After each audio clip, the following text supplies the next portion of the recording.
He puts his own mustard on hot dogs. I was drinking like 6 cans of Coca-Cola a day. Oh yeah. And I stopped drinking soda. Just stopped eating as much. Started walking around a little bit. Weight just started coming off. That's great. Wow. I cut back to just Starburst and Skittles. That's all I do now. You know what I'm saying? Keep it under control. Man, that's so cool. How long ago did you lose the weight? I just started 2016. I weighed 375 pounds. Wow. Damn. That's more than like the Undertaker. Yeah, holding a honey baked ham, I would have weighed more than 400 pounds. Like that weighed a lot. I was listening to you guys too, like the podcast and stuff. Like him and Joe talking, and like all these guys talking, Joey talking, all these guys talking about losing weight. Like it inspired me really. Like all these guys can do it, I can do it too. You know? Cool. Maybe one day I'll get inspired to gain weight. I'm on the opposite end of the spectrum, and I think you know what I'm talking about. I just figured it out. You have an uncanny ability to guess things about people. I have Asperger's. I am on the spectrum. Yes. Wow, I like that. There you go. I love it. Right. I hate to bring everybody down, but Asperger's he was a Nazi. I'm not joking about it. He was. They're thinking of. It's also not a joke. It's also an awful name for syndrome for a fat kid. Yeah, like I got made fun of a lot. You have what? Probably gave it up because Asperger's have a lot of calories. Whoa! A thunderous drum roll for himself.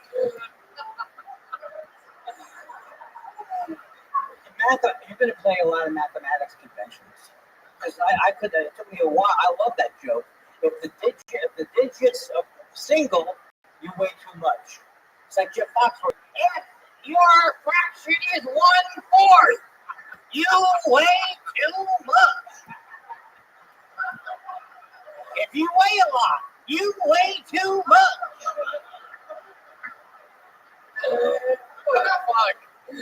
Oh shit! You dress in the. I mean, it's an interesting. I guess I'll ask you this question: is everybody with Asperger's a big Star Wars fan? True. Is that a weird question to ask? I actually like Star Trek better. This show was just not clear. Wow, let's look at the Star Trek fans in the room.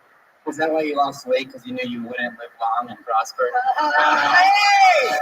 Oh my God!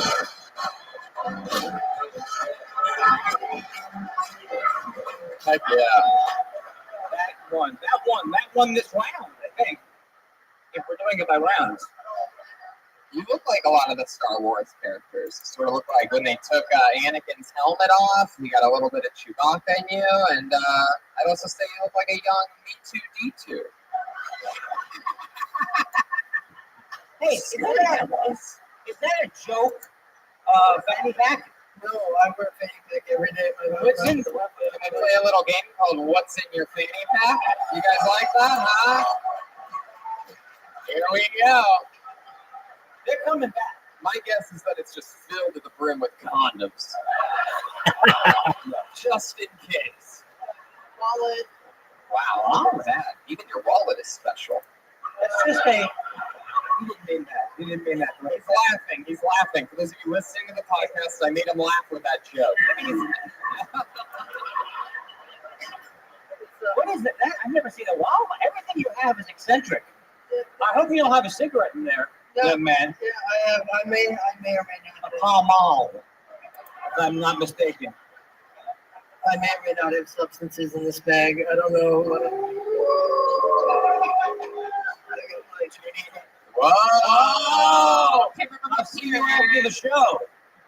By the way, face the audience, friend. Yeah. Oh, okay. Okay. All right. Good. Very good, guys. I got lots of stuff in here. All right. I got Turns out that okie dokie. Now I see why you. Now I see why you keep it all on the American flag, so that fun bag. no cops will fuck with you. Yeah.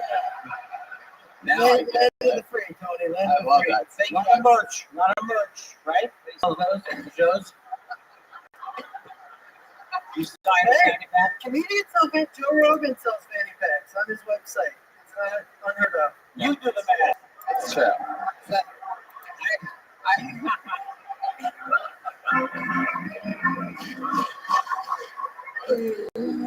Oh my god, I fucking love it. So Zachary, you listen to the show? Wow, that's so cool. And This is the third time I've tried to get on. I've tried twice in Los Angeles. Once, I think 2016 or 27, and then once the 5-year. I drove from Michigan all the way across the country. You shot up here like a plant, the way you are, right? I knew it was getting third time's the charm. I knew there was like, it's a numbers game too. So many people sign up in LA. Of course, you would know that it's a numbers game. You got to get payola involved in this, right? A little payola. I happen to have one on my palm. I'm sorry, forget it. Well, Zachary, I just want to let you know that just fucking keep doing it. Keep doing whatever makes you happy, whatever keeps you having fun. Yeah, I'm trying to come out to LA soon. I'm paying my car off this year as soon as I don't have a car payment anymore. What do you do for work?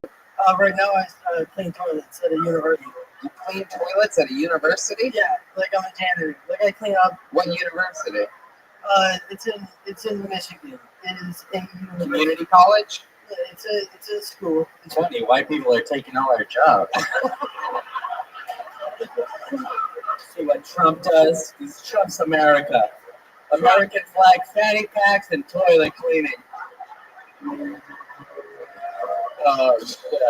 All right, Zachary, I feel like I could spend forever this entire episode talking to you, but I got a bucket full of names, and I'm going to keep it moving. But That's a high compliment, sir. For real, you're a hero of mine as I well. saw what's in your fanny pack. I'm pretty sure everything's a high compliment to Yeah. you, Zachary. Rock and roll, buddy. Congratulations. The third time was a charm for Zachary Eversole, everyone.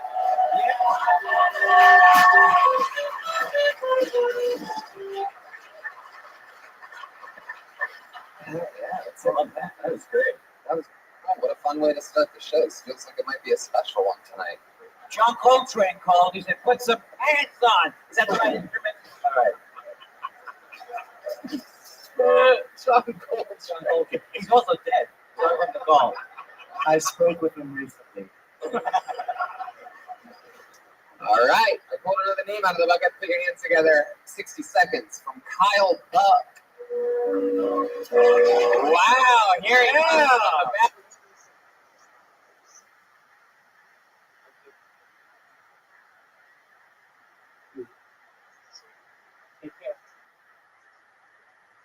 This is exciting. I think we have good bucket energies tonight. It's going to be a fun show. How about one more time for the great and powerful Kyle Buck? Yes. So I've been branching out my social media recently. I've done Facebook a while, starting Instagram and Twitter. Hashtags are a challenge. Kind of got me in some trouble.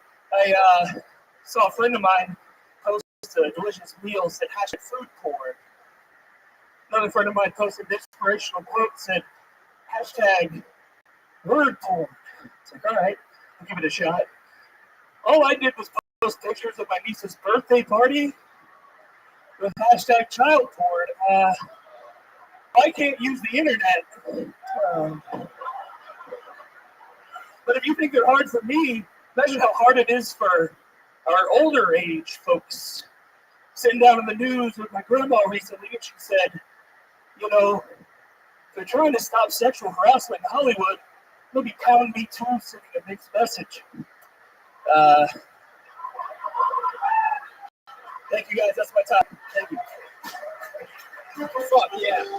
Kyle Buck? Yes. Hell yeah. I know a guy that lost 180 pounds. I found it. Have you thought about doing edgy material at all? Going into controversial areas? Yeah, that's what I'm going for. Like public planning? Yeah, absolutely. That was edgy. That's more edgy than I was. I'm not that edgy. I'm not very edgy myself. Well, but I mean the material. The material. Oh, okay. Oh, Yeah, I didn't even get the joke. I'm such an idiot. I did. I'm such a moron. But no. But I mean, Oh, Kyle, it was a fun set all around. thank you very much. I appreciate that. How long have you been doing stand-up? About 2.5 years. Oh, cool. Where at? I run a couple shows up in Where's that at? about an hour and a half south. Hour and a half south. Yeah, halfway between here and Libby, basically. South. that's my old hunting grounds. Oh, no. Yeah, I used to play in the bluegrass band, so that's perfect. Really? Yeah. Jeez Louise. You look like you played in more of a blue cheese band.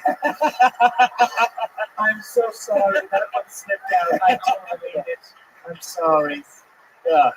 That's a dream right there, getting roasted by Jeremiah Walker. Hell yeah. You need to elevate your dreams. I don't think Absolutely. that's the first time you've been touched by an angel. Oh. I can't come up with this quality of material. No, it's good. You're killing Well, it. I'm just doing Jewish aside. So, who knew? Kyle, you seem, for those of you listening to the podcast, this is a fucking badass, very aware, in the moment, killing it, gigantic, scary motherfucker. Like, this looks like the guy that they bring in. Like, if there was a video game about bouncers, this would be the final boss that you have to beat in that video game to get through every bouncer at every bar, like the bouncer fight. I think I used King Fupa.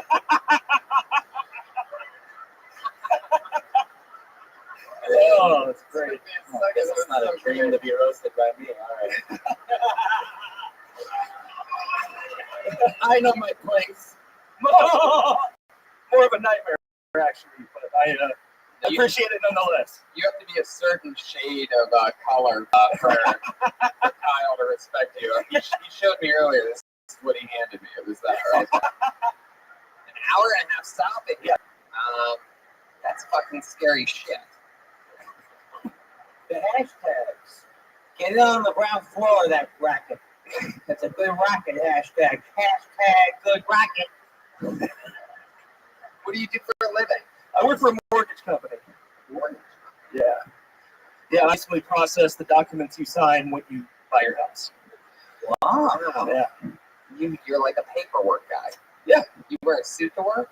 No, I work in the corporate department, just jeans and t-shirt. Oh yeah. Yep. I did used to wear nicer shirt. I worked as a bank teller before that, which was interesting. Yeah. Just, I cannot picture. Were you a bank teller on the other side of the window of a semi truck? Like, what are we talking about here? No, the branch I got hired at got robbed a lot, and So they're like, we're gonna bring in the biggest badass bank teller. Go find me the largest, scariest bank teller. We're never getting robbed again. yeah, that can still do that. Yeah, absolutely. Me and one other guy. There's two big guys in there. Did they ever try to rob it when you were there? I think one guy thought about it. He walked in and I just greeted him, and he's like turned around and walked out. It was weird. You ever try and do material when you're a bank teller? Oh yeah. What is this transferring funds all about? Yeah, Who's the genius rocket scientist that came up with the CD? Something like that. I just provide the structure. You go back in. Yeah, there are a lot of interesting folks. I actually kept a journal about all the crazy shit that I heard people say, and then I found $5 at some point. You mean like you stole $5 from someone? No, they never. No, as long as you put it back, eventually they never found out. Wow. Yeah. That's not a story for your memoir. You got to really. You know what I mean? Yeah. So Kyle, what do you do? What do you do for fun when you're not working or doing stand up? Well, I play music with my friends, and What kind of music do you play? Are you Blues Traveler? No, it's the Country Bears. Actually, that's closer. I used to play guitar in a bluegrass band, and so I, Oh, so it's just strictly guitar. You never played any drums? No. My feet don't work well with. Oh, I know. Diabetes is a horrible thing.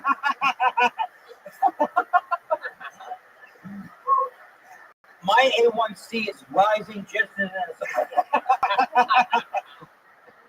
So but what was The Stampede String Band. What? Wait, no. The Stampede String Band. The Stampede String Band. You're getting into that rodeo. Market. Yeah, we basically just wore flannel and played loud and crap. So. Wow. Did you sing it all? No, not really. No, they were way better singers.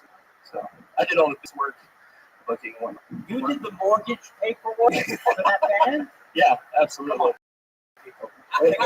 What did you say you wore when you were there? Flannel. Should have been called the band's husband.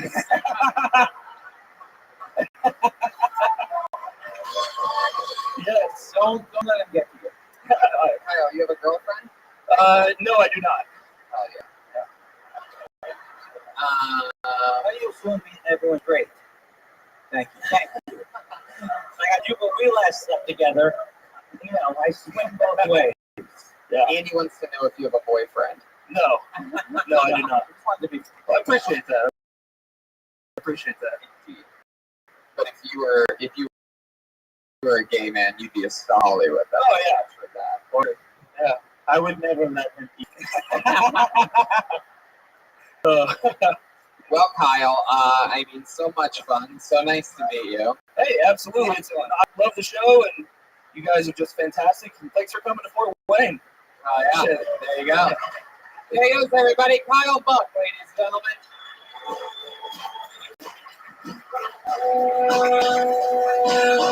So you guys get it? You know how the show works, right? You guys having fun?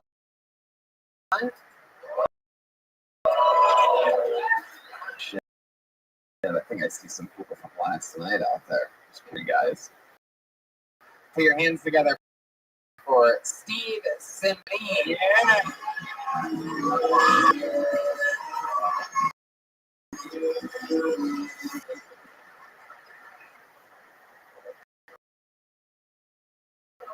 What's up, everybody? Did you guys see that march went on again this year? Remember the first Women's March? They all had vagina hats that looked exactly the same. And they all did. Everybody that's seen wore white. I didn't see one vagina that looked like a bulldog with its tongue hanging out. I didn't see one vagina hat that looked like somebody stepped in a piece of gum. I didn't see one sideways vagina's hat. That's fucking racist. I didn't see one vagina like two Tootsie Rolls smashed together with a pink starburst coming out the middle. I didn't see one vagina look like a number 3 from Arby's. That's not fair. Next year, when they have the Women's March, I want to see a more accurate depiction of vaginas. Because I feel like they're setting an unobtainable goal for vaginas. And that's pussy shaming.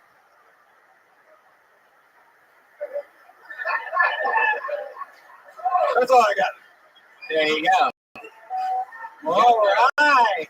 You know, you should do jokes like a Jewish vagina walks into a bar, an Irish vagina walks into a bar, a priest vagina walks into a bar.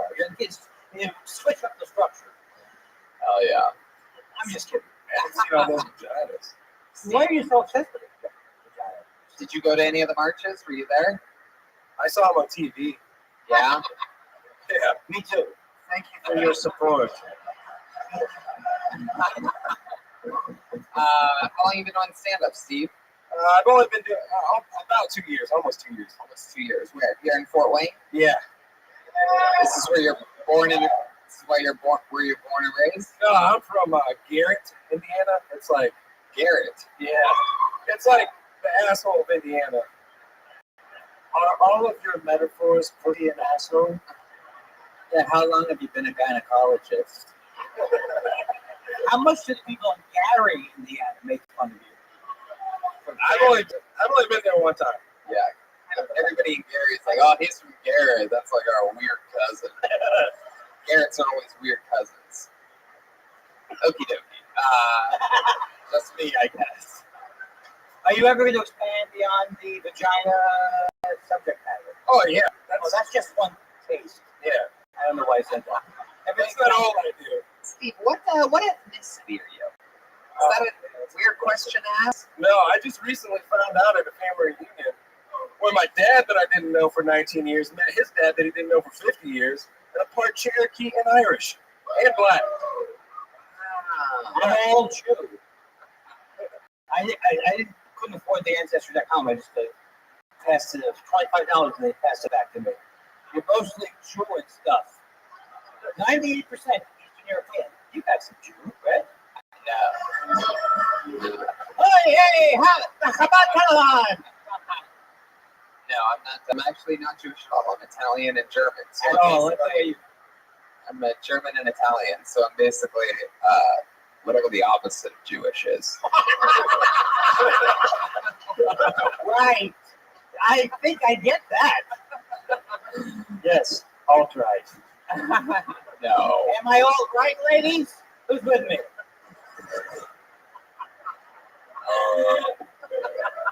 You do look like you. I mean, you could go on with guess where you're from. We do have a whole thing going on. I don't know what's wrong with me. Irish, Cherokee, and a little bit of black. So Yeah, who knows what the black part is? yeah, I bet you. No, I bet around Probably here. Africa. I would say somewhere. If I had to guess. That's just what all black people say in Fort Wayne to get by. Like, oh, I'm just Cherokee, a little bit of black. We're not even sure, you know what I mean, buddy? I mean, We're not settled on that. We can change. Pocahontas. That Trump's hilarious. What do you do for work? Oh, I work with Amish people building like. Oh, that's why you're not admitting you're black. That's what it is. It's on a resume when you decide when you're black and when you're not black, right? Under candlelight, you can do anything. Well, how are you? Well, how'd you find out about me? If I may ask?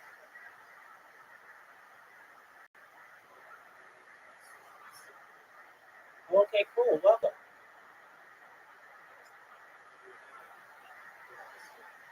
Well, I appreciate it. Do you mind if I tell you about myself?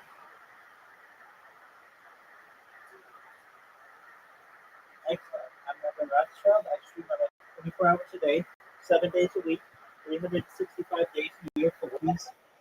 I've been doing so for more than 3.5 years. Going back to the pandemic, we've seen the death of the birth of AI, the coronation of the king, and everything in between. Essentially, it's the world's largest time capsule or the world's largest timeline. I have things to help the world, like ending world hunger through the use of technology such as agricultural drones, floating greenhouses, saltwater greenhouses, things like hydroponics, vertical farming, and cloud seeding. I'm a major advocate for ending world thirst through the mass adoption of desalination technology, essentially pumping Earth's seawater on the land to make it drinkable. I am sponsored by cryptocurrency. It's known as Harry Potter Obama's Campaign. That's what all my batting gear is in my sleep mask and my clothing and such. It's worth tens of millions of dollars, and we've actually built wells in developing areas such as in Nigeria for the benefit of people there. And I'm just doing my best to be a very positive individual, very optimistic, and to give people hope. How are you?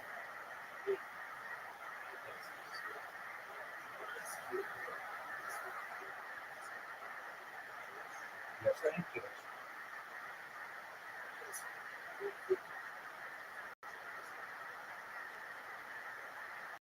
A very complicated answer.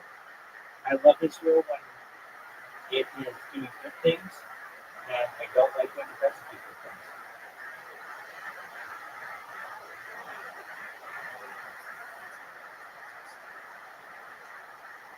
Well, in something like that, I don't really think any nation deserves the right to exist because really these are just man-made laws, essentially. So I am kind of someone who believes in a world that's unified without borders.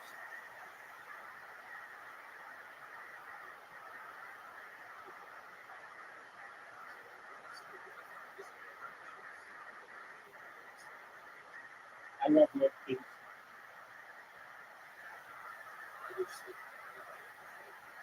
Okay. Yes. Pleasure to meet you as well. I'm always live here whenever you want to connect. I'm just watching some stand-up comedy right now, So feel free to enjoy, okay? There we go. Pleasure to meet you. So what do you do with Amish people? We build like, you know those little pop-up campers? They go behind trucks and shit. They got like tents Sounds like and a shit to scam. them. I'm just Not really. People don't normally drive their tent trailers through Los Angeles, California, where I live. Well, they do around here. And yeah, like, there's a whole bunch of pop-up tents and shit where people stay for the whole summer. Wow. it sounds like the Amish religion sounds wonderful. And that's not all the fun. There's no electricity. Oh, that's bullshit. They got electricity. Oh, they do? Oh, yeah. Really? Oh, yeah, I get rides after work. I make extra money doing that. A Shabbos boy, that would be for a Jew, on the Sabbath has a non-Jew like open doors and operate electric stuff. Hell yeah. So Steve, what else do you do for fun? Like you just build trailer tents? No. I also I play basketball and do regular shit like that. Have you ever fallen in love with the Amish lady? No. I mean, Do you have a crush on one? there's some of them that kind of cute, but then at the same time, they also smell like shit. So it's Whoa! Wow! What a charmer! Am I right? not all The of them. ladies love this Just most of them. Why do they? Yes. I'm just disgraced at the language that this man is speaking. Well, I mean, I've never really gotten to be that close to Amish people, so I'll just follow up. I mean, this is interesting. Do they really smell? Well, at the beginning of the day, no, they smell like soap. But then, like towards the end of the day, And when they get hungry, do they get famished? Well, that was what drum rolls were made for. That Yeah, joke. it's interesting that they smell that much, though, right? Is deodorant and not an Amish thing? if they're on Rumspring, then they can use deodorant. Wait, Jeremiah, how do you know about Amish people? I'm very close in touch with the Amish community. Wow, I could sort of see that. All right. Steve, how long have you been working with Amish people? I've only been working with them for about 4 months. 4 months. Yeah. What did you do before that? I was a carpenter. I built like custom-made cabinets and shit. That sounds Amish too. Yeah, I was just gonna say. Are you Amish? I don't think so. Did you find all your jobs in the Bible? No. Are you a cobbler, or have you spent any time cobbling? Oh shit. What's the thing where they put the horseshoes on? What's that from? Blacksmith? Oh, He's an almost like I set up for blacksmith. another joke. He's an African American smith. That's right.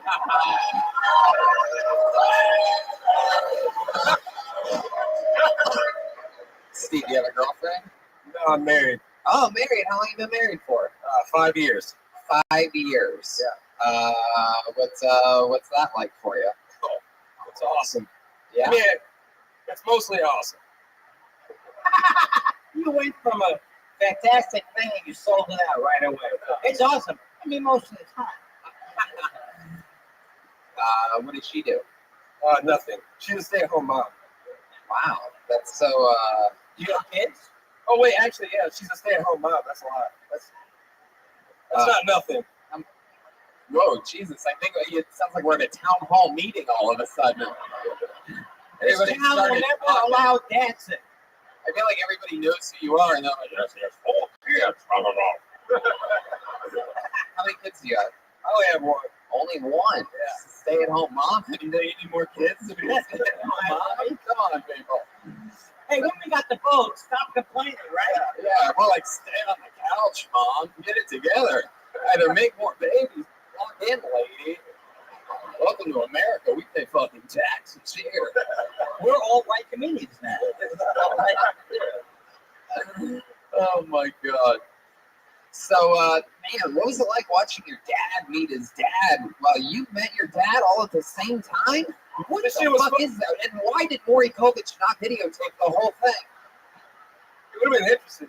He looked at me and he said, "Oh man, I'm nervous. Look, nigga, I met you when I was 19." What did he say? What did he say? What? For the first thing you said, you didn't enunciate clearly. Oh, he said, "Oh man, I'm nervous," and I said, You can use How any do word you- you want. Yeah, You're allowed yeah, to use that word. I looked it up. I looked it up in the rule book. It says whites, don't use that word. If you're black, do whatever you want. Would you agree with that as a general rule? I don't care who you use to whatever. Wait, well, am I high? I kind of agree with you. You kind of agree. Like 10%. Okay. So, what? I don't know if I can. This is a minefield. Steve, you talked about pussy hats. What's most of your other material about just premises? Not you don't have to do the joke. Like, what else do you talk about if you were to do a longer set? Being stupid, Yep. not knowing anything about women. Does that one have to do with coming out with 60 seconds of pussy hat jokes? The being stupid thing? Oh, it's not a callback? Okay, go ahead. What else do you talk about? Working with Amish people, there's a lot of good shit there. There's a lot to work with. Growing up being the only black person where I come from. Right. Where do you come from? I come from Garrett. It's like That's right, Garrett. 20 minutes I that could way. put that. He's from Garrett. That's a very different. What was it like being the only black guy? Or was it like? It's kind of weird, but then you get used to it, and then you don't even realize like when somebody's being like offensive, and then somebody who's black that never lived there before comes, and they're like, "Hey man, that was offensive. You should do something about it." What? White people are so nice. That's what I find in general. All right, Steve, we're gonna keep flying through it. There he goes. Yeah. Steve, sit please. Man, these people are so goddamn interesting. We have so many more names in the bucket. It's Good bucket work. Yeah, Yeah, you gotta really in there. gotta create sort of like a little its own weather system. Put your hands together for Nathan Evans. Oh, that's a good name. Oh, I thought it was Nathan Evans. Nathan Evans. Nathan Evans is his first time nominated I believe for so. the 60-second trip. Take your time. I think is that Nathan back there walking with the beard? Here he comes. Nathan Evans, Take ladies a and meal out of gentlemen. the entrance. I always tell that.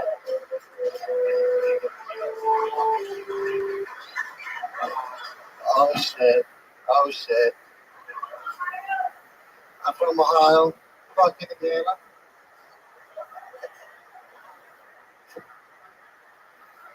But okay. Hey, what do you say we get Nathan a fresh start? Hey, don't yell Come shit. back you up. fucks. Come back up. Don't yell anything. Let this guy have his moment. Ladies and gentlemen, let's restart the clock one time for Nathan Evans, everybody. Hey everyone, I'm Nathan. I'm 25 from Ohio. I like to wear hats because I'm balding and I'm embarrassed. Sometimes take it off every time. Feel like I'm going to bowling night. Just look at the kids' names.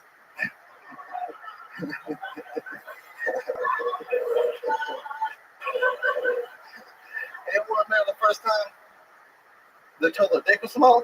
When I was 14, saw this number on the TV. I was like, I'm gonna text that. I sent my dick, they're like, that's small. I said, oh, okay. Fuck you. They said my dick was small. I was like, you got a 14-year-old dick in your phone, motherfucker, you going to jail. That's it. All right.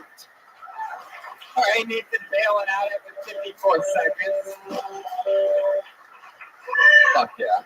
These people are so mad out there that you're from Ohio that they can't even help it. They just keep yelling shit out because they're mad because you're from a state that fucking matters. Thank you. Thank you. Yeah, Yeah. let that soak in, homeboy.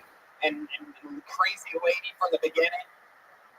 Look at this badass motherfucker. He's been defending us from the White Walkers for years now. And he gets up here and you're going to fucking heckle about his home state, my home state, Brian Redband's home state, the people that created fucking airplanes. Let's go, fucking. They built airplanes so the people like you could get on them and move to a better fucking place. Fuck you. And right through like Kent State. There's only four students were killed. Not bad.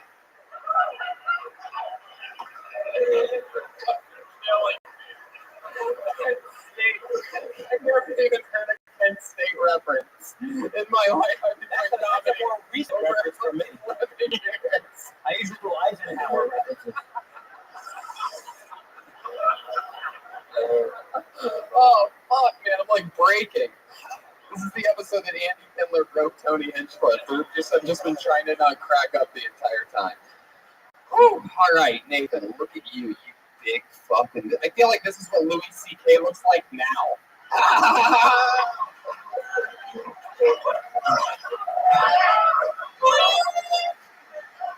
I didn't know leprechauns grew up. You're a badass motherfucker, Nathan. You seem both super likable and frightening at the same time. It's incredible. It's quite a mishmash. What do you cut down for a living? I work at a grocery store. You work in a what? Grocery store. A grocery store. What the hell do you do? I work the meat and seafood counter. Wow! Fuck yeah! Sounds like a dating app. I didn't need that, whatever it was.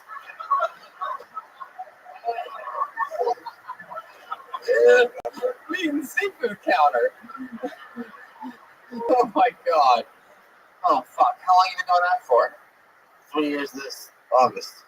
3 years this August. So 20, no, not 23. Yeah. You ever joke about your beard? Like, hey, my beard's like red if Santa Claus was. I don't have the joke. There's something like that. I love it. So you used to have a lot of red hair everywhere? Yeah, it's almost kind of blonde up and I'm losing it. So You got a badass look though, dude. No, I you mean, look good. I'd have a lot of swagger if I had your human vessel. That's right. I'm stuck with this fucking AIDS-y body. Anytime you're upset about your red beard, just think of me. Do you use the word ginger a lot? You don't do that, right? no, it depends on. You are a gingerbread house, technically. I can explain how. You love bread, you're a ginger, you're built like a house. Anyway, I love it though. So you just got fresh off your shift at Circuit City, and you come in, guns a-blazing. Anyway. Did you mean to match your cap, the color of your cap, with the shirt? Because if so, bravo, bravissimo. And if you match your shirt with your beard, you fucking nailed it again. I wear a lot of red. This is how long you been on stand-up? It's my first time. Yeah, that's what I thought. We just popped his cherry, and that's crazy because he looks like a giant fucking cherry. It's very fun. Very nervous. Is this something you've always wanted to do? How old are you? I feel like you could be 12 or 43. 25. 25, right in the middle there. That's exactly. I'm not helping. This is something you've always wanted to do? Yeah, I'm just a big fan of comedy. I didn't want to do it. It's hard for me. Like, I'm very nervous. I was very shy growing up, so it's hard Yeah. to get out. I think that could be an advantage, though. Like I never heard anybody. You almost sound you're from Cajun country. You know what I mean? Like a brawl. Thank you. You I got a think little. that's gonna catch on.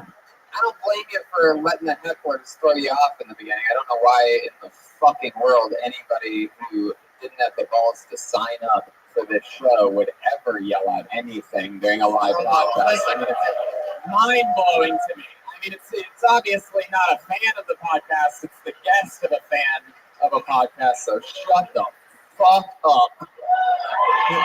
Fucking animals.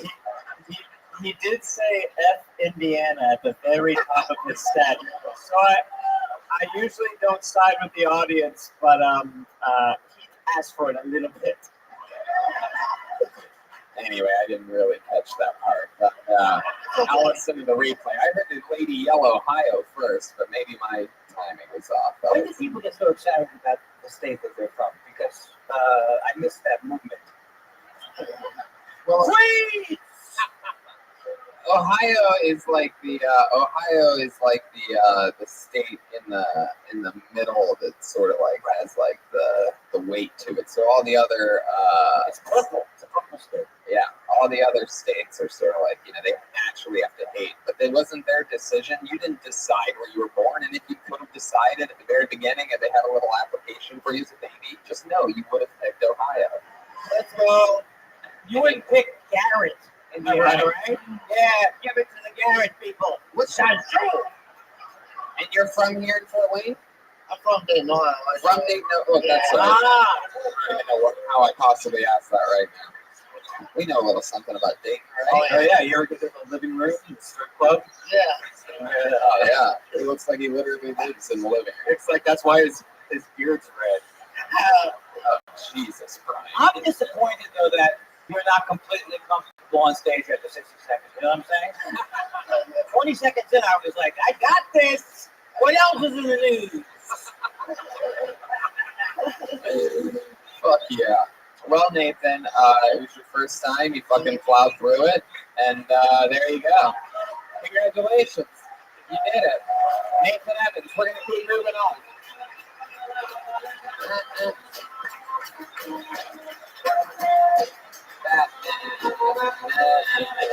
Batman. Wow.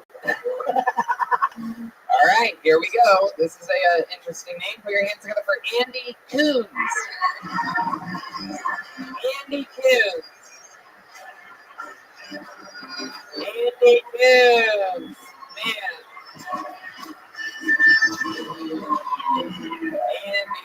Put your hands together for Andy Coons, everyone. So, let's go ahead and address the elephant in the room. Got a pretty racist last name.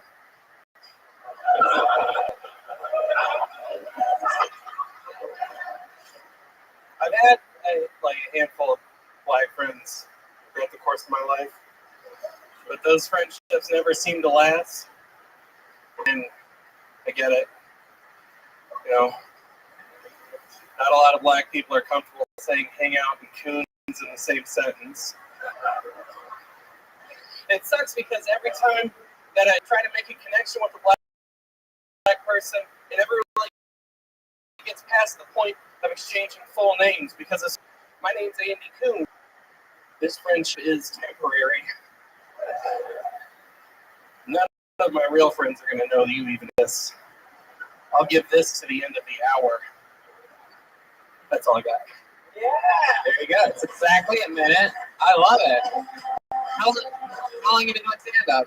I just started doing it seriously in April. April. Perfect. Well, great. Did you rename the cones? No. No. That would bother me. I feel upset about that. Yeah, because Flintstone wasn't working. Hey, come on. Andy's one of the best shaped people we've had on the show so far tonight. Andy, well, that's it. I mean, I've always loved things that, you know, those people that people that directly are affected by something talk about something, and your last name is indeed Coons. Yeah. So that is great that you're talking about that. You ever think about adding a part, like, you know, you feel like it's going to be a temporary friendship. You can't introduce your friend like, hey, this is Andy, African Americans. That's a good tag. I toured our industry briefly as anti-Semitic. That's from my act, folks. I have to fess up to it. Oh, that's so funny. Hell yeah. So what made you start stand-up in April? It was actually your show. Oh! Yeah. I tried it, only did 2 little open mics. And then I found your podcast and just started listening to it like crazy. And I was like, I have to fucking take this seriously now. So I've been going as hard as I can for where I live. You've never had any black friends, right? No. What are you talking about? Wow, Jesus, is that your genuine name? Is that true? What? Where are you from? I live up in Michigan, but I'm originally from the Kansas, Oklahoma area. Kansas, Oklahoma. Is that true that you didn't have any black friends? No, I have black family members. I have black friends growing up. Yeah, of course. What do you do for work? You guys heard that, right? Yeah, we heard that. Okay. We're totally cool to keep doing the Coons material for many, many years to come. If I could remember his name, I could prove it. Remember whose name? My black friend. Oh, gotcha.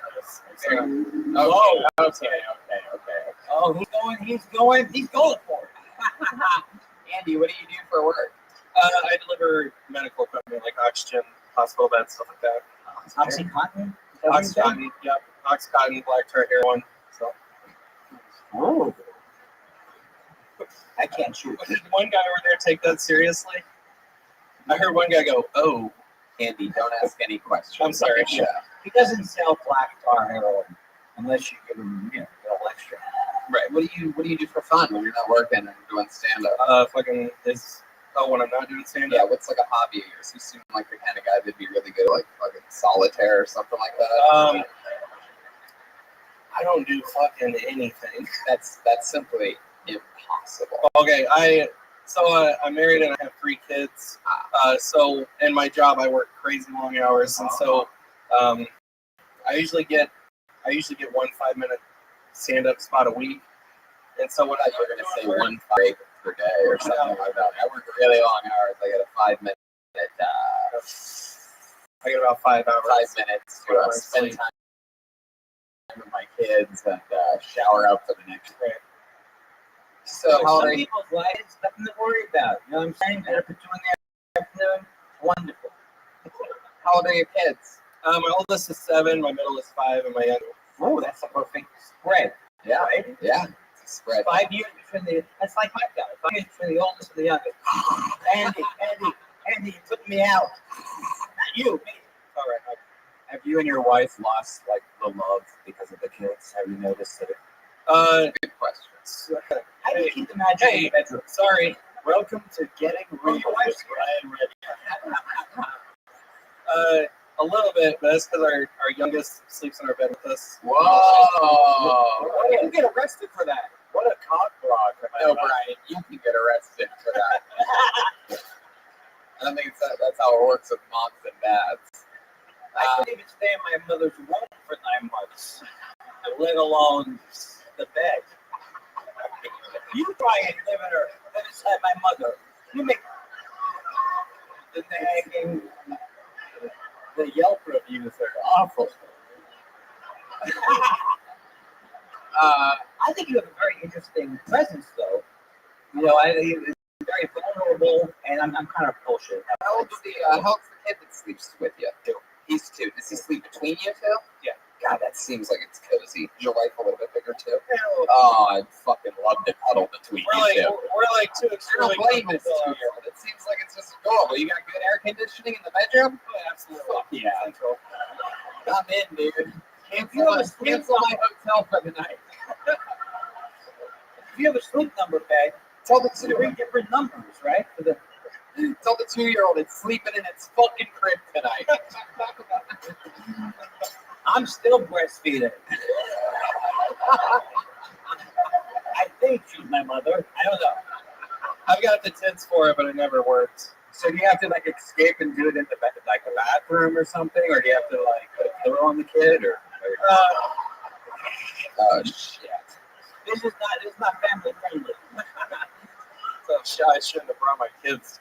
Do not listen to this while you're falling asleep tonight in bed. Okay. So I'm a huge narcissist, so I'm going to listen to this while I jerk off. mostly huge. That's the kind of stuff I want to hear. Let me ask you something, Andy. You're a bigger guy. You ever get a little concerned that you might roll over on your 2-year-old and kill him? Just a question. I have a puppy. I thought that. My puppy sleeps up in bed with me. I have been punched in the face by my wife because I rolled over on our 2-year-old. Oh, He made it. So we met him briefly.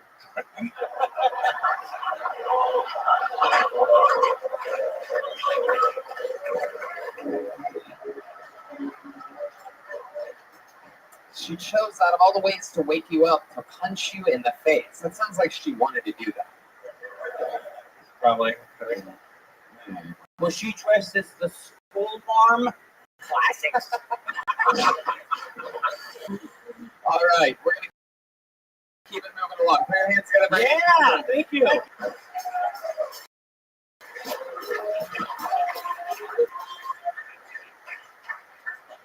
All right, back to the bucket. Nice arrangement.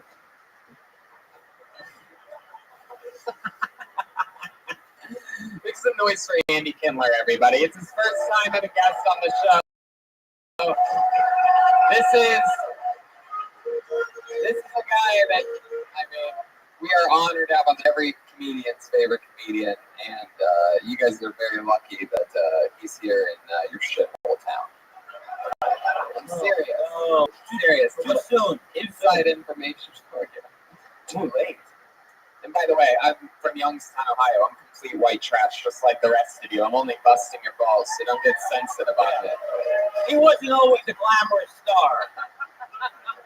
I didn't always have my own, podcast with 5 people to back me up. Put your hands together for Anthony Rasick. That name sounds familiar. I feel like it's a familiar name. I don't know how that's possible, but it sounds familiar.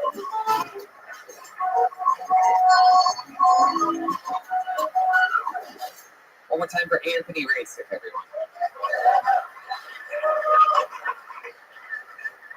Shadow made a student loan payment in 10 years. Figure they'll get their money when they get the future they promised me. It's fair, right? They really want their money, though. They called me the other day like, congratulations, Mr. Rasick, you qualify for student loan forgiveness. I was like, yes, I won. And they were just waiting out. I'm like, all you have to do is make 2 unequal payments of $240, your loan will be forgiven. I was like, okay, it's like $48,000. It's not forgiveness, it's a prepayment. I'm like, well, you didn't graduate, so we didn't need to do math. It's like, hot today. Just wait it out, they'll probably finish it for that joke. Sorry, folks. Working on it. Kind of out of breath from running up here. Yeah. Just gonna wait it out. There it is. There's the cat. I guess Anthony waiting for the cat. It's one of my favorite things that people love to do is just pretend like the cat's right around the corner. And it's not always there. Sometimes it's 52 seconds, and people are just like, anyway. Tony, are we auditioning for a new den tonight? I don't know what's happening, but everybody in Fort Wayne is shaped exactly the same. John Goodman. For those of you listening to the podcast, before you tweet at us that all we did was make fat jokes the entire night. Yeah, we're all fat people. It is incredible. Why do you think that is? The food's really good. It gets really cold in the winter. What's your favorite food? Lots of stuff, man. You like grilled cheese a lot, don't you? It's a I like weekly grilled sandwich for you, about weekly? No. Oh, okay. Anyway.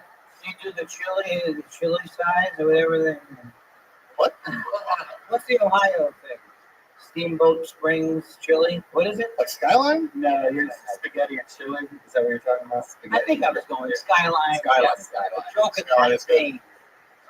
Anthony, how long have you been on stand-up? About 4 years now. 4 years. Where at? Here? Here in Fort Wayne. Fort Wayne. Here you go, Fort Wayne. Your very own Anthony Rasick. You're born and raised here? No, I'm from Morrisville, India, south of Indianapolis. Okay. What did your mom and dad do for a living? My mom is a safety director. Is it what? Safety director for a construction company. Uh-huh. My dad's works in an Amazon warehouse. Oh, okay. Oh, Well, your mom keeps things, it's like a safety thing, right? You say she's a safety? Yeah, she's the goes to the construction side and make sure the guys are wearing the hard hats and shit. Put your hat on. That kind of thing, right? Exactly. Hey! Are you wearing a cup? Oh, yeah. Sorry, that does not sound like your mom, I know. You said your dad's a drunk. He drinks a lot? Yeah. Oh, interesting. Does he know? I mean, if he knows, he's in the know. He lives in a motel. Really? Oh, yeah. How much does he drink, if you have guessed? I mean, I don't really talk to him anymore, so. Wow. Huh. Comedy is about sadness. Yeah, it is. The last time he came up for Thanksgiving, he was like, I did really well this week. I didn't drink. I only had 1 beer. But he also had a bottle of whiskey. So, Right. still little victories. You have a lot of brothers and sisters? I have 2 younger brothers. Well, how'd they turn out? All right, yeah. All right, cool. Do you have any kids of your own? No. Okay. Yeah. Yeah, I was excited about it.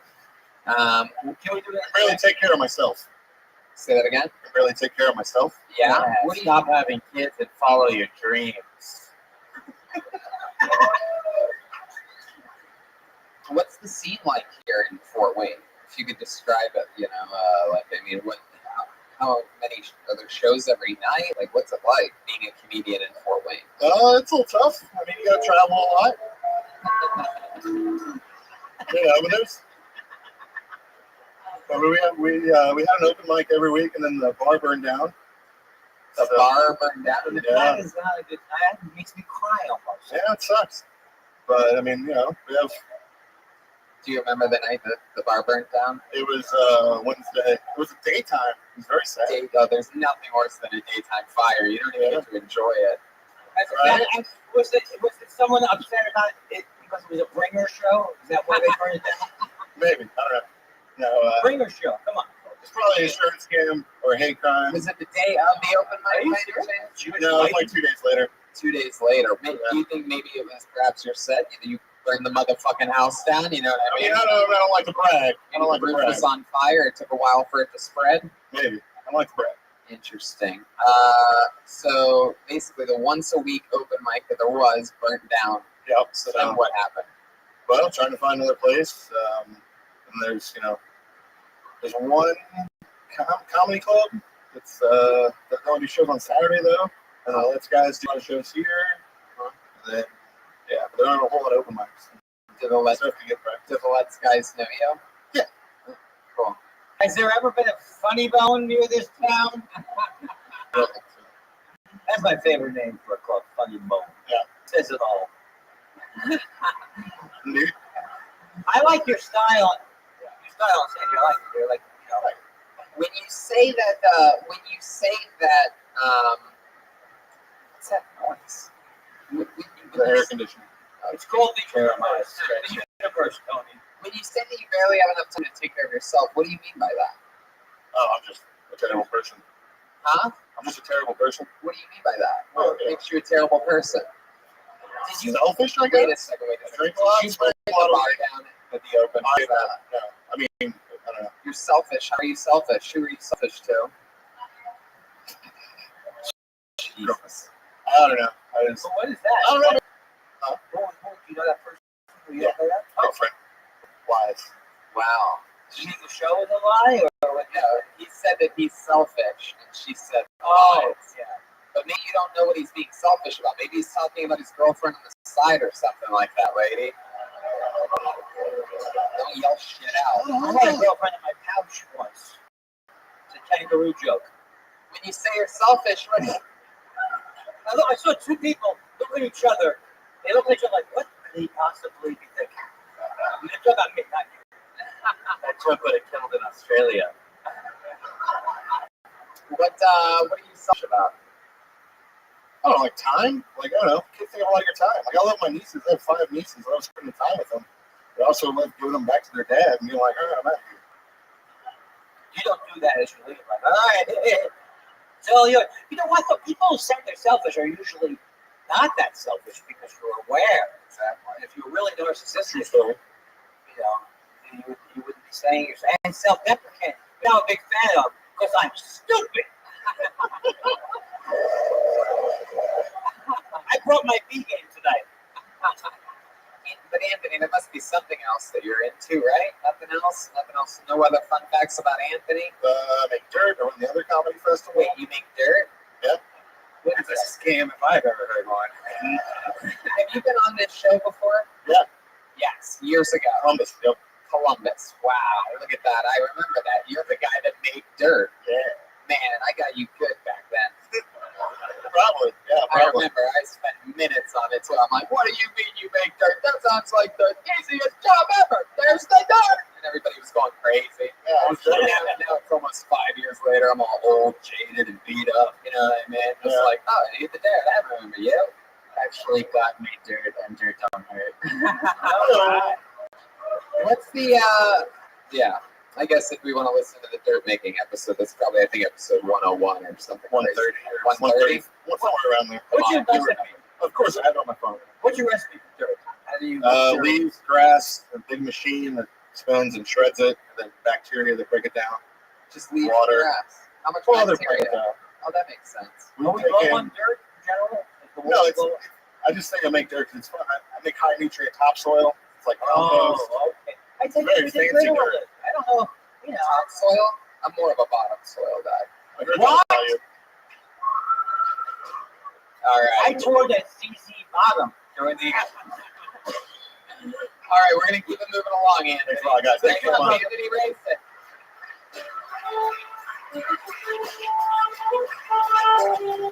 Friendship never ends. I pulled another name out of the bucket.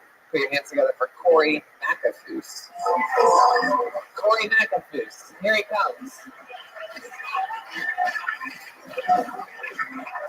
Here he is. Come on, everybody. He signed up for tonight. He's live on Kill Tony at Fort Wayne. It's Corey McAfoose. All right. So this is an absolute dream come true. It's my first time on stage. So when I bomb about telling you a story about jerking off, you guys can all understand why. So I came on here tonight to tell you guys a story with no punchlines, but a great story about how my brother's an asshole and I had too much testosterone in middle school. So in 8th grade, everybody gets a picture of the hottest girl in their class, right? And you take it home, you read the back of it, and it says, "Oh gosh, you sure are funny." And so you wait for your parents to go to the grocery store, you hop in the shower, and you put it in a respectable spot on the top shelf of the shower, right next to the lotion. Anyways, so after I grabbed the lotion and started jerking off, my brother was showering after me, of course. And so I must have had a good session because at the end, I completely forgot I had the picture in there in the first place, right? So after he comes in to the shower, obviously, I'm whipping my hair back.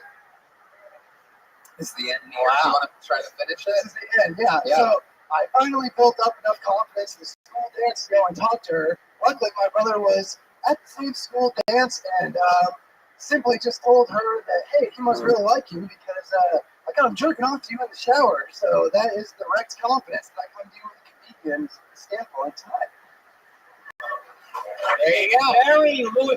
Very Louis C.K., right? Very Very good. Louis with the jerking off. Yes. Hey, she wasn't in the room. She was Hell yeah, look at this. I never thought I'd get to see Daniel Bryan start to do stand-up comedy. It's really exciting.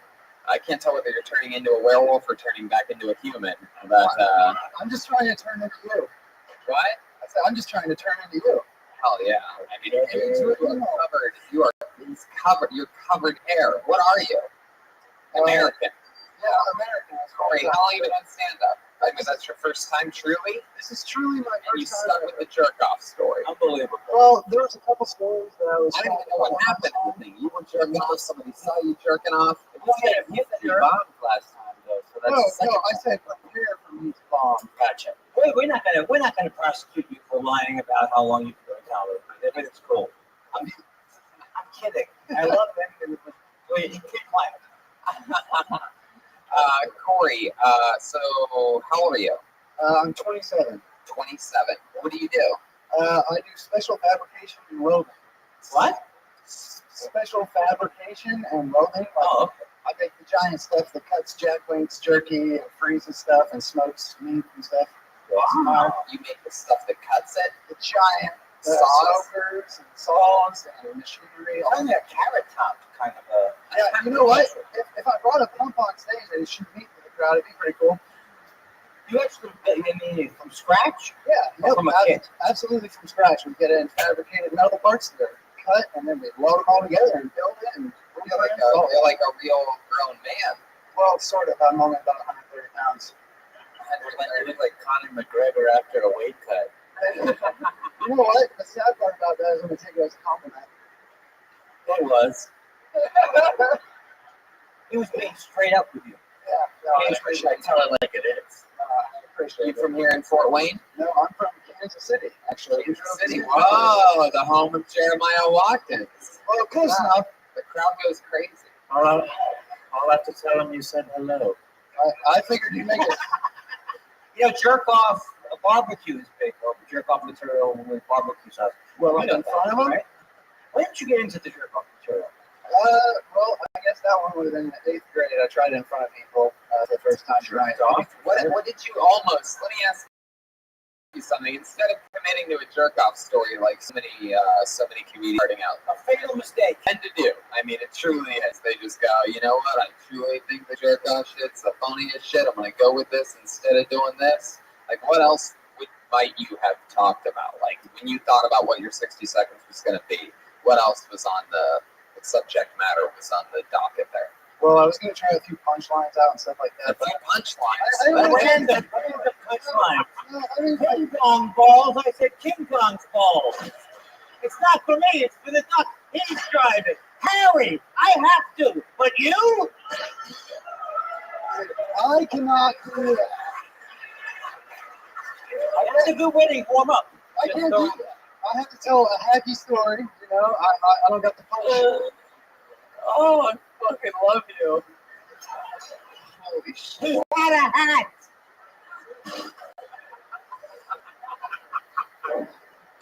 So, what the punchlines that you were going to talk about, what were they going to be about? I guess I just flipped it up. I had no good stories. I didn't want to sound hacky. Well, it's not about stories. I'm just talking about what else would you have talked, what subjects? Like, did you have more jerk-off stories? No,Uld you have I got- a thing I got about the a lot. boomerang? Like, it could be fucking anything, Corey. It's what might you have talked about tonight had you not told the 69-second long story about jerking off in the shower? I probably would have told first time I did shrooms and my buddy had a seizure.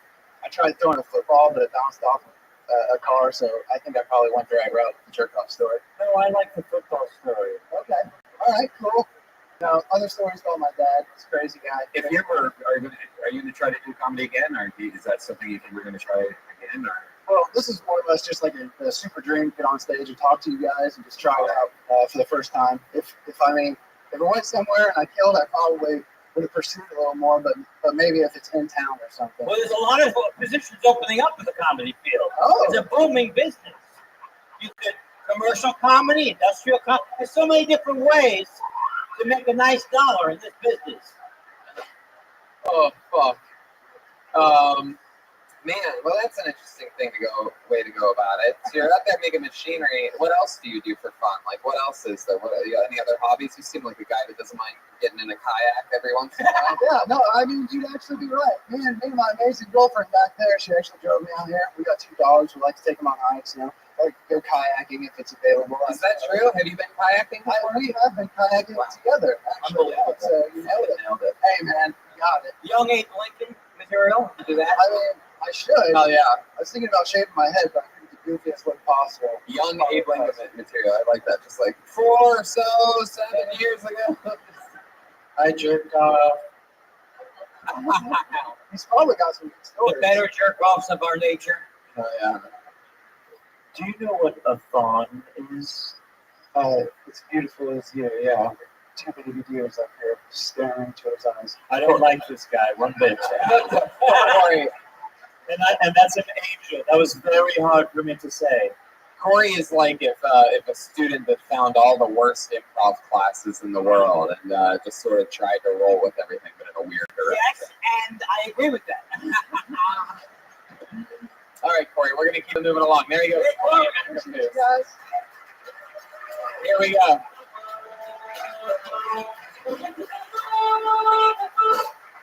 Back to the bucket we go. Put your hands together for Joe Boats. Joe Boats. Joe Bottas. Goaties. This. Here he comes. Joe Boats. Joeepotes. Joe Boats, everybody. Joe Bates, everybody. I didn't have bad handwriting. I was on the way here from Indianapolis and I saw a sign that said donate your car for breast cancer. That's a pretty bad trade.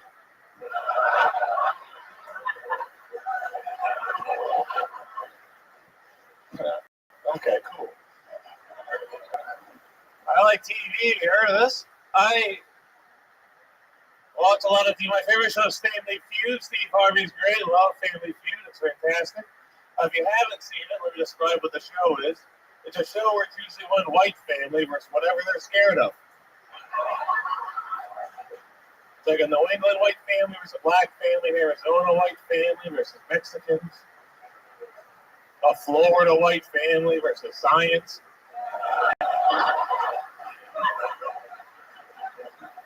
my white family for showing affection. Don't worry, they're not here, guys. They're never here. All right, next, I'm Joe Bates. Sorbo. Hell yeah. There you go. Joe Bates, ladies and gentlemen. Howdy. Hell yeah. That was a great set, man. Very funny. How long have you been doing stand-up? Oh, about 7 years now. 7 years. What are you doing here in Fort Oh, I started in Houston. Yeah. And then I went to San Jose, and then I moved to Indianapolis. I was told you had to go to a bigger city each time, you know. Right. But Really? I did not. Oh, that. Jesus. You were in San Jose. You were so close to San Francisco. You didn't think about going over there, right? Yeah, I got laid off from your job, and you can't afford living there. What job did you get laid off at? I was a civil engineer. So I was working on the BART line, The BART line. the light rail train. Oh, yeah. yeah. Maybe. Real interesting stuff, I tell you. Well, you went to school to be a civil engineer. Yeah.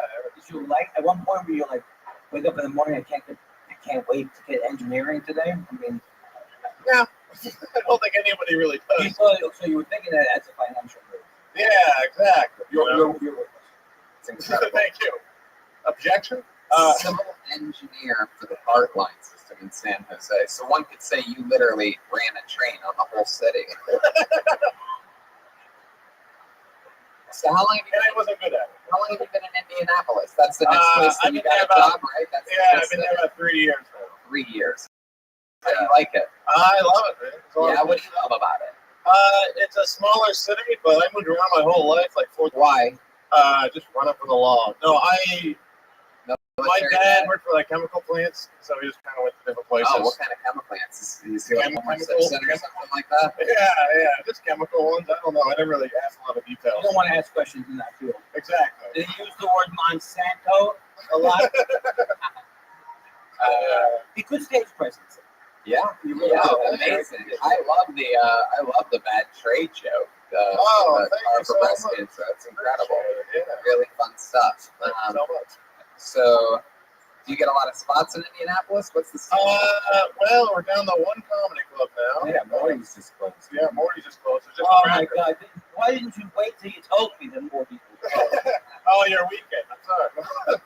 But yeah, it's just crackers. And it's good because like Indianapolis is like 3 or 4 hours away around like 30 comedy clubs, so you can get around pretty easily. So, why do you look like a professional poker player?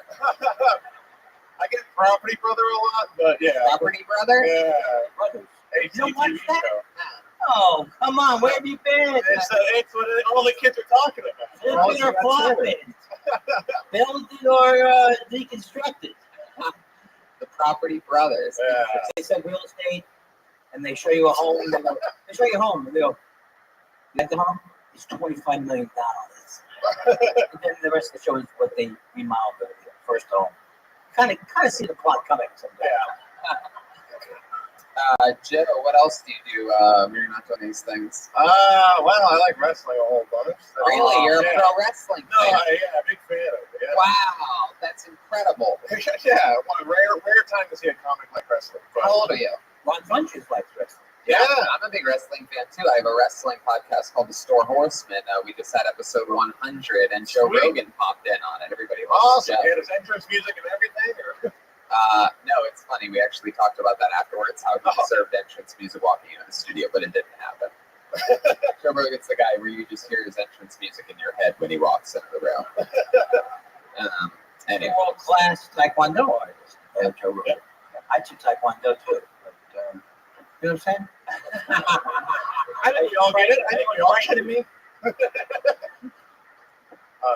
So you're just a pro wrestling fan? Any other hobbies or anything? I like play Dungeons and Dragons a lot. Oh, finally! Yes. that? Man, you must get all the pussy, Joe. Oh yeah, I'm doing all right. I'd like to see the comedians. Every comedian has turned their back on me tonight. Sorry, turn my back on God. This is one of the smaller stages we've ever been on. So Did you ever play Shirts and Skins? Dungeons and Dragons. man, so how long you been in Dungeons and Dragons? Like 2 years. I just started. My buddy was a dungeon master. He asked me to play. Never played him Your before. buddy was a dungeon master. What is that like? That's the guy who runs the game, basically. Yeah, right. Yeah. Anyway, so all right, well, Joe, You get acting work too. You got acting where he's got the whole thing going on. I have a strong jaw, they say. that's a strong jaw. Who said that? The guy who's dick you or something? Strong jaw. Oh, what a strong jaw. Lips, you dirty bitch. My jaw unhinges. That helps. All right, Joe, we're going to keep flying through it. We got to get a couple more people on Joe.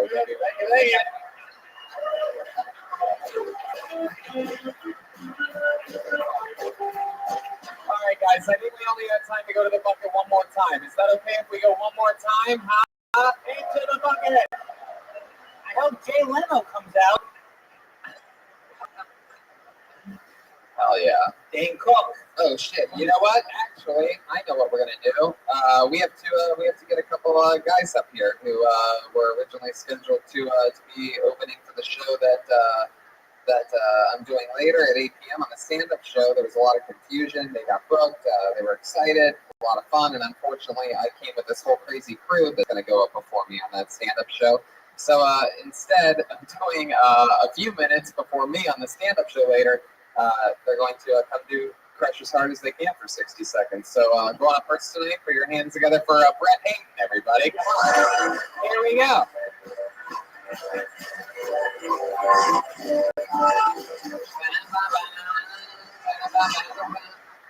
All right. Thank you, guys. 2 weeks ago after a show, a guy came up to me and he said, "Hey, man, you remind me of this autistic comedian." Some of you see it. Fuck you guys. Here was the thing. That was all he gave me a name. He didn't even tell me if he liked the comic. He just said, "You remind me of someone with autism," which is less of a compliment and more of a diagnosis at that point. I definitely have autism symptoms, though. Like, if anybody here is single, find someone who looks at you the way I look at anything to avoid eye contact. I think that's how you're going to find love. Some people are afraid of dying alone. Me being so introverted, that would just be my preference. I'm being honest myself. People try to give me advice on anxiety a lot, but 100% of my friends are comics, so their advice just becomes, you should start drinking, or you should smoke some pot. I'm actually a straight edge guy, which means I don't drink, smoke cigarettes, or get invited to parties.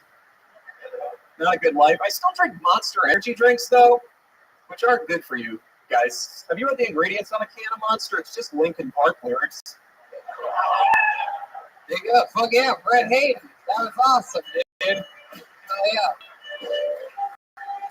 Well, that was great. How long have you been on stand-up?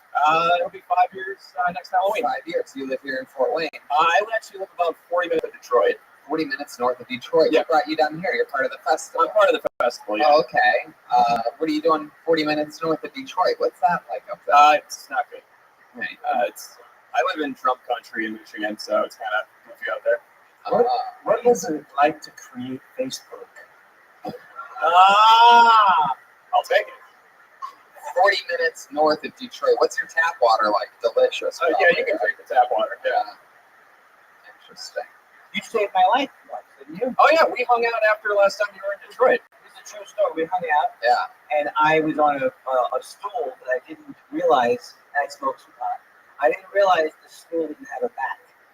So it was a high stool. So all of a sudden, wow! I almost broke my neck. I remember that just because, I'm sorry, the last thing you said, like when you got up, you like almost split your head open. The first thing you said was there was two girls working and they were playing music. And you said, "Who's this artist?" They said, "Post Malone." You're like, "Oh, I want to hear Pre-Malone." Right out of the coma, back from the concussion.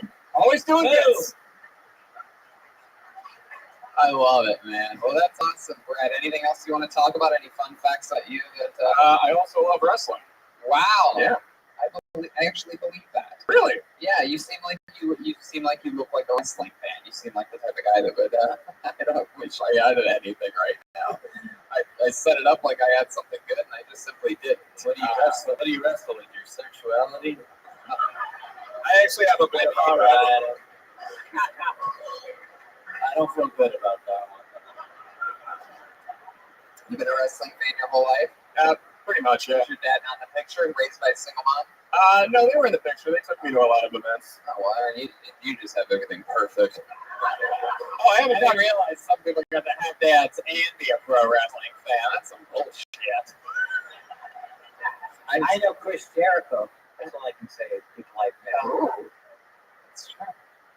I've been to Jericho. Well, All right. Let's just keep it moving along. Thanks a lot, Brad. Thank you, We got a guys. great set. There he goes.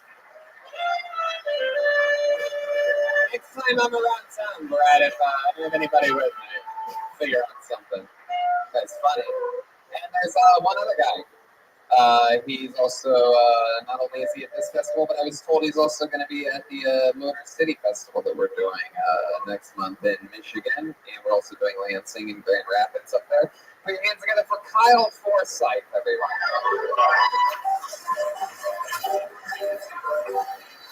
Oh my goodness! Hello, hi, I'm Kyle. I work for. I got a new job recently. I work for a beer company, and I get to try all the new beers. My job title is delivery driver. And it's a pretty sweet gig. Don't tell them. It's easy to get a job working for a beer company when you already look like you work for a beer company. I have like the beard of the Unabomber in the face of a Cabbage Patch doll. I get it. It's my look. I have like this big beard, which I have a girlfriend regardless of it. We met on Tinder, so it's totally gonna work out. When we met, I asked her where she wanted to go on our first date, and she told me she wanted to go hiking. I was like, that'd be fun, that'd be cool. That'd be a really sweet way for me to fucking murder you. Why would you ever do that? So my girlfriend's dead now. She's very much alive. She doesn't like that joke either. She's fantastic. I love my girlfriend. I love her to death. That's why she's dead. I think the cat should be right around the corner, baby. All right. He's a goddamn professional, Kyle Forsyth. So, the girlfriend, dead or not real to ever begin with? Completely alive and love her to death. Yeah. Wow, how long you been with her? About 2.5 years now. 2.5 years. You guys really met on Tinder? We did meet on Tinder. Oh, what was your profile like? What did it say? Now, honestly, I had a one-liner that my friend Brett gave me that he told me women love, the one you just met, and it was, why are campfire stories never about campfires? That was it. She's just like, wow, whatever this guy looks like or smells like, I'm in. Yeah. Oh, that's I awesome. hope he wears shirts that have cheese on it. if anything ever happens to your wife, isn't it a dateline though? Yeah. With all the, I think it's just what he kept putting material. That's his wife. Yeah, she's not all of the death material. She'd rather I drop it, but I like it. Oh yeah, Kyle, how long have you been doing this? Coming up on 5 years in December. 5 years in December. And you live in Fort Wayne? I live in Metro Detroit. Metro Detroit. Yeah. Wow. That's what they do here. They ship in a bunch of Detroit comedians for the Fort Wayne Festival. We're like, well, we couldn't get New York or LA or Chicago, but Detroit.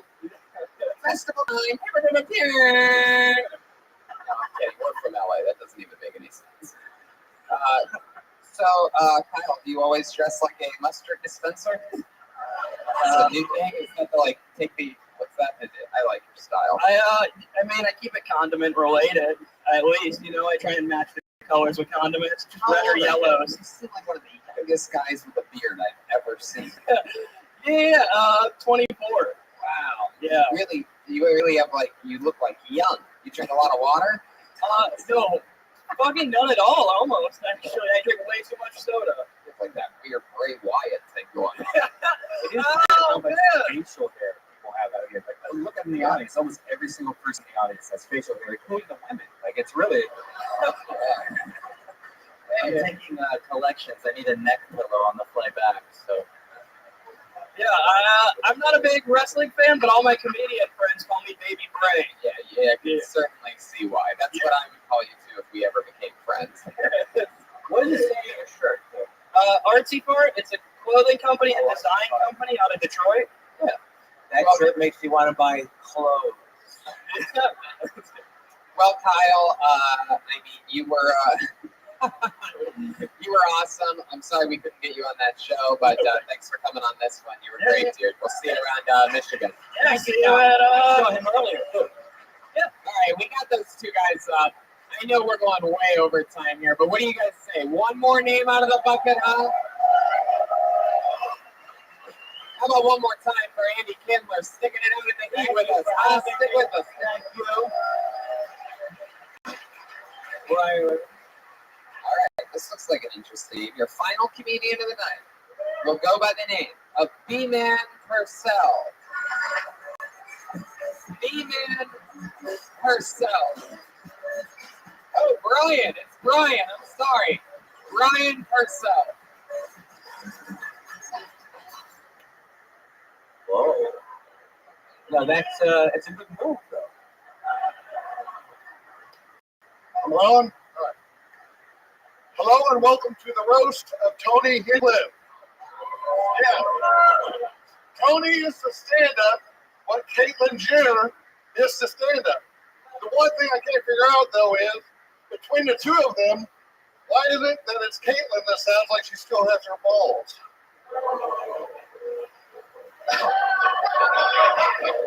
Tony looks like a gay daywalker from Blade. It's a musical. Tony is actually pretty good at stand-up, which is ironic considering he prefers to bend over. Either heck, I'm sorry. Tony had a Netflix special out one time called One Shot. He came up with that name because that's what his boyfriend left in him the night before. How did this happen? Did Tony grow up without ever having a father besides the priest that molested him when he was 11? Don't worry, he grew up. Your time's up, bitch. How you living?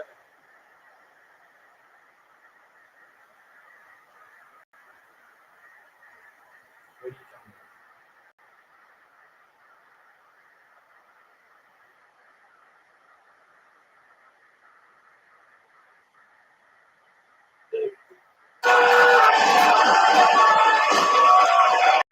Let me tell you something, you bastard. How dare you come up here and insult the throne?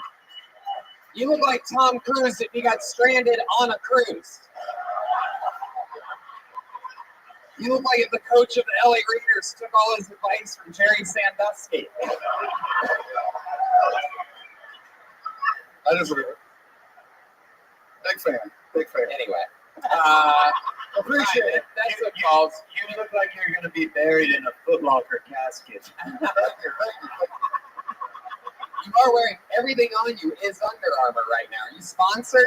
You look like a high school football coach or something? Close on that? You really look like one. You look like you need a clipboard and headphones ASAP. Thank you. Do you have any jokes about people being gay? I think you just did 60 seconds of them right there. What's your Under It's Armour? my first time I had to go with something. Take that, idiot. First time ever. Appreciate it. So this is your first time ever on stage? Yes. And you spent it roasting the host? You asshole. It was either going to be ballsy or extremely stupid. I think You've been watching the show for a while? for a very, very long time. Was that after Diners, Drive-Ins?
I don't want to pop any balloons, at least when it comes to my family. Again, there are 3,000 of us in the United States alone, and tens of thousands of us in the world. Just like, you may have some distant relatives with the Windsor family. I don't want her to think that, big Rothschild great country. We are distant relatives, but that's about all. So I just want to be upfront with that.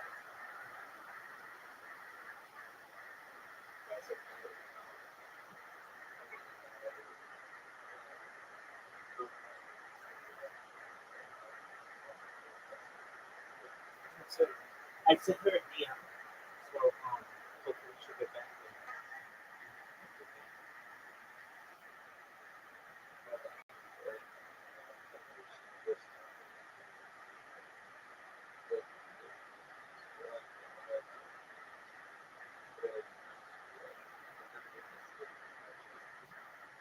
Well, okay, wow. Phenomenal. Well, I'll be happy to meet her. Well, I'll give it a go.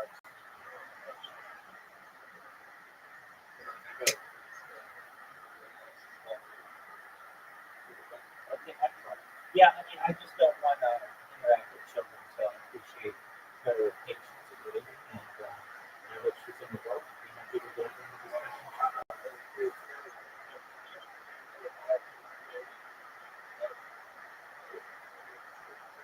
Well, that's okay. She's now of legal age, so I'll be happy to have any discussion she would like.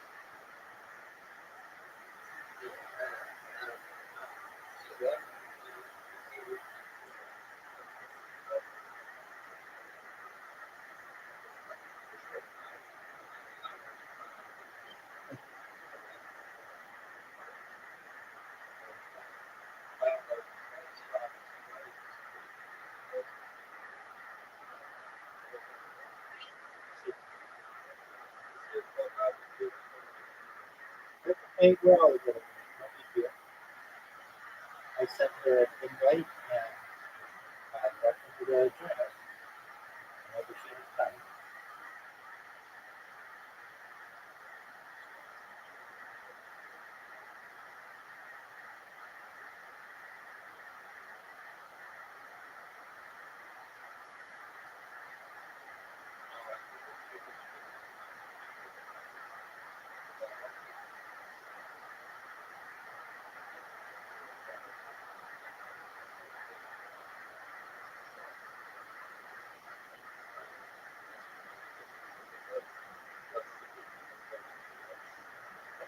Sure.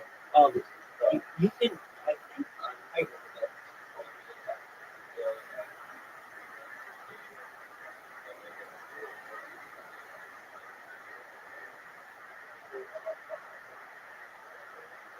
no problem. Um, yeah, I think you can still join with the iOS device. I mean, I'm on an iOS device right now in my hand, and I'm joining.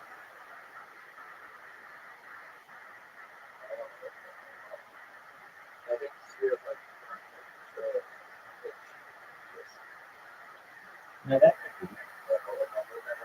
Sure. Of course.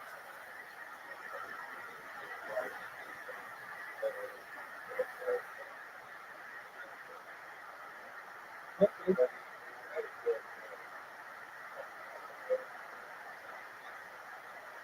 That's okay. I sent her a text, so she got back to me. So, I'm texting her now.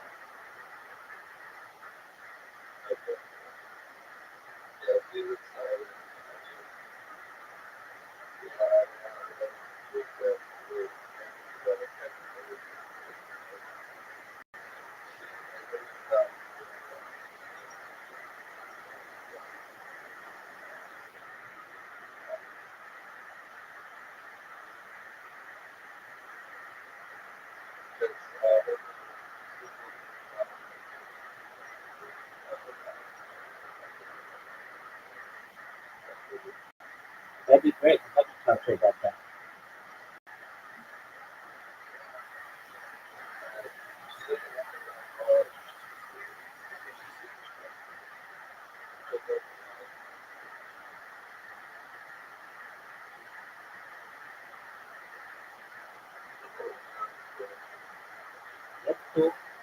We all are. Nerdy's people.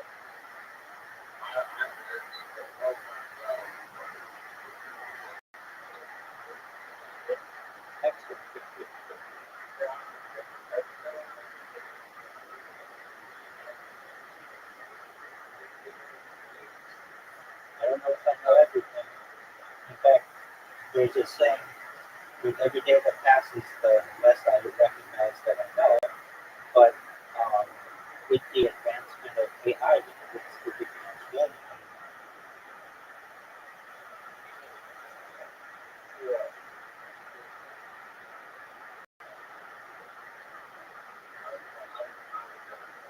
Hey, you, sweet dreams. Sweet dreams. Thank you for introducing me to your cousin. I'll be happy to meet her. Thank you. Take care. You're welcome. Bits and dives. You know it. You know it. And you watch every episode of the show, and you said, this time I'm going to get Tony. I'm going to do what nobody's had the balls to do because everybody had the common sense to know it wouldn't work. I'm going to make about surface level things about Tony. And you came in, guns a-blazing, and look at you, and look at me. I understand. I just wanted to disrespecting you by coming up here and saying I didn't think I was going to get called up. No, I love that. Well, it was great what you did on one level. No, and by the way, I'm honored. That's cool that you took the time to like make jokes about, shit that people barely know about me. It looks like your favorite restaurant is Bubba Gump Restaurant. You do have an interesting look, Brian. What do you do for a living? I worked at Ford, remember we talked earlier? Oh, that's So I right. listened to you. You were that guy out there. So you drove 4 hours to be here tonight, right? Yes, and I'll be in Nashville also. The whole Doing the time. Tony Maduro? Yeah, you're going to roast me again if you get pulled out in Nashville? No, I'll have a new. No. What do you think you would have talked about had you not spent your time trying to roast the unroastable? Probably black people, maybe. Oh, Jesus Christ. Hold on a second. Now, it's been a long episode, guys. I did not see that. It's been a long episode. Maybe the Jews and how greedy they are, or something like that. I have to ask, Brian, you're from 4 hours south of here. What do you think you would have said about black people had you talked about them? I would say I used to have a black friend and discuss some of the reasons why I make fun of black people because he makes fun of white people all the time, and he thinks he can get away with that because he's black. No. And the truth is, he can. Yeah, he can break me. That's true. He can break me in half. So. All right, Brian. Well, we're running out of time here. Any other cool fun facts about Brian? Not really. I just appreciate the Do you have opportunity. any kids? I have two in the crowd. My son, we're going to be the first father and son, but People just booed his son. I don't like to see that. you would have called my son up here, he would have had a much better set and made me look Probably nice. would have. Is your son actually interested in doing stand-up comedy? I don't know, but he'd have a hell of a minute. A lot better than what I have. Is that true? It is true. Oh, well, you're just going to have to find out in Nashville. Oh, maybe in Nashville. Are you going to see him? You're going to be in Nashville. Am I getting it right now? You're going to be in Nashville, and he's traveling around the country like a deadhead, catching all the shows. Yes, yes. It's interesting. We wanted to be the first father and son, but maybe next time. Yeah, it's not going to happen. We ran out of time, unfortunately. I appreciate the time you did give me. And we That's a ran out of time. cliffhanger. It's a teaser. It's a teaser. That's how it happens sometimes. Will the son be funnier than the father? I Most already definitely. guarantee you he will. But that's awesome, Brian. You know, it takes a real set of balls to come up here and do anything at all. And you probably took that spot from your son here tonight. Well, You just let him sign up. You would have increased his odds of getting picked. And instead, you got pulled and you tried to make fun of me. And God damn. I almost feel bad for you. Yeah. It's going to be a long 4-hour drive home with your balls sticking to your leg. Those Under Armour jogging pants, thinking about what you could have said. Ironically. Rewriting the Caitlyn Jenner Paul's over and over. He's not sponsored by Blunder And I'll just The Under Armour. I love it. pretty good. All right, Brian. Thank you so much. Yeah. That's Brian Purcell, everyone. And that is a hot and sticky episode of Kill Tony live from Fort Wayne, Indiana at Lights Fest. What appears to be a very fun festival. We're excited about it. We just got in. We're doing a stand-up show that we got to turn and burn around everything for. How about one more time for the great, powerful Andy Kindler, everybody? Come on. You were so funny that you like fucked me up a bit, like I'm laughing too hard. I could barely get my fucking things together sometimes. I have insurance for busted guts, and I love you. I'm sorry that was my last one. Truly an honor to have you on. Thank you. The great Jeremiah Watkins, everybody. Come on. Yeah.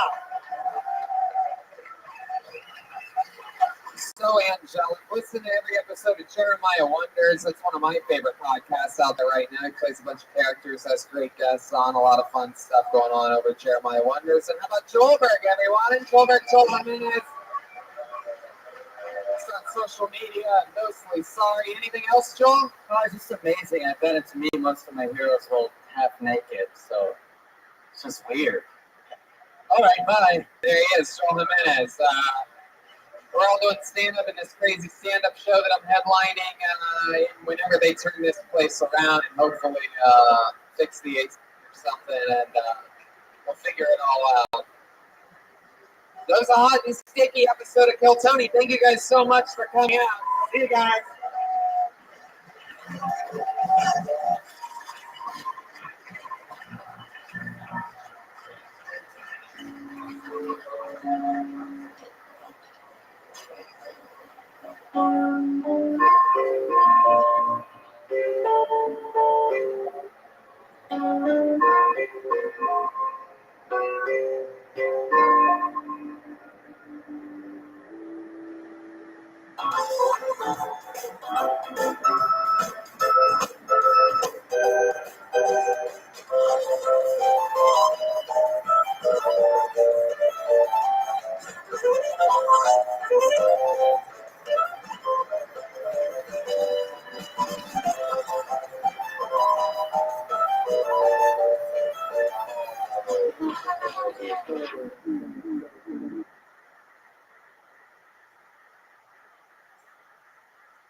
Hey, this is Rick, and come on out from the world famous Comedy Store main room for a brand new episode of Kill Tony. Give it up for Tony Hansford. Wow! Hi, everybody. Look at this packed ass crowd. Make some noise, everyone. Brian Redban's here. Live on YouTube from the main room of the Comedy Store, the greatest comedy club on the planet. It's great to be home. Good to be back. We just had a crazy long stretch of shows in Cleveland, Cincinnati, Fort Wayne. Thank you to all those amazing cities in the mid-east of America for great shows. We had a lot of fun. I had a crazy plane trip coming home yesterday. Our guest is a few minutes away, so I'm stalling. So I'm going to tell you this crazy thing. This is a true story. You know this, right? It's unbelievable. So normal thing, we fly all the time, right? It's part of what I do. I've gotten pretty decently good at it. And yesterday I have the front seat of the premium side, not first class, the front of the back, basically, right? Yeah. Row 7, seat A. That's a window seat. I specifically pay the extra $30 for the fucking window seat, right? Because I know that I'll enjoy it. It's a long flight. It's from Chicago to LA. That's a longer one. Anyway, normal thing. I've gotten good at flying, so I sleep like a baby. I got the big fancy Tempur-Pedic neck pillow, the biggest one possible, like one of those fucking linebacker things. I have the $37 eye cover, it's $37 fucking dollars. Can you imagine how good it must be? It's basically a Tempur-Pedic fucking eye cover. It's thick, it's crazy. So I'm out like a light for about, we'll say, 4 hours, right? I think maybe, anyway, we'll say 4 hours. There's about an hour left on the flight when I wake up. I'm waking up, and I have that gray wall in front of me, so there's really nothing to look at. The little TV monitor's off, right? So I'm trying to focus my eyes. But there's nothing to really focus on. My window shutter's closed, right? And I look, the only thing I see is I'm starting to like wake up, right? I'm getting the crap out of my eyes, and I'm looking down. My thing was on too tight. My $37 eye cover was on too tight. And I'm looking down, and my eyes start to focus. The guy to my left in the middle seat is texting. So I'm looking, even though it's something I never do, I look at the text message, and it says, yeah, where are you at? I'm stuck in the middle seat between two weirdos. This is what I'm waking up to. Right? So I'm thinking to myself, how the fuck am I a weirdo? Why? Because I was sleeping? Like a baby? Was out like a light? How am I possibly a weirdo? And I start thinking to myself, maybe the guy on the other side of this guy is a weirdo, and he's sort of exaggerating to his friend via text. So I sort of do a lean forward to see what that guy looks like. Fucking badass cowboy looking dude, badass mustache, fucking leather boots, I mean, well-fitting clothes, right? Cool fucking jacket. It reminded me of like the bartender from not the bartender, but the guy at the bar in the Big Lebowski, that cool cowboy motherfucker. You sure you weren't like moaning when you were sleeping? Don't interrupt me here, Brian. Just let the momentum roll here. So the cowboy guy, right, with the beat you just stepped on, isn't a weirdo, right? He's a badass motherfucker. And I'm thinking to myself, I'm a badass motherfucker. This guy's totally in the wrong. He's a fucking weirdo, right? But then I became sort of a weirdo because I kept looking at everything he was doing on his phone after that.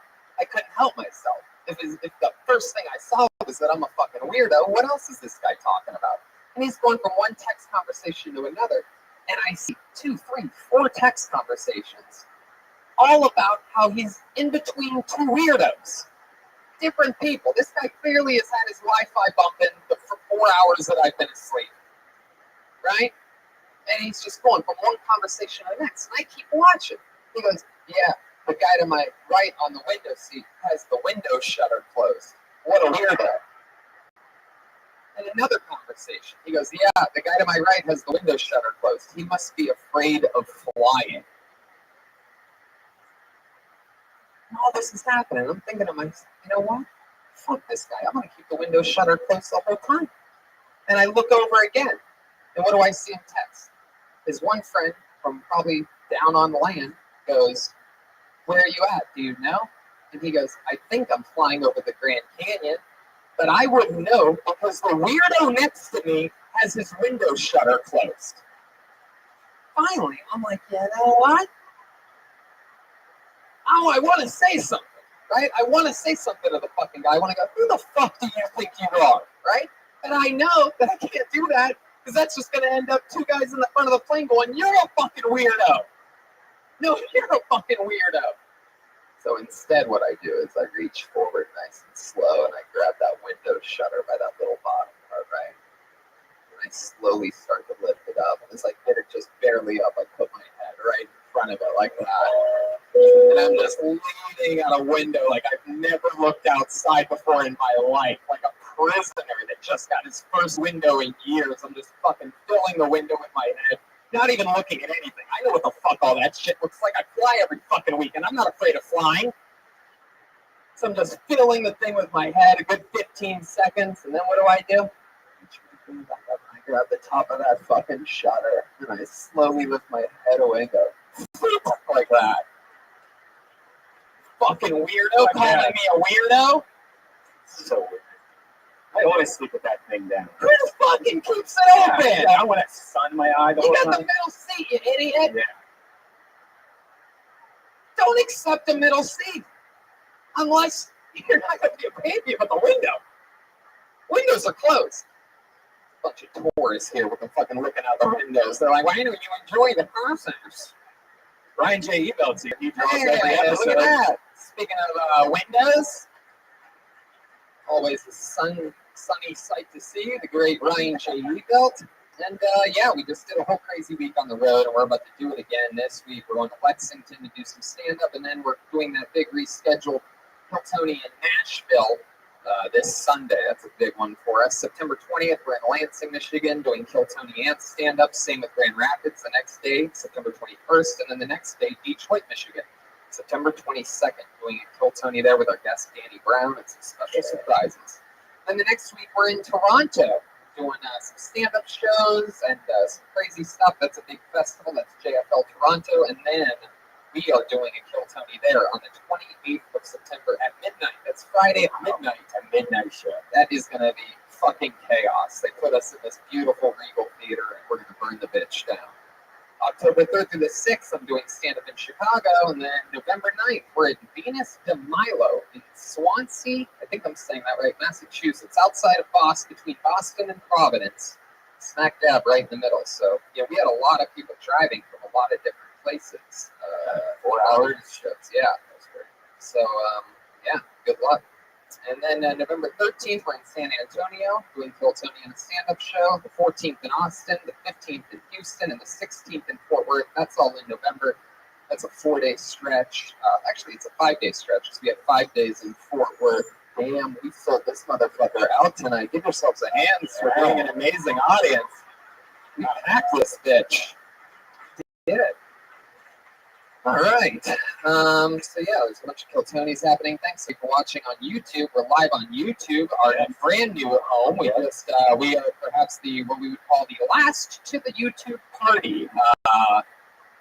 But here we are. We have finally arrived. A lot of people were wondering, where's Kill Tony going to end up? Netflix, Comedy Central, YouTube. We're on YouTube, everyone. We did it. Breaking new ground. Took 5 years to sign our deal with YouTube. Our Cleveland, Cincinnati, and Fort Wayne shows will be uploaded to YouTube this week also. So if you want 3 extra episodes, check it out, youtube.com/KillTime. And be sure to check out Roast Battle on Comedy Central on Tuesday nights at 10. In a couple weeks, there's going to be a special treat for all you Kill Tony fans out there, as I will be taking on the undisputed, defending Roast Battle champion, Mike Lawrence. We'll see how that goes. Fingers crossed. It's going to be one of the toughest things I've ever done. Luckily, I've written for the last 6 or 7 Comedy Central roasts, and I was built for that shit. So we'll see what happens.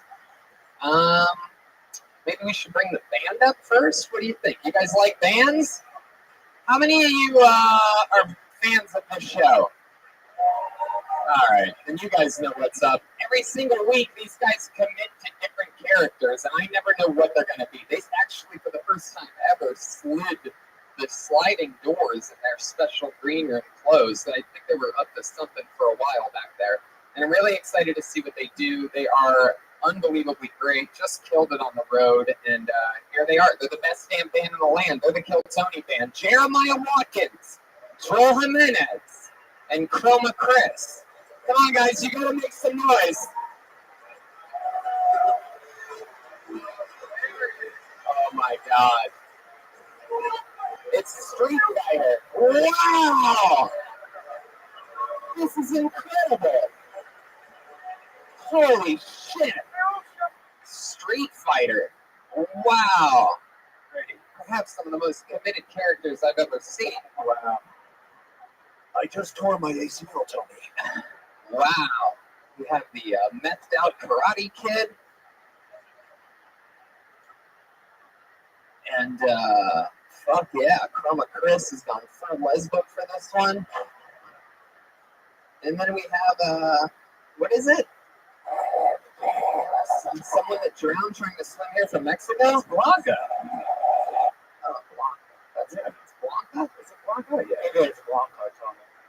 Hell yeah. Well, man, I'm excited to see how much fun we have here with the Street Fighters. This should be... I never really played that much Street Fighter, but I guess you guys will remind me of what I forgot. Well, Ryan usually has more muscles than I, but And Red Band is on a keto diet.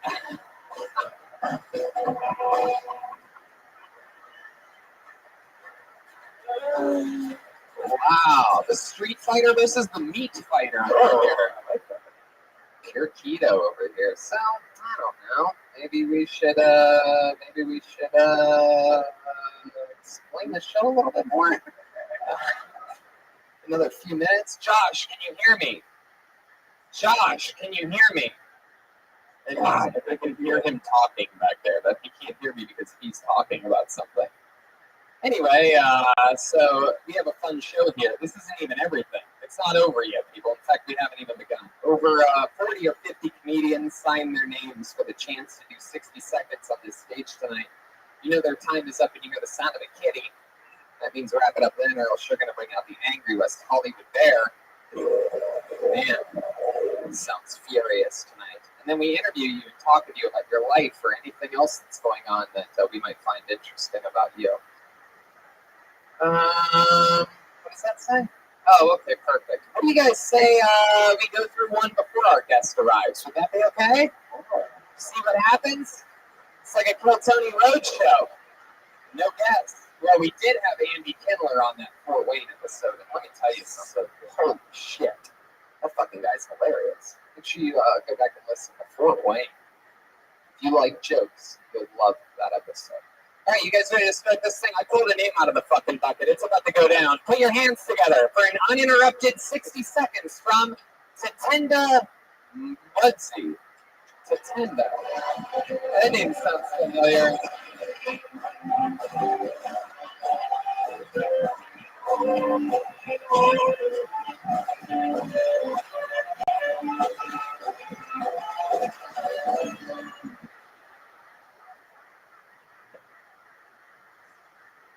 Hello. How's it going? I'm from Zimbabwe. Coming to LA, I didn't realize how behind the times we are in my country. Like things that are still big in the 90s, like they were big in the 90s here, are huge over there. Like people in Zimbabwe love Jean-Claude Van Damme. You know, they're still doing like the double punch. They love Jean-Claude Van Damme, right? So things that were big in the 90s here are still big over there, like AIDS, for example. We used to be big here, not so much. Still big where I'm from. Like it's, you know, the thing about AIDS that pisses me off, it's like it's the reason why Zimbabwe will never have like its own superhero or like an action star, because the diseases are more important than the people. You know, like if we were to have an Avengers, it'd be like Captain AIDS, like Iron Deficiency Man, the Incredible HIV, Black Widow, whose husband was killed by Captain AIDS. Jesus, I feel like it's going to keep naming superheroes. Tatenda Mudzi.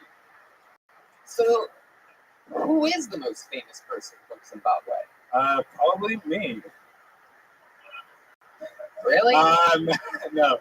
There's a singer, Oliver Mtukudzi, who's pretty famous. Yeah. I wonder what his... There's like... What's his music sound like? Is that him? Honestly, I couldn't tell you. No, that's Danai Gurira from Walking Dead and Black Panther, and one guy, Teresa, from the Japan show, and Do people watch TV a lot in Zimbabwe? Is that a popular thing? Yeah, they Is do. it mostly American TV or? It's a mix. There's American TV, a lot of British stuff, a lot of stuff from Canada for some reason, and yeah, probably. There's some like African shows. At any given time in Canada, it's just 4 channels of those wacky bench moving shows, like, you know. It's like, whoa! People like slipping on banana peels and shit. Sure. Anyway, you always wear your sunglasses on your collar like that? Looks pretty Apparently, cool. it just kind of happens. Sometimes I do that. How long have you been doing stand-up? About 7 years. 7 years. How much here in LA? Probably like 6 months between the time. I was in Zimbabwe for a while making a film, and back in I was in New York City doing some stand-up, and back in LA for a bit as well. How old were you when you moved out of Zimbabwe? 18. What are some of the scariest animals that you've encountered Zimbabwe? Um, Crazy animals over there, like no, I mean, I live in the suburbs, so not really. you live in the subway? Suburbs. Oh no, we don't have a subway. That's Not no. even the sandwich shop? No, Really? that's an American chain. It's global. I mean, probably not in Zimbabwe. I know you guys probably have like food shortages and everything, so it's probably hard to upkeep a Zimbabwe there. Hey, look, everybody, it's our guest, Russell Peters. Wow! Hey, oh, yeah. Hi, Russell. Hey, what did I miss? This is Tatenda. He's from Zimbabwe. Hey, Tatenda. Hey, let's go. Nice to meet you, Tatenda. There we go. Russell's right in. Didn't miss a beat. You're all caught up. We were just talking about crazy animals in Zimbabwe. Well, it's Africa, so you probably got the big five. We have the big five, but like I said, we're gonna have a big nine. What's the big five? Is that like a basketball team or something? It's like a lion, elephant, giraffe, rhino, buffalo, I think. No, not buffalo. I'm sure you're African. Yeah, I grew up in the suburbs. And Crips. What are suburbs of Zimbabwe like compared to the city? The suburbs are South Africa, Mozambique. Pretty accurate, actually. They look actually a lot like LA. We have jacaranda trees, and the trees with purple leaves, flowers. Same kind of trees. We don't call them that here. Huh. We call them You probably call them purple blossoms or whatever. Yeah. Even your trees are darker than ours. I guess so. I mean, I did go on a safari once in South Africa, and we saw these like really white, like albino lions. Basically, there's like a whole compound of them. What were they doing? Ruling over the darker ones? No, just like actually, they were just like running Pressing around. their will, their lion religions. Running free while the darker ones were in peace. Actually, when you go in there, you enter the cage as well. Like it's a big compound. I too have They're living well. So that, which one did you I think it's called it's Phyllocetti, I think. I can't remember put? the name. Near Joburg, Cape Town, Durban. Outside of Joburg. Outside Joburg. Joburg? Wait, what?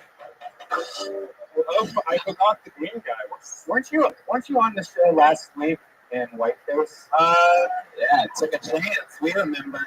I was just ignoring it, giving you a fresh shot. That's how nice of a guy I am. Trying to erase the memories of that bomb fest that was just last week. I'm sad I missed his set. Well, Was it no good? this one was good, but last week he did something in whiteface. He took two surgical masks and put them on his face. Experiment, you know. It was definitely an experiment. You're much likable being yourself. Anyway, Tatenda, we're going to move on quickly because Russell just got here and I want to have a little restart, have him see somebody fresh. So there he goes, Tatenda Mamunzi. Up last week, very lucky guy. This guy's been on like 3 times in 4 or 5 weeks. Russell, welcome to the show. Hi, Tony. Russell Sorry. Peters is here, everyone. No, we love it. Whatever it takes to get you, buddy. Glad you're back. It's been a while. And the band is Street Fighter tonight. I don't know if you know. I noticed that. You ever play the game Street Of Fighter? course, it's Ryu, right? And that's, what was the other guy's name? Luke? That's Ellen DeGeneres. Yeah. Correct. 90s Ellen DeGeneres. Ken? And then Blanca. Hey, yeah, Russell got it. I love it. You guys ready to keep this thing moving along? You get it, right? Uninterrupted 60 seconds, and then we talk to you afterwards. Anything can happen. Put your hands together for Brandon Jordan. Here we go. I'm not seeing movement. Oh, no. Oh, he's over here. Hey, here he is, Brandon Jordan. What's up, y'all? My name is Brandon Jordan from Detroit, Michigan. Anybody been to Detroit before? Why did y'all go? I can't wait to get out of Detroit. Since I was a little kid, I always wanted to move to LA. Been a Laker fan all my life. You know, Nick Van Exel, Elton Campbell, Eddie Jones, you know, them days. Moved to LA. I've been here 6 months, man. And LA is some bullshit. I already got $1,500 of parking tickets. Got my car towed twice.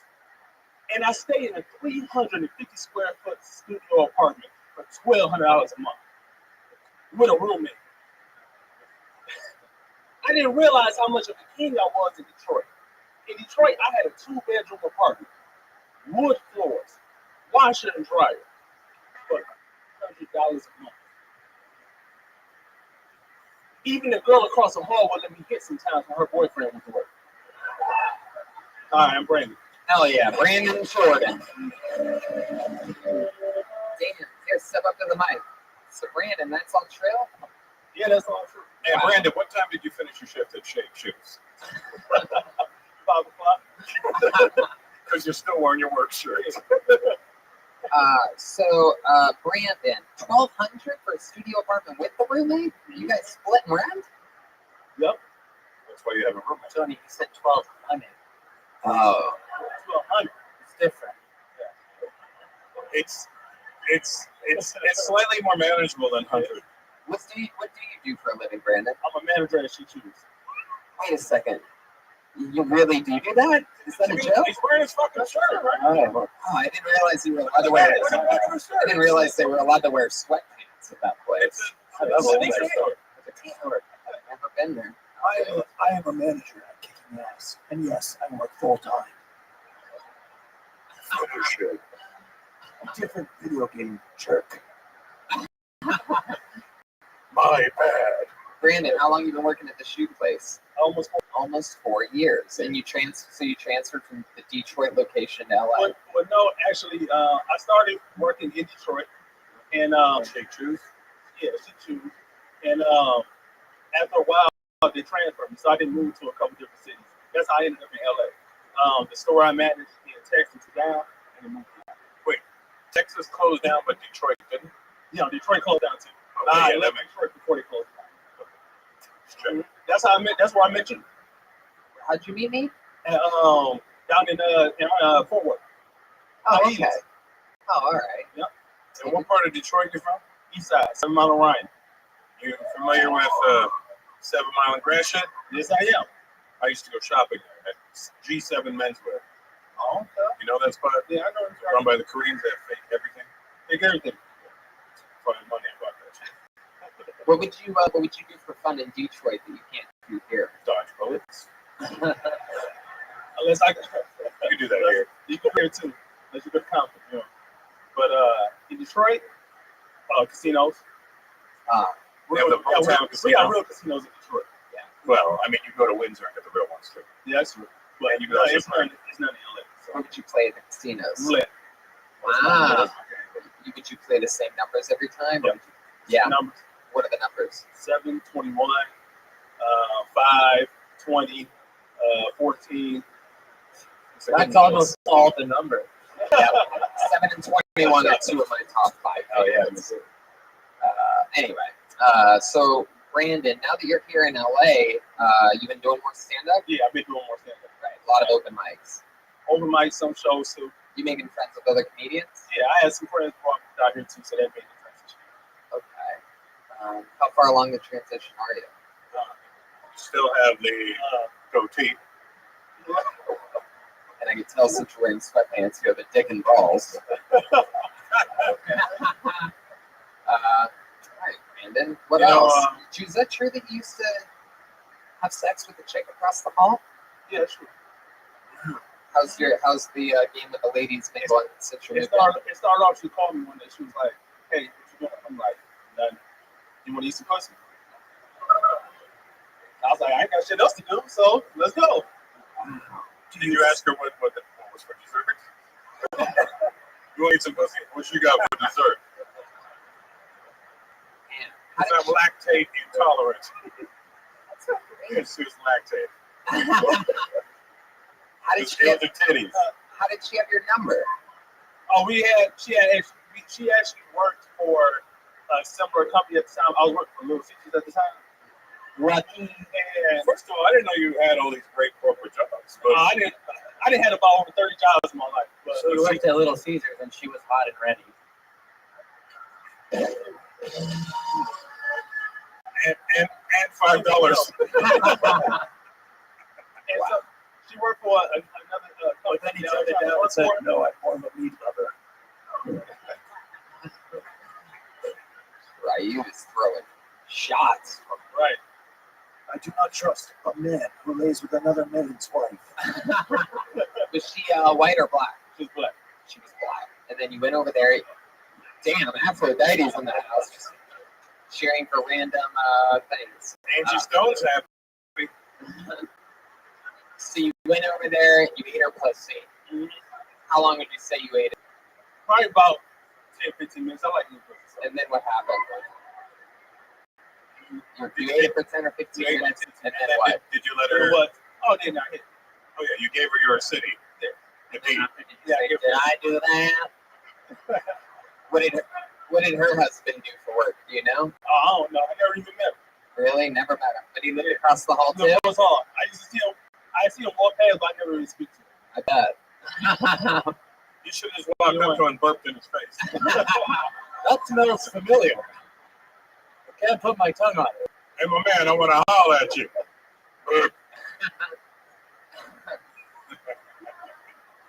Man, that's crazy.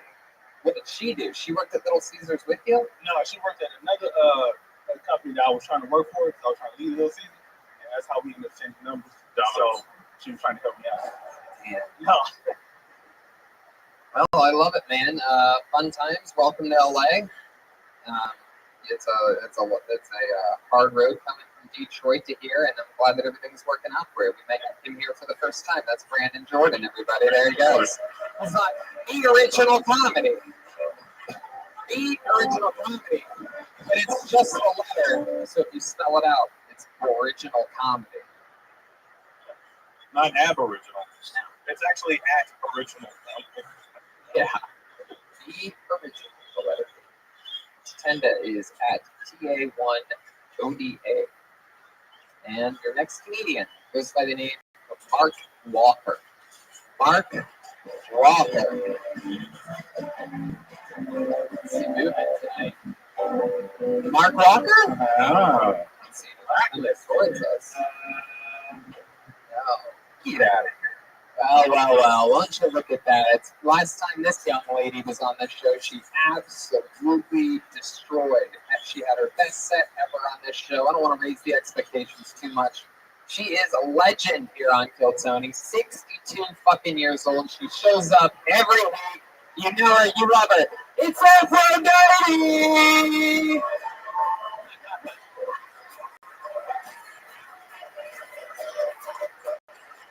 Come on, make some noise, everybody. Aphrodite!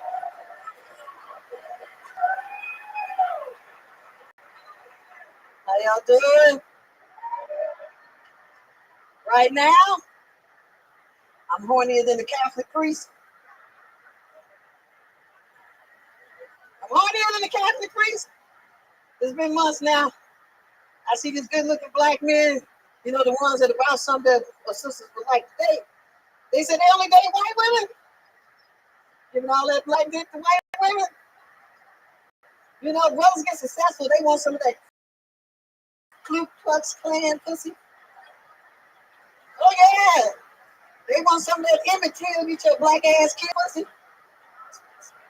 Oh yeah. I just want to tell the brothers, if you see an announcement when that white cop pull your black ass over, you better tell him you driving this daisy. You better tell me you're a motherfucking Uber driver. Because he find out you fucking that white woman, your ass is going to get laid down. Damn. Aphrodite. Are you just the most special goddamn thing in the world? How long has it been since you started stand-up? Almost 2 years now. 2 years. And you've been doing this show up, and you've been signing up off and on for 2 years. Yes. And you are a perfect example of someone that we have literally only watched get better. It is one of the coolest things, you know, just working beats. You started this late. You're having fun with it. You're showing up. You're learning. You're listening. You know, you're having fun with it. Always smiling every damn Monday. And it's just so cool to watch you, you know. I mean, you were working beats up there. You know, it wasn't necessarily, you know, a slaughter fest, but there you are, trying new stuff, taking chances, and doing it all with that sweet, sweet Fat ass. Look at that fucking thing. My God, I just want to know all these young people. I'm tired of these young motherfuckers. They ain't got all their ass. No, you're damn right. What's the name? Lonce, Nicolai, they ain't got all their ass. Yeah, this is real ass. This ain't no, you know, that's that cornbread ass. That's that cornbread Earl ass. You know what I'm saying? That fucking thing is unbelievable. Ryu is completely erect right now. Those of you listening to the podcast, his dick has a red ribbon tied at the top of it. I just had to get my pants. You know, I just don't believe you have to look like an old person just because you're in your 60s. You know what I'm saying? Hell no. You have one of the youngest spirits. I feel like a lot of people try to come up here and pretend to be wiser and older than they are, and then there's you just fucking ass backwards. Yeah, ass is actually in the right place. Yeah, thanks to my grandmother. She had that astronomical ass. Oh shit, I see what you did there. So your grandma had a fat ass too, Oh, my daddy's mom, she had no breasts, but she had that big Jedi booty. Jedi booty. You would sit around ass jets out and come back in. Oh. And you got top and bottom. Yeah. Oh, this is my mama up here. Well, hello, Mom. Yeah, 82. She's 86 and she got bigger titties than the women with implants and shit. How long has McDonald's been dressing you? Somebody said you were going to say that if I got all the money. You better catch Somebody up. said that. Just by looking at you, I know what you like on your hot dog. Oh, yeah. Mostly relish. I'm about to get some, though. The muscle man's back. Wow. Yeah. Oh, Jedi ass is it's weird that your grandma had a Jedi ass because you have the Darth Vader helmet. Oh, yeah. Yeah. So do I. Talk about I dark. told you. Oh no. I'm selling afros to white people, $29 a pound. Okay. Hell yeah. Yeah. Everything else in life been good? What do you do? What do you do on the other days? I see you every Monday night. You always make a point to say hello. You're always positive and fun. And what does Tuesday through Sunday look like for Apple? Well, I have different things to do. I done some other mics as well. Yeah, what about other than mics and other than music? We know they sing. What else though? Shows are coming up. Yeah.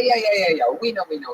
But I'm talking about other stuff. Okay. Like what stuff other than art? Like what do you like to do?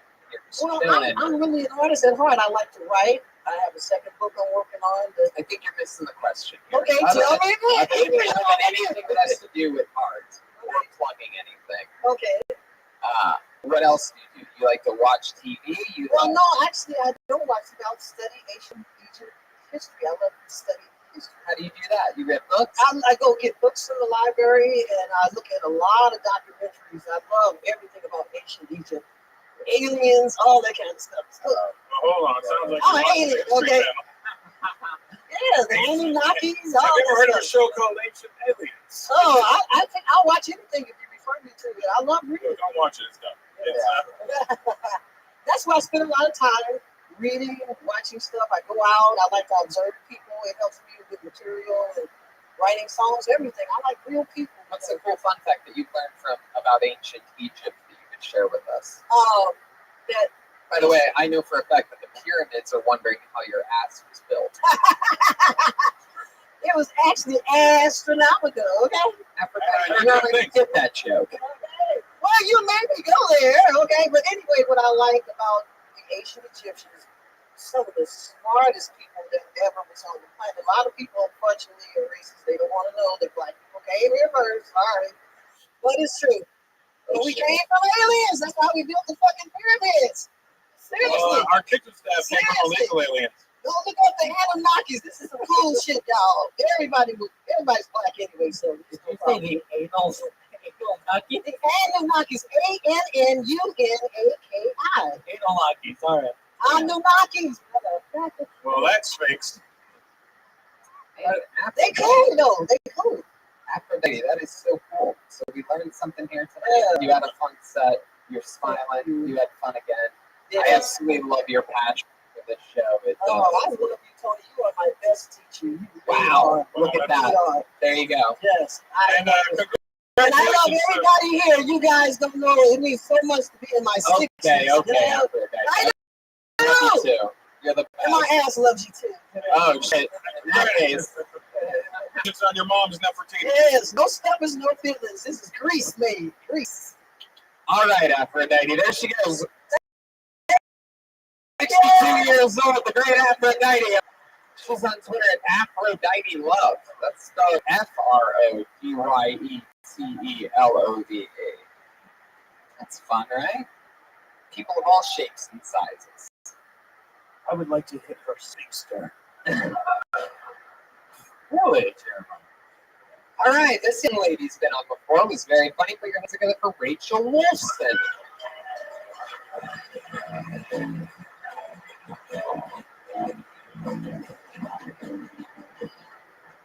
What's up? I was a big tomboy growing up. Now they call it transgender.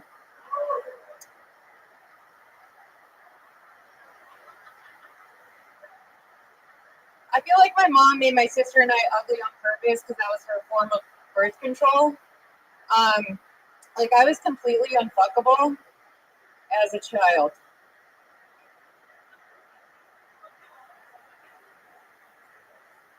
I had a mullet. Sometimes I wonder. No one wants to fuck a kid with a mullet. Let's be honest. Like no one. But like sometimes I wonder if they would have tried. Like if someone would have tried to fuck me because my mom's a judge. She put O.J. Simpson in prison. So basically, O.J. Simpson got sent to prison by the same woman who sent me to my room. But we got out. There you go.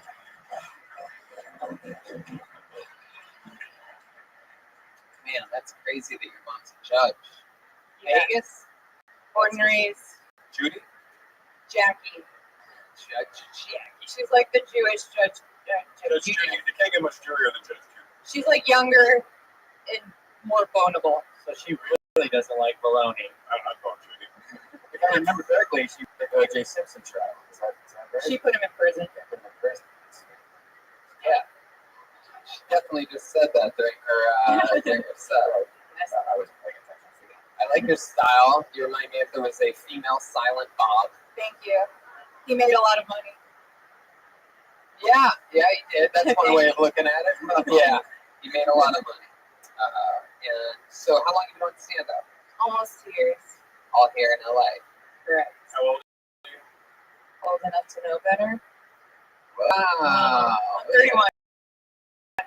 Sly answers from Rachel today. What do you do for a living? Right now, I'm looking for another job. Like professionally looking for another job. Okay. There you go. No, I smoke weed for a living. Wow. Yeah. Didn't I see you couldn't get into like a club recently because you had like a jar of Yeah. this big in your purse? Vegas, yeah, like Vegas is not like always 420 friendly. I tried to get into the club. The guy checks my bag and he's like, "Nope, that's not allowed here." I was like, "Fuck." I was denied. I was like, "I don't want to be. It's not my scene. I don't want to be here anyways." What club was it? It was they just opened up a new club at the top of the Palms.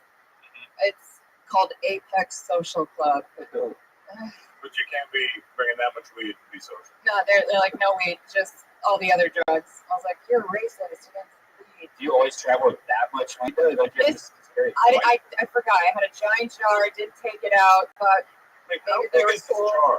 it was like up to half the water bottle filled with weed. So it was big enough. I pictured a fucking Costco mayo.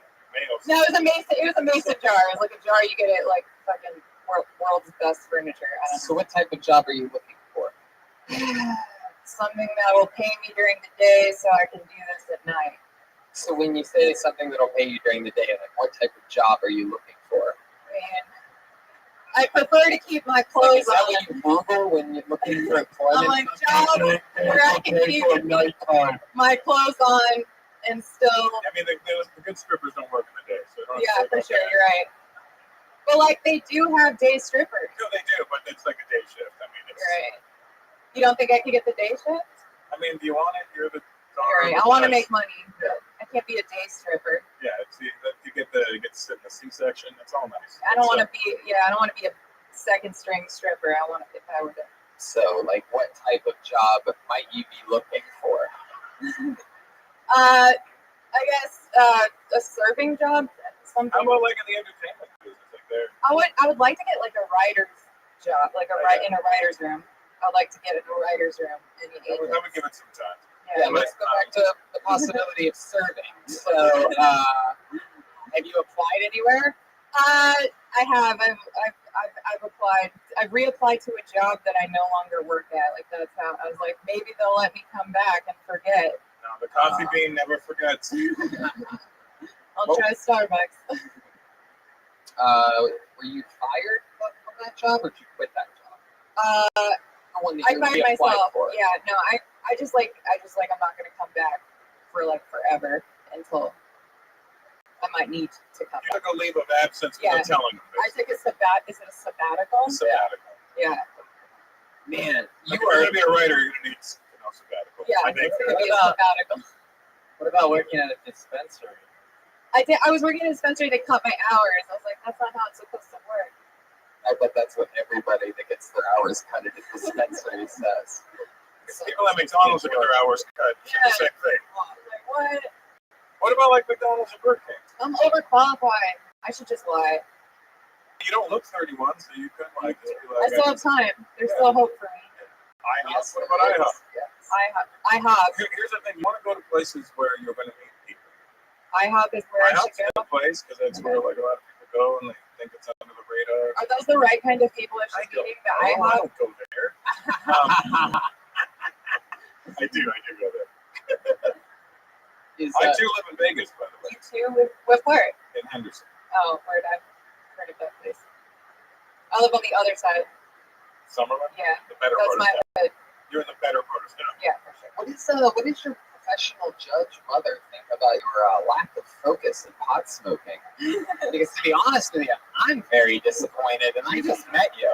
Listen, you should call my mom. She would share the concern. I feel the concern. But Isn't weed supposed to make you focus? But not as much as she smokes. She smokes from like when she wakes up to goes to bed. Like, I mean, I had only 3 joints today. But When do you start? The second you wake up? not today. It depends on the day. Some days I smoke more. Some days I smoke less. Some days I have just 1 joint. Like I think people think I'm just like chiefing all like 24. Red Band thinks I am. And you This girl call it never puts down the pipe. Okay. Chiefing. I don't smoke. Oh, you've never smoked weed? I did. I didn't like it. Okay. It wasn't for me. I feel like It's not that I'm against it. It didn't work for me. I like cocaine is alcohol. cool too. I'm a jerk. I like alcohol. What do you want from me? Yeah, Russell went the more whole like career direction. Stupid, right? I know. All right, Rachel. Well, we'll get an update next time you're on. Fun stuff tonight. There she goes, Rachel Wolfson. She's on Twitter at Wolfie Comedy. All right.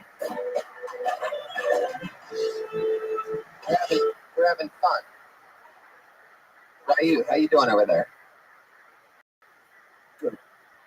All right. It's ladies' night here on Killtown. Put your hands together for Veronica Kwiatkowski. That's definitely a new name. Here she comes. Look at that. Pretty sure it's your first time on Killtown. Put it together with Veronica Kwiatkowski. Are you guys all familiar with the popular poultry franchise Hooters? Yeah? Okay, so get this. Apparently, to get hired at Hooters, the way it works is you go down there and you have to stand right up against the wall. And if your boobs touch the wall before your nose does, then really, you're hired at Hooters. Which is cool. It's kind of like their way of saying, Hooters, we don't hire Jews.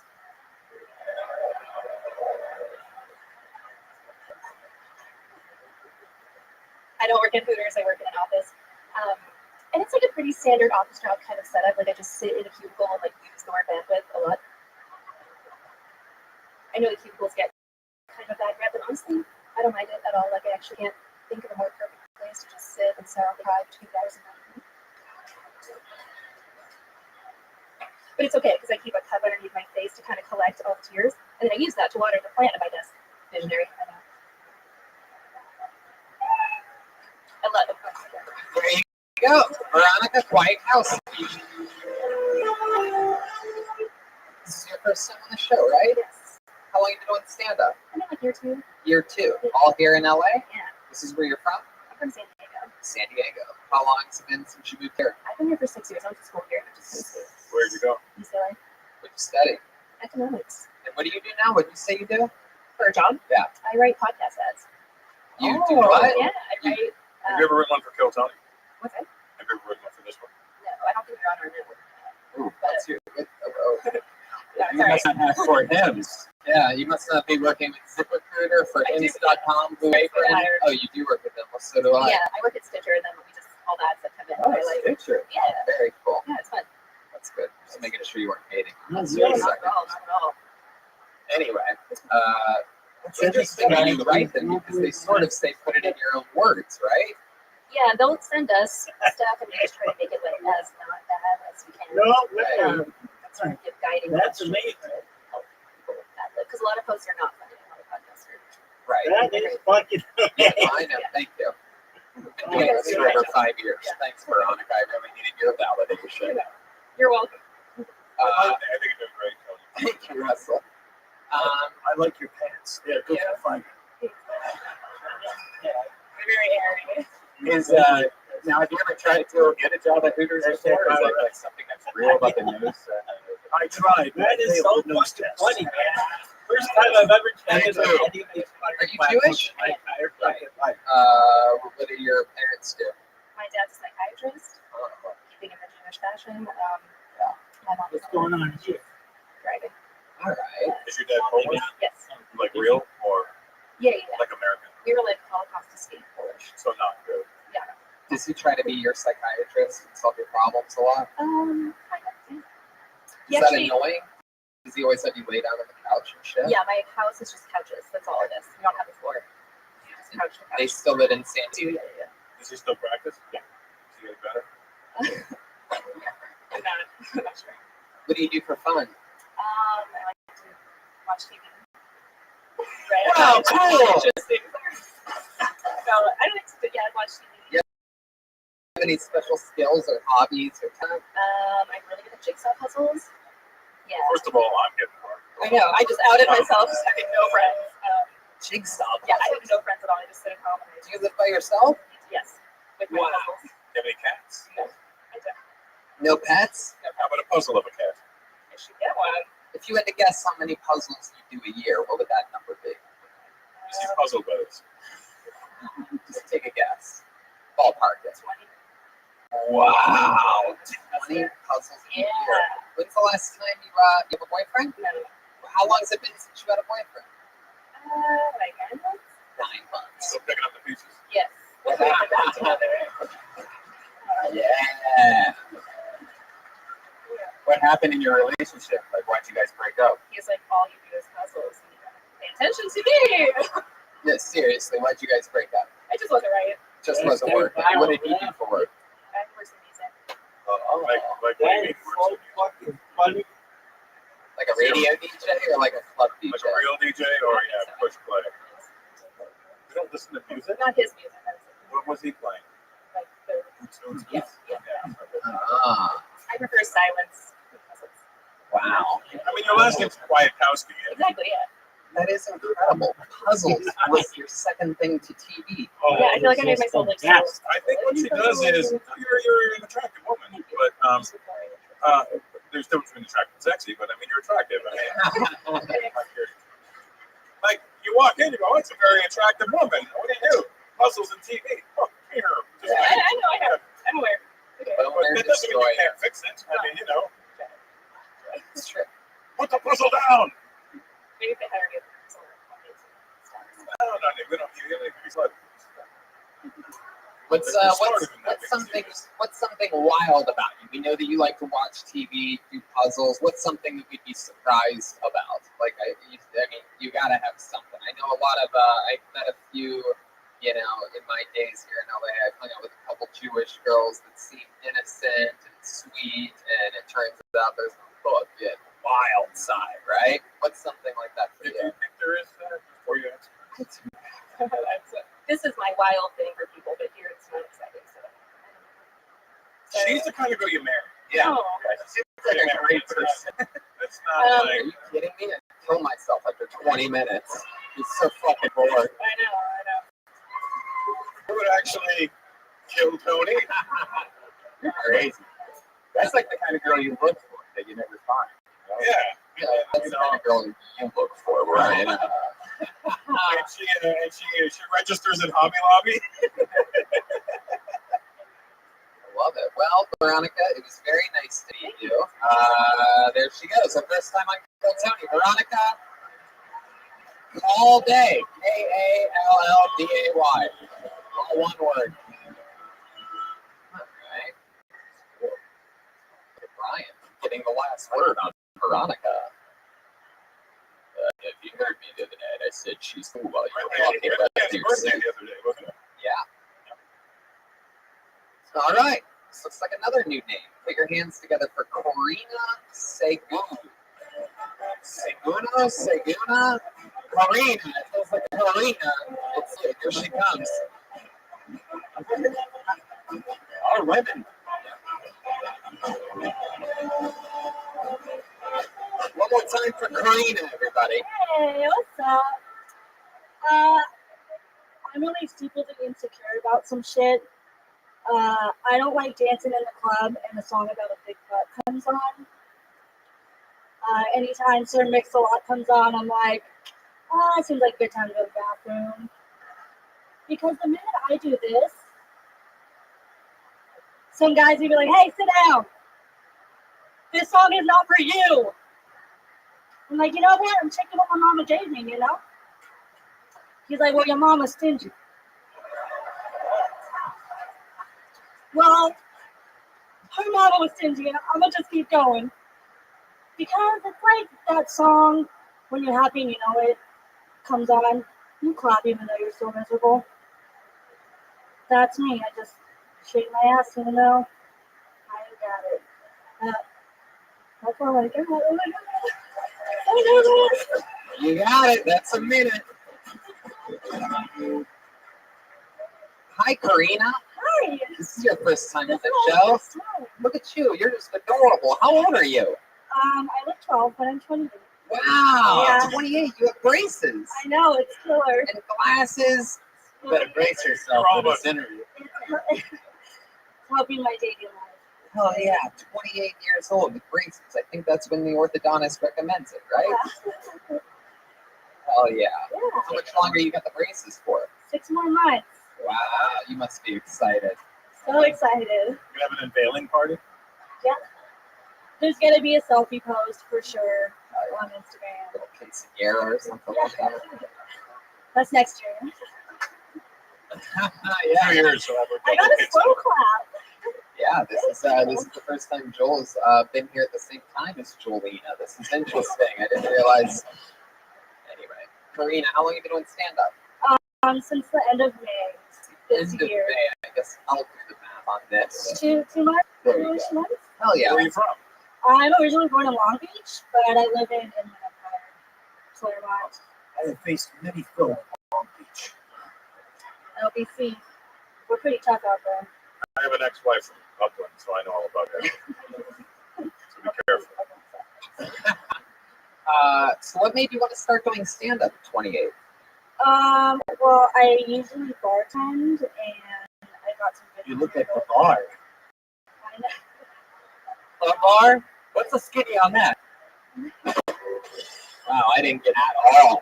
You look like the bar. What was that? Can you explain that for us? Well, she's skinny at not a bar. Oh, And then asked, what's the skinny on that? wow. Wait, I think he's getting bruised. Like, oh, no, I did not get bruised. This is a guy that started his career with his own chant. Come to this. And you get booze from the bartender. Hey, look at that. It came full circle. Like a bar. Anyway, Excellent. Karina, what do you do for work? I'm a bartender. Get the fuck out of I know. here. What? Hey, you're built like the bar. I know.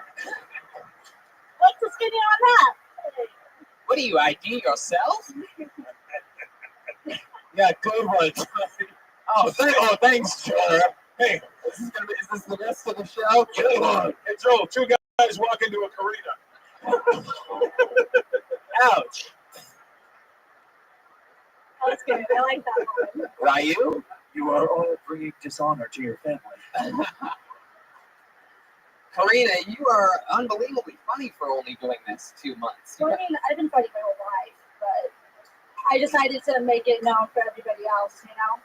Are you enjoying your short journey so far? I love it. I fell in love with it. I did my first open mic in May, and I told myself if I didn't like it, then at least I could say I did it, and I just fell in love with it. So I've been going hard. Like, What are your short-term goals? Like, what's the years you give yourself short-term goals? Like, when I started, I said I'll give myself 7 years. And here we are 30 years later, and I'm fucked. I told myself by the end of summer I wanted 10 minutes, and I have about 8 minutes. But I'm getting there.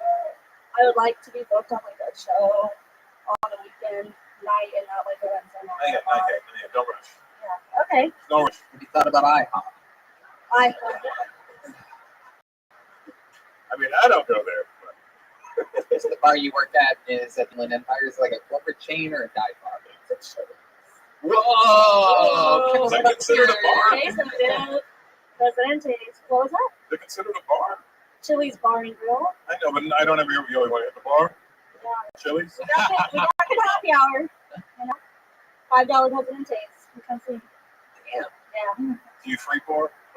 You're not allowed to. Cheers. Yeah. What is it? Horrible. No, it's you can't say that. Listen, if a Jewish person hangs on black girls, that's not what you call them. It's a little thing you have to measure it out. Depending on if my regulars come in, my hand's heavy. Because like my arms are so small, so the bottle's heavy. Gotcha. I see what. I will break you in half. You have a boyfriend, Karina? I do. How long you been with him? Like 7 months. 7 months. Where'd you meet him at? We met on a dating app. Oh yeah, what was the app? Bumble. So you guys fucked the first night. No, I was really good. I waited 2 weeks. Yeah. Really proud. I'm so proud. 2 weeks for a Latina girl is like 8 years for a normal human. I'm not Latina at all. You're not Latina at all? Oh, I witnessed with this. What are you? Half Sri Lankan and Filipino. Sri Lankan and Filipino. Yeah. So your parents met in the Middle East? No, they met in New York. In New York. Okay. You worked in the kitchen. Your mom was a server. Pretty much. There you go. They made a bartender. Yes, they knew. 2 weeks. I have never met a nun in person. Karina, what does he do? You What's the also boyfriend a do? stand-up comedian. Whoa! Wait a second. Hold on. Hold on a second He's here. here. How long has he been doing stand-up? For like 2 years. Oh my God! It's a vet. See, I will What? break you in half. has he been on the show before? No, this is both our first time here. Was he up tonight? Yes. I hope so. I hope he Oh, put he's his in the name. bucket. He was Aphrodite. So let's get this straight. You've been with him 7 months. You've been doing stand-up 2 months. So you met him. You went to one of his shows. You saw what he was doing, and you're like, I'm funnier than this motherfucker. That's exactly what happened. His best material is me. Wow! Damn! Look at this. That's interesting. It's funny. It took you 2 weeks to open for him.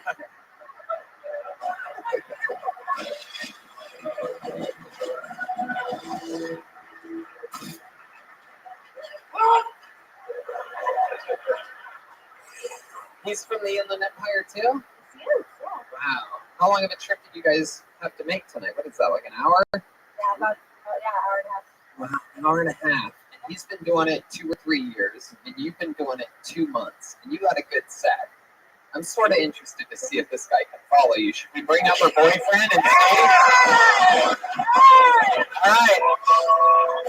Why don't you just give him a proper introduction? Put the mic back in the mic stand and bring him up, and we'll get 60 seconds. One more time for Karina Sagan, everybody. All right. Put your hands together for the Fresh Prince of Egypt, everybody. Yeah.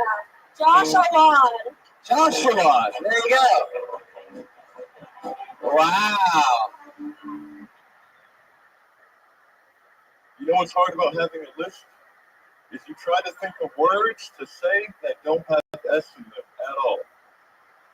Or you're put in situations sometimes.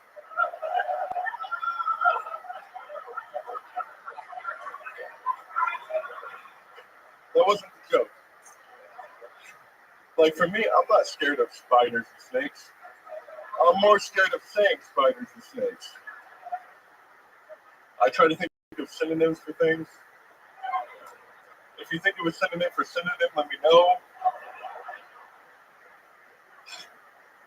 For me, it's never a sofa. It's always a couch. I'm never soaking wet. I'm only covered in water. I don't have sex. I make love.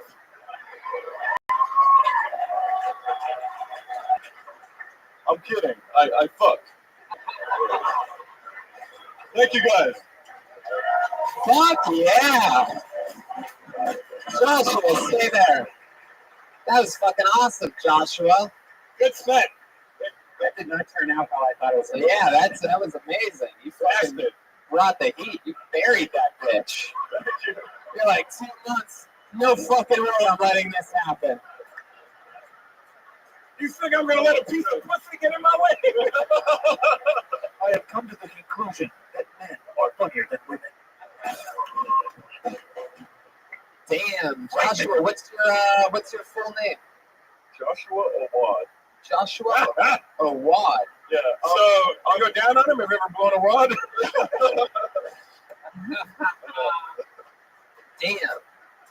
I swallow, okay? I swallow. Whoa, this little slut. It's you hum stuck in her braces. You follow? She doesn't. I don't want to block you, but It's weird. She's the one that has braces, and you're the one that sounds like you have cotton in your mouth. I know it doesn't help that I have cotton mouth. I see what you did there. Why the long shirt? It's one of the longest T-shirts I've ever seen in my life. It's the longest, most wrinkled T-shirt I could find. No, this is a tall shirt that my mom got me. She thought I'd be like, I'm gonna get you tall shirts. Wow, it's like a fashion thing. Yeah. He doesn't call it a shirt. He calls it a blanket. So does Michael Jackson. Can I take that now? Yes, you may. So Joshua, how do you like going stand up? Been doing it a couple of years. Yeah, I love it. Yeah. Yeah, I love it. What else do you do for fun? For fun, I play video games. I like to edit videos. Yep. Just like everybody else that sounds like you, video games and editing videos. That's exactly what I thought you were going to say. What do you do for work? I'm not working right now. I was working in post-production, working on TV shows, but I wasn't doing anything creative, so I wanted to make the switch. There's nothing? To unemployment? What are you planning on switching to? Hopefully this. Like full-time stand-up comedy. Or just I'm going hard. But that doesn't mean you can't edit. No safety net. If you have a safety net, then you have 1 foot out. Damn, look at that. Yeah. Wow, that's an interesting take on it. Have you been getting any gigs? Yeah, I've been getting a couple gigs. And, you have money saved up from editing and all that? It ran out. Wow. So what are you doing? How are you surviving? How long ago did you quit the editing? It's been 2 years. So can you give us an example of some day-to-day survival methods since you've run out of money? Can you give us? He was only 1 year into stand-up when he quit editing. How does it feel to be rendered useless? How are you surviving, Joshua? My overhead is really low. I live at home, and your shirt is really long. Wait, where do you guys fuck then? You live at home with your parents. I live at home with my mom. Yeah. Oh, okay. So where do you guys fuck then? At home with my mom. Very awkward. With your mom? Oh, damn, that's crazy. So your mom's Egyptian? Yeah, I'm Egyptian. Yeah. How'd you know that, Russell? She said the Egyptian pharaoh was. The Fresh Prince of Egypt. That's what it was. Yeah, and now Aphrodite's like, oh, baby. She wants to. She can study. She sounded like a Popeyes commercial just now. Oh man. Your mom's Egyptian? Yeah, and my dad. Oh, okay. Yeah. But they're not together anymore? No. They parted like the Red Sea.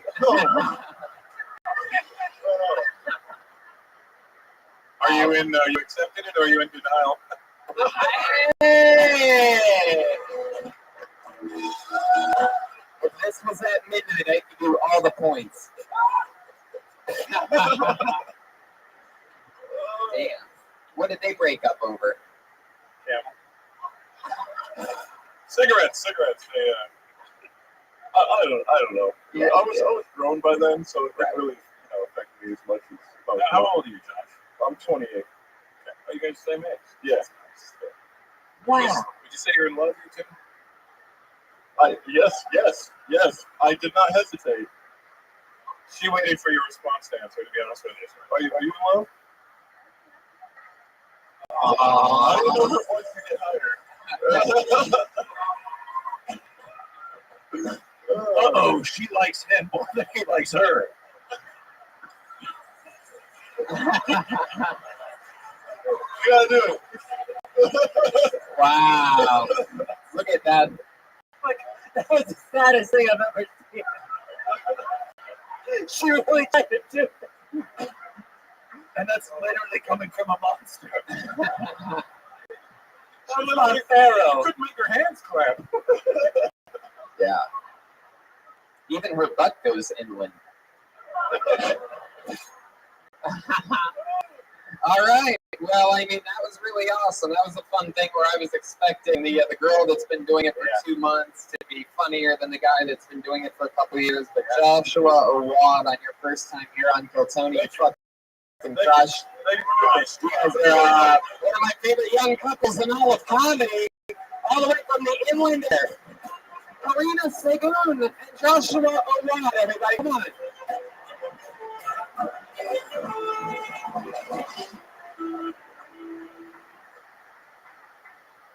A lot of mercy. This is a very female-friendly episode of Kiltony. Put your hands together for Robin Blake, everyone.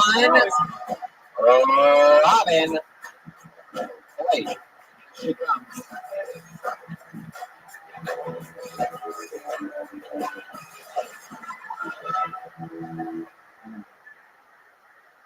Hey, make some noise if you're happy.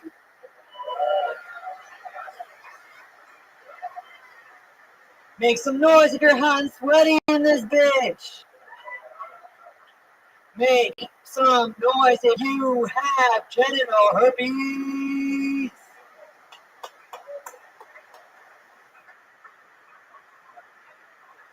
I've had a lot of unprotected sex. I did not get one STD. I got 2 STDs.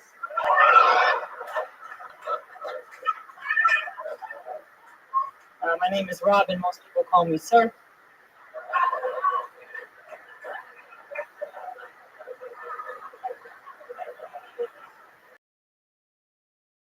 My best friend told me, he said,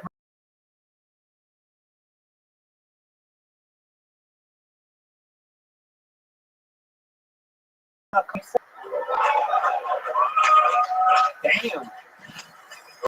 Robin Blake. Welcome. So this is your first time on the show. Hey, the microphone, Robin, over there. Let's grab that microphone. Fuck yeah. We know you like tucking things that look microphones away, but let's hear Adam's apple, Robin. I want to be able to listen to say these things. It's 2018. You signed up for this shit. Oh, yeah. Is it okay if we call you Bob? No, my name is Rob. I got 2 X chromosomes. What does help us out? What does that mean That exactly? means I'm a biological female. That bitch, that's what you are. Great set tonight. And we're just talking here. How long have you been doing stand-up? 2 years. 2 years. All here in LA? Well, I'm actually from the IE too. The IE? Yeah.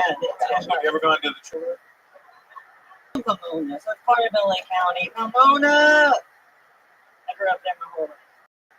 But I do comedy out here, yeah. Yeah, okay. What do you do for a living? I'm a webcam. What do you do on the webcam? I flex.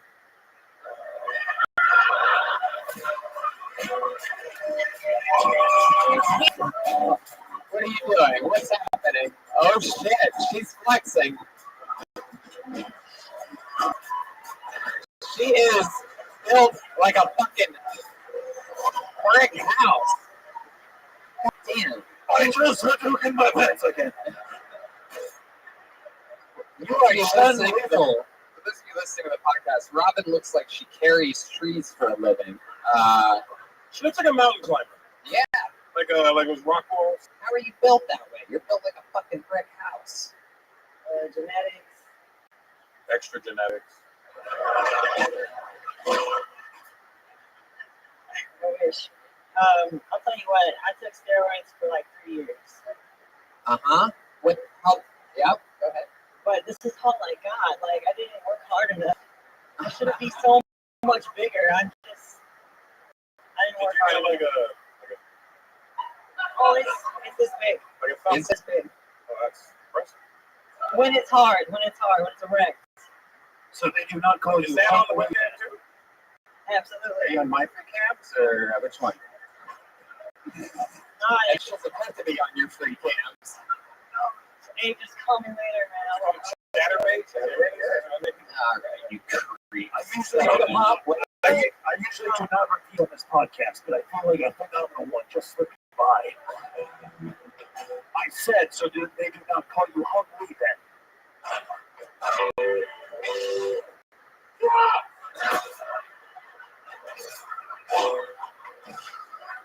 Jeremiah Watkins just killed himself. So, Robin, what are you into? You took steroids for a few years. You take steroids and bodybuilding or just take steroids? I bodybuild. I used to. I wanted to focus more on comedy. I realized, like, the bodybuilding world, I'm a big fan of it, but it promotes. It was really competitive. And it really triggered my body dysmorphia. So I had to break. When you say that it triggered body dysmorphia, like what? If you don't mind talking about it, can you give us an example of what you mean by that? Well, like, okay, like, I love my body, but then when it got competitive, I couldn't see my body the way it really was. Hold on. Okay.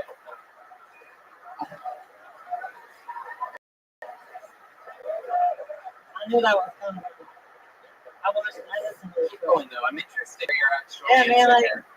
This is a very interesting. Interrupt me. Let's see. I'm a personal trainer too. I've done everything. I'm a drug dealer for Lyft. I'm about to become a security guard. I don't know. Like, when it comes to like bodybuilding, it's just that. I mean, like, I like being athletic. I think what happened was I didn't like the pageantry of it, Right. but I like the performance aspect. But you're limited as a woman because you don't get a lot of time to pose. You didn't like the gay shit. Oh my god, I have no idea what is happening. Oh, she's a woman. She Perhaps the paint is going through his Yeah, skin like- and he's having an allergic reaction or something. A little too. What is that greenhouse paint you put on? What is happening with children? Remember, he is a monster. That wasn't me that said that. We're shooting a bunch of blondes tonight. So, Robin, you into boys, girls? What's your story? You just beat the shit out of dudes? Like, what do you do? Women. Hell yeah. I got a crush on Cassandra. Oh, damn. Yeah. How could you not? So do I. Look at her. Amazing. I will fight you if you agree to the terms. Oh, shit. Jeremiah, careful. Be careful. All right. Nope. He's kidding. He's just a jokester. This is how all my friends get hurt. Last time Jeremiah took a chance like that, it was on a skateboard covered in pads. I brought this honor to my family today. Robin, we have a little tradition on this show that we just did on also on Fort Wayne. It's a little game, but if you don't mind playing it, it's a little game called What's in That Fanny Pack. You don't have to pull out everything, But if you just want to show us something that it's almost like show and tell. You basically get to pick what you think might be the most interesting thing out of fanny packs. We only do this with fanny packs, not purses. I got my This is called what? Whoa, this is going to be interesting. dog food chicken. The McChicken sandwich. Whoa!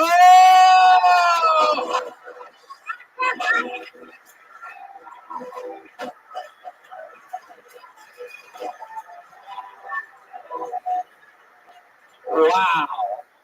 A fucking chicken sandwich. Hell yeah, right. You just going crazy. Is that half a chicken sandwich? Have you ate half of that already? Like a quarter. I ate like Damn. You're a fucking. Give me a quarter. Is it like a wheat chicken sandwich? Just don't eat all of it. Robin, is Brett for saying gay shit in there? Dude, you and I are cool. We're friends. That's right. I love you. All right. What else is in that thing? Remember the episode that Joelberg broke everybody? I am Blanca. I am a street fighter.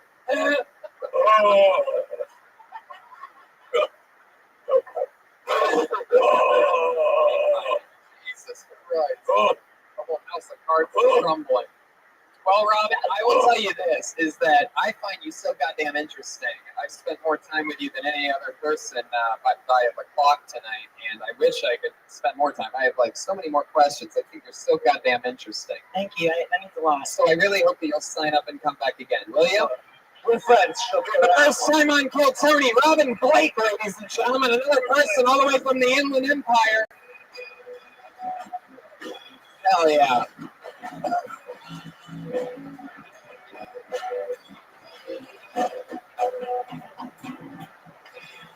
She goes, Robin Blake. We have a regular on this show.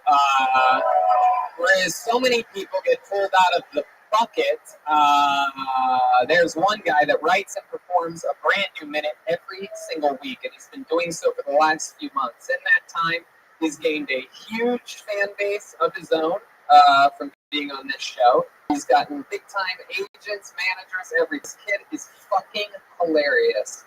And he writes and performs a brand new minute every week on this show. Make some noise for him. It's the great and powerful Malcolm Hatchet.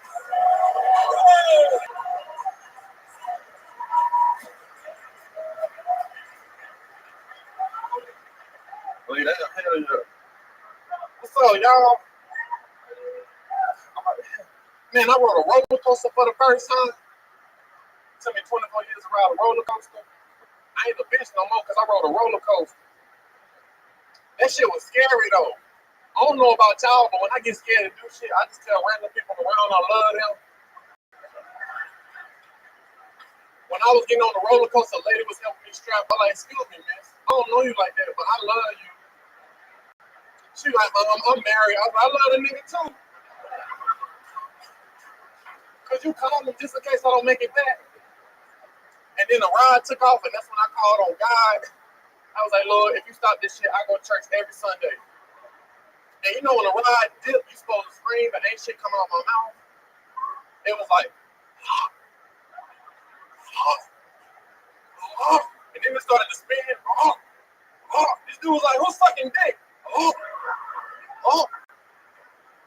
Keep going, yes, finish it. Hold on, wait. And then the ride went back to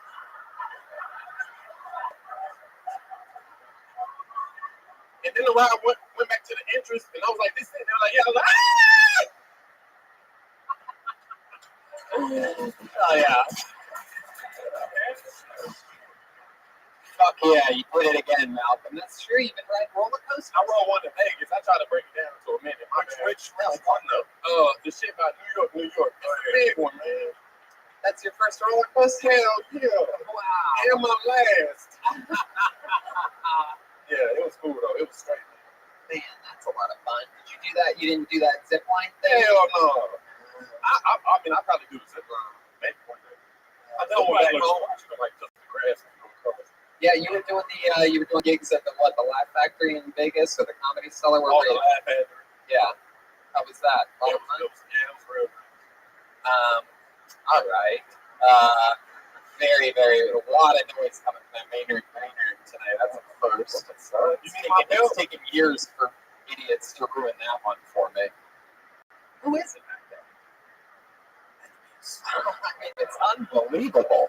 Who has the fucking balls? Man, someone's getting reamed after tonight's show. That's going to be exciting to keep an eye on. I'm going to send Rob and Blake in to beat their ass in a second. She is doing security.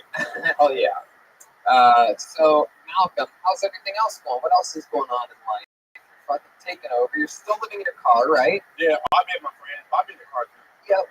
You know what's crazy? Yeah. I went to the doctor to see if I was a diabetic, and I'm a diabetic. So he said, keep eating sugar. No, he didn't say that. He did not say that. No, he did. He did. Why did you think you were diabetic? Because I ate a lot of sugar. My dad, he died from diabetes. So I was just trying to go get checked. So you were just trying to see if you could push it along? Like, did they tell you, like, you know, you could be diabetic? Nah, he said you're good. Oh, go get some candy. He did not say go get some candy. No, he did not. You're lying to me because you know that I care about you, and I told you that you've been eating too much candy. And now you're lying to me on the show about the doctor prescribing you fucking candy. He was like, I don't see what the problem is. Go eat some sugar. He did not say go eat some sugar, Malcolm. You're lying. We're live streaming around the globe right now. I'm going to go back and I'm going to record them, put on Snapchat and tag you. I swear to God, you better. Yeah, Aries don't lie. Record it. You have a nice lawsuit in the future that you get a lot of money from. Yeah, almost there. Yeah, I've been chilling, man. You know. I love it, man. I love it. Have you done any remodeling in the car? Oh, I got a newer car since last time. Instead of getting an apartment, you got another car. Yeah. Well, remodels. Yeah, my floor mats, they say welcome now. They misspelled Malcolm. Damn, Malcolm, I fucking love it, man. It's so much fun. You know, we were just in Montreal, and you know, Jeremiah crushed it on New Faces, and I was thinking about you, and I was thinking about, you know, how it's funny how it took them years longer than it should have to get Jeremiah in there, and I'm just so excited for the, you know, just like I was with him, I'm so excited for the world and all those silly idiots that run show business to find you and watch you explode like I think it's going to be. Same thing with Haddish, you know, we were just talking about this earlier, where it's like, you know, she was on this show so many goddamn times, just part of the family. And, you know, once you're gone, you're gone. Once you're that big. Have you met her yet? Have you met Haddish yet? I came here a year ago in April for a showcase, and she hosted for me, but she was high, so she don't remember me. But I met her, but she don't remember me. She will. Maybe, yeah, probably. You know, I during the I don't think I've ever told you this, but during the 5-year anniversary for the show, in the couple weeks leading up to it, I had Joe Rogan and Dom Aguirre booked, and I was putting together in my head things for the show, what else I could do, and I hit up Tiffany, you know, one of our close old friends, right? Like, you know, me, her, and Red Band headlined triple headline shows all around the country together. We've been everywhere together and all this. And I sent her a message. I go, hey, you know, we already have guest booked for this big 5-year anniversary, but if you want to do something cool, you should stop into the store if you're free at about 9:40 p.m. because we have a regular on this show, Malcolm, who's amazing. And I think it'd be the coolest thing if you just swung through the fire exit back door. Josh will let you in. You can come out and say people can accomplish your dreams in your own way. You know, I sent her this message. And it turns out that night she was hosting the fucking MTV Video Awards. How stupid am I? Hey, you want to swing by Keltoni and get some words of encouragement? Such an idiot. She's hosting the fucking MTV Video Awards. Hosting the Video Awards. Filming her like 10th movie right now. It's unbelievable. We are just so proud of her. You can look back on so many great episodes of Keltoni and not only see her on the panel, but she was also the Iron Patriot in a couple episodes. Imagine that. Anyway, long story short, Malcolm, you're a fucking star too. Thank you for doing this every week. There he goes, Malcolm Hatchet. It's getting hot in here. Extremely hot. Let's put that AC up in here. Who's working this joint? Fucking 7 door guys. Nobody keeping an eye on the thermostat. I don't understand why we have so many door guys. This reminds me of the time I battled Balrog in Jamaica. All right, back to the bucket we go. Is that good with you guys? Back to the bucket? Huh? All right, Let's see what happens here. This looks like a new name. Put your hands together for Vincent Bryant. Vincent Bryant.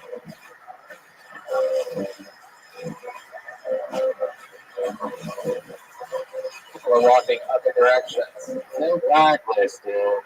Jeez Louise. It's a missing spot. Is that Carrie? Hi, make some noise for Carrie, everybody. One of the coolest bartenders at the Comedy Store. I put another name on the bucket. Ladies' night will continue. Put your hands together for Sarah Lawrence. Sarah Lawrence. Sarah Lawrence. Sarah Lawrence. Sarah Lawrence. Sarah Lawrence. Wow, Jesus Christ. These people sign up and then they get scared to death. So many females this show. It's crazy. Okay, put your hands through. She's in the bathroom? She's taking a shit. Damn. All right, Brian. Wait up. Really. Like, what do you think's going to happen when you say something like that? We're expecting the crowd to go crazy? She's taking a shit? That's what's like. That's what I really thought. Like, I I'm going to think just it's roll really out. She's taking a shit. That's what you just said. Right. Someone else said in the bathroom. And someone goes, she's taking a shit. That was you. No. You said it in I the microphone. repeated what they said. You repeat what a normal brained audience member says. Because. All right, there she is. She is Sarah Lawrence, everybody. It worked. You guys ever have sex with somebody without a condom and then freak out that you got an STD, so you go and get an STD check, and then before you get the results of the STD check back, you have sex with somebody else without a condom, then it turns out you didn't get everything you thought you had? I'm just asking for a friend, it's not. It's fine. I cut my hair like this, I got an undercut, and I was in the toilet, that's one.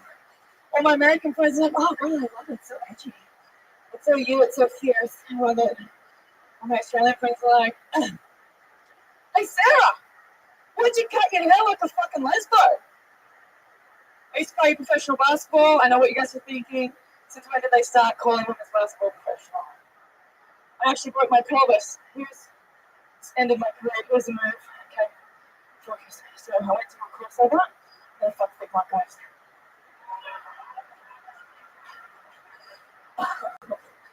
My friend went out with a guy and she said at the end of the day they went to try and have sex and they couldn't because his dick was too big.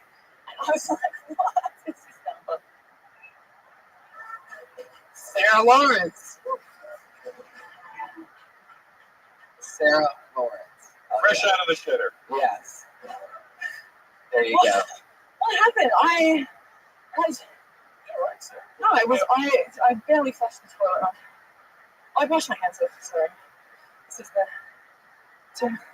it's wet. Come on. What the fuck is, oh, that's from your hands. Okay, very good. I thought that was. I know in America you can flush those. Woo! Thanks, Isabella, for coming to get me. Wow. So Sarah Lawrence, you just performed comedy out of breath and very fast. I've never heard a female auctioneer perform stand-up before. That was some interesting stuff. Is it true that you used to be a professional basketball player? Yes. Really? Yeah. Australia. Yeah.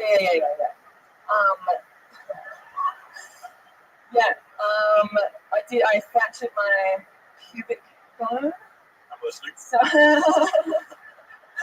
What did you fracture it? okay, so I did do a crossover, and then I pulled on my adductor, and then we were doing like a training camp, and I didn't want to be a pussy and stop because they were like, your pussy stopped you. hey!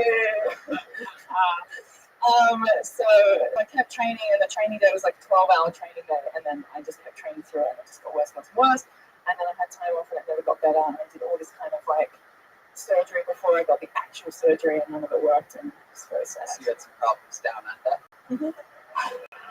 They had to take a trip off of Bobby. Kangaroo. Wow. So how long were you? Okay. How long were you? How long were you in Australian professional basketball? A couple years. A couple years. Yeah. Which is definitely going to be Australian forever. Yeah. How long have you been in America? I've been for 4 years. 4 years. Yes. Yeah. How's that going for you? I'm really good.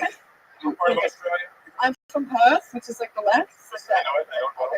Where's your wife? Melbourne. You don't have to say everything. That's what she says. Yeah, Perth's on the other side. Gold mining. That's yeah. That's where my tourist is. Really? I remember Perth because that's where Uma says that Bill is from in the movie Kill Bill. And they lied to the guy that she's married. Anyway, doesn't matter. Kind of looks like Uma. Yeah, a little bit. There's a little bit of Uma there. Your shirt says "fuck Kanye." Why? Why is I knew that? this was gonna happen. I was like, I bet you if I put on a ridiculous shirt. So this is I bought it like 4 years ago when he did something really dumb like 4 years ago, and I was like, fuck that guy. And I got the shirt. I don't remember. Something's Isn't that funny how the Kanye's haters can't even remember what the fuck he did? People that just listen to fucking slow, shitty acoustic music all the time. Like, fuck that guy. I'll just wear a shirt that says fuck him. People will think I'm cool.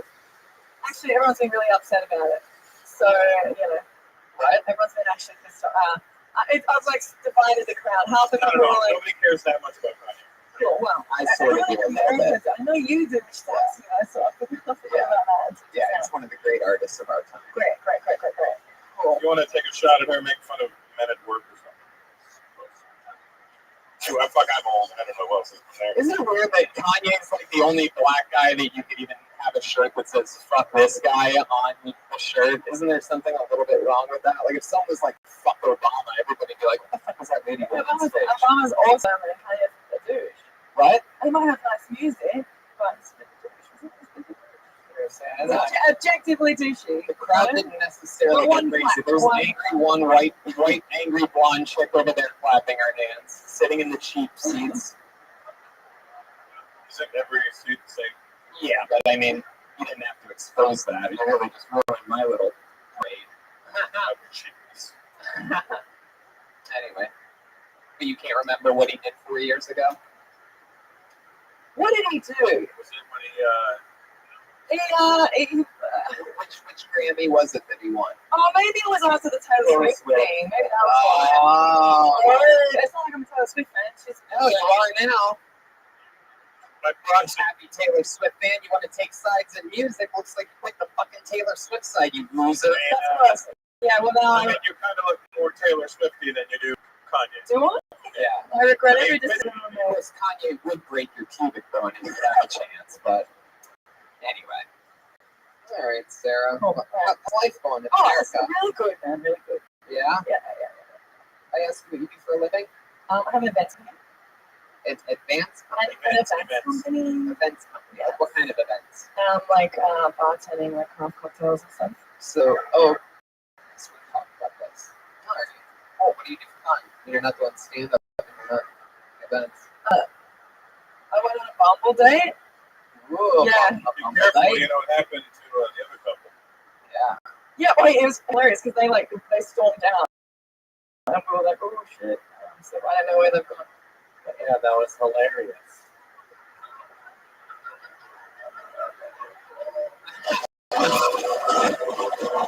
So your Bumble date, how did that go down? What was that like? Where did you go? really good. So it's my first time and we met up and everything's. You shag, as they say. We did shag, you know, shag. Wow. Not on the first night. What kind of a restaurant group? Because I'm a period, so I couldn't. It's just like, it makes it look like I'm That's your asshole bleeding. Am I right? Hey! Periods are never an issue for real. His knuckles are red. Cool. If you took the wig off, you guys have the same haircut. So Yeah. you're a magical couple. All right, Sarah, we're gonna keep moving along. There she goes, Sarah Lawrence. What do you guys say? Keep it going. Go back to the bucket one more time. What do you guys think? All right. You guys seem like you're down for it. Here we go. Let's see what happens, shall we? Round and round we go. Where the bucket stops. Put your hands together for Avery Hutto. Avery Hutto. Here he comes. Long distance.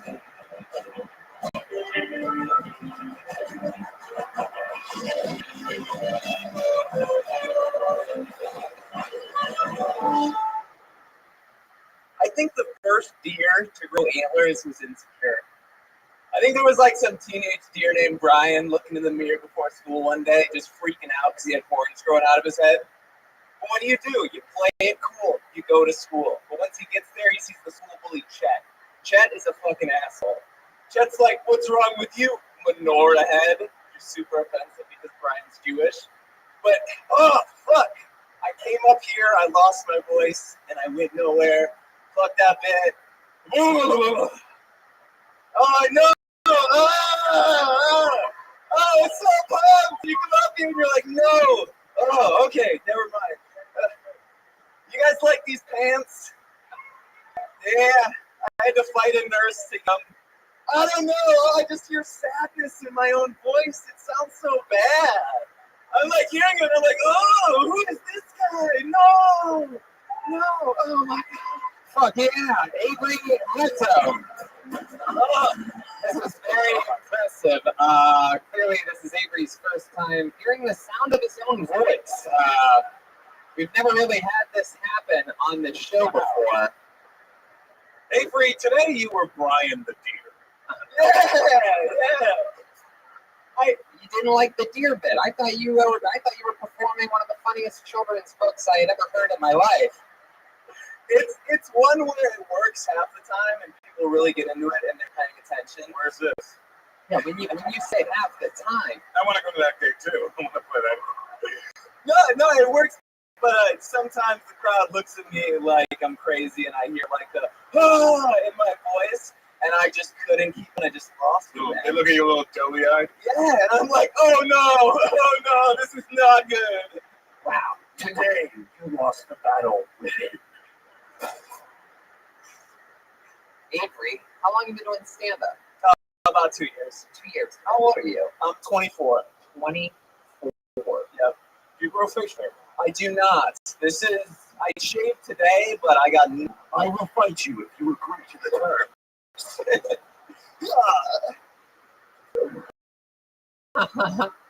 Avery, you from LA?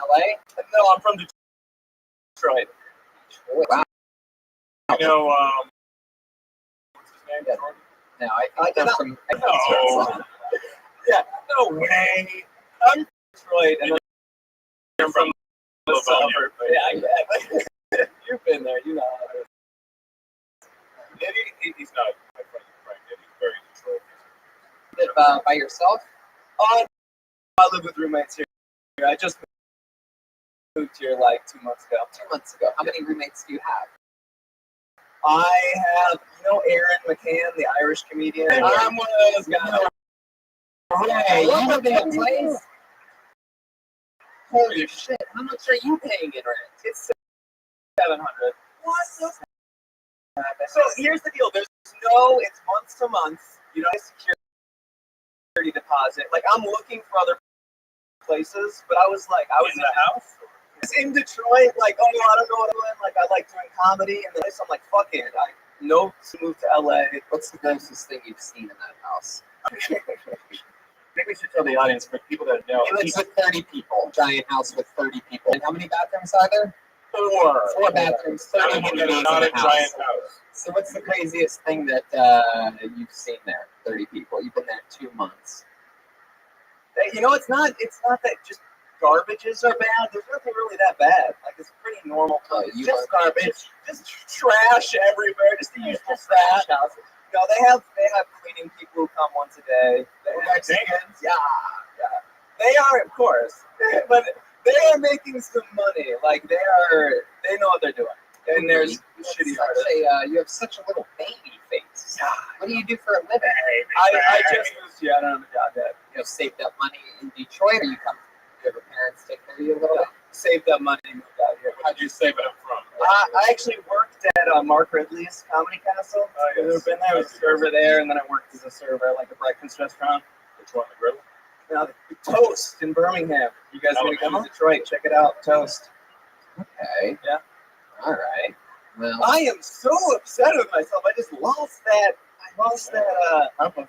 You know, the good thing about you is that you are actually the white guy you look like. Yeah. Like, you're not like trying to be somebody else. It's like, oh, yes. No, yeah, this is me. This is me. let me ask you something. you bailed out of that deer. Bit on Menorah Head. Yes. Right. That's where, yeah. I mean, if you want to let me do the bit, I want to hear the rest of this bit. Okay. I'm a big believer in trying to figure out whether you should have kept doing it or not. I want to see if you made the right decision. Do you guys think the first deer to grow antlers is insecure? Wait. You don't have to start. You don't have to start all the way from the beginning. Hold on. It has to. You know what? Do it your way. Okay, go ahead. You guys said before you said, I don't think you should pose it as a question. You should just say it as a statement. Got it. And that'll sell it better because now they don't have to think about it. Look at me. I think the first deer to grow antlers was insecure. I think there was some teenage deer named Brian looking in the mirror one day, freaking out because he had horns growing out of his head. But what do? You play it cool. You go to school. But he gets to school. The school bully Chet's there. Chet's like, "What's wrong with you, Menorah Head?" Offensive because Brian was Jewish. But Brian plays it cool because prom is coming up in 2 weeks, and he's gonna ask Bambi.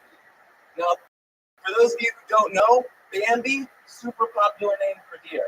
So this is a different Bambi, but this Bambi just as hot, right? So he goes up to Bambi, but right when he gets to Bambi, it's like, you're going to talk to Bambi looking like that? Freak. At this point, Brian snaps. He takes his antlers and he murders Chet, right? But murder is super hot in the deer community. Right? So Bambi's like, oh my gosh, I'm totally gonna fuck Brian. Friends are like, no, we're gonna fuck Brian. And now all deer have antlers.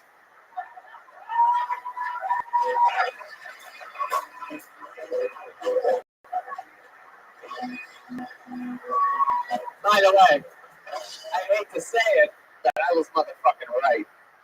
I knew there was something in that deer bit. I'm like, it had to be because it's just too weird at the beginning and you bailed out. And by the way, I used to do that shit all the time. When I was first starting stand-up, man, and it took me fucking, a hard, regular, every fucking night, a couple of years to really learn to stay in the goddamn pocket. Now that bit's clearly probably longer than a minute anyway, but now we're going out. One of the hardest things to do in this art form is to stay in the pocket, just stick. The quarterbacks that wait until the last second and still throw it right before they get fucking smashed are the people that win championships.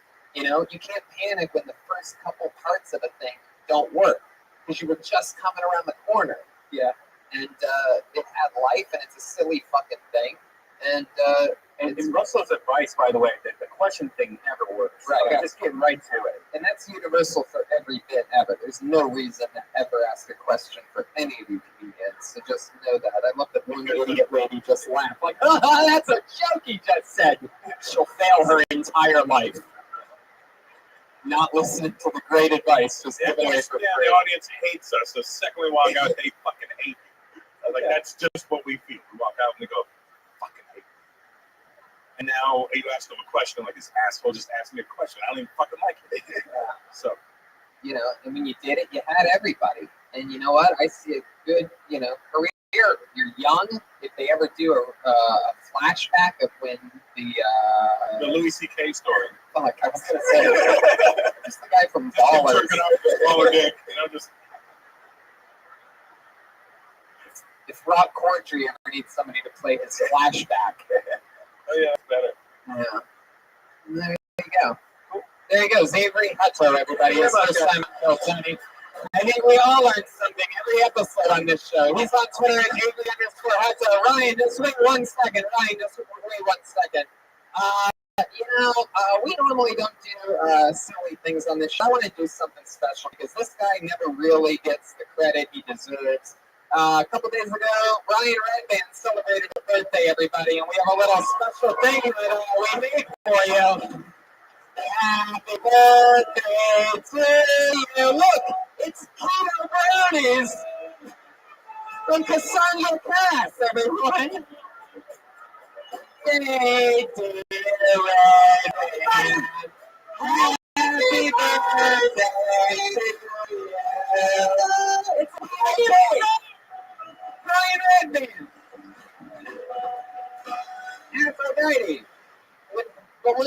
jelly pulled out of her ass. And Cassandra Cass made you a cake. And much like Cassandra, I'm guessing that doesn't have nuts either. She dropped the cake, everybody. Just goes to show there's still a little man in there. She dropped the fuck cake. Thank you, guys. Thank you so much. And that's episode of Blibbity Blob of Kill Tony. We did it. Happy birthday, Brian Redband. We love you. Ryan Sable drew tonight's episode. The great Russell Peters. Do you have any dates coming up you want to plug or anything Well, like that? actually, Tony, I do. I'm playing in the Forest Hill Stadium in Queens, New York, August 18th. Queens, Where they do the U.S. Open, and I need you there because it's 12,000 seats. Hell yeah. Those of you listening to the stream in New York, Russell Peters coming to Queens. Look at that drawing for Special Street Fighter Edition. How about you make some noise for the great Jeremiah Watkins, everybody? Jeremiah Wonders is out. It's one of my favorite new podcasts. We just did The Fighter and the Kid together today. What else, Jeremiah? Follow me on social media at Jeremiah Stand Up. Reagan and Watkins will be headlining the Rec Room on the 15th at Huntington Beach, 26th at Valley Bar in Phoenix. Bring some friends. Chroma Chris was here tonight, ladies and gentlemen. Silent but deadly. Chris, what did you think about tonight's episode? Tony wins. Knockout. Perfect. I don't know how to play the game. Now you know why he doesn't talk that much, folks. Follow him on social media at Chroma Chris. A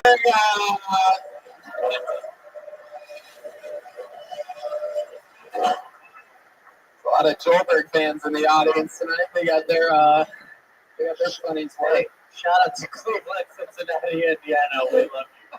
Thank you. We are going so many places with this show, but heard that at the beginning. Nashville, Lansing, Grand Rapids, Detroit, Toronto, Venus de Milo, and Swansea, Boston, Providence, San Antonio, Houston, Austin, Fort Worth. It's all happening, so go see Kill Tony live. I also have a bunch of stand-up dates I'm doing during some of those dates, and we're all doing stand-up on some of those dates. And also I do a pro wrestling podcast, and we're watching SummerSlam live from the Belly Room here at the end of August, whatever that date is. I got it confused, and I'm exactly sure. And that's Kill Tony Live. Thanks to all the comedians that signed up and got up. Thanks to Cassandra Cass for making a cake for Brian. It's a keto cake. It fell on the ground once. You're gonna love it. Bye, audience. Thank you. Good night.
Hey, this is Rabbi coming to you live from Zany's Comedy Club in Nashville, Tennessee for a brand new episode of Kill.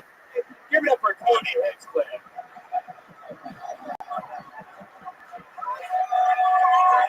Hello, Nashville, Tennessee. Make some fucking noise. We are here. We are live.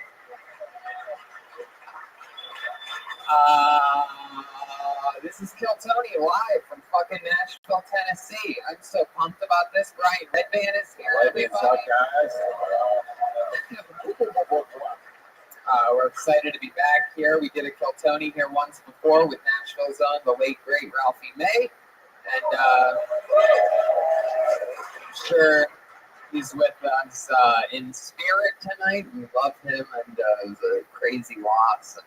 Fun time. So the last time, yes, the last time I was at this club was a little less than a year ago. I had one night here during that Monster Energy tour, and Ralphie May actually opened up for me, and he proceeded to do it by killing as hard as he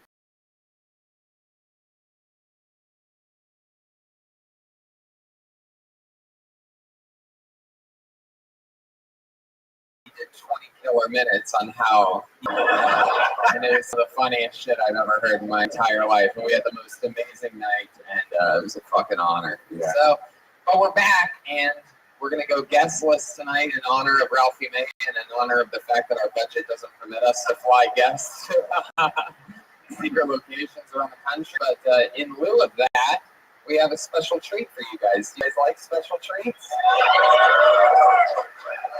Well, you guys know Kill Tony has a, and every week they commit to different characters, and I never know what they're going to do or who they're going to be and what's going to happen. This week is no different. It's the Kill Tony band. It's the great and powerful, the one-man band. Jeremiah Watkins, ladies and gentlemen, the band leader of the best damn band in the land. I have no idea where he is or what's going to happen. By the way, this is also his fun fact. It's his first time. Oh! Hey, it's an E character. Oh, this guy.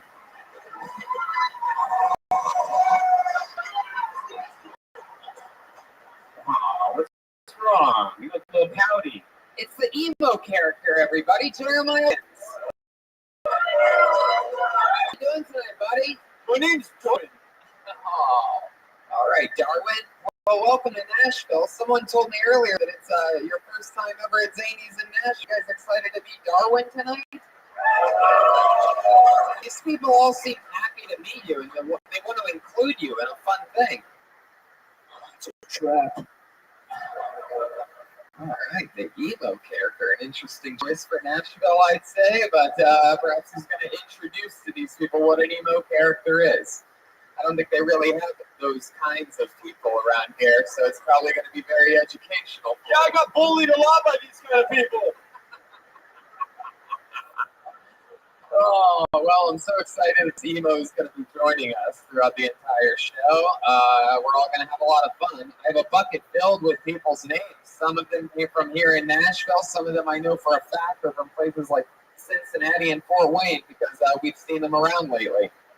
Because they're drivable distances, a lot of. How many of you drove quite a ways to get here tonight? See that? See you people get it. Cool. You know what the fuck's up. And you probably know how the show works. If I pull someone's name out of the bucket, they get 60 seconds uninterrupted on this stage. Try to make us laugh, hopefully. You know your 60 seconds is up when you hear the sound of a kitten. That means wrap it up then, or else you're going to bring out the angry West Hollywood bear.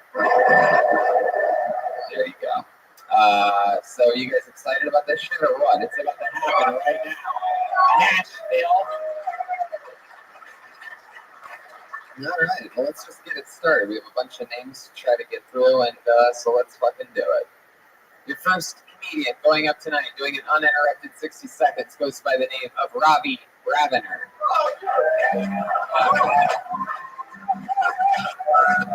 there's the stairs over there. Take note, people that signed up. Rabbi, everybody. All right, that's what I'm talking about, dude. Woo! It's been a long day here. I drove 8 hours to get here. Spent all day on Nashville getting high. It's a rough one. So she's a town 2 blocks down, and my car is parked. It's no good. I'll be sleeping there if anyone wants to help me out. I'm probably gonna get pretty black out here and then go sleep in the car over there. So we'll get back up with you guys. The other night, this girl said to me in bed during pillow talk, which should be the most intimate time between a partner. She started the conversation with, "I'm not anti-Semitic, but," and I was like, "Ooh, that's not going anywhere good." That was 2 weeks ago. We're going steady now, so wish me luck on that. I think I found the right one for me, but we'll move on.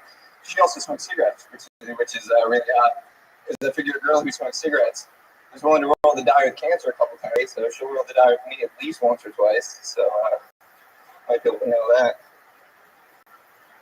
And that's a minute right there. 2 seconds. All right. Well, it happens. It happens. It happens to you, obviously. That's the funny thing. You probably know better. You seem like a guy that's listened to the show before, right? And every fucking episode, there's always people that think they know the exact minute. No, I ran out of shit, so I was like, if I could bake that, that would have been nice. But you know, you could just basically just pretend like you're gonna do something, then not do something, and it's better than doing that. That's the whole thing I got going on for me. I mean, geez, sometimes I just have to really spell it out. Did you have fun up there, Robbie? Up here? No. Where else would you think we were talking about? Oh, a lot of fun. I was out there for a second, to be dead honest, but I'm glad that I know it's really good. Oh yeah, there's the answer. Yeah. How long have you been doing stand-up? About a year ago, I did it like 20 times, and then moved, and I've done it once in the past year, so not much. About a year ago, you did it 20 times, and once in the past year. Yeah.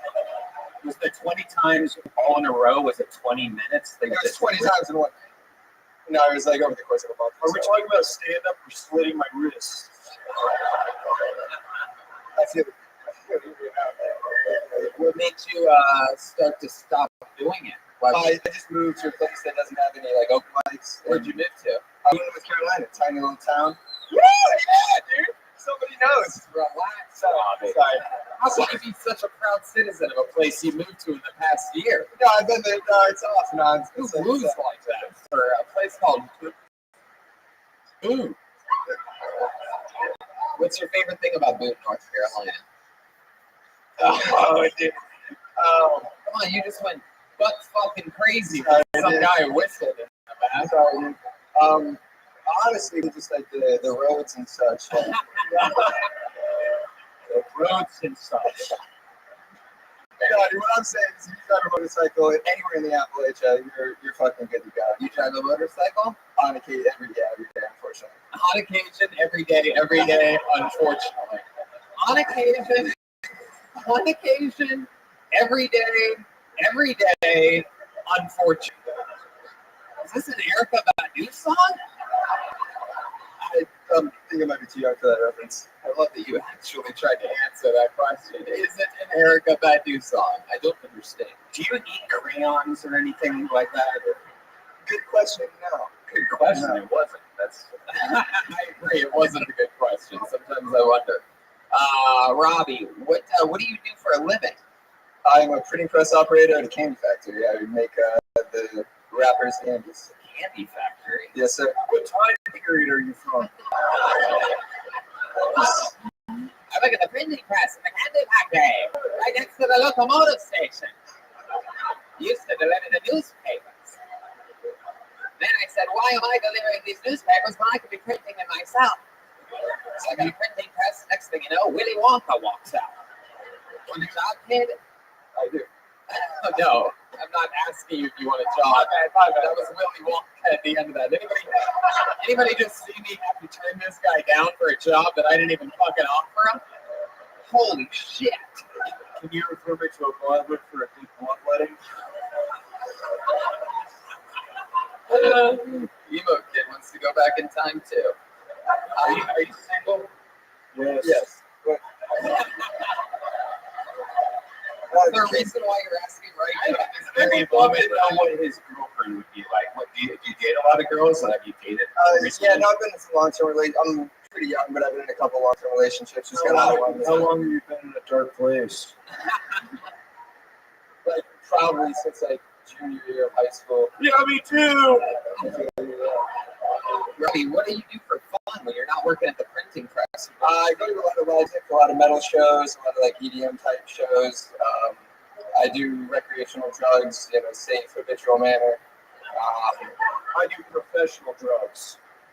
That's where you're gonna run into danger, dude. Right? Don't respond to him. Don't touch me! Sorry. Fuck this guy.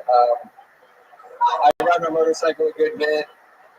That's pretty much it. I travel. I travel. Yeah. Why'd you freak out there and have to talk over me? What's happening here tonight? Is everything just a little? I'm going in waves. So, fuck yeah. What recreated this show? Okay.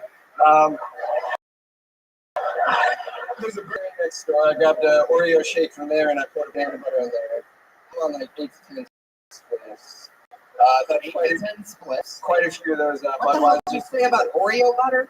Oh no, dude, I had a shake from next door and then I poured my own can of butter that my brother made me. I put that in there. That was solid. And then just a tiny bit of batter all to level me out. And I've landed. And to be honest, in a pretty good place. Yeah, no, I'm not. Wow, Robbie. Well, when's the last time you did stand-up before this? Probably 6 to 7 months ago. 6 to 7 months ago. How did that go? I mean, it went okay. I try to write as much as I can, but it's hard to write. You know where this whole thing is going. So. Right. You're right when you can't get up. Well, it's also easier to write when you can't get up because then you have more time to write. So I guess it depends on if you look at glass half full or half empty of Oreo shake with butter in it or whatever the fuck. Because I mean, you can't write on stage, right? Dude, I can barely even get on stage. All right, we're gonna move on. There he goes, the first comedian tonight.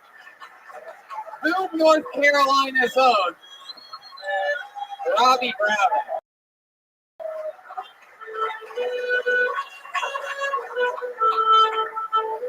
Very interesting show so far.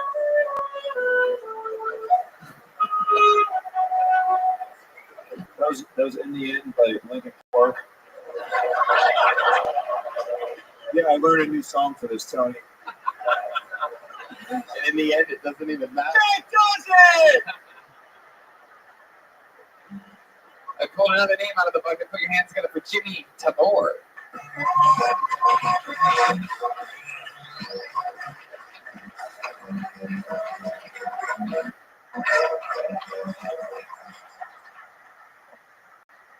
I have to do this really fast. I love my mother more than anything in the world. And I was born in 1976. So when I was 2 years old, her father was being awarded some medals in the war. And there was a KKK rally in Jackson, Mississippi. And I was in the back seat of the car. If you don't tell by looking at me, I don't really look like a white person. So we are driving into the city, and there's a KKK rally, huge KKK rally. This is not a joke. I'm being very serious with you. I almost remember it. So I'm 2 years old. I'm in the back seat of my mother's Monte Carlo, and we're driving into the city, and there's this sheriff. He's like, "Ma'am, where are you going with this kid?" And my mother is very, very, very southern. Keep going forever and ever. Are you sure?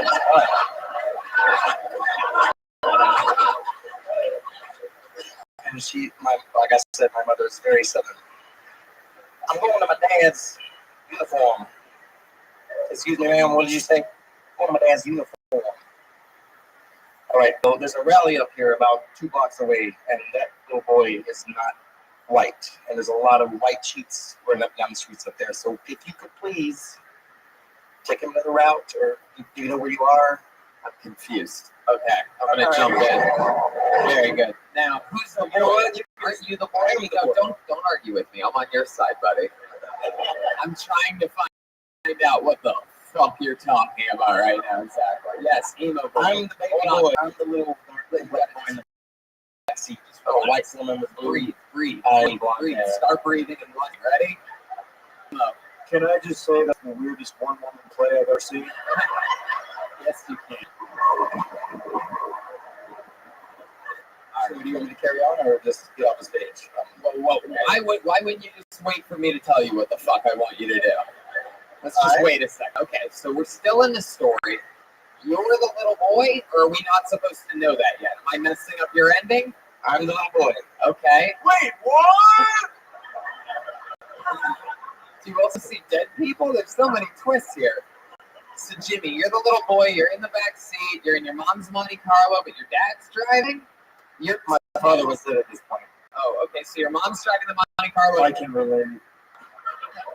Your mom's driving the Monte Carlo into the Klan rally, like going to, And the police officer is like, listen, wait, she got don't pulled take that over? child through here. She got pulled over or she got stopped?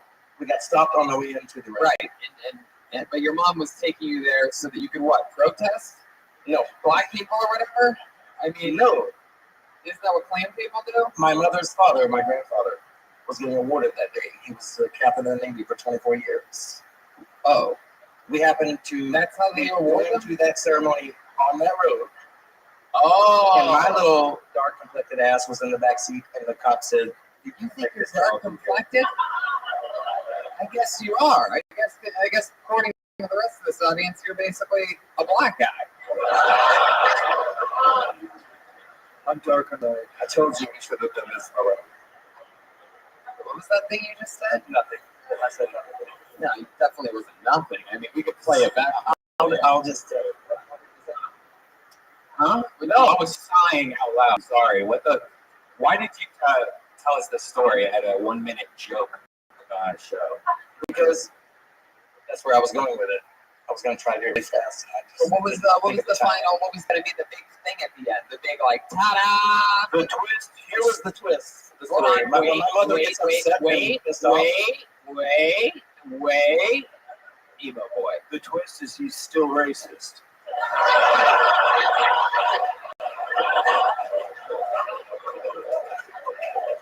Timmy, what's worse is when my mother gets upset, she gets very stubborn. And she was late for the ceremony. Right, and she was mad. And then when she gets upset, this is what she said. Listen, I gotta get married to this goddamn ceremony right now. I don't know what the fuck you want me to do. You say it's 2 miles out the way, that's fine. I don't give a shit. And the police officer is like, Jesus, woman has blonde hair and blue eyes. And she's talking to me like she's about to beat my ass. I'll put the little bitch in the trunk if that's what you want me to do. Listen, I need to go. My daddy's about to ceremony and I need to go. Are you just telling more of the story until you hit a fun part? Or I'm telling you the truth. It was a truthful story. I put it on your limit. I'm sorry that it wasn't funny. No, Jimmy, relax. Jesus, you're such a little pussy. You're trying. You yelled at me like 4 times I'm already. not to all the angels in the sky for what happened here. I thought it was funny, and good Lord, was I wrong. I swear on my mammy's grandmammy that I would just tried my best. Tell this guy right now, she would fuck him up. She would fuck you up right now. Dude, oh, your mammy's grandmammy? Whatever, dude. This drunk baby needs to chill out. And by the way, I would beat your mammy's grandmammy's fucking ass, just to let you know. Yeah!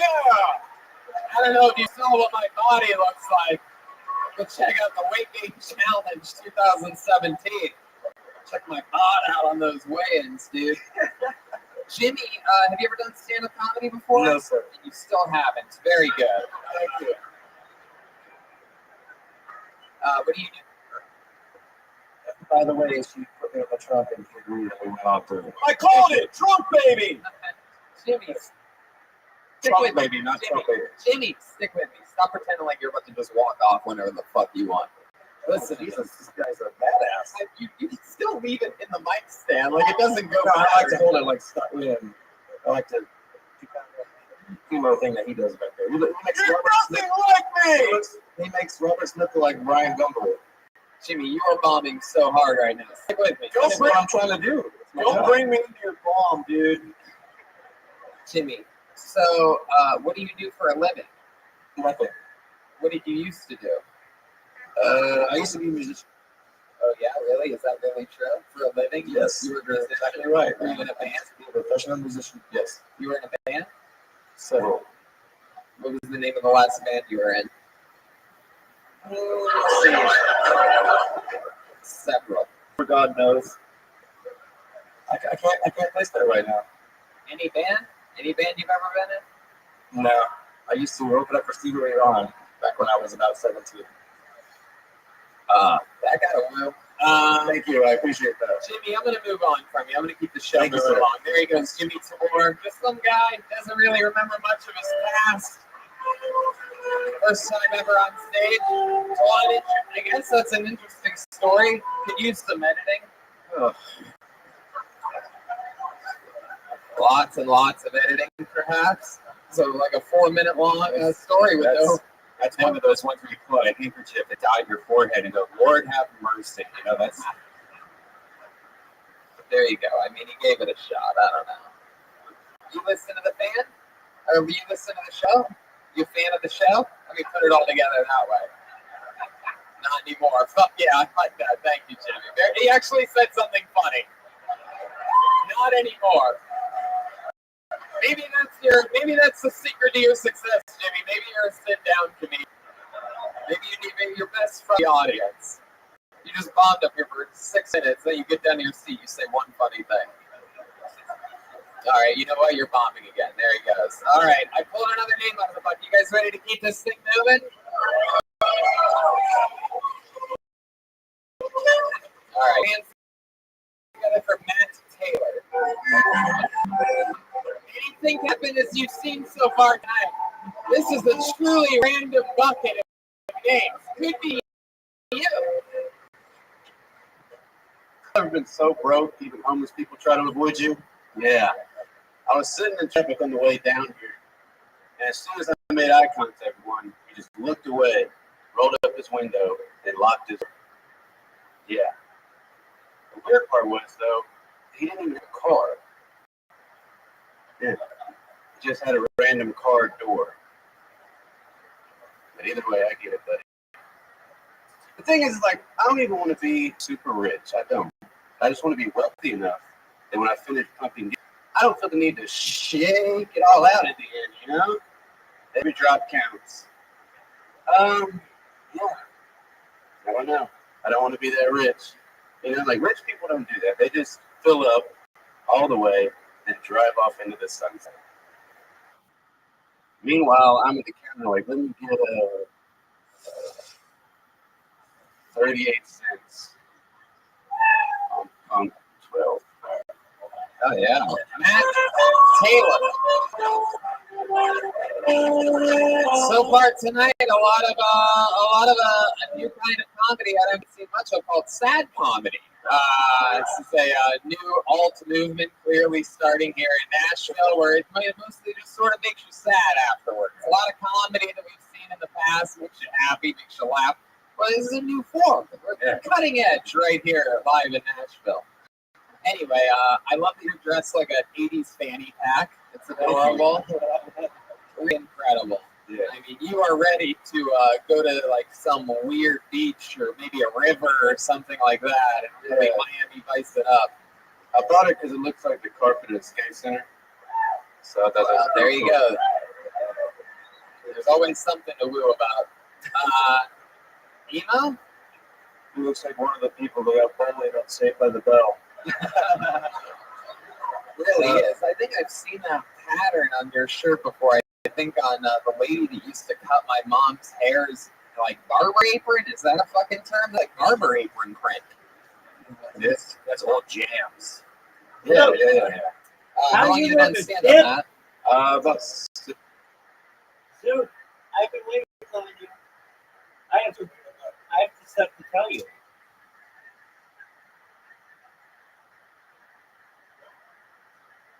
Do you know what blue sky is? Do you know what blue sky is? I'm number 3, or Bible Rabbi's the number 3 trending hashtag on the entire platform right now. That's great. Fuck you, man. That's what they said. They're kind of on the side. Dude, there are a lot of people in there, man. I'm going to be honest with you. People are already tweeting about me. There are a lot of the people in Blue Sky. 3 people tweeted about me already in the last whatever. Yeah, whatever. You know what the fuck I mean, dude. Posted. Yeah, this guy, dude. Whatever the fuck you want to call it. I call it tweeting till I die, dog.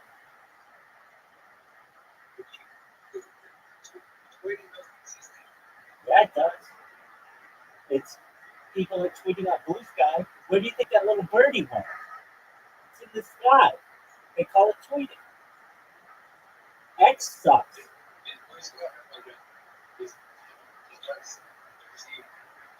Yeah. X sucks. You know why? Right. Right. You know why? Do you know why Twitter? Do you know why Twitter sucks?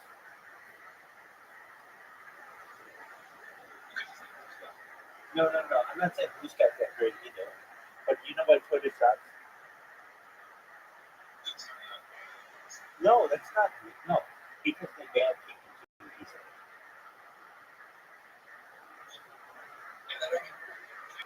Exactly. There you go. Yeah, you're 100% right. Dude. They. Oh yes. You're. I'm 100% agree with you on both of them. I don't understand why these companies don't recognize that they have billions of users. Basically, they need at least like a pretty big team to be able to handle it. They want AI to do it all, and it's like 15 people who actually are there. They're just overwhelmed with work, and what they need is like 1,000 people or so, like a big team that just like actually listens and reads people's complaints and such. I had a Twitter premium account or whatever, Twitter, whatever you want to call it, the blue check one, and that happened. And so once they did that to me, I just declared war on them. And I created 2,000, well, at this point, like 3,000 accounts. All, what'd you say? It's essentially Twitter. It's just a lot cleaner. But you can direct message on it. You can do everything you can on Twitter, except it doesn't have graph, it doesn't have spaces, and it doesn't have communities. But it does have, it's so much cleaner. I mean, frankly, there's no advertising on it, or at least I haven't seen any advertising. And I don't know if there's like gifts on it. So that might be something that they need to add. But I don't really care about that. All I care about is people paying attention to what I do. Here, am I wrong?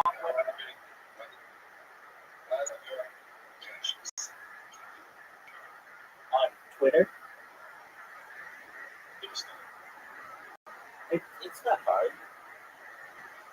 I've already done like 11 of them today. Well, maybe not 11, but like 6 of them.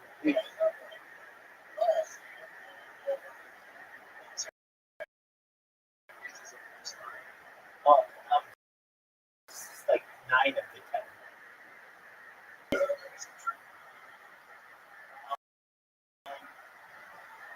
Type in Bible Rabbi into the search and just look at top, and somebody who's posted automatic bot.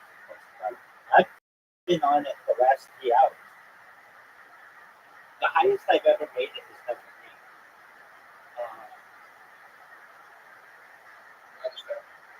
Yeah, exactly.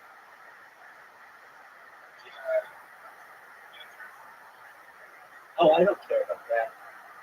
Dude, I have a bunch of accounts, so you're just looking at one account. Who cares about how many accounts I have? Type in Bio Rabbi in the search, and then just read the trending tags used in English posts in the past 60 minutes. Bio Rabbi's number 3. That was 1 hour.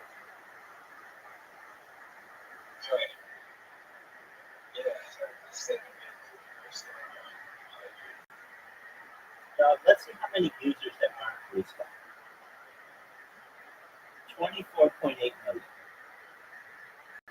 Or probably more. But at least that. And frankly, dog, I'm telling you, it's not dead. It's like a very popping place. If you go to the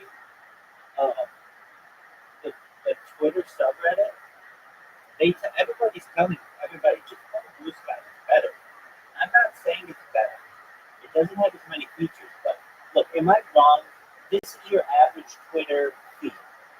You click on something, I don't care what it is. It's usually something violent, and anybody can say, "Oh, well, that's just because of how your algorithm is supposed to." No, I've created over 3,000 accounts. They're all the same. It's all the same bullshit of like staged videos from the internet. They're staged, or they're like some like really short GIF. But when you look at the comments, and the comments are like, check out my OnlyFans. Check out like, do you see anything strange about this picture? It's just like a gross cleavage. And then it'll be like an ad, and then it'll be like a couple real comments.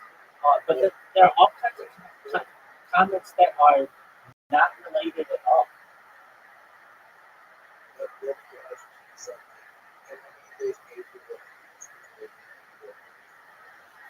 Yeah, we're looking. Are you ready to lose 5 games in a row? Zoom, I'm telling you right now, I'm going to beat you 5 games in a row. You're not even going to tie me. You might, but you definitely won't win straight up. You haven't won a straight up game in like since the other night you did because I was falling asleep. Oh, hold on, I made a mistake. Quit this game. Just but again, I have to send you another. I played with 4 people in here yesterday, like earlier today, and I had not played so badly in a long time. When you play with 4 people, it's not. I don't want to say it's not fun, but it takes long for people to go. You know,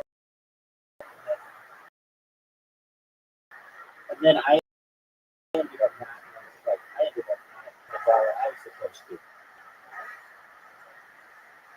And look how amazing the shot is, dude. Did you see how amazing that shot? Even with stuff in my way.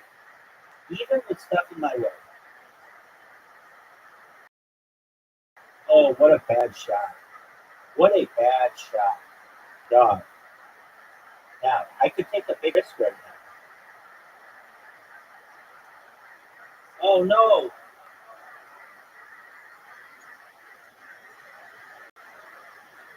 That's okay.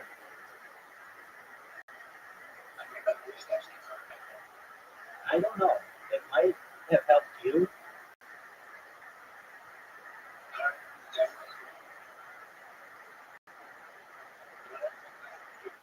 Well, I've been pretty.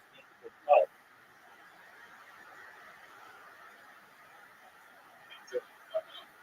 well, now it's your turn. Let's see what you're going to do. See, the fact that I'm on the top, go ahead. The fact that I'm on the top, that's a, see, we went from you and me tying. I know, we went from the 2 of us tying to me probably winning this one. So it turned out to be a good move on my part. Although dirty and just flat out dickish, it allowed me to take the lead. That's all that matters to me. I'm number 3 on the trending in Blue Sky. Everybody makes fun of Blue Sky, but you watch. Everybody will be on Blue Sky someday, and it'll be like, hey, remember when you were making fun of Blue Sky? Like TikTok. Everybody made fun of TikTok until it started to overtake Instagram, and now nobody makes fun of it. Oh, yeah, it is.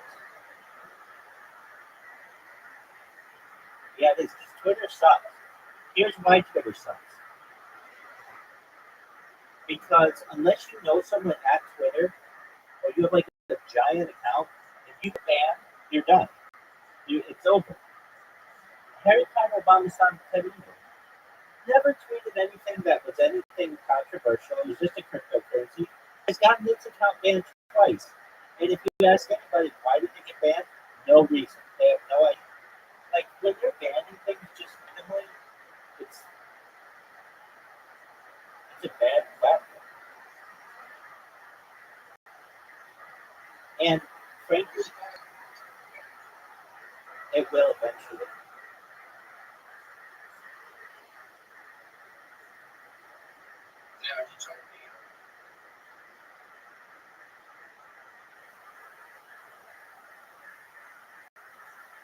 Do you know what party.com is, or party? P-A-R-T-I. There we go. I just asked you a question.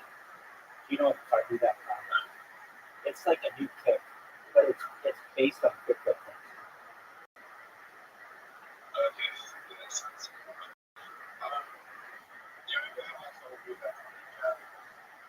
Chinese chat? Tiny chat? Yeah, I do remember that.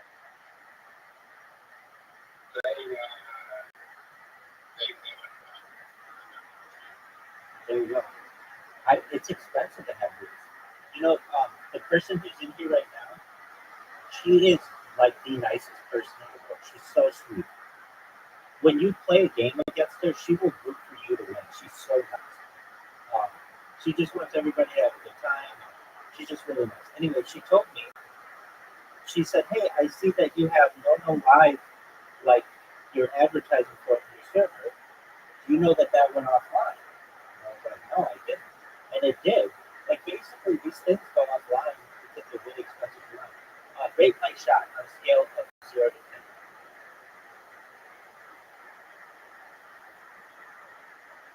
10. Dude. Oh, that's a good shot, dude.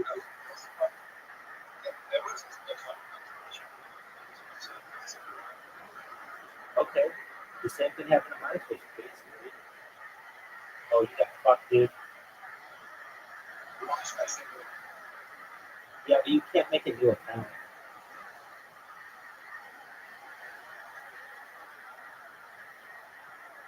And no, I mean, I've tried, I've tried on multiple occasions, multiple, like, years apart. This is like my worst hurdle. And you're pretty good at it.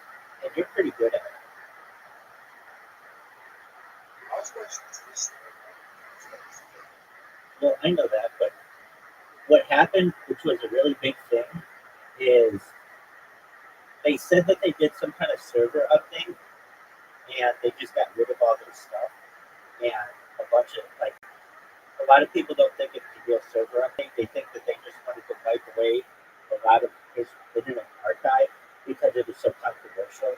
Like, for instance, like, I don't know, 20 years ago, if a guy said he wanted to be a girl, he would just be mocked. Like, you're crazy. Like, you deserve to go in the, like, you're like the loony bin. And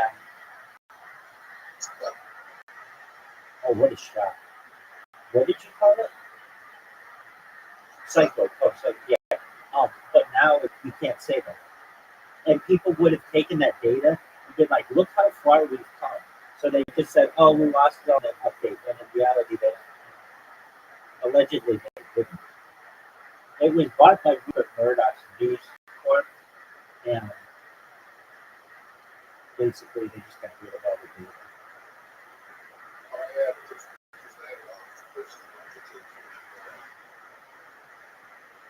Do that? I know that's like an Australian thing. News Corp. By Rupert Murdoch.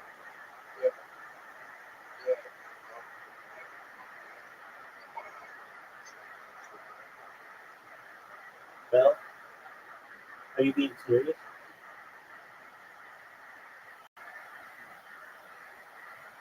Are you being serious? Oh, well, at least in the United States, I'll get there.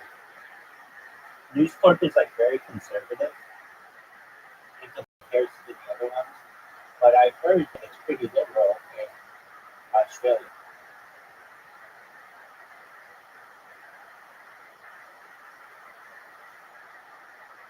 Well, that's not the only reason. Like, here's a perfect example. An even better. Here's an even better example. Here's, I believe so.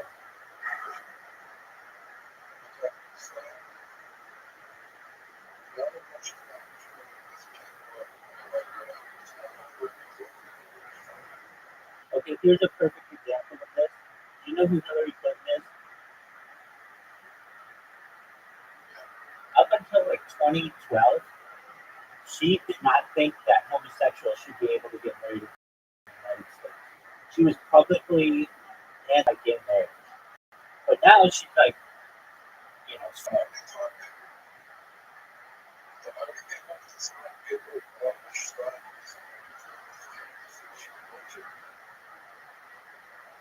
I like their sports coverage.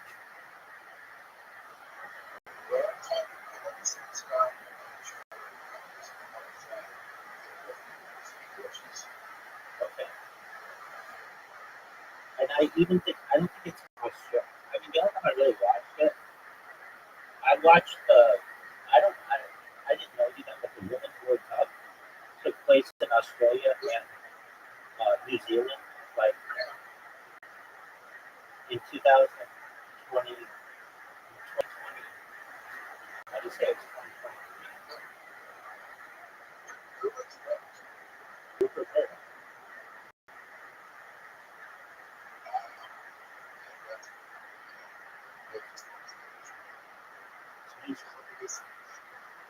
Oh, dude, I just got caught.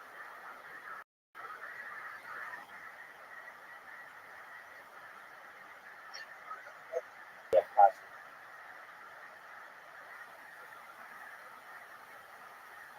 Oh, Zook, you got a chance to find me. This is an easy shot for you.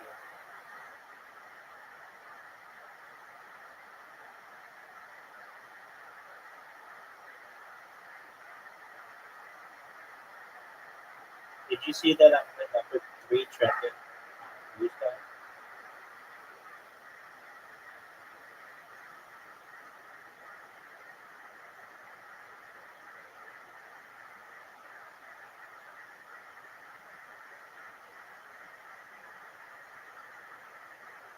Are you gonna hit the ball? Or are you gonna sit there drinking yourself a raw? All right. You have a tough shot. Yeah, I knew it, man. That pink stuff is tough. Oh, this is your hole. This is still the only hole that I never gotten in. That's I think possible. I never tried that. I always do this because it's just safer.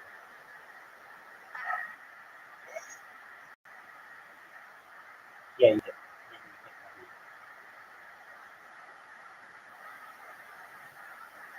Now I could go for it.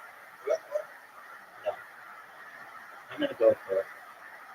I always just barely miss it, which is kind of a dumb move for me to do. You're not gonna get it. You and I both know that. You're in the water. You might get it in the water.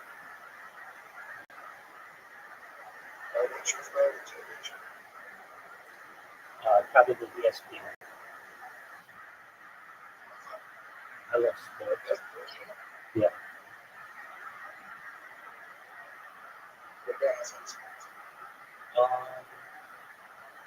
You mean like I have? There's nothing to do that I have to watch the same channel all the time. Like, are you talking like Desert Island scenario?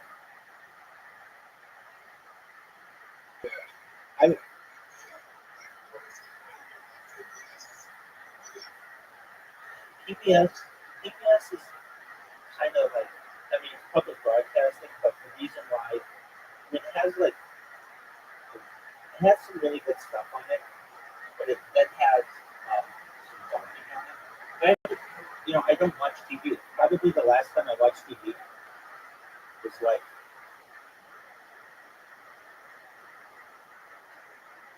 5 or 10 years ago. I watched it since then, but like everything I watch is just on the computer. What would I watch? Comedy Central is okay, but can also just be terrible as well. It depends on the time of the year and also like what's there. But I like the news, or it's different.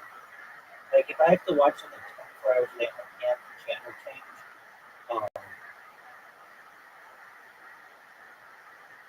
I mean, it used to be like I used to like NBC a lot. Like, okay, of the big four, there's NBC, CBS, ABC, and Fox, and I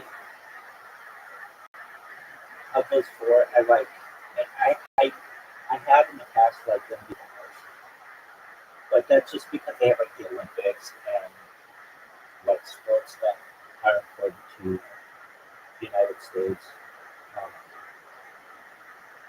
And they have like Seinfeld and they have Friends and some other important shows. Of those, the ones that I don't like, of those four,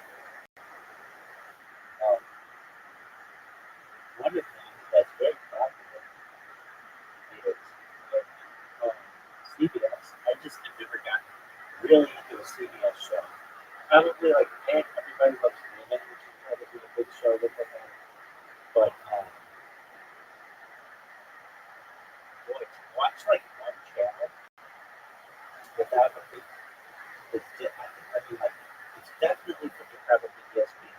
Even though that gets back to me, they'll change it up or whatever. I mean, I guess like HBO is, but like like they're not showing on HBO something that is neat, like that's of interest to you. You still on that hole have never scored. That's amazing. All right, that's 2 minutes in. Just like I said, I was gonna come out and just slap you in the face. I'm doing that. Dude, Squid Game. What's the name of this hole, dude? You're right.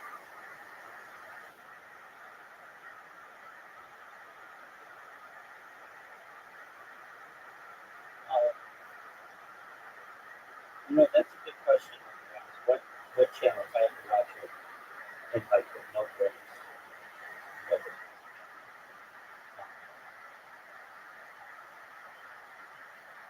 And then you get into Netflix, but like you don't want to count Netflix as a channel. Oh, you have a good channel.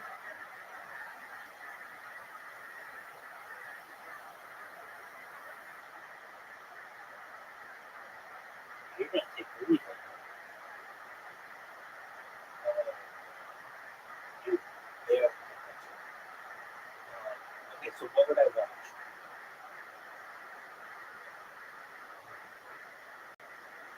And if it's, so it would be sports, and then if not sports, news. I know probably Comedy Central, but like that changes. Like they used Comedy Central used to have real comedy on it. Now it's just like The Office, Family Guy, and some other stuff, apparently, which I'm cool with that. That's all fine.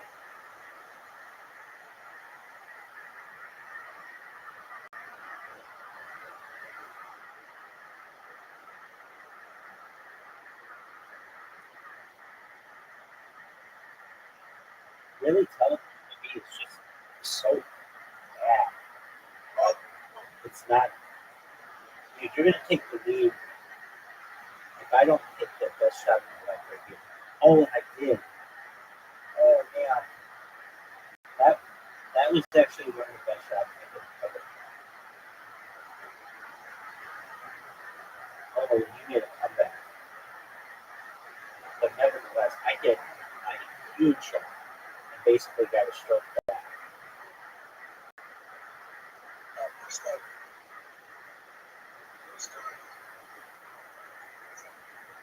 Dude, it's going to continue to get bigger. They don't advertise for it.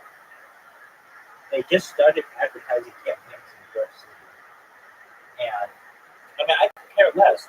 It's the fact that I just started spamming it, like, within the last 6 hours or something. Simply from the fact that Twitter, like, I can't do anything on Twitter anymore. They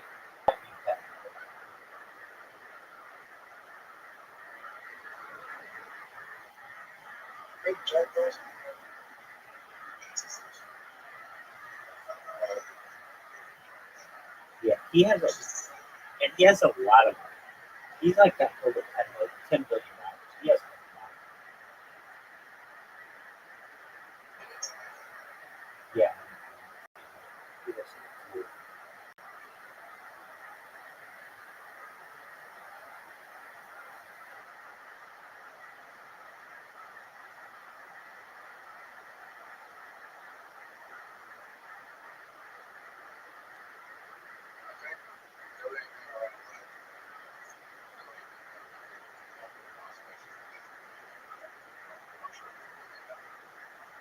think he's just $100 million. Tom from MySpace, we sold it and just basically didn't own it again.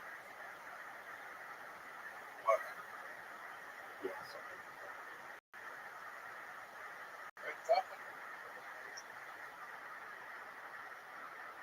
Oh, man, we have to do this station.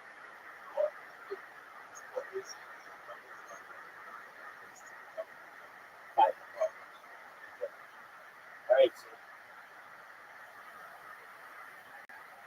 you're going first, which is a disadvantage on this whole height thing.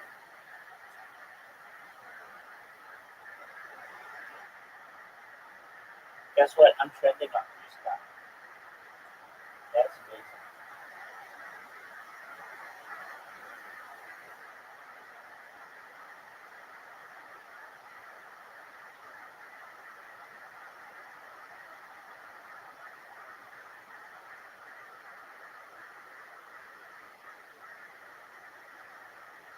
Oh, you're beating me? Oh, that is, I need to do well in this story.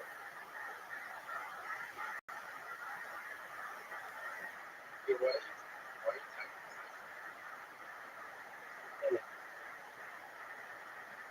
I didn't realize you were beating me.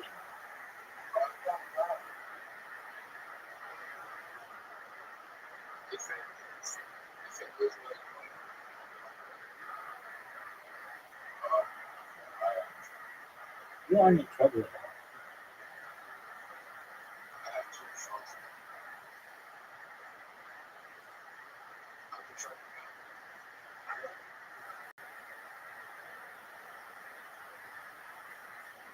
Now you are. Now you are. What a good shot. What a good shot I had. You are in huge trouble. I don't know if it's possible for you to make this. Oh, what a shot. Whoa, you almost did. But look at this comeback. I think I have to hit this every time. Oh, no. Wait, you beat me on the last?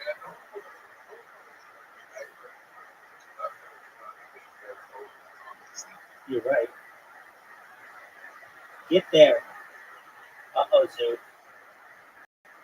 I was short.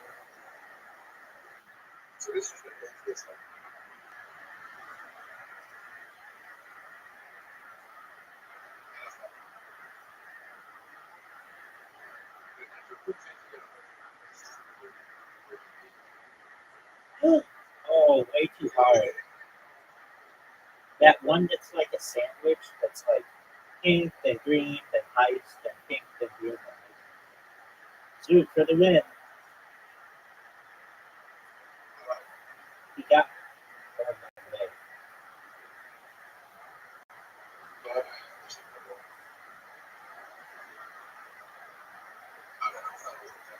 It was because you were going to score it and go other way and win.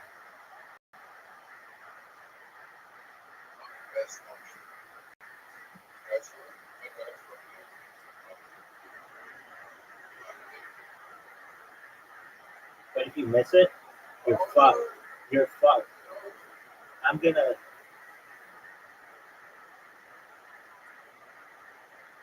You have to hit this shot. It's an easy shot, though. Easy shot.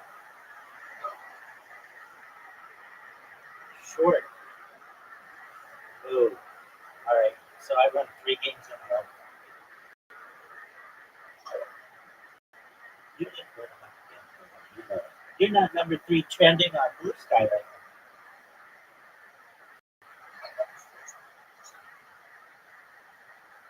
Okay. Well, that's not number 3.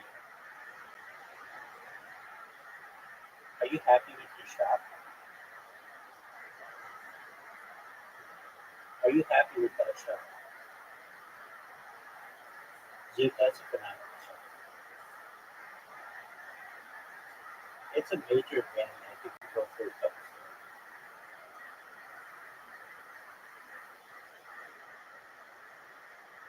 Oh no.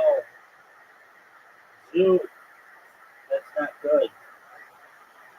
You have a like, yeah, do it. You are.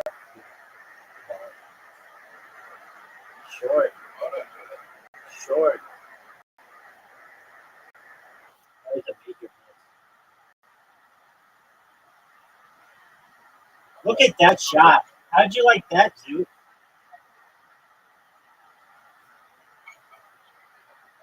I would have. That was a great shot. If I just said that. Oh man.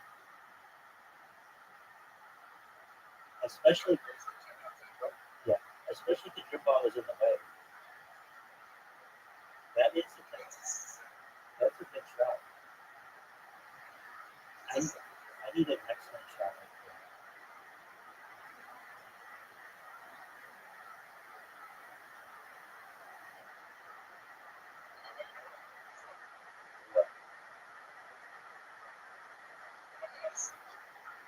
I could maybe.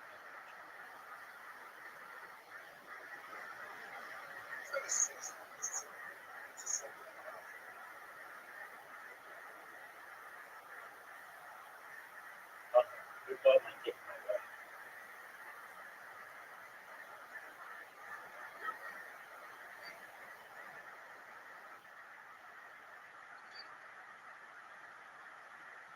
Look at this shot.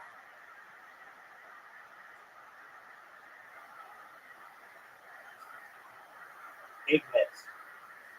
You could have just taken the lead, but instead you tied me.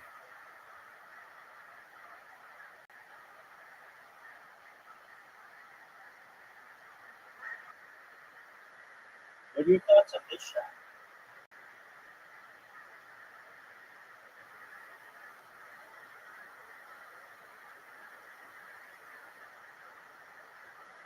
Oh, dude, are you serious? Are you serious? Zoo might be able to take the lead on you here. He's like a half to make.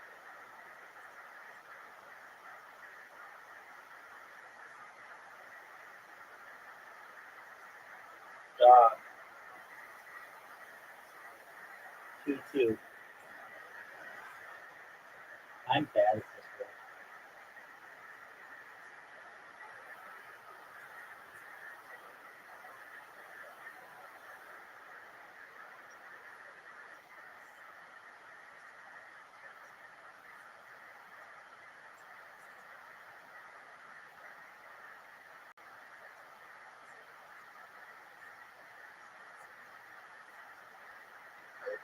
Yep.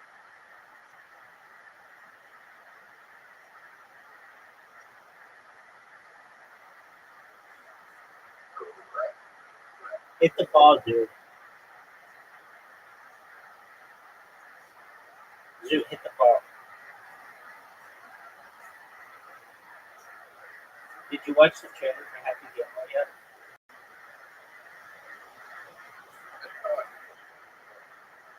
Because you're obsessed with Twitter.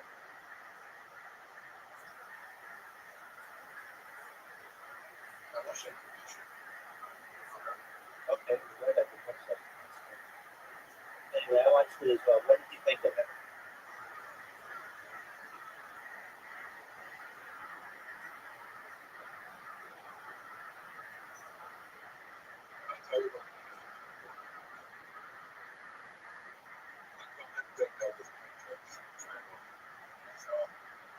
Thank you. I agree. I was like, this is supposed to be fun. Dude, you didn't win.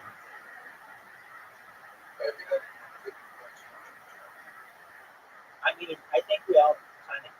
Oh, no way. What a comeback. What a shot. Dude, what a shot. Oh, I thought that was. Dude, what a shot.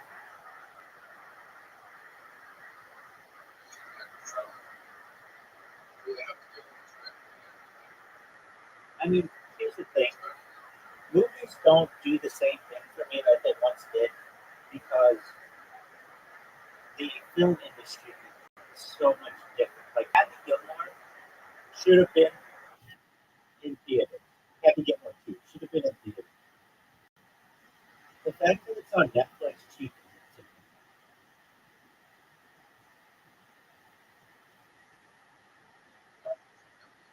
Yeah, it cheapens it. Makes it like a made for But I know that Adam Sandler did some kind of deal with Netflix a bunch of years ago to just do the movies, basically. And I think one of the stipulations was that Happy Gilmore 2 would come out.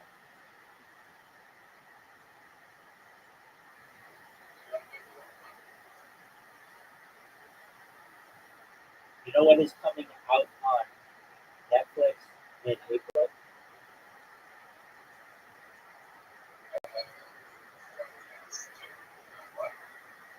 Kill Tony. You know the show that I like always watch that Rise and Abby's talk about? It's coming out tomorrow. They're going to do 3 events on Netflix, and then if it's successful, it's going to go to Netflix for the time. I think they deserve it, so I'm okay with that. It's a really good show. It's where comedy's at. It has done more for comedy, perhaps any other. Maybe like Last Comic Standing is really good for comedy, and like HBO was really big, but like it's probably the biggest thing in the comedy aside from Joe Rogan and the Comedy Mothership, which is related to it in the last 15 years.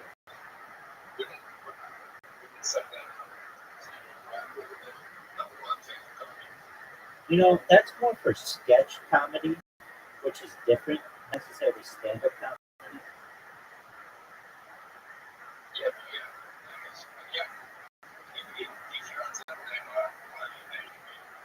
Agreed.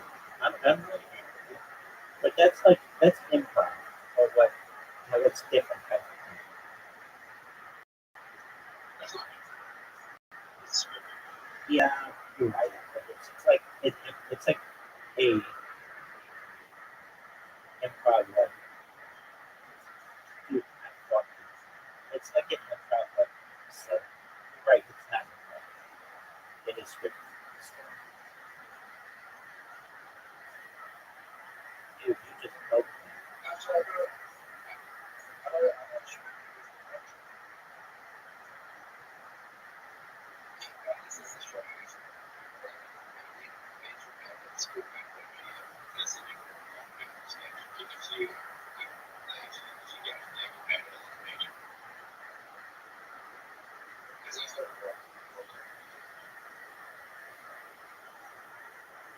What are your thoughts?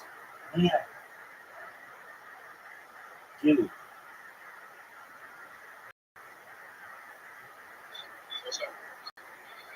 You just watch it.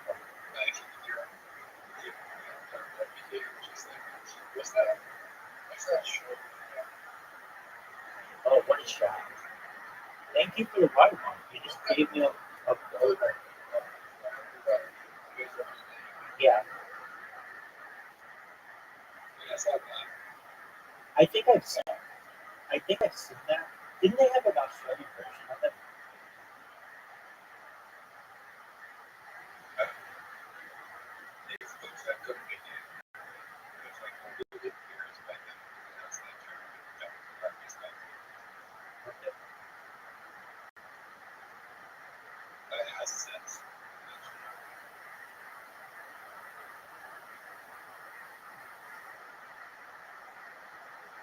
Water.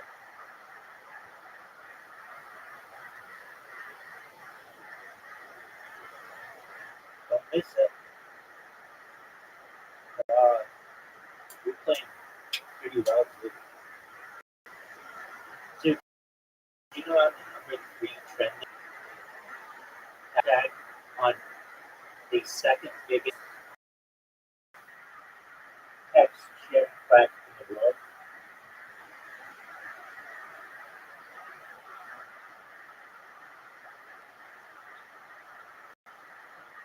Do you know how big a deal that is to me?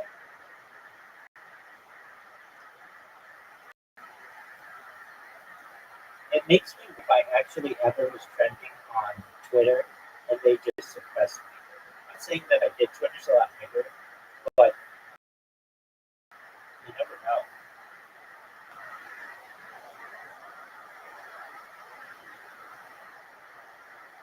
You just made a mistake. Dude.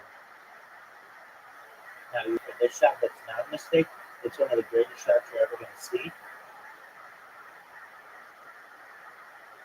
Zoot, look at my ball. Look at where your ball is. Now, we're tied. Hey, why'd you start going on the left side?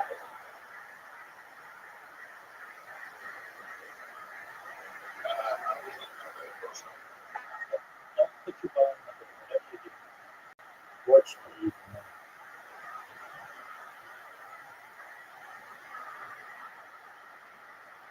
Look at that. Look at that make, dude.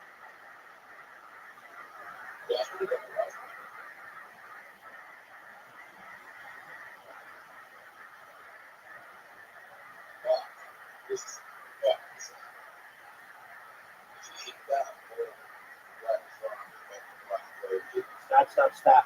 Stop.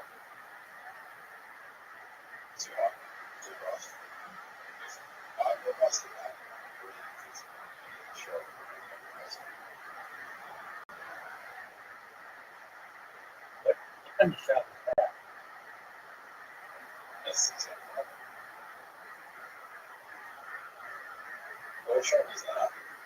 It was bad. I don't know if it was worse than your shot.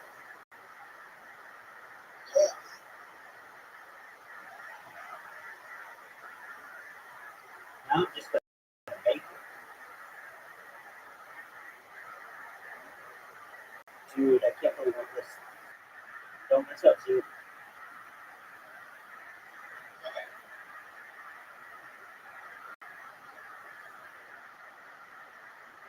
Watch I just make it.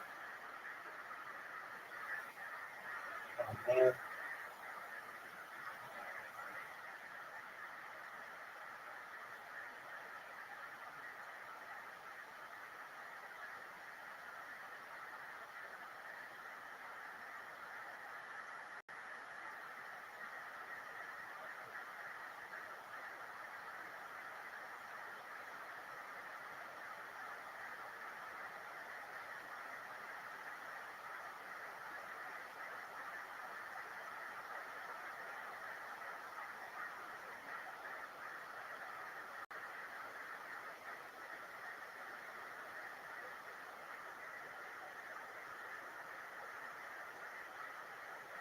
Look at that shot.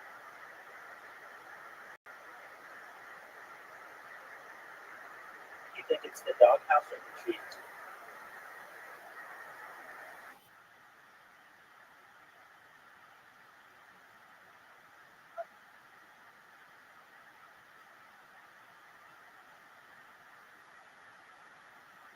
Doghouse or the trees, dude?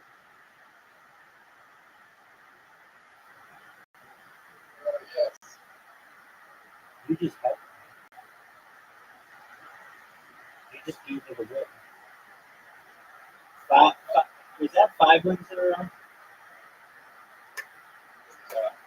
Yeah, I know, but I won 5 in a row.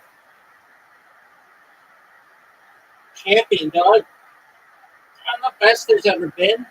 I'm the number 3 trending hashtag on Bluesback. I am so.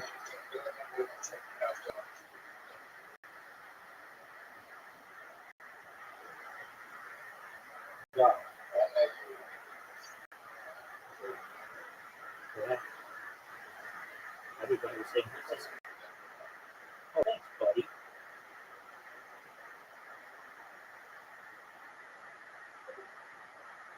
Welcome. How are you? Yo, what's going on, Jeff Rivers?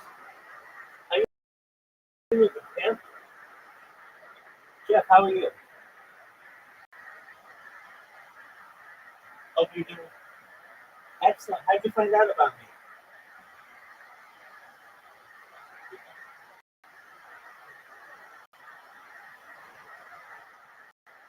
How'd you find out about me?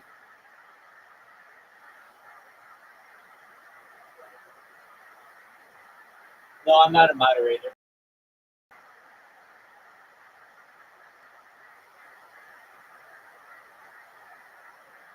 Welcome. We're watching Kill Tony. I hope you enjoy. 6 months. 6 months. You get to go up a lot. You live here in Nashville. I live about 30 minutes south, so I come up here about once a week. About once a week. That's how often you do stand up. Once a week here. You ever do it down there where you live? They don't have many mics there, but when they do, yeah, it's about once a month. So. What do you do for a living? Social work. Social work. 30 minutes south of here or up here? In Murfreesboro, yeah. So, Say that again? it's 30 minutes south. Fucking yeah. So, what type of social work do you do? Like, you help people, or I just do like behavioral health case management. So, did you go to college for that? Mm-hmm. Where'd you go to school? MTSU. NTSU. What does NTSU stand for? Middle Tennessee State University. Wow. Fuck yeah. There's one. Somebody got a scholarship back there. What's your guys' mascot? It's the Blue Raider. The Blue Raider.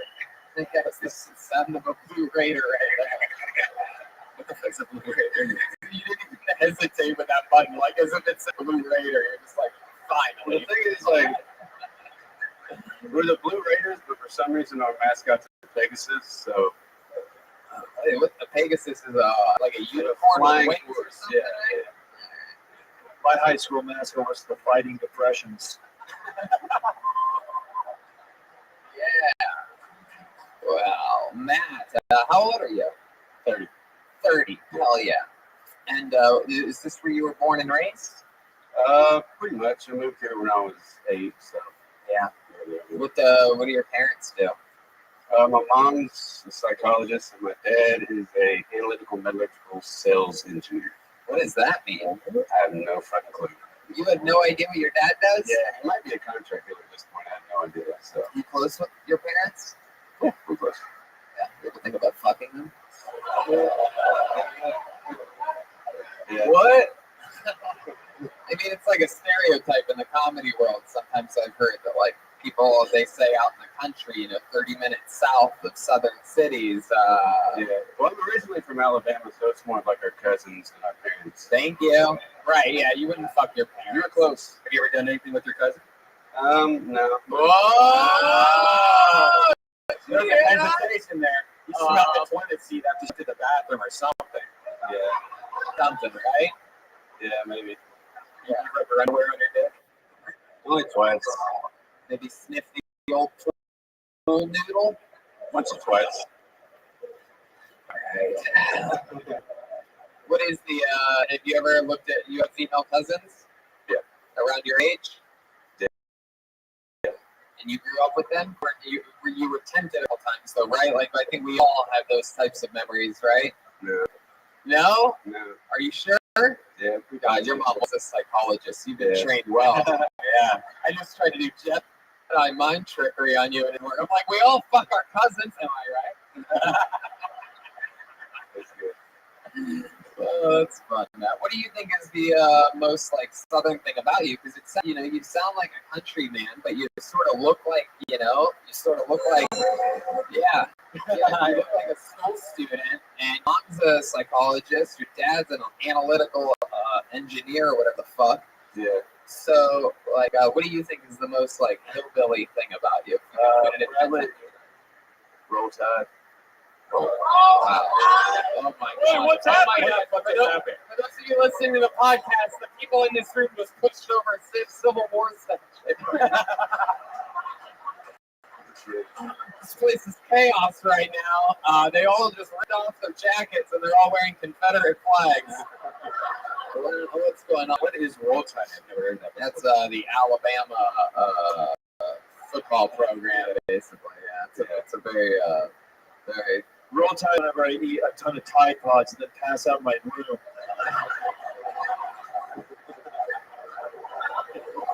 That's what Roll Tide means to me. Wow. Matt, what's something that scares you? Surprisingly, probably stand up. Other than stand up, like something more interesting than that, like fog on a mirror or Human interaction. like dolls. Or you have to come up with your own answer. To be real. What'd you say? I only like clowns. Wow. Really? Yeah. Interesting. Was that been since you were a child? Yeah, it's been for a while. Probably the movie It, I guess. Stayed in a little too young. Man, you're boring as fuck. Sorry. No, I'm kidding, Matt. You're not that bad. You have it all together, though. I'm trying to figure out, like, what's something crazy about you that you wouldn't want these people to know, but that's honestly something weird about you. Something weird about me? Yeah. Like you chew your toenails or something like that. No, I mean, I masturbate with the lights on all the time. Wait, what? Yeah. With the lights on? You like to look at it? See that? Yeah, I like to see what's going on there. First of all, let me tell you something. Next time you do stand up, that's your new opening line. Oh, I'm Matt Taylor, and I masturbate with the lights on. And you look right out there, and you fucking let them know, and just have people go like, what? What does he mean by that? Because people want to know, what are you looking at? Like, when you say you masturbate lights on, are you looking at like a magazine, a mirror? Like the lights being on would really Like some American Psycho shit. Anyway, so like, what are you looking at physically when you're masturbating? Like a laptop or an iPad or a phone or your imagination? Yeah, if I'm in the spank bank. Wait, what? Spank bank. I mean, what's the answer? You go to your imagination? Yeah, sometimes. Really? Yeah, play the highlight reel. Damn, that's so hard to fucking. Is it on top of you just riding your thing? What story of porn that you watch? Probably like some. I don't know. I feel like it's taboo now. It's kind of weird. So probably some stepsister shit. We're getting closer. Yeah. But surprisingly, not cousin shit. So Let me be honest. Let me ask you something though, because I'm sort of intrigued by you. Because we always have people on that look at porn, obviously, but you said that sometimes you use your imagination. I don't know if I've ever really talked with anyone about ever using their imagination during masturbating. Is that something that You don't do that? Well, I mean, who the f does? I have like a good 10 different memories that you go, oh, that's easy to come to if I get What are you on? Do it Episode real of Black fast. Mirror? Only 10? No, I mean like 10 go-to spank bank, man. When I plug in my tribe, I get to jerk off to one of 10 of these stories. All right. Well, I mean, obviously, I was trying to get it more out of him. Yeah, I know. It's more an interview thing than my own thinking process. Yeah. Somebody's ragging. Yeah, you're like freaking out at the little shit. This guy masturbates with the lights on. It's fascinating. Exactly. For And me, I that's- can't do it during the day. If the moon's not glowing, the blood's not flowing. All right. We've spent too much time with you, Matt. Good morning. There How you are go, you? Matt Taylor. But he's on Twitter and short for nephew. Hey, Miss Aquarius, do you know what blue sky is?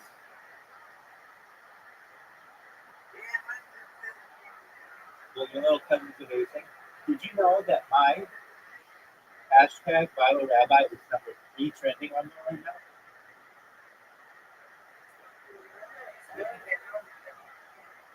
That's okay. Very few people have been. But I.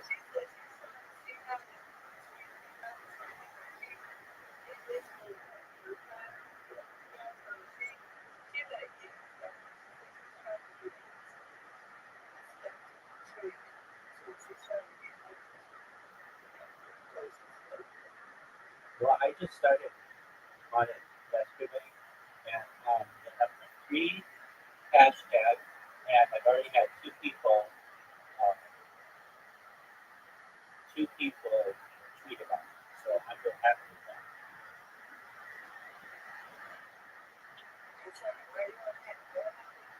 I have 2 people who have made posts about me, so I'm really happy with that. I only started when, since we've been bowling last night. So that's pretty good. How'd you sleep? Excellent. You're such a nice person. Have you always been that nice? You know, you have an absolutely beautiful soul. I love you. You're amazing. So you're gonna take a shower and make breakfast and go to work?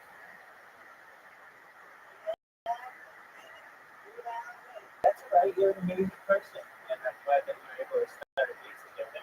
And I hope to be able to end our days together when we play each other in bowling for that good fun stuff.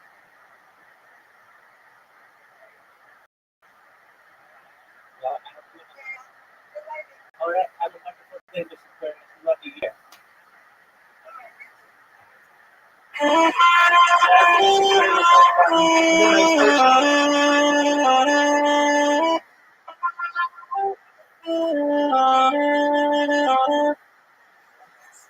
That was just for Rose, I see. All right, pull another name out of the bucket. Put your hands together for Graham. Graham. One word. Could be fun.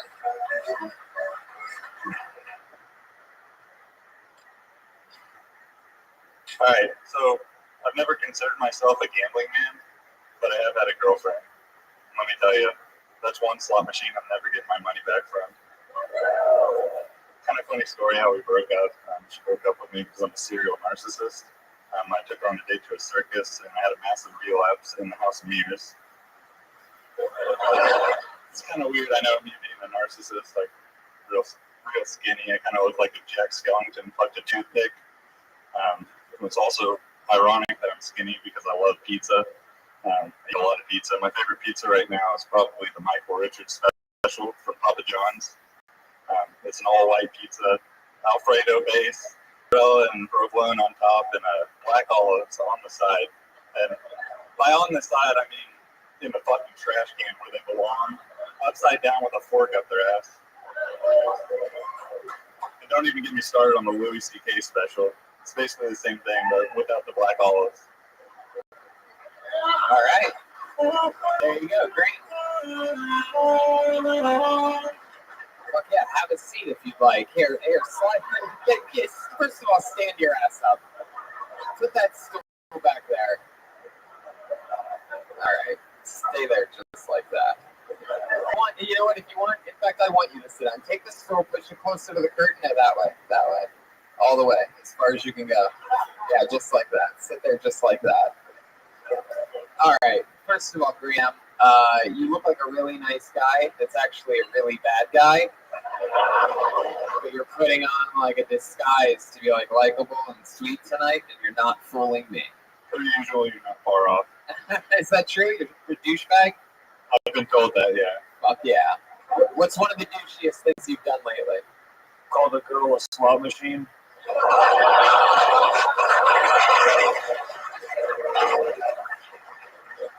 Emo kid's not wrong. So that's probably it. Don't really have any like bad blood with my last relationship, I would say. But like, what's something done that's like, just like, sort of cold-blooded to anyone lately? I wouldn't really say it, but about a month ago, I took my to a bar and he made out with like this really gross chick. Took a video of it and I've been showing like everybody, and he hates it.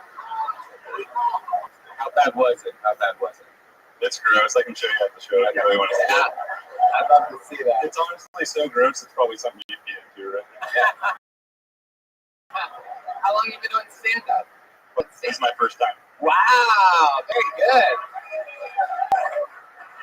Funniest of the night so far. Fucking first time for Grant. I even have a good note for you in your Papa John's bit. You make it about Michael Richards for no reason, when you can make it about the actual Papa John's guy. The Papa John's guy recently got fired for supposedly saying it. Exactly, and Michael Richards obviously did what he did, so it's sort of merging the two. It's something current. I don't think you need it. I think it undates it, and you, instead of it being this joke from when Michael Richards was racist like a decade ago or something crazy, all of a sudden it's an amazing joke that looks like you've written it in the past week by making it about the Papa John's guy. Well, that's why I said Papa John's. If I would have said Domino's or something like that, then maybe it would be outdated. But since I said Papa John's, no, well, that's Don't need the Michael Richards part. My girlfriend was 12 when that happened. You know, I'm not going to know that. That's what I'm saying. And that happens sometimes when you're writing a bit, is you write it one way about one thing, and then you realize, like, oh shit, this thing's right in front of me, and it's a whole different bit now.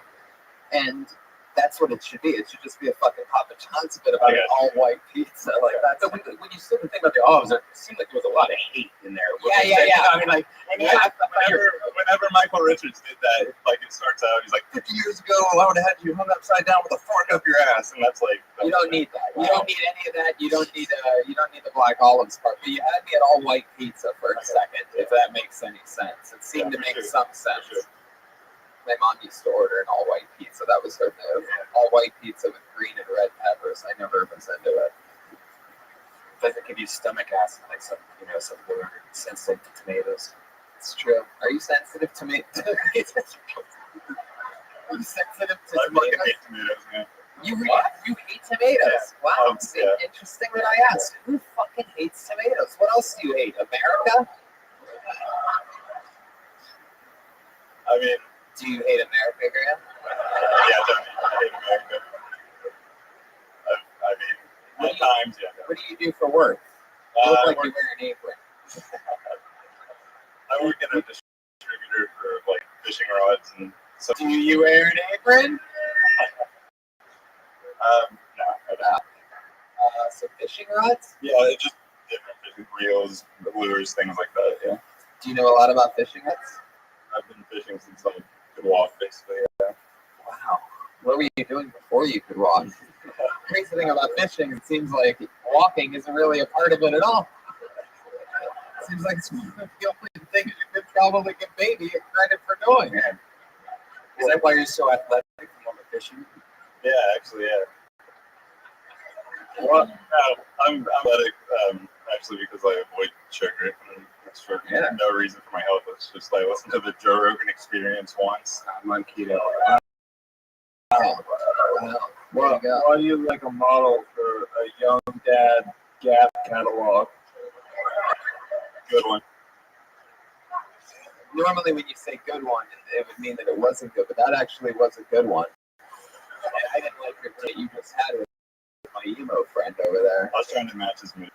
Well, don't. Graham, you good with the ladies? Seem like a pretty suave. You seem like Bill Suave to me. Like you'd be like, hey, what's up, babe? Dropping shit in drink. Yeah, that's some. Yeah, that's. No, I wouldn't say so. You seem like you would hit on some girl you know has a boyfriend. Am I right? No. How old are you? 21. Oh, you're just 21. Yeah, exactly. In 6-7 years, all the things I've been saying about you are going to be true. When you're as old as I thought you were this whole time, you're going to be trying to bang tough dudes' girlfriends. You're going to be getting beat up in bars. You're going to be wearing an apron at your job. Graham, what's an interesting fun fact about you that we would find interesting? I mean, a lot of you guys probably can't see it, but if you look at my right leg, we got a scar right here. This time last year, I couldn't walk without crutches and broke my leg playing soccer. So, I mean, we actually talked before the Fort Wayne show. You probably don't remember, but listening to your show was something that kind of got me through whenever I was by myself. Oh, that's fucking awesome. Yeah. Well, look at that. That's really cool. Yeah. Ooh, I've got lots of scars. Oh, some people were booing the fact that he listens to my show and it helped him recover. I love the bullies in the corner over there. It's so fun. You guys must be such happy people deep down inside. For your first time, that was amazing. Like it was the best one tonight so far. I really appreciate it. So, there he goes, everybody. Graham, his first time ever on stage. He did it right in front of you, live here in Nashville. It's a pretty fucking mellow crowd. You guys having fun out there?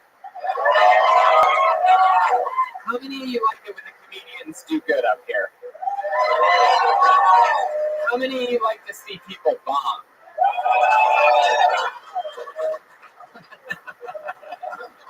It's a fun show. All right, I pulled another name out of the bucket. Put your hands together for Sam C. Sam C. What's going on, guys? I'm 6'9", 330 pounds. So I've never seen an old person my size. So let's get this out of the way because I could die at any moment.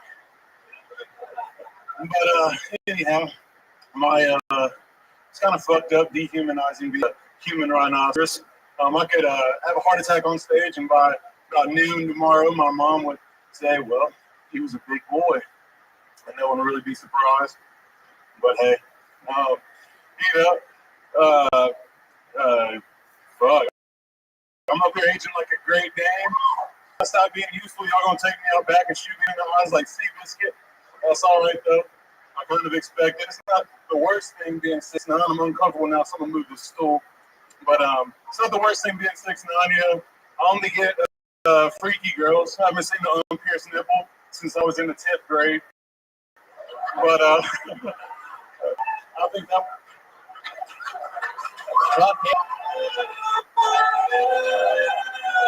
Same C, ladies. Holy shit. That was ups and downs. Emo. Why do I feel like his last words are going to be hold the door, hold the door? That was incredible. You know, Tony, Jeremiah's character, the emo character, is actually making a lot of sense tonight. Everyone's fucking sad as fuck out here. Like, what the hell happened? I like this guy. I've never gotten to see, like, you're very, like, pro wrestler-esque. This I is got confused for one in SmackDown. What? I got confused for one in SmackDown. I bet. You're like Bomb Strowman. That's for three nerds in the crowd. That's one of them right there. Look how happy that guy is right there. Oh, yeah, you got that one. So real to me, damn it. Sam, what the fuck are you? I do like artist development. So I'm What? Nice. It's Nashville, so it's a real thing. But artist development, so I do like pictures, video, help brands, run a couple social media accounts for people. Yeah, that's what you were. Yeah, no, that makes sense too. I'll take anything, any of your answers. You an athlete of any kind? I used to play rugby, but no, I'm You not. used to play rugby? Yeah. Holy fucking shit. Yeah. How bad would that suck to be on that other team, right? Like, coach, I'm not feeling so good. What the fuck? Yeah. How old are you? 27. 27. You ever thought I about like that. That's fucking You ever cool. thought about being like a pro wrestler or anything fucking awesome? Yeah, Like, most people aren't just 6'9", fucking whatever the fuck you just said. Yeah, no, I mean, I do cool shit though, so I always kind of use that as a motivation. Like, I'm shitty at basketball. I would be a waste of a 6'9" person if I wasn't something else cool besides the athlete or pro wrestler. You know what I mean? How easily could you lift me? I don't know. Are you super? You know what? Here we go.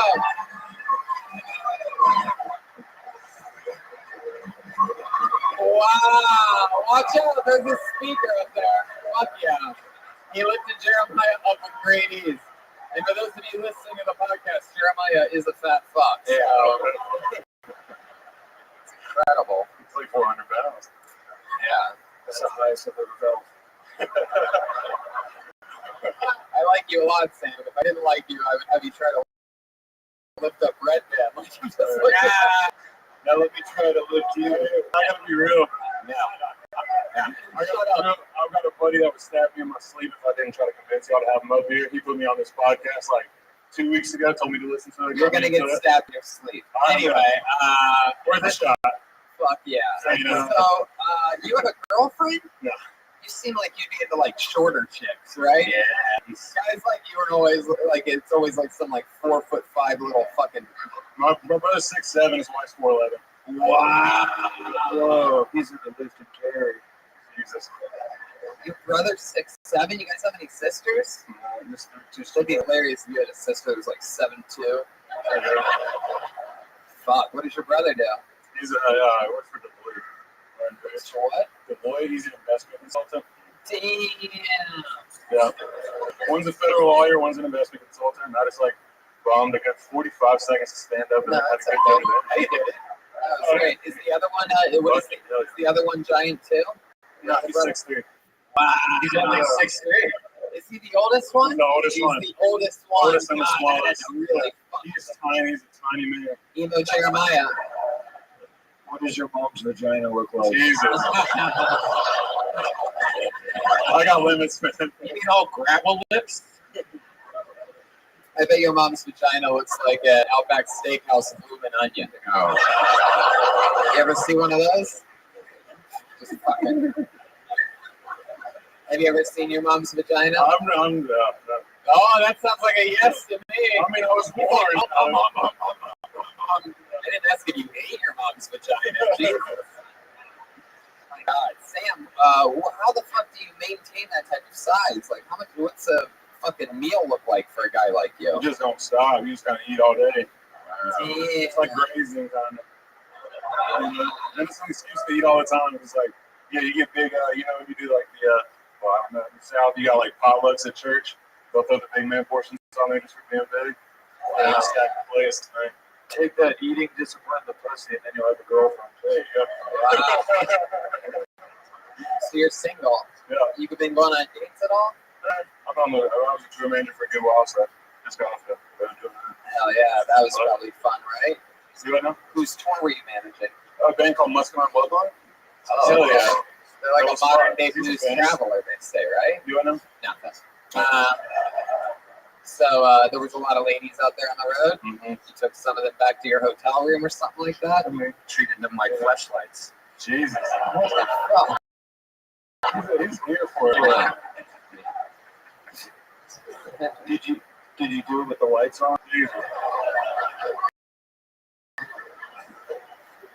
have you ever crushed a girl on top of her? Like, I think Crusher's when it's the skinny dude and the fat girl, right? Sorry if it's one of these. I don't know. I mean, anyway, you ever crushed a girl before? You got to be careful. I've had phobia of it, you know. Just be, you know what I'm saying? You got. I mean, hey, sorry, but you're a big dude. You got to be. You hurt people on accident, scare people. If I bought you a midget prostitute, would you fuck her? He's not. You guys want to close the show later in a crazy way? No. Does anybody know any midget hookers out here in Nashville? Somebody that killed Tony first. I think who lives out here, right? I don't know what My you're roommate's talking actually a midget hooker. What? He said, no, I'm sorry. about. You went for that, hell yeah. That's a dream. So you like doing this artist management thing? It's fun? Yeah, I love it. Really? I like the creative stuff. I like to write. Yeah, the whole thing. And you get to work with like a company, or is it just We've got one. It's an independent thing. Like Yeah. when I signed it, so we do. I like help out with videos. It's weird that I get paid for it, but yeah, music videos, write treatments, all that whole thing. Wow, that is really interesting. Man, that's fun. What else about you, Sam? What are you afraid of? You seem like you could. If crabs could fly, like beach crabs, if they could fly. Crowds? Be specific. Well, you asked him, so I thought about it, and that's always been something for me. I used to live at the beach, and you know, small things that can still like fuck up your day scare me. Horses, I don't like horses. You know, when I see people that are bigger than me, it fucks up my day because I don't normally. Wow. I can relate. My greatest fear is if bats could walk. There you go. Same thing. All right, Sam. Well, it was nice to meet you. There you go. Sam, see everybody. We're moving along. There's a lot of names in this bucket. One more time for Sam, see everyone. Yeah. My friend would stab me in my sleep. Afraid of his friend. Here, hands together for Nick Bush. Here we go. 60 seconds uninterrupted for Nick Bush. All right, keep it going from me. Keep it going from me. I'm a college professor. I am. That's the right amount of applause because it's just community college. It's just community college. Like, I teach English, so basically reading, writing, and plagiarism studies. That's basically what I focus on, man. Had to do it come to class late one time. Hair messed up, makeup messed up. She's like, I don't have my paper. I was sick all weekend. So you were sick? What's with that X on your hand with the marker if you were so sick? She's like, oh, this is where the doctor gave me a shot because I went to the hospital. It's a career writing class, so I gave her an A. What can I do with it? And it's community college. She gets a B for showing up. That's just the rule. That's just. I'm on summer break. I'm getting a check from my job, not to work. So I'm getting a check. I'm like a cop in trouble for racism. That's basically what's going on right now. Checking like suspended with pay and punishment. It's just a vacation where you got to pretend to be sad. And you can't post pics online. Did you have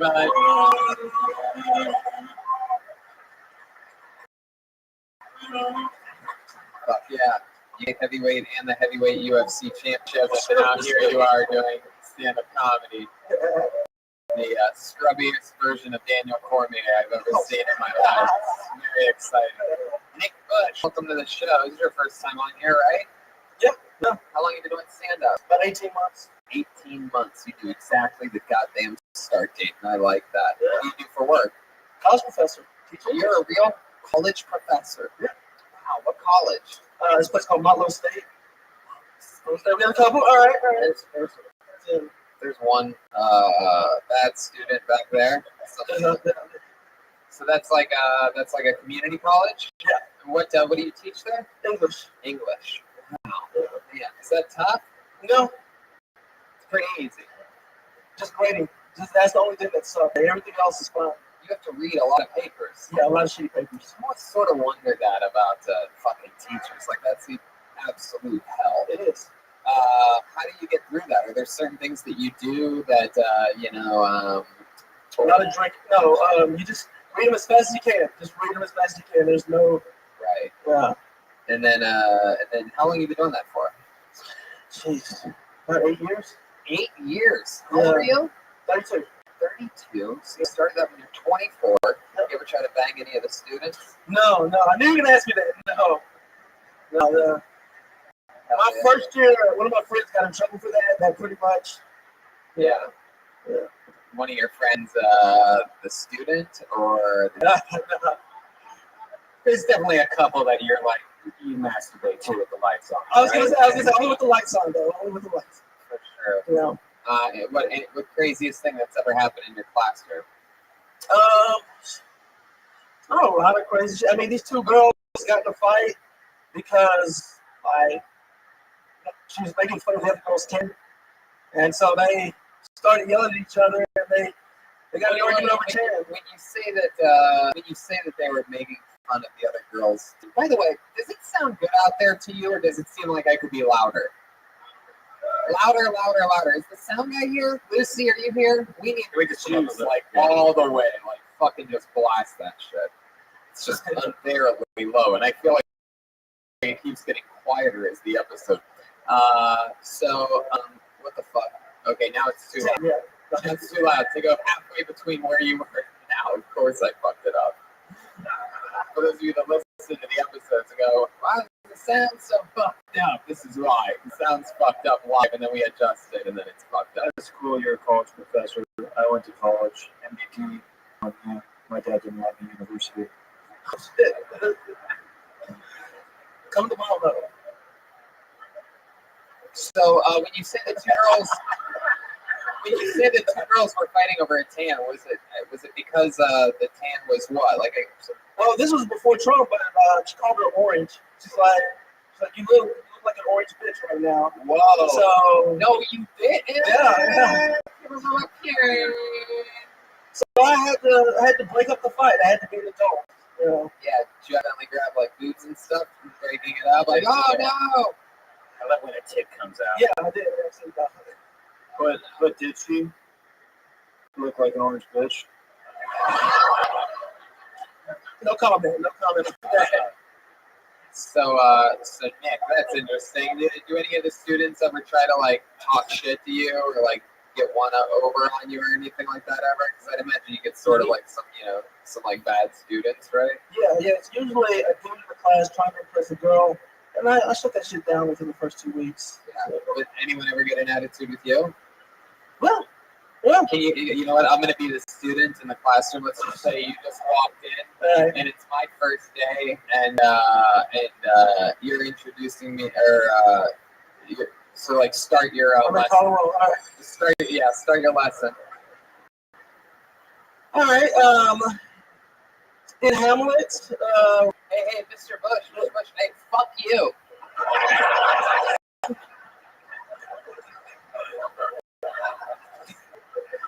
Wait a minute. That is not. You didn't do the reading, did you? That's what you did. That is I didn't do the reading response, isn't it? God damn it, you got me, Mr. Bush. You know what? I'm gonna put myself in detention. Hey, go sit next to the orange bitch out the back of the classroom. Oh shit! Emo Jeremiah. Hey, Mr. Bush, I'm gonna kill myself. What are you gonna do about it? I'll give you enough space to do so. I mean, I don't want to get in your way or anything. I mean, I'm going to help you be successful, regardless of what it is. Where's the gun? Help me do it! Oh, Help me do it! No, I can't do it. I can't do it. I love you too much, emo boy. My name's Darwin! I want to see you become emo man. All right. Good job, Nick Bush. You fucking did it. You've been on Santa for 18 months, all here in Nashville? Yeah, I walked down Who's trimming it up with me? Birmingham and a couple of Kentucky. You're born and raised here? Yeah. What's your favorite thing about Nashville? The weather. Wow. Fuck out there. Listen to that angry meteorologist over there. What about the weather do you like? I gotta get 4 seasons, and then it gets hot, but not too. Like deadly humidity and like it's horrible to live in. Like That's reason though. That's not the global warming though. That's not anything. it's always been like, oh shit. I'm losing proud. I don't know if you looked at I'm this losing proud. I know. You just said global warming exists, and I apologize. as if they didn't have enough reasons to hate you already. Global warming, time, they don't know that. That's there you go. Okay, well, fun times up here, Nick. It was fun talking to you. A real grown college professor and a comedian coming up right here in Nashville. Nick Bush, everybody.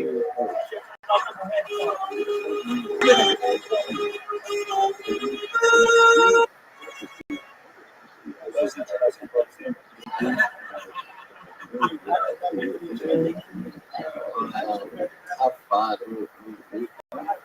Shut the fuck up. You ladies need to shut up. I'm so sick of hearing this little fucking gaggle of geese over here. You guys aren't cute. You're not chimey. I get it. You're Nashville hot, but you're nothing to me. Shut up. Quiet. Very important. My dad told me that every day growing up. I put another name out of the bucket. Put your hands together for Tim Shaw. Tim Shawley, Shanty, Shavley. Could be anything. I know it's not this fucking guy again. Oh, that's weird. Just got fucking Nashville blacklisted. How does that even happen? Someone check out. That's what happened there. Someone right now, balls are sweating. Hey, this should be interesting. Just one word. Put your hands together for Jimmy. Jimmy _Hatcha on Twitter. Here comes Jimmy. I believe this is Jimmy. The slowest walker in the world. Yeah. Everybody?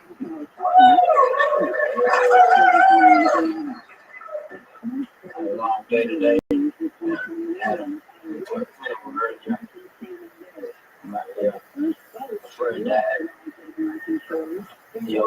Right out.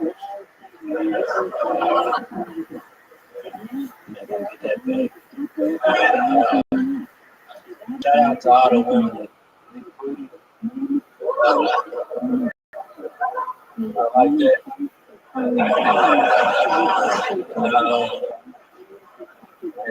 Last month, she done something I wasn't prepared for. She blew my ass.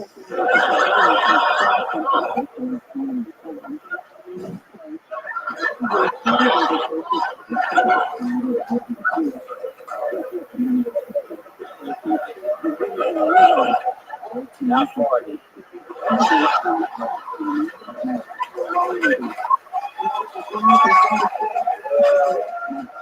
There you go. Jimmy, everybody. Fucking got it. That was awesome. Nice to meet you, Jimmy. How long you been doing stand-up? First time. Get the fuck out of here. No way. Oh, shit.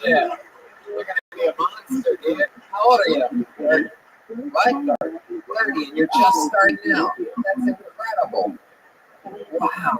What made you want to start now? I listen to podcasts every week, man. Just want to try it. So, God damn, that is so fucking cool. You listen to this podcast every week and you always wanted to try it. That is amazing. you got Chappelle down, like exactly like the vibe of Chappelle, just sitting down there, like pretty amazing. That's the first time. You seem very comfortable on the stage. I love that. Nobody really is, by the way. When people look comfortable, that's something that's learned. You know, you got to remember that even if it was Chappelle, even Chappelle every night has to go up with you on the line.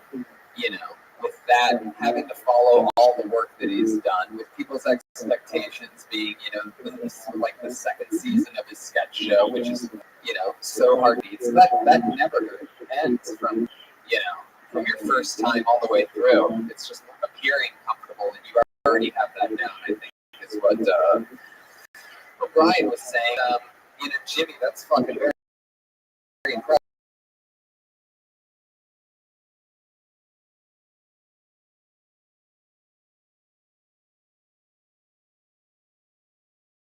Born and raised.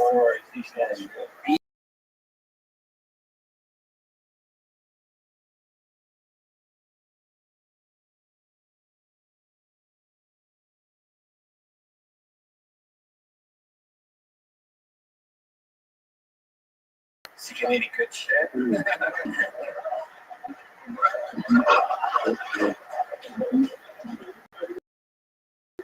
You ever have like wars with the Amazon or anything like that? Just UPS. Fuck those guys, right? You're a goddamn American hero.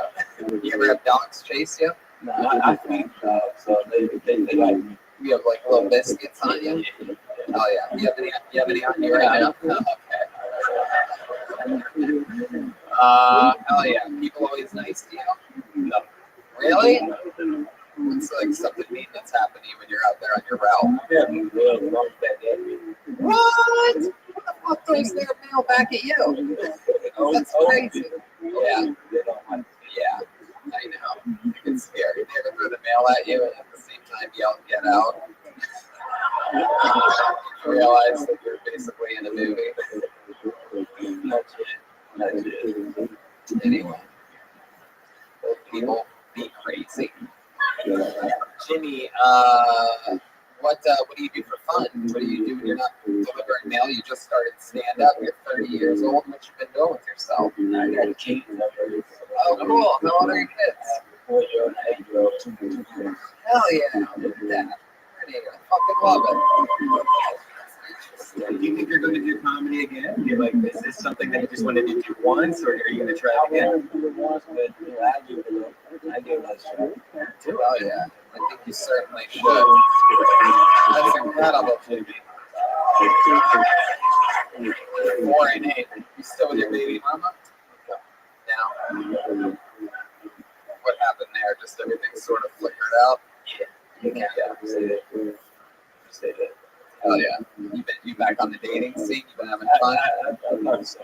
Yeah, I bet you do. When the husband goes to work, the mailman will deliver, right?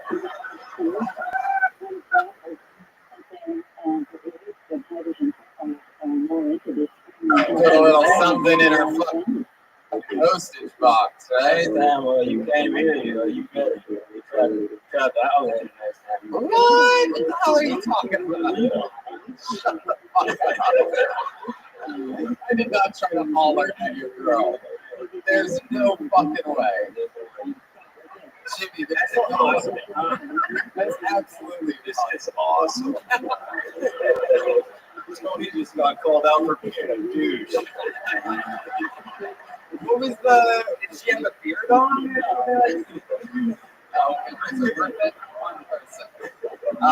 Go ahead. What did happen there? Last time I stand up here. Here in Nashville. You were with her? You were standing next to her? And what made you think that I tried to pick her up? What did I say? You grabbed her hand. Let me ask you something, Jimmy. When I grab her hand, did I grab it like this? Nice to meet you. Because I'm telling you, that is the only fucking way I grabbed your girl's hand here. Whatever else you saw was an accident. Maybe I thought it was Red Band or something like that. Sometimes we have codes that we do. We have Morse code here. What the fuck do you mean? When you grab your hand, and you do it, like when you kiss it, like, I don't know. What's going on? Get the fuck out of here. That move has never been in my repertoire my entire life, sir. I've never been a hand holder, and I refuse. Objection. There's no way this could have been me. This had to have been. Did you see it, or did she tell you? I was right. There is no fucking way. Let's go to the tape. What are you talking about? You're saying I was walking out of here. You were standing there signing posters. I was signing posters, and you two were walking out, and you saw me hold her hand. Oh, she spoke to you? Yeah. She was trying to walk on. You still had a little firm grip on it.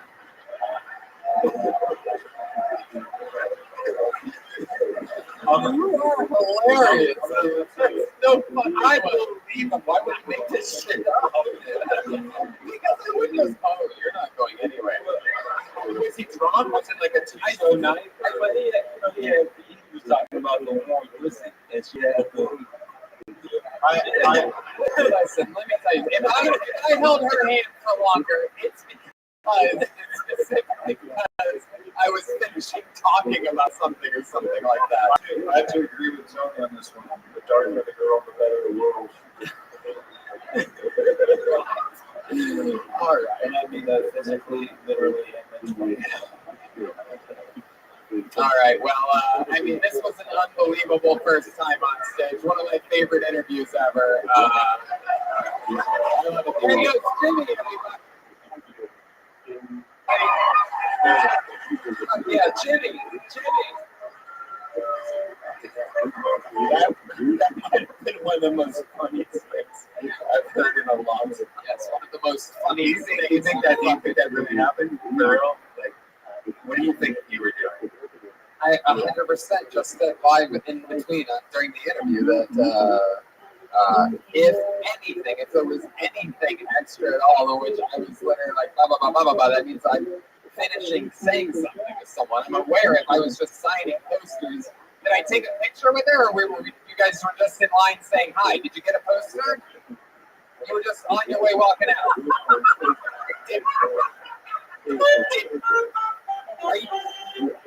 Stay woke. Let me get this right. You're telling me that you're just on there taking pictures of people over there, signing posters, right? This is your story. And then you, Jeremiah, fucking relax for a second. I'm already trying to yell across the goddamn room to the guy. And your story. You're just chocolate cake with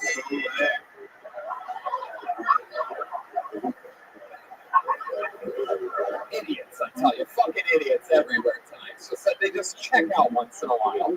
So, very good, yes. Continue the sabotage, Jeremiah. Very good. So you're saying that as you left, with the rest of the audience also leaving in a venue like this, and at the end of the show, I appear over there, I'm signing posters, and you don't say anything? She came up to me.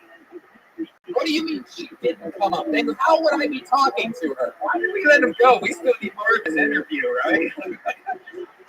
Stop. Jeremiah, what the fuck? I'm talking to the guy from across the room. What are you doing? I was playing really low. Nobody can even hear that. I can fucking hear it. Dude, literally nobody could hear it. I was playing myself. I was learning the song Jungle Fever, okay? Alright, fuck it. We'll get back to the normal format of the show.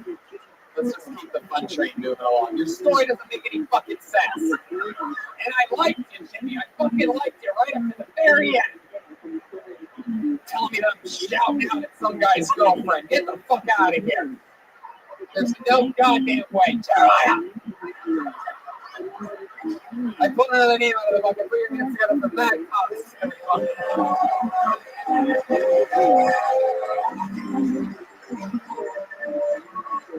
Here he comes. One of these guys is Matt Cox.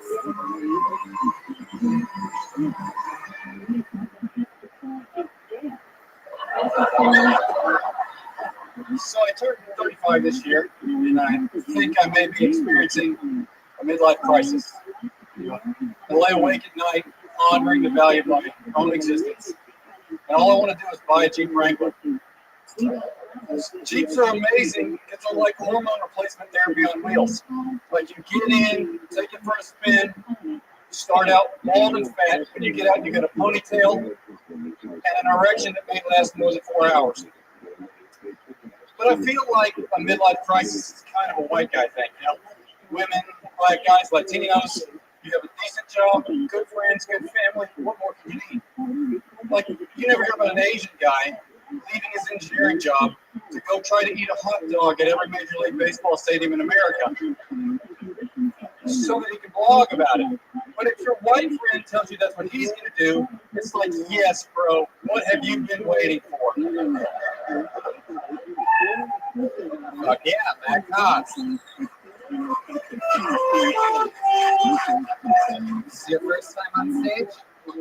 On stage? No, 2 weeks ago was my first time. 2 weeks ago. Fuck it. You're still all wound up around the mic stand there. You're on the short. That's how I do it. It's a dead giveaway. Anyway, man, that's awesome. So you started 2 weeks ago? Yeah. Were you prepping for this? Did you know that we were coming here? Oh, no.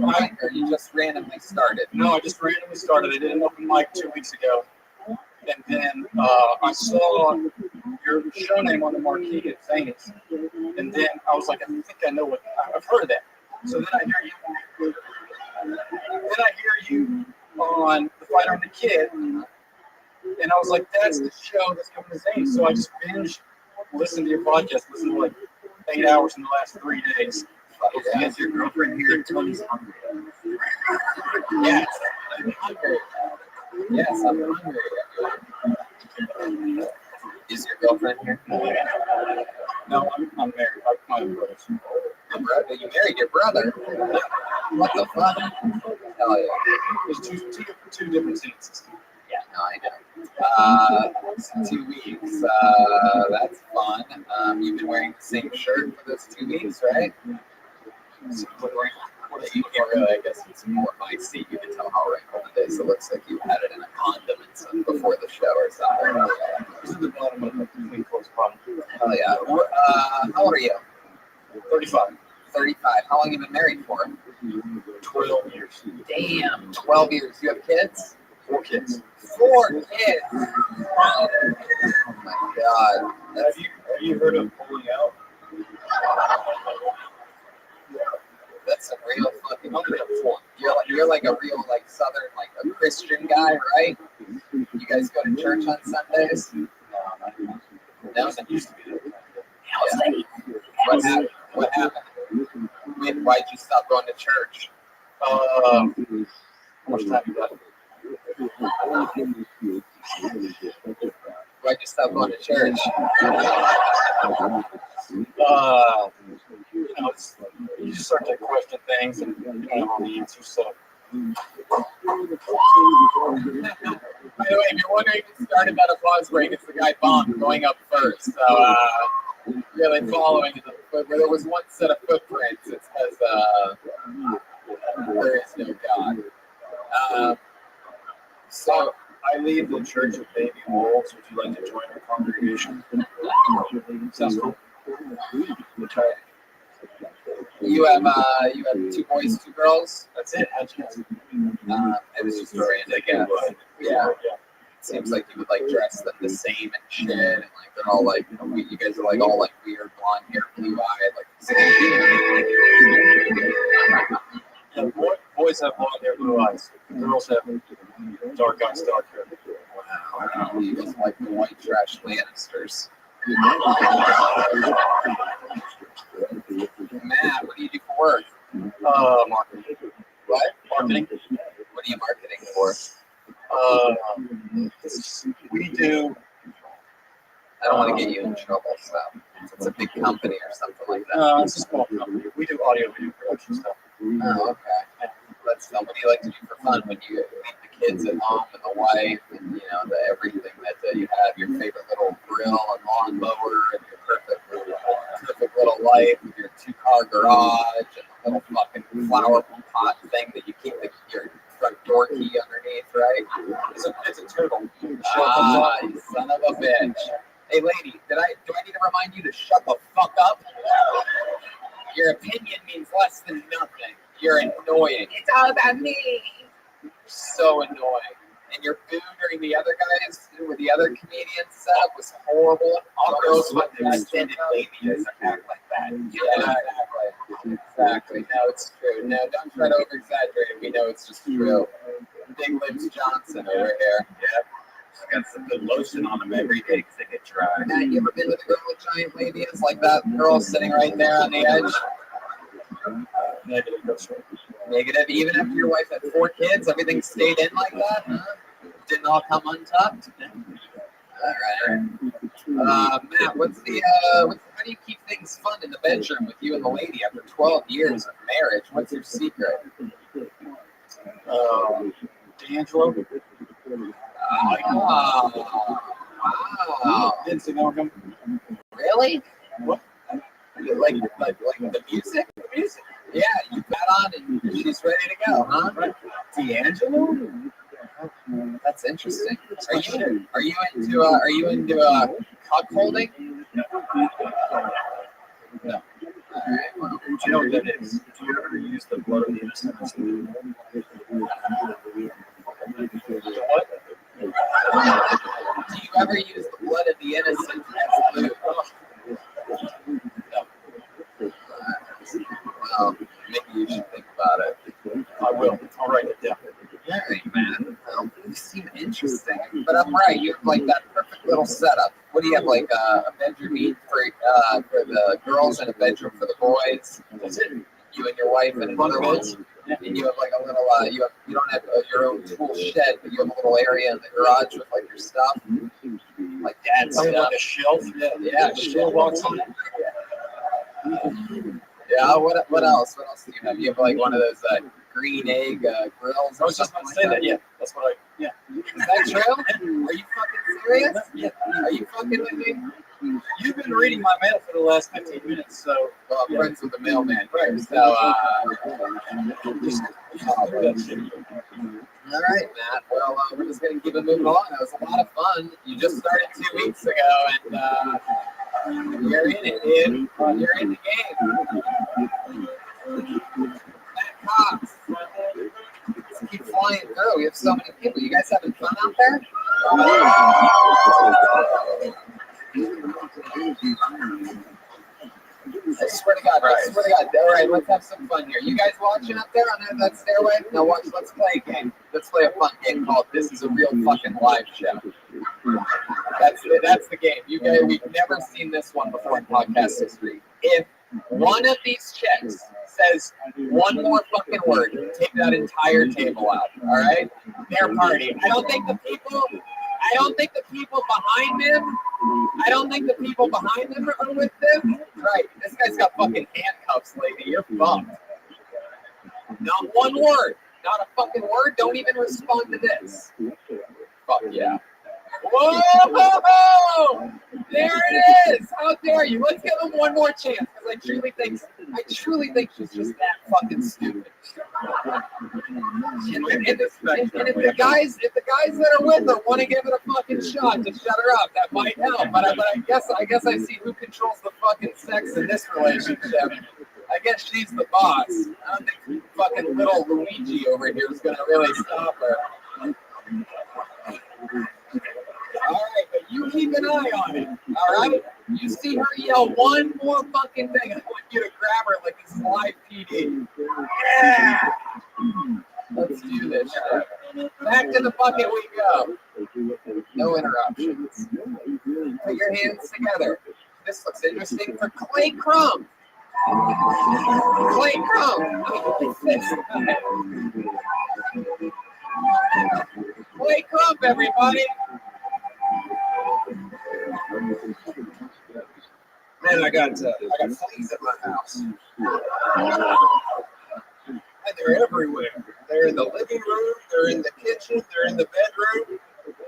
It pisses me off. Because they've been fucking. They've been getting drunk on mine and my pussycat's blood, and they've been fucking everywhere. In the kitchen, in the living room, in the bedroom. I haven't even had sex in this place yet. I just moved in like 3 years ago, and they're fucking in my bed. It's more like in the carpet on the floor next to the bed, but hundreds of tiny flea orgasms going on daily. I'm glad I can't hear them. I'd hate to have to jerk off at night after listening to fleas fucking all day. And they say to get rid of fleas, you've got to be aware of the flea reproductive cycle. Well, I'm aware. They've been fucking. Fuck yeah. Clay Crump testing his, clearly running his BET comic review set for us. That one's called Please Be Fucking. Do you really have fleas at your place? Because I live in an equestrian district, like a bunch of horses, and I have fleas all over the fucking place. They're starting to get you, really? Yeah. Well, they're starting to get bad. Yeah. You guys are both disgusting. It's fucking incredible. Clay, we met you on, what was that, last week? We were in Cincinnati. So you drove all the way here from Cincinnati. I'm a diehard Kill Tony. Fuck yeah, look at that. See that? For all you haters out there, look at our fans. Leonard Skinner, drop out. Look like you survived the plane crash. Fuck yeah. So Clay, we met you in Cincinnati. That was a good set there, if I remember correctly. Fuck yeah, right, all the way through. Remind us of what do you do for a living? I'm an electrical contractor, and I remember now. You fucked a Navy SEAL's wife. Wow. That was me. Yes. Yeah, look at that. I think some people have already listened to that episode. This is the guy, by the way, if you're wondering what the opposite of an American hero looks like. This is the guy that fucked a Navy SEALs. Any Navy SEALs out there? Any form? No, I don't think that's what the Navy SEALs do. I don't think they do bad Al Pacino impression. Alright. Well, how's life been since last week? No, we saw him last night. Life has been great. This past week has been phenomenal. There you go. You guys missed a hell of a set of shows in Lexington with these three. Yeah, he was also in Lexington last night. And you were also in. He was watching us. He was also, I believe, Windows. Yes, exactly. It's better than bars. That's what they usually call it. Bracelet. Anyway.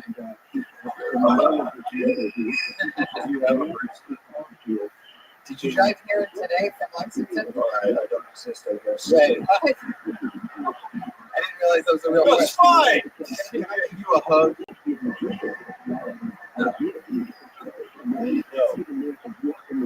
Did you drive here from Lexington today? I did. It was really hard. Was that you behind me in the rearview mirror in the Jeepers Creepers van? You don't have to answer that. Fuck yeah. All right, Clay. Since you wait, go ahead. Do you have a knife in your pocket? I do, but you're safe. No. I want to show myself right now. No, don't give it to him. Clay, take that off of Clay. He's a cutter. No. You got Come on, wrist up like my eyes. Come on, wrist up like my eyes. I will father see tonight. Because you killed me. You killed me well. Let's be listening to the podcast. He was cutting himself while singing. Fuck yeah. And we met you last week, Clay. We know your story. Go fuck some Navy SEAL's wife, why don't you? I will. We're gonna keep flying through the bucket. There he goes. Clay Crump with another funny set. Hold it for 60 seconds.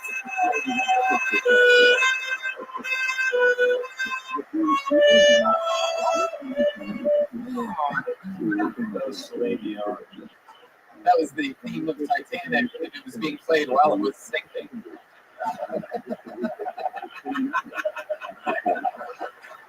He's smiling. Yeah. All right. Pull another name out. Put your hands together for Corey Parrish.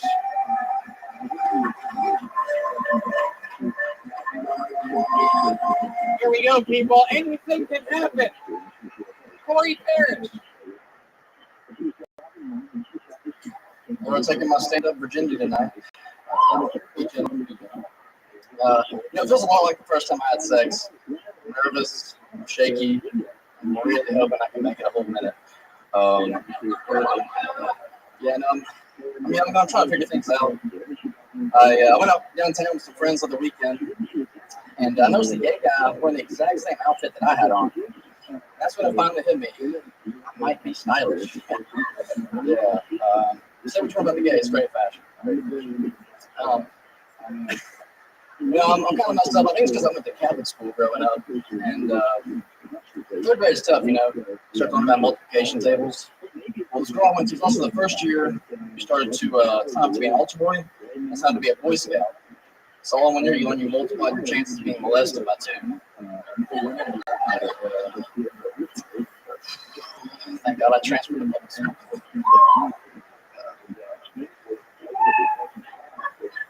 Corey Parrish. First time ever on stage? Second. Oh, where was the first time at? The Auburn University Starbucks.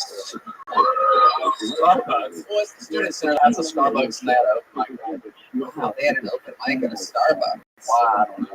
Jeez. Only white people, huh? Yeah, like 5 of us. Starbucks open mic. That's weird. Yikes. I don't even like their coffee. Yikes. You did really good for being so new. I mean, like you definitely have writing. You're writing jokes, which is great. Because a lot of these new people don't actually understand joke. How to write a joke, so that's great. Yeah, but you fucking lied to us, dude. You said you were taking your stand-up virginity, and it turns out you blew your load all over a Starbucks in Auburn. Piece of shit. How long has it been since you graduated from the junior police force? May. Is that really true? Just a minute. Wait a second. Not the junior police force. The police force? Yeah. From Auburn. Oh, Auburn. What'd you graduate in? Geology? What are you gonna do with that? Pretty sure It's a great question. pretty sure they've already drawn all the maps and shit. You know what I mean? That's geography. You know what I mean? Hey, that's geography. But you know that's the maps. That's geography. No, I know. That's why I said yes. I know. Thank you, Corey. You fuck. So what are you gonna do with that? I don't know. I'm living back home, waiting tables, trying out a lot of great things. I'm not going to grad school. I don't really want to do that. Where are you waiting tables at? An Italian restaurant and just right north of Birmingham, Alabama, called Coleman. Don't cheer for that. It's a terrible place. Liars up there, a bunch of fucking dorks that just move for anything. Inside. Why don't you work at Hard Rock Cafe? Good question. It's a good idea. Corey, why are you looking at me like that? How old are you? 23. 23. Is stand-up something you've always wanted to do? Is this a recent thing that all of a sudden last? Well, it's like, oh, I'm graduating, so if I bomb, then I'll never have to see anybody on campus again. So I just said, fuck it, and I did it. Hell yeah. Then you live with your parents. What do they do? My mom's a retired teacher, and my dad works for AT&T. He works from home. He doesn't really do anything. No, I know. I once had AT&T. I did. It was fucking country shit. It sucks. Wow. Man, It discounts for us, though. Free Sunday tickets. So. you have brothers and sisters? One brother, one sister. Older, younger? I'm the oldest. There's one that'll be a senior in high school. And my little sister will be 9 in September. Right. So they all live at home too. What? They all Yeah, live yeah. right. It sucks. Damn. Yes, that does suck. That sucks fucking horribly. You ever hang out with chicks or anything like that? Go out on dates? Yeah, a couple. You ever bring anybody back to your parents' house? I just actually moved all my stuff out of Auburn like a week or two ago, so I was like one last two off, so I knew I'd be living at home for a Do you have while. like a special room at your parents' place, like the basement or something cool? Like, come on, guys, let me live in the shit for this summer. It's a small house now, so there's no privacy. So Wow. How small is it? 3 bedroom, 2 bath. You sharing a bedroom with your brother? Wow. After living in college for 3 years up at Auburn, I got to share a bedroom. Yeah, I'm trying to get out of there. Damn, what are you gonna do, dude? I have no idea, honestly. I don't know. I had a buddy who just got back from New Zealand. He was picking kiwis. I might just go fucking do that for a couple months. Okay, I fucking agree with that. The kiwi business is big. Yeah, it's booming. It really is. I'm Airbnb the bottom of the well, so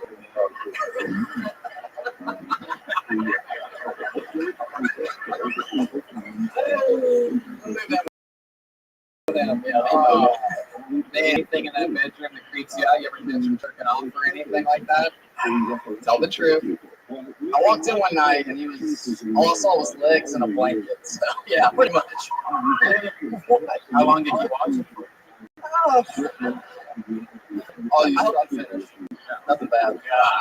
You cleaned it. All you saw was legs and a blanket. I'm so confused. I'm trying to think. The blanket was like a mannequin that's like half covered or something like that. Like, he obviously heard me open the door, so he like the blanket when he pulled it over, it only covered up, like so much. That happened to me once. My mom once walked in. Did I tell this story on this show the other day, or was I doing stand-up? I can't remember. It was he was doing. I must have been doing stand-up. My mom once walked in on me when I was jerking off, and I made a point because I was always like getting in trouble and shit in high school. Like I was a very rough student, and so she wouldn't let me lock my door if I was like grounded or whatever. And sometimes she would just bust through the fucking door, like, "What are you doing?" And one time, I remember she had a hamper and she was dropping off laundry, and the door swings open. And I'm like going at it next to the bedroom closet because there was like a TV there that like sort of blocked it. Like she would have, I would have like a 2-second warning if she came in. But I remember I just got out of the shower, so I had the towel like wrapped around me, that thing where like you have the little towel wrap thing, and I'm just fucking going at it, and I hear the door open up, and I'm just like, no, like that. And she makes it to the middle of the room, and she's like, "What the fuck are you doing over there?" Because I'm like being all shady, just like facing the wall in the closet, like, "What's up? Everything's good. I'll take care of it. Just put it anywhere." And she's like, "What the fuck are you doing? Turn around." I'm like, "No, you don't want me to turn around." She's like, "No, turn around." And I turn around, and I had it like back under the towel. And I turn around, I still have like that like young half boner, you know what I mean? So the towel's just literally sticking out to like there. She knew what was going on, needless to say. I had a big boner. Yeah, you had a big boner? It got small. It got small after a while. I'm trying to not seem too unlikable to these people. But yes, I also have a gigantic dick, everyone. Fuck yourselves. Corey, do you have a big penis?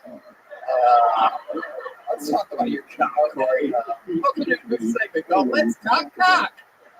No sound effect for that, Jesus. Let's talk cock.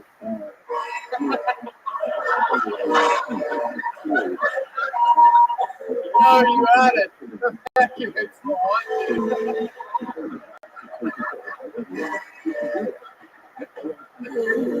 Corey, if you could describe your penis in one word, what would that word be? This is a family question. It might be. We'll see if it's the number one answer. Polish? Polish? Survey said Polish sausage. Like your penis, Corey? So, it's probably not like the 6'9" guy. But, Wait, say that again. You said size-wise? I'm satisfied with it. Oh, satisfied with it. All right, well, I guess cock talk never really went anywhere.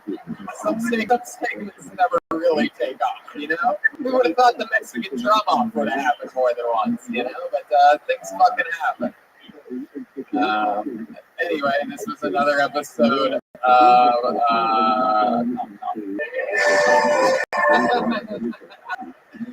All right, Corey, we're going to keep it moving along. Corey Parrish, everybody. What do you think? What do you got there?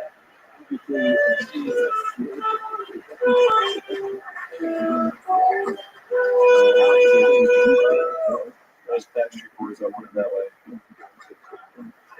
What do you guys think? Should we go to the bucket one more time? It's going to be a lot of disappointed people here. Put your hands together for Micah Lee. Micah Lee.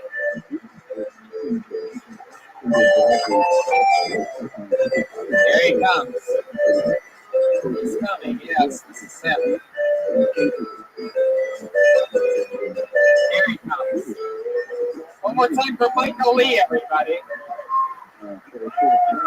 Somebody I'm really proud of you. You actually pronounced my name correctly. Is it because of my notes? Okay, you're just gonna stare at me. So everyone throughout my whole childhood mispronounced my name on how to spell my last name is L-E-A. So everyone pronounces it Leah. So when I was a kid, teachers would take a stab at trying to pronounce it. One teacher said, Micaiah Leah. And that's when I knew I was going to drop out of school, which I did. And I'm here to set the record straight. Not everyone who drops out of school is stupid or low IQ. But it does leave you with a lifetime of regret and depression. Which I was so depressed in my life. I've been to a mental institution twice in my life. First time is exactly what you'd think. It's like one flew over the cuckoo's nest. Go ahead, finish. Oh, the second time, well, it's kind of long, I'm pretty sure. I'm sorry, I thought it would Go ahead, yes, finish it. Okay, sure. The second time I encountered someone who I referred to as African American Medusa. You wouldn't want to look her in the face, not because you turned into stone, but because she would start arguing with you and yelling at you and 7 other people you couldn't see. Yeah, I think. Yeah. All right. Okay. Okay, let's just, I can't wait to interview you. Horrible stuff, but I mean, it's god awful. But I'm excited to talk to you about your life. This is your first time on stand-up? It is, yeah. Hell yeah, well, there you go. Put your hands together for that. Well, let's get into it. You seem like an interesting guy. You just seem like you don't know how to get it out exactly. You seem interesting to me. So you've been to a mental institution twice. How old were you during the first trip? 18, just like Michael Myers. Very good. This is first time in a mental institution too. This is a very scary interview I'm doing. Second trip to a mental institution. It was this year actually. Oh, yippee! Yeah. What made you go this year?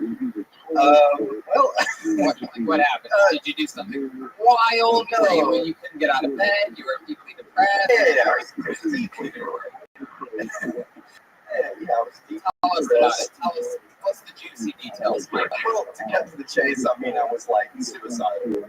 So Yes! Someone I can relate to! Was there anything that specifically triggered the suicidal thoughts, or did something happen, a breakup, a job, something? Or, no, it's just sort of always been natural chemical depression with you? I think so, yeah. Yeah. How old are you? 33. 33. What do you do for a living? I work for a Ford dealership technician. Hell yeah. Ford dealership technician. So when Fords break, you're the guy that fixes them.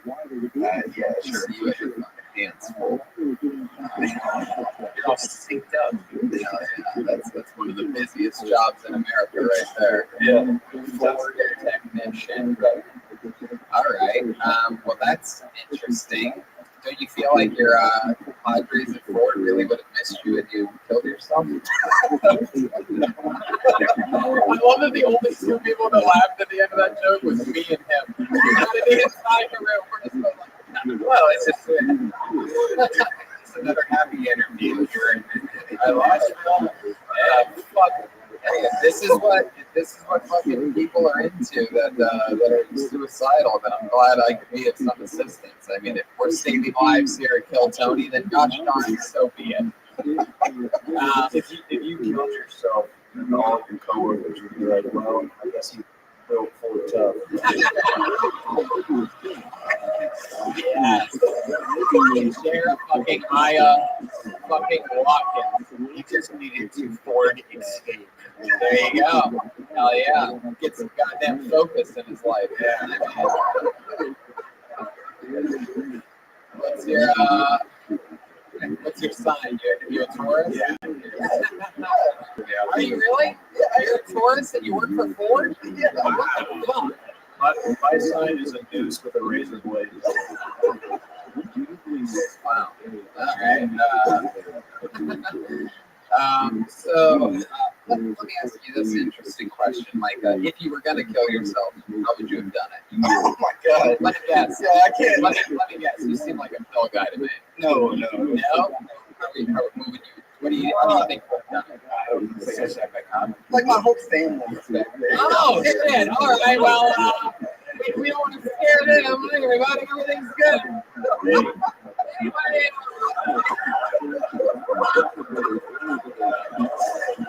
Hey, can I just say that I know a guy with a knife? You guys gotta be able to maintain a goddamn sense of humor about that. You know what? They seem like stiffs back there, Micah. Give him back the rest of his pants, please. And you know what? You're surprised that he's depressed. You're the ones that named him Micah. You made him live in goddamn Nashville. You think the guys at the Ford company are nice? Hey, Micah, grab the wrench, you bitch. Is that what I think the work looks like? Yeah, pretty much. You look like the myth buster that killed the other myth busters. You seem like you could replace both of those guys at once. You ever bust any myths, Micah? That's funny, your whole family's here. Are your parents here? No, my parents are here. My brothers, my wife. Yeah. Who's the angry one with the glasses and beard that doesn't think I can see out this stone face? Is that your angry brother? Yeah. Yeah. All right. I don't think he's actually angry. I think he's jealous. I think he wishes he would have signed up. Signed up. He did sign up. Oh, he did? Yeah. Oh, wow. Really? That's interesting. Has he ever done stand-up before? I think he has. Yeah, that's a long time ago. Well, it's been a long time, huh? And it would be really depressing if he came up here who's better than you.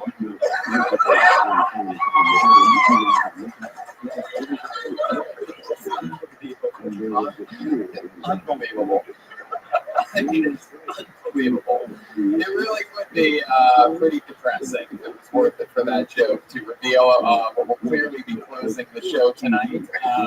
But you just take the reins anytime you want, Jeremiah. Really foreshadow. I thought we were done with him.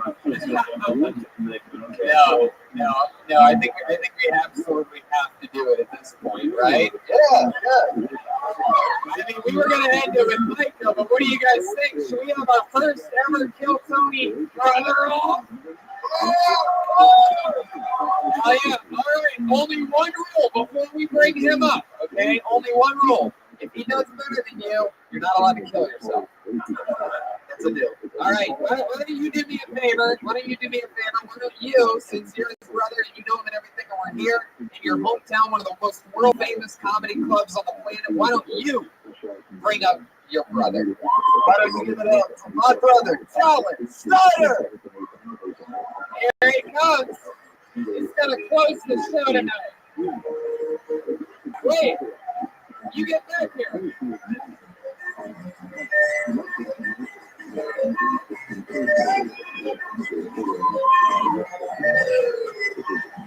There he is, Alan Snyder, everybody.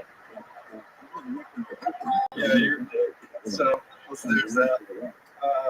Fuck Airbnb, man. I got stabbed because of an Airbnb in Atlanta during the music festival. They have all these crazy rules, like, don't walk in the hallway only in your underwear. Don't push your nuts on your neighbor's door handles. That was an actual rule because they caught somebody doing it. So I let that go, and the next day we go to the festival, and shit's getting wild. This guy walks up real crazy and goes, I got Oxy for 30. I was like, shit, tight. I'm looking to get high, but that fits in my budget. So, of course, I fall into his car in the projects. And as he's reaching the floorboard for this pill, I see a knife in his waistband. I'm like, oh, shit. I forgot to grab $30 out of the ATM to pay this dude. And so part of me is like, should I run? And the other part's like, Mama didn't raise no bitch. So I did the only thing I could do in that moment. Grabbed upon him real slow, and I got to his feet, his car, and I put my nuts on his door handle. Wow, look at that. What's your name? Talon? T-A? T-A-L-L-O-N. T-A-L-L-O-N. Yeah, our friends got fucked up names for his slogans back there. Talon. Micah, Talon. Micah. They pot smokers, our parents? If they are, I know my dad is. Oh, yeah. I'm not gonna say I smoke with him, but I've seen him do it. So. You're not gonna say you smoked with him. I think you're gonna make Mike a little depressed over there. He turns out he's never gonna smoke with Dad. You said that you all have weird names. Micah and Logan are pretty normal. You're named after an eagle's fist. Yeah. Well, I think you're a pretty talented guy. Yeah, I think that means he can show himself, right? Is that No, Brian. No, that's not what that means. Talent. So, when's the last time you did stand-up? It was probably about 9 years ago. I went to I was in the military. I went to open mic. Oh, really? What branch of the military? Air Force. Fuck yeah, goddamn American hero up there to close the show tonight. Hell yeah. I love that. What do you do in the Air Force? Military intelligence. Damn, look at you. You ever go overseas?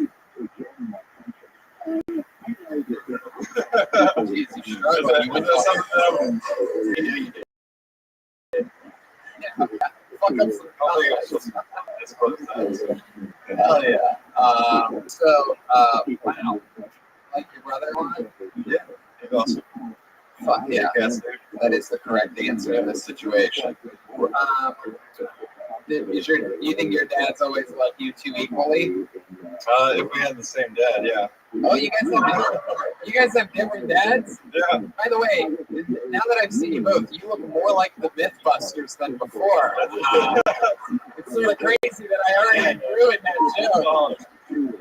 I think I'm the balding one, so that's cool. You guys are two of the ZZ Top Young Rising comedians in the world. What does your dad do? He's a lot manager for like a car dealership. Fuck yeah. Yeah. And what do you do now that you're out of the Air Force? I'm a project manager for Dell. Oh, wow. For Dale? Dell. Dell. Sorry. Yeah. I thought you said Dale. Like just I work with Dale, he's down the street, do a bunch of shit. I just bring him containers and briefcases, whatever he needs. Are you like a real tough guy? You like a Tennessee tough guy? What's the toughest thing about you? I don't know. Come on, there's got to be something you do, like chin-ups every day or something. I do kickboxing. Wow, really? I like that. Yeah. All right. You ever walk in on your brother jerking off?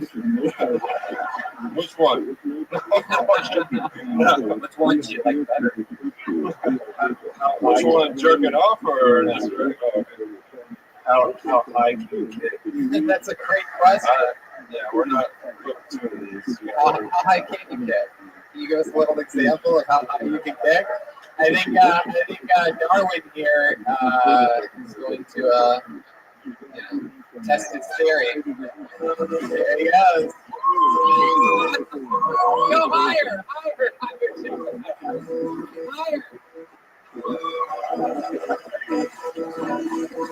Come on, I want to see this fucker. This is it. One last kick. If you hit this, we can end it.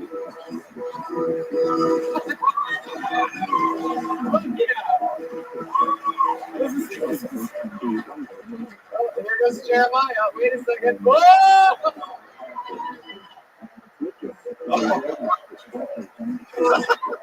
What is happening? Oh no. He's got a freshly healed arm.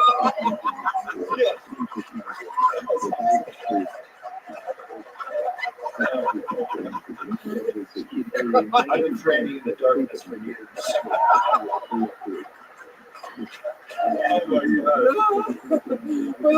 Listen to the podcast. Jeremiah, use this man's kickboxing history for a chance to show off how high he can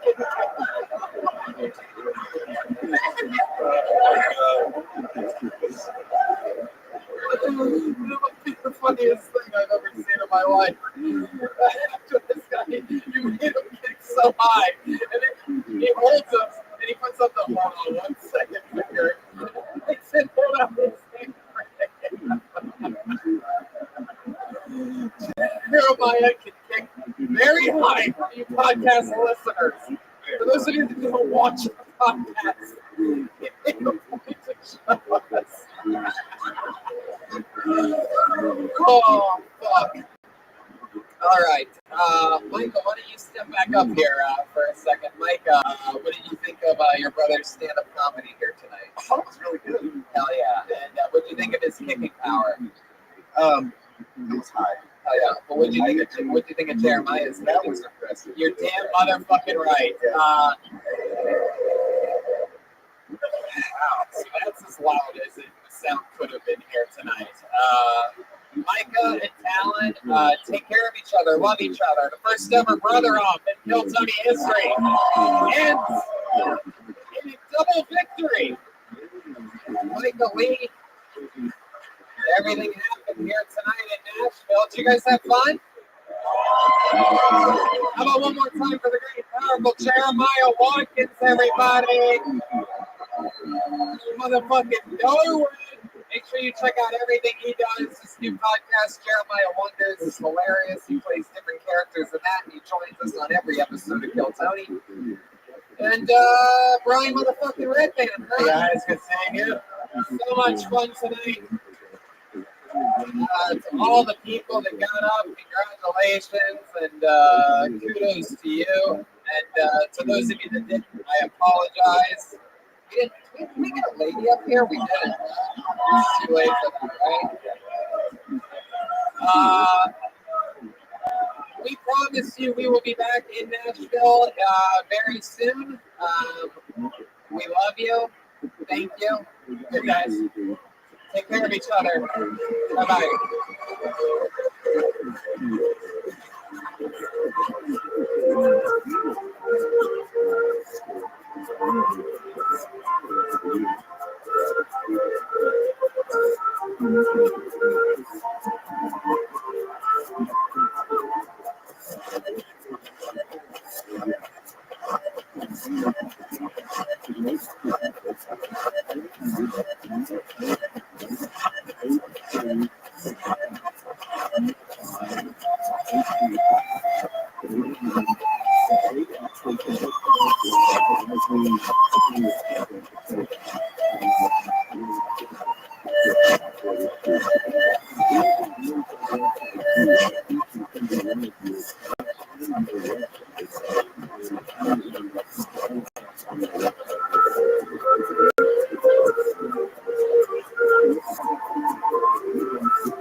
This is gentlemen, please welcome the world's famous comedy storm meet room for a brand new episode of Kill Tony. Get up for Tony. Hey, everybody.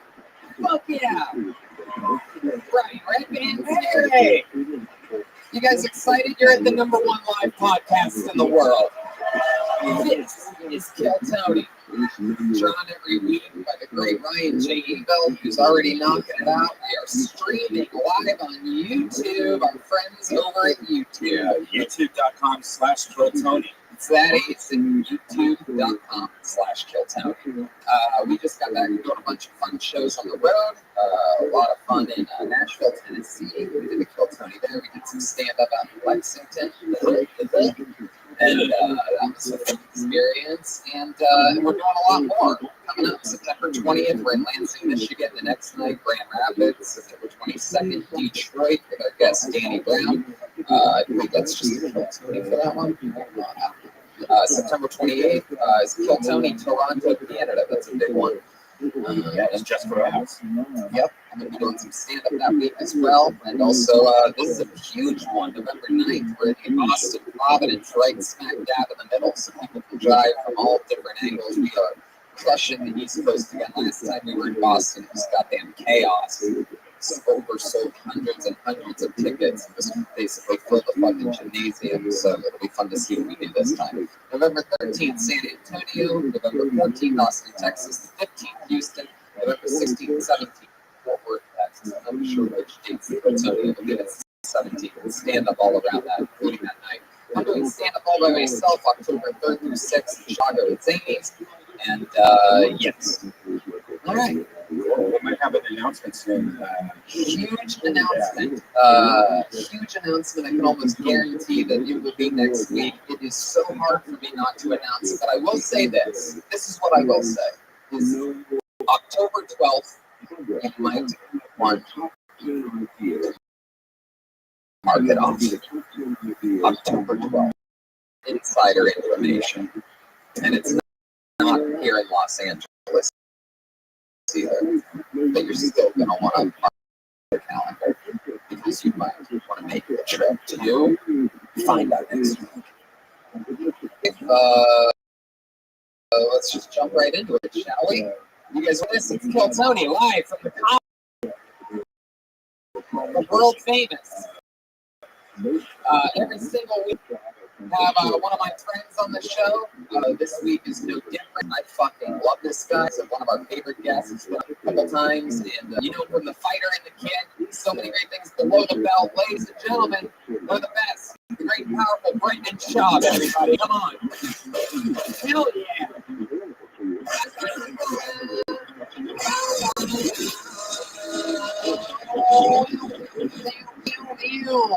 What's up, Brandon? What's up? Hell yeah. I'm excited to have you. One of my favorite top young guys and comedians in the world. Thanks, man. And also a former UFC fighter. Correct. You're so silly that sometimes I forget that you're like a fucking monster. CT's a motherfucker. It's fun. We have it's a lot of crazy shit happening in that fight world.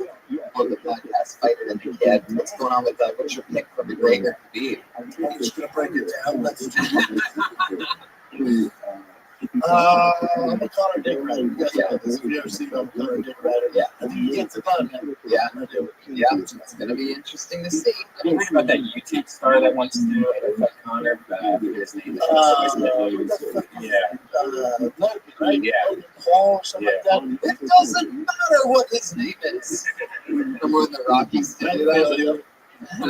He's smart. He's brilliant. He's doing it just to gain traction for his fight. Yeah, that motherfucker. They had more views on the press conference than Mayweather and McGregor.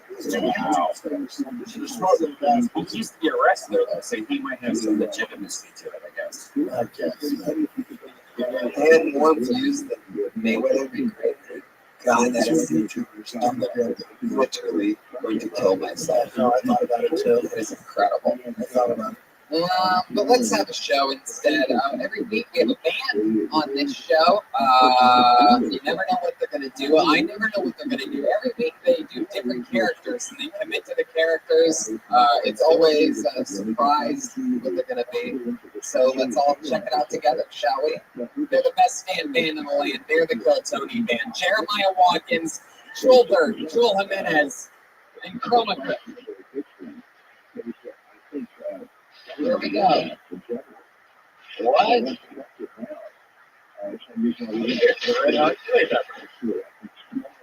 Whoa! I know what's going on here. Wow!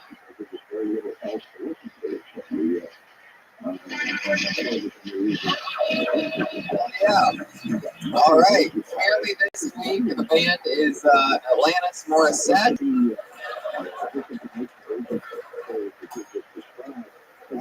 And for some reason, Joelberg looks like a caramel macchiato. Is that what you guys are? Am I correct?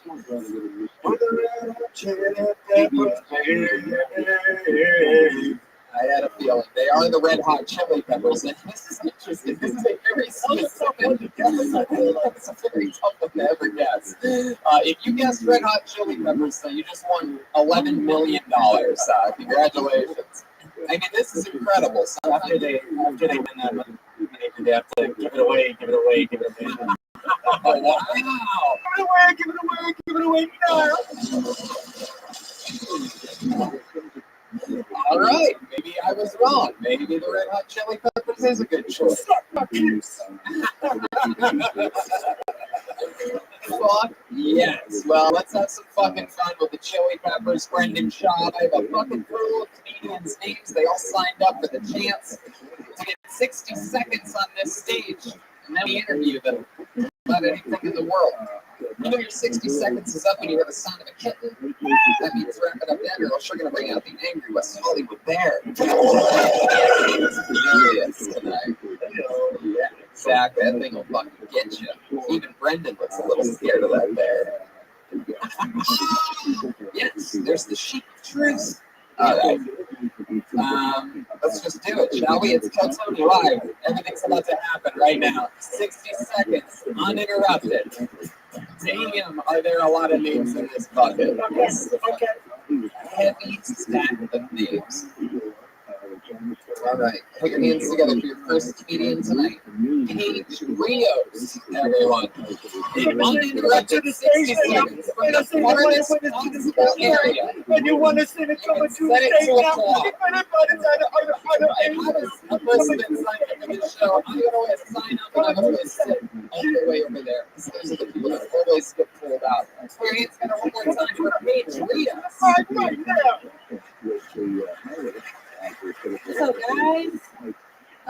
Some guy was flirting with me the other day. He was like complimenting me and telling me like, "Oh, you're so beautiful," and like, then he was just like, "Yeah, like I love how your body is like so bolted." And I was like, I don't know what the fuck bolted means, but I was assuming as a compliment. I don't know. I've never been like compared to a garden shed at Lowe's before, but thank you, I guess. I'm going through a breakup right now, you guys. Thank you so much. Very brave for talking about it up here. Yeah, but like the weirdest shit, it's weird. Like the weirdest shit gets me sad. I was at a comedy show the other day and some comedian was talking about giving blowjobs and I just like started to tear up a little bit. Like, fuck, man. This fucking dick. Oh my god, it's so hard. I don't like sucking strangers' dicks. All right, guys, that's all I have for you. I thought that would be a minute. Thank you. There you go. Nailed it. Hey. There you go, right up to that thing. Hi, Paige. It's your first time on the show, right? This is my first time. Heck yeah. How long have you been on stand-up? About 8 months. 8 months. Is it true? Did you recently go through a breakup? Not so recently. It's been like a year, but I like that joke. So. Is it true to you? Do you really miss sucking dicks? I miss sucking his dick, but you know. Oh, his dick. On to bigger and better dicks, I guess. I'm not the outfit. It is a cool outfit. I dig it. Thank you. Yeah. So you've been single for a year? Yes, I have. Have you been trying to go on dates? No, not really. Not gonna date. Are you on any apps like Tinder, Grindr? I was for like a couple seconds, but those are bullshit. I hate those things. So. They're like weird. I don't know. Why? What's so weird about them? I don't know. Just like strangers on the internet. That's fucking weird. What have you slid into anyone's? Oh yeah. DMs? I try to slide into a lot of DMs, but Hell yeah! How do you pick whose DMs you're gonna slide into? well, I mean, just What are some qualities that you look for about it? I mean, you have to obviously have to be attracted to you, and like obviously, like I'm trying to do comedy, so like trying to find maybe some comedians. So just like not date. Oh, you got it all. You got it all backwards. Let me. I'm glad I asked you this. See, I'm gonna help you right now. Super backwards. Yeah. What you don't want to do, it's a lose-lose situation with a comedian. Either you're funnier than him, or he's funnier than you. And let me tell you something. He's probably gonna be funnier than you. And it's really gonna bother you. You're not gonna like it. And all of a sudden, next thing you know, they'll be feeling nice one day, and they'll be like, babe, you can tag your thing with that. And then, like, all of a sudden, you go out that night, and it's going to be the biggest laugh you get was the little thing that he gave you. And then all of a sudden, you're going to be like, hey, I think that maybe you can help me with this thing, maybe? And all of a sudden, he's going to be like, this shit's over. And then you misunderstand. Yeah, and this circle continues. I say it shouldn't be a comedian. It's a vicious cycle. Your last boyfriend, what did he do? He worked at a bank. Oh, fuck yeah. Meanwhile, you took his deposits. You know what I'm saying, Paige? Come on. He's talking about hot notes. He did help me, with my credit and everything. So I bet he did. What do you do for work? I work at 2 restaurants currently. Dream of Californication.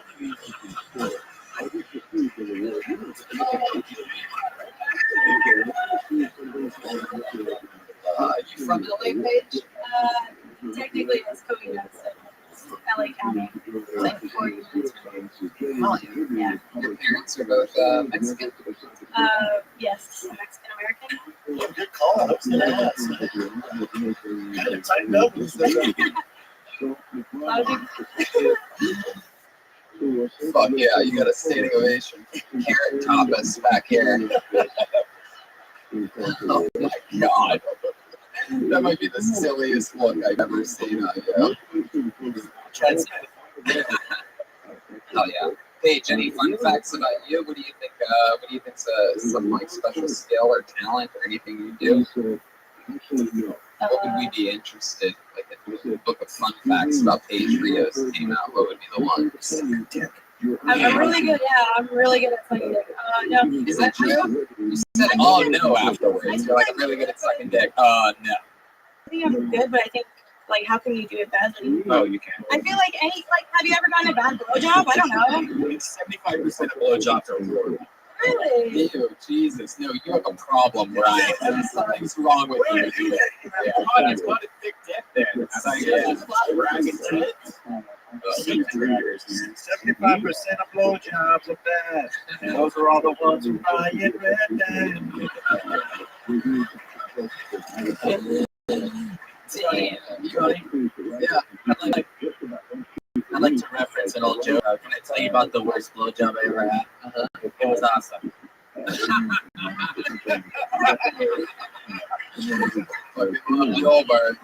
It's not my joke, but it's a good classic though. All right, Paige. Well, other than sucking dick, any other things that you like to do for fun when you're not working in 2 restaurants or doing stand up? I like to go to concerts. I really love music. What kind of music do you like? I like a lot of different types of music. I mostly like hip hop, I like jazz, I like a lot of different shit. Yeah. Skip it about food, Yes,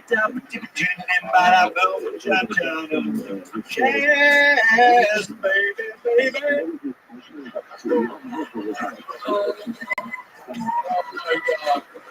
Oh, yes. Holy shit. This show is red hot indeed. All right, Paige. Well, it's fun. You go up You do a lot of spots. You've been working at stand-up a lot. It's hard working in 2 restaurants. I know that. You work a lot of night shifts, mostly lunches. Well, I just started my second job, so I'm not gonna have a lot of time left, and I'm still in school. You don't have a lot of time if you have cancer. Yeah. I would, You do? I don't know. I just thought that was a joke, so I laughed. And, Then you said yeah afterwards, like you actually had cancer. I'd feel really bad. I don't have cancer. Well, there you go. She doesn't have cancer. It's her first time on the show. Here we go. There she goes. She doesn't have cancer. Make some noise. Fuck yeah. Welcome to another episode of She Doesn't Have Cancer. That might be a question I just start asking people randomly when we need to lighten up the mood. Are you cancer free? Yes. Fuck yeah. She's friendly. Yeah. Sure. A little sensitive. Type.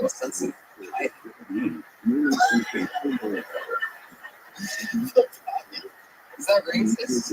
Oh, yeah, it really is. Is it really? Are even Mexican? Nice list. No, they're not. Let's go to our senior Mexican correspondent, Rhea Perlman with sunburn. Is it Back to you in the studio, Tony. All right, I pulled another name out of the bucket. Put your hands together for Robin Blake. Robin Blake. I believe. Coming to the stage right now. Robin Blake, yes, we met Robin last week for the first time. Robin Blake, everyone.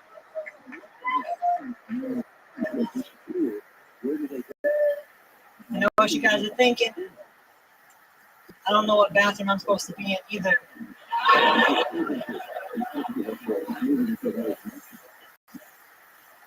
Yeah, my name's Robin. A lot of people are trying to call me Robert. I really don't want to choose a gender, you know what I mean? I don't really want to, if the gender spectrum were a university, then my major would be undeclared, you know what I mean? I used to be bisexual, and it was really confusing. It's like half of me was gay, half of me was straight, and when I'd see a beautiful woman, I would, like the straight side of me, the gay side, I'll finish this up. The gay side of me would be like, I want to fuck her. But the straight side of me would be like, fuck her. Fuck yeah, there you go. There's some, I don't know. I don't know. I feel like it's the inside joke the whole time between these two. There's definitely some serious chemistry going on between Cassandra Cass, our, big energy going on right now. definitely, and I'm not sure who has the dick and who doesn't. I don't either. That's the crazy part. No, Cassandra doesn't have a dick. We know that. She once did. I guess I can say that. Are we allowed to speak this past dick? I don't know how it works anymore. I feel like this is why I'm never going to have a big corporate job. It's because I ask questions like that every Monday. Can I speak of the dick you used to have? Tony Hinchcliffe fired from new NBC job immediately. Fired after he was hired. It was only 2 hours. Can we talk about the dick? No. And Robin, you don't have a dick. Am I correct? Never had a dick. Never had a dick. There you go. Never had a dick. So there you go. But let me get this right. We met you last week. Born a female, but got into the bodybuilding business. Took some testosterone. Jacked up to crush your opponents, right? Put a little. Crush the weights, right? Yeah, you also crush the weights. Yeah, you just don't take steroids and get big. I see what you're trying to say, Brendan. Clearly, you've been accused of being on steroids as well. I mean, Tony, the steroids don't do everything now. Come on. Give us some credit. No, I'm saying, Lord. Hopefully, it's the body you crush the weights. I feel like USADA's going to come in right now and test you for no reason. Fucking win. But yeah, Robin, how long has it been since you took some steroids? About a year. About a year. Do you have any questions for her steroid use? See, if you were doing steroids, you'd store it in that fanny pack. That's usually where they do it. Yeah, no, that's true. It's an old pro wrestling thing. Yeah, yeah. Is that leather? Yeah. I know it. Yeah. Yeah. Did you used to keep your steroids in there when you would carry them around a fanny pack? No, my ex-boyfriend used to like just shoot me in the butt. Damn, was your ex-boyfriend a bodybuilder too? He was a no, he was a trainer. Oh wow, he was your trainer. Wait, he used to shoot you in the butt? Well, where did he put the steroids?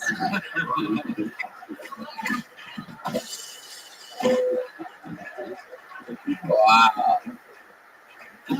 Like okay. Never mind. You go ahead. No. You go ahead. I got the floor, man. I wanted to see. Okay. This is the good shit. Yeah. So This is why I came. this is why you came. Yeah. No. So I did. Do you know about bikini? Do you know about NPC, IFBB? A little bit, unfortunately. I do. Did you ever body build? Never. No, never. My uncle did that. See, like I realized that I like the performance of bodybuilding. I don't like the vanity. It's really boring. Like I think everybody's been telling me I should go into lady wrestling, and I'm thinking about being the androgynous monster. Whoa! I fucking love that.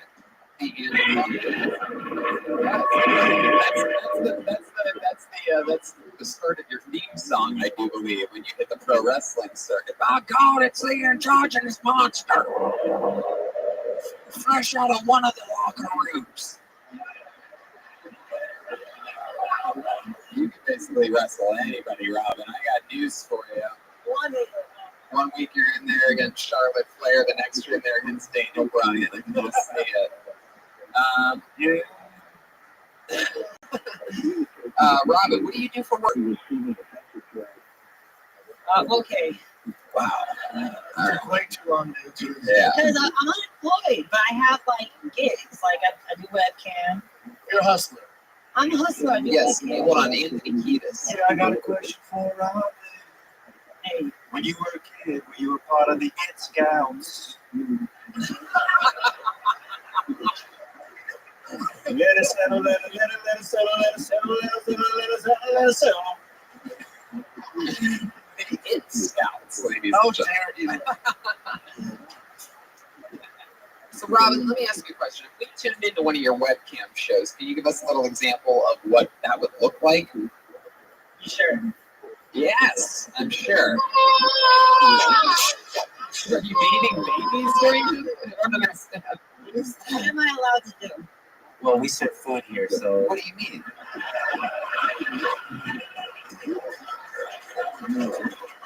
What do you mean, what are you allowed to do? Are you going to put on a webcam show right now for us? Squirt now. Wait, what is happening? All right, if it gets too crazy, I'll just stop it like a boxing referee. The fanny pack is off. The fanny pack is the first thing to go. For those of you listening to the podcast, it looks like this looks like a beautiful version of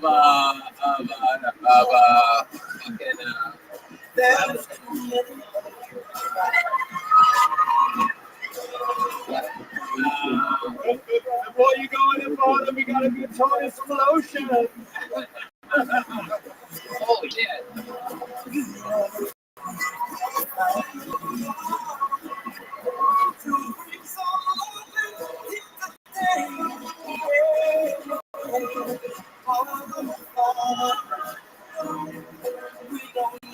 I mean, I don't know what to really, I mean, this is just incredible. Look at that. This is like, I almost said that takes something else to do that. yeah, it almost does.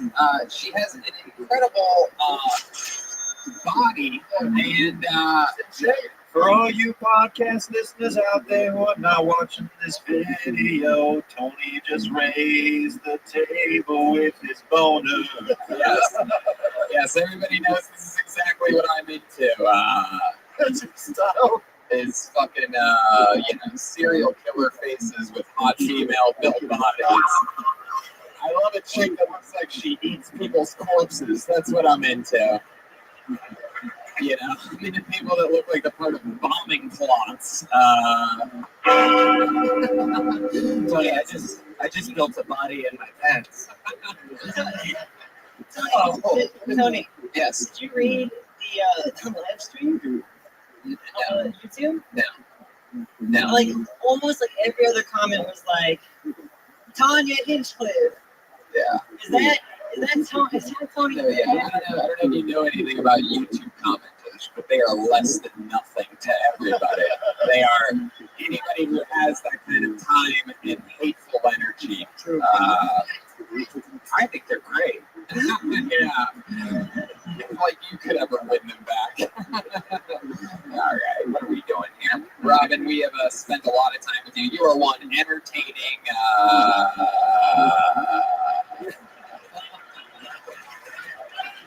Hell yeah! No, seriously, come on, make some noise for this amazing young lady. Robin Blake, there she goes, everybody. Yeah, she's doing stand-up. Robin, the intro. Robin is your girl, is she your girl, boy, it's in the Jeep. Fuck yeah. What the fuck is that? Red Robin Young. Chaos, ladies and gentlemen, chaos. This is Kill Tony. All right, pull another name out of the bucket. Put your hands together for Daniel Lopez. And if Arthur is coming to stage, and he's running to the microphone. Hi everyone, how are you? First things first, before comedy, I was a regular-sized magician. But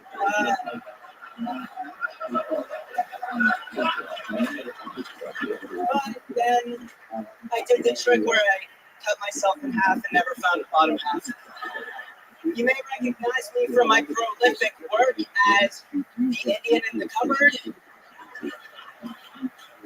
It's hard when you're this small to really live a fulfilled life or reach the top shelf. You have about 3 choices. You can do comedy, you can be R2D2, or you can kill yourself. I did try that third one. I tried to hang myself, not to kill myself, but make myself taller, elongate the spine. It didn't work out, but thank you guys. There you go, Daniel Valdez. Look at that. Fuck yeah. Big things come in small packages. And I'm just still talking about Robin Blake. All right. Daniel, that was fucking awesome. Very funny. This is your first time on the show. Second? Really? How do I not remember you? Do you have like Benjamin Button's disease or something like that? And you were much older last time? I was 70. No, you bench pressed me, yeah. No, this is your first time on Kill Tony. You were on Kill Jeremiah. Wow, yes. The dark ages of Kill Tony. The #1 live podcast in the world. Hell yeah, I bench pressed you. You had a fun set that night too, if I remember correctly, right? It didn't go as well. Right. It's just like the energy of the crowd. Right. Yeah, you got to work. The crowd's fun. I'm an usher at Contagious.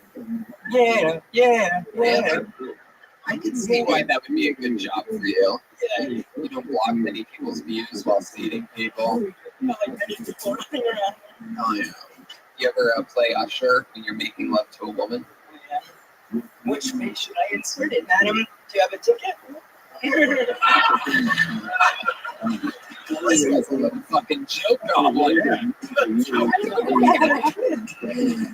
You have a girlfriend? Yeah, I do. You do? She's short as a little bit. She's short too? Yeah, she's 10, but she's not. Oh, come on, you son of a bitch. Oh, she's killing it.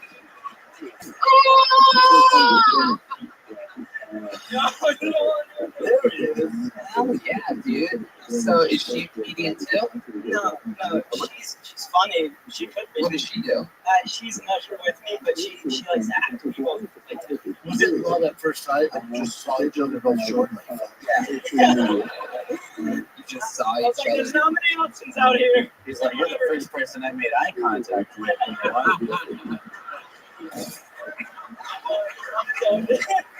How long you been with her, Daniel? It's been like 2.5 years, longest relationship. Wow. Hell yeah, you're not even gonna have to get down on one knee.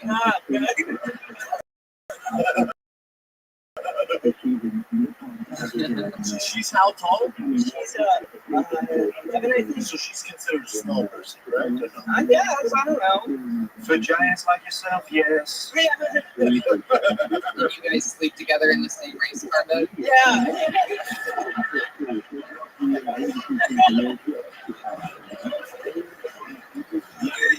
It's a Thomas the Train one for your information. It's a Matchbox. Matchbox, bro. You guys have a studio mansion together? Yeah. With my hands. Oh, fuck, man. God damn it. How do you reach shit? Like, what? What's it like when you're refilling the ice tray for the freezer? You're just like, fuck, it's soaking wet now! Every time. God damn. You ever play basketball against kids and shit? Yeah. You ever just go shave the beard and like, oh, we all have an equal chance out here. I'm a fucking 6th grader, 10 pounds, sorry. Oh, I just crossed you over like I'm 40 fucking years old, but It's like Freddy Krueger Jr. He looks like what hides under Freddy Krueger's bed. Wow, Daniel, that is so fun. How long have you been on stand-up? I mean, when I was on Kill Jeremiah, that was my first time in LA. Since I was there. Which was a couple weeks ago. Now, And how long ago was that? That was like 12 years ago. How much do you weigh? I don't know. I last I checked, I was like 95, but I'm starting to like try and gain weight.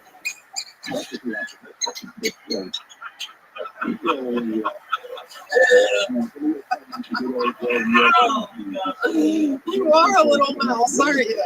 Little fucking cutie. I have a little mouse. Do you really? Inside you right now? How'd you find a saddle that small? He rides the Daniel, you are clearly the Demetrius Johnson of the open mic scene right now. Just a fucking featherweight champ of this shit. Yeah, you literally, by the way, you literally pound for pound could be one of the funniest people in the world. You could technically say that. Like, I mean, the next heaviest person. Wait, no, I'm just kidding. I'm like 130 pounds. I'm the thing. Have you ever dreamed of being tall? Good question. Have you ever dreamed of being taller, or are you pretty secure? No, I think I would go. By secure, I mean in the child seat that you have to sit in on the car rides here.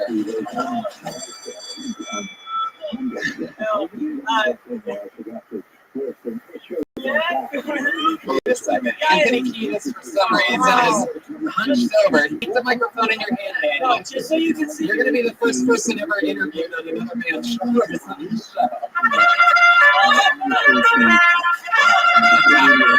For those of you listening, we're on the main stage of the Comedy Store.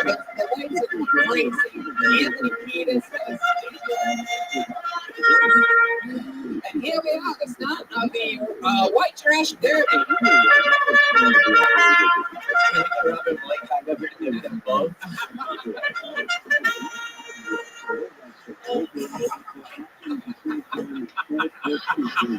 Jeremiah, what's his little dick feel like on your neck? Oh, Yeah. what does it feel like? He's packing that. Yeah, I'm wondering that, dude, because big things come in small packages, right? Are you that serious? if you could give us describe your penis. So this is actually a segment that we had for the first time ever last night in Nashville. This is called Cock Talk. Where I asked a comedian what their penis is like. We just began last night in Nashville. You're only the second person to ever get asked this question. Describe that dick. It's curvy. If my cock could talk, it wouldn't even know the words mama. What? Well, luckily we didn't ask if your cock could talk, Daniel. What's your dick like? Is it like a Crayola crayon, a number 2 pencil? Is it like a big lighter? It's like red volcano. You know when you like accidentally break the Crayola crayon? It's like a quarter of the broken piece. You just got sad. Yeah, it really did. It turns out Rob did a good time. Well, I tried to help you out earlier with that. Back of that. I do have a funny thing with all the girls I've been with. Before, I slept with them, I told them I had a micro penis. Just so when they saw it, it was better than they expected. Because I don't have a micro penis. What? I wish your sentences were as short as you are. Is it circumcised? I mean, did you get cut or whatever it is? Yeah, they cut it with safety scissors. Well, much like that. Who do you think has a bigger dick, you or Robin Blake? It's a joke. Robin Blake doesn't have a dick, Daniel. It's a trick question. You don't have to think of an answer. What are you, 4'11"? No. 5 feet. 5 feet. 6'9" now.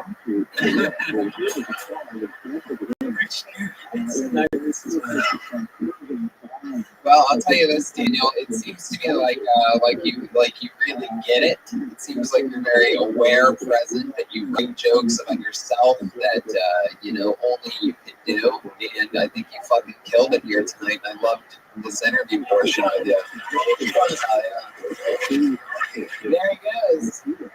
Anthony Kiedis bends down. Daniel gets off.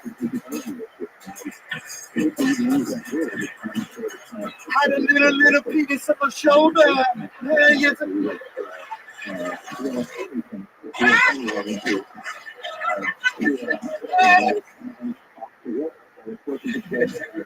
Make some noise for Jeremiah fucking Watkins in that house.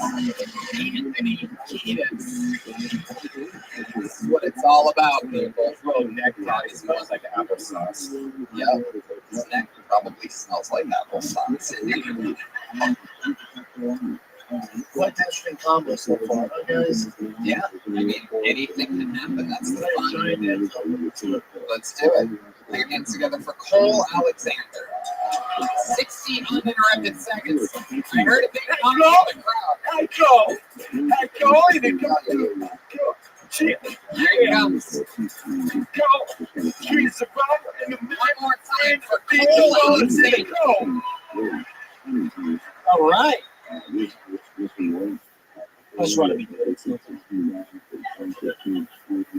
Lou Gehrig was so good at baseball, they named a disease after him. I don't know if you guys know this, but in his day, if you got a disease named after you, it was the highest honor in baseball. That's how good he was.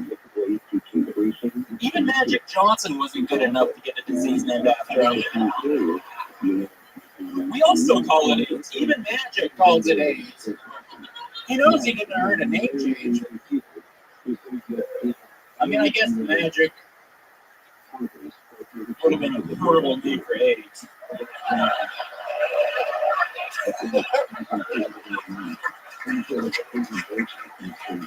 Can't prevent that disease in high school, Seth said.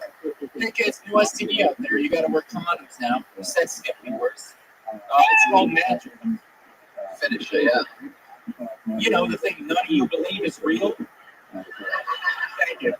Fuck yeah. Cole Alexander. White dude killed it. This white dude killed it. Yeah. Coming in hot. Coming in super hot. We went from a little baby midget to this little Brock Lesnar looking dude. And this is incredible. This is a special UFC episode with Brendan Schaub. I love this. It's Below the Kill Tony or something like that. I love it. Cool. I'm gonna guess you've been doing this 2 or 3 years. 5 months. 5 months. God damn, there's fucking freaks coming up through the ranks nowadays. These guys are getting it. How often are you getting up? 15 to 20 cents a week. God damn, son. Wow. Hustle's real. You moved here from somewhere, Arkansas, Texas? I grew up in Orange County. I went to school for a year in Tennessee. That's where that accent comes from. Yeah, I drank a lot there and it just stuck. No, I was talking about this the other day when we were in Lexington. I go, I feel like I'm starting to fucking catch a country accent. It was very bizarre. You get it. It happens quick out there. It's just like baby mom, laziness. Yeah, it's fucking, when everybody talks like that, all of a sudden you're just talking like that. You don't really pay attention or give a fuck. It's natural. It's kind of nice. Yeah, people love it. People leave that shit up. Just a fucking little easy, breezy, fucking little accent. There we go. You know what I mean? Easy to giggle at. Anyway, cool. So, what made you want to start stand-up? I don't know. I like the lifestyle of it. Well, yeah, clearly 5 months in, you're already out there on the road, doing theaters, booking shows, writing things, working on your own directing debut. Shouldn't have said that. Yeah. No, it's all good. I can't get a vibe how old you are. You're either 40 or you're 20. 22. Wow. Oh, shit. You're going to be like a boss one day. That would be cool. I think so. So Cole, how do you make a living? How are you able to do 15, 20 spots a week? Well, I just got fired last night. Last night? Well, they kept offering me promotions and I was turning them down. So they said, we don't want you here, we want someone. Where was this at? It was a temp job. I was like a receptionist at a company in Long Beach. And it was super easy, but the next level up was like way more work, it was stressful. Yeah, I was like, I don't want to do that. You don't want to work. Yeah. They didn't want some overqualified receptionist. Exactly. Damn, what a crazy standoff that is. So here you are doing 15, 20 spots. How do you get around? I have a car. What kind of car? Hyundai Elantra. Hyundai. I do not. Why do you think that is? Just too busy. That part of it, also don't want one, also kind of a pussy. So when you say you're kind of a pussy, what exactly do you mean? You don't talk to girls. No, I do, but just you talk to them, but it doesn't go well. You get nervous. We're friends now all the time.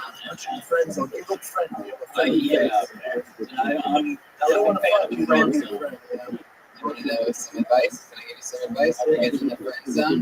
Next time you think that there's even a chance, the slightest chance. Yep.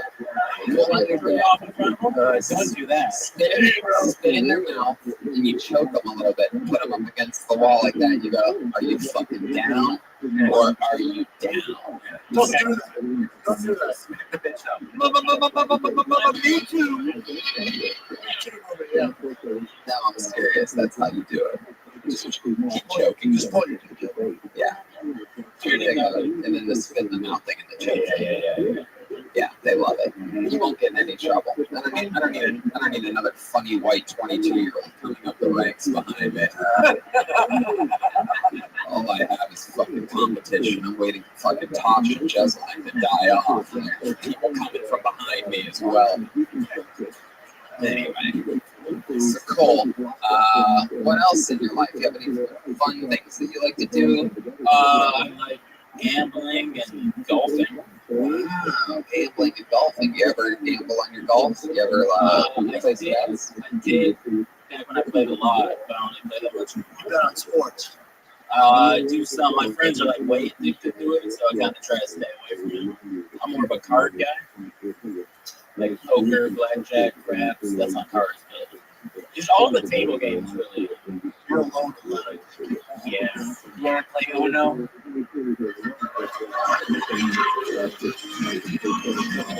Most you ever lost in a poker game? I lost all my my savings one night. Oh shit! Take us through. How does that start? So first of all, don't be shy. How much did you have saved? Well, it was like I had $3,000 saved up when I turned 21. Yeah.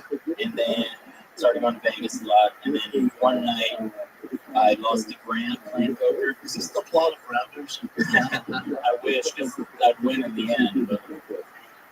But no, yeah. So it was late. I was supposed to like go to a party, and then my friends bailed on me, so I went to a casino, and I just kept going back to the ATM. Oh no! You went back $2,000 worth. So you lost $1,000. I lost $2,000 going into it over like a few months then, and then $1,000 that night. Oh, $1,000 in one night. I caught my tire showing up too. Oh shit! That's what happens. Were you ever able to pull out of it? Oh, man. Do you remember what you ate that night? No, thank God I don't. Wow. Even sadder than sad. At one point it was comedically sad, then it got super sad. Hey man, have you tried heroin? You know who he looks like? He looks like Drew Carey. Yep. Drew Carey without the glasses. And a fun fact, by the way, that I learned, do you know this? Drew Carey doesn't need his glasses. Yep, it's all an act. Yep. It's always been an act. And Steve Martin has a wig. What else you know? Is that true? It's true. It did when he was young, and it's silver. The other Brian Busters too. Wow. I've never heard that before in my life. I know. What a jerk. You look like Drew Carey, though. It's a I've good never thing. got that before, but thank you. Yeah, it's a good thing. I mean, he's not sweet. Yeah, it's a good thing. You look like a human Bob's Burgers character.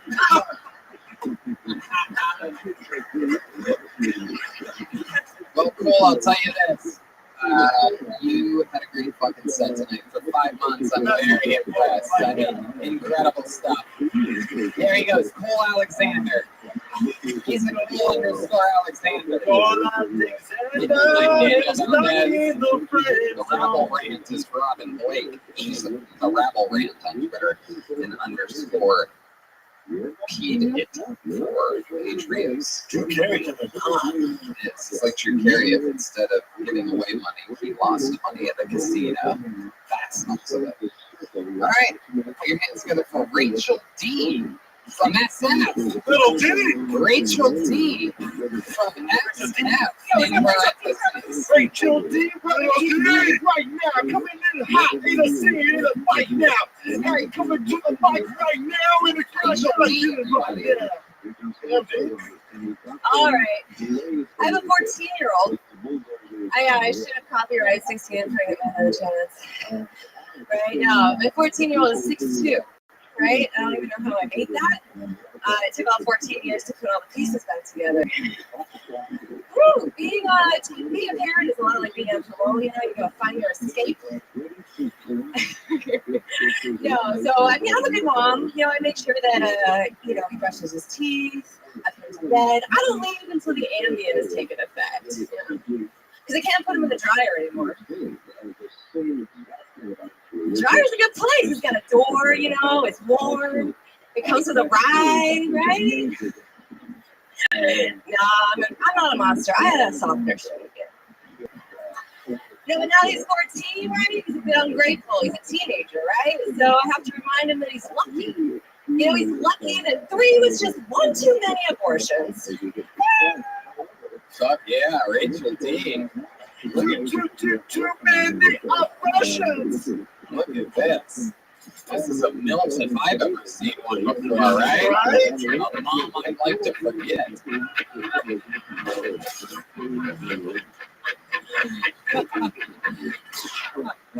Rachel, how's it going? Good. First time on the show, right? Yeah.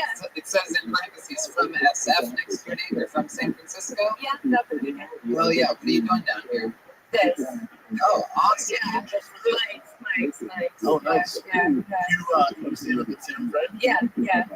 That's cool. Yeah. What are these mics you're doing? What's the last one?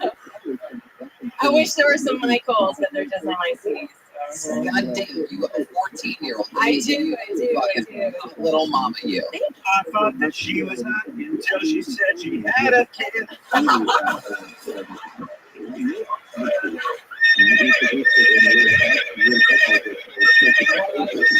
Holy shit, Jeremiah is on fire. This is incredible. Holy shit. I'm also 40. Wow. Damn. Wait, what? Say that again. I'm 40. Okay. 40. Yeah. Hell yeah, that's incredible. So you're 40 years old. How long have you been on stand-up? 6 months. 6 months. What do you do for a living? I teach high school. What? God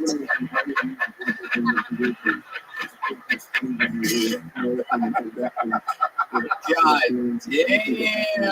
Are you fucking kidding me? What class do you teach? I teach history and English. Damn. Oh my god. Wow. That is the hottest fucking shit ever. Yeah. No, I mean, I got asked to prom by a couple of my students. So, I was worried I was going to lose my job. You got asked out by a couple of your students? Yeah, it's prom. And you didn't go because they were black.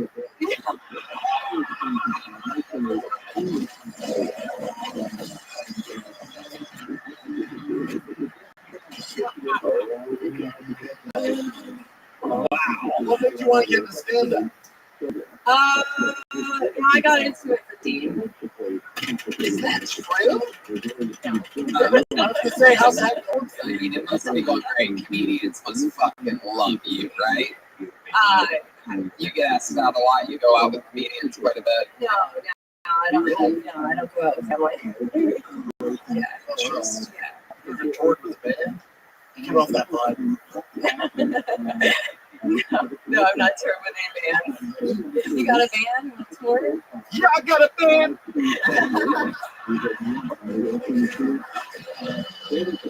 Oh, no, I'm attractive?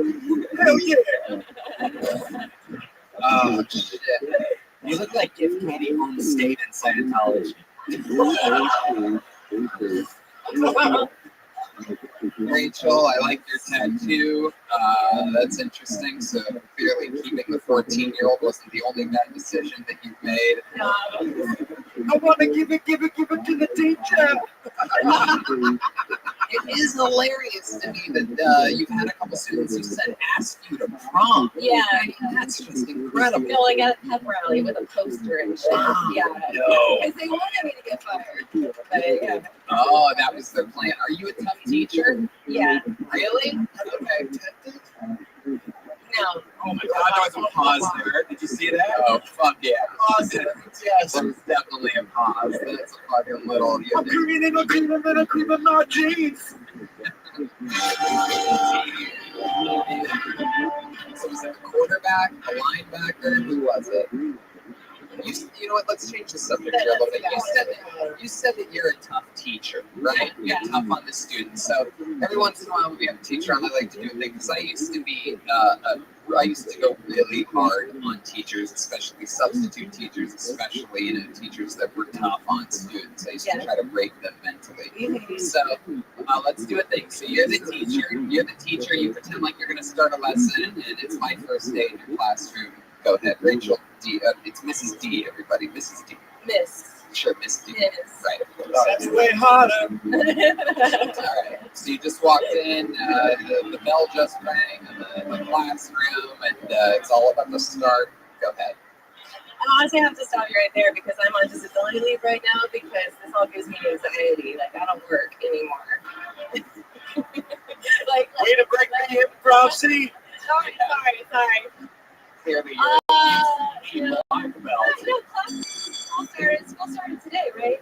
You guys have... Rachel, you're overthinking this. You pretend like you're a fucking teacher. Here we go. I'll pretend I'm a Here we go. All right. Okay. Here we go. Hey, Miss D, fuck you. No, I've had 6th graders in that shit, So what would you say to me if I was a student? I was like, hey, fuck you. It's like, oh, yeah, hands. You weren't sent to the principal? No, you can't send kids to the principal. Why? Because you can't win them over if you're sending them away. You know, you can't. Your teacher. No, you can't. No, I just. What is Dangerous Minds your favorite movie? I have one more question for you, Rachel. Will you get a prom with me? How many naked photos of yourself do you have on your phone right now? Oh, yes. Great question. Did you just back it up today or what? Great, all right, Rachel. Well, it was so nice to meet you. Congratulations. You drove all the way from San Francisco and you got on. Tell Tony. Rachel D. Fun times. I'm the teacher every day. Yeah, I'm the definitely. teacher every single way. I had no hot teachers growing up. I Me? wore them. Oh, absolutely. Oh, Yes. really? One of my teachers fucked two of my friends. Stop. Yeah, She she was, and she never got caught. God, it never happens to the good guys. You know? She's actually here tonight. No one hit on me ever. Maybe you think you had it rough. Brian has like 75% of the blowjobs that he's had. 75%. That's unbelievable. 75. That means he has a .250 batting average for good blowjobs. I date girls with very small mouths. Oh. Hey, oh, listen what I spray. Oh. You guys having fun out there? Back to the bucket. This looks like a newer name. Put your hands together for Alex Garcia. Here he comes. Hey, okay, Alex, yeah. Right, so the other day I found out that the underground rap Christian community has their own subcultures. I'm sure everybody's familiar with the dab. When they're on the dance floor, they just hit the straight up, yeah. So I'm fat and I shit myself all the time, so I guess you could say I have a self-defecating sense of humor. The other day I was at the bar with my friend and we were an hour into the conversation. It was pretty serious, and he goes, "Hey, dude, can I be honest with you for a second?" I was like, "Yeah, what the fuck? We've been talking for an hour. We've been full of shit for the past 50 minutes. After this second, are you just gonna go right back to your bullshit?" I like when people say, "Oh, can I talk to you as a friend?" Yeah, what the fuck? If you usually talk to me as my fucking enemy. So, I was dating this girl, and she tells me, "You have to promise." You can go ahead and finish it. Okay, forget it then. Just like the first joke didn't like the others. Like the first joke didn't like the others. Well, I thought the rest of it would be a minute, so then I just went into one of my 2-minute bits. That makes sense. Yeah, totally. Well, I have observational like humor. Like not really much of it is just like really quick punches. Yeah, exactly. Something like that, or just like I'd say things that like I recognize in day-to-day stuff, and I just notice. Relax, Alex. No one even asked you what type of comedian you think you are. All right, you're answering questions that you want us to ask that we ain't asking, brother. What's your dick look like? No, I'm kidding.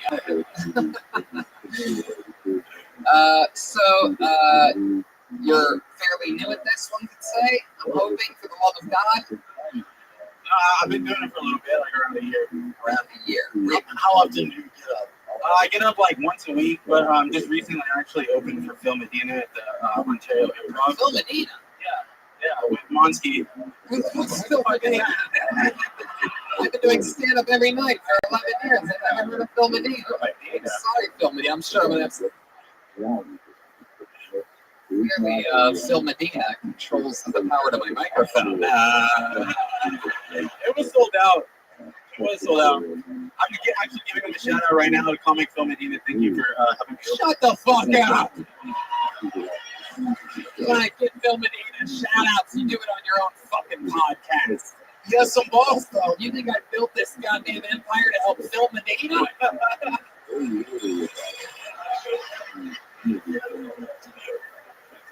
And thank you for putting my name in the bucket earlier. That meant a lot to me. Thank you. You're thanking me for putting your name in the bucket earlier. Yeah, because I was late.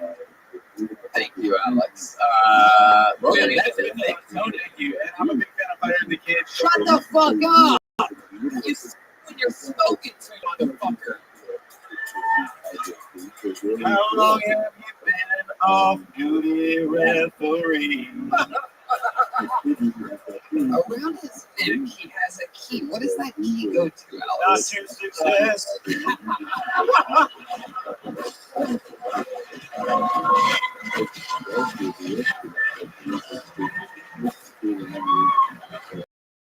This is the greatest show in the world.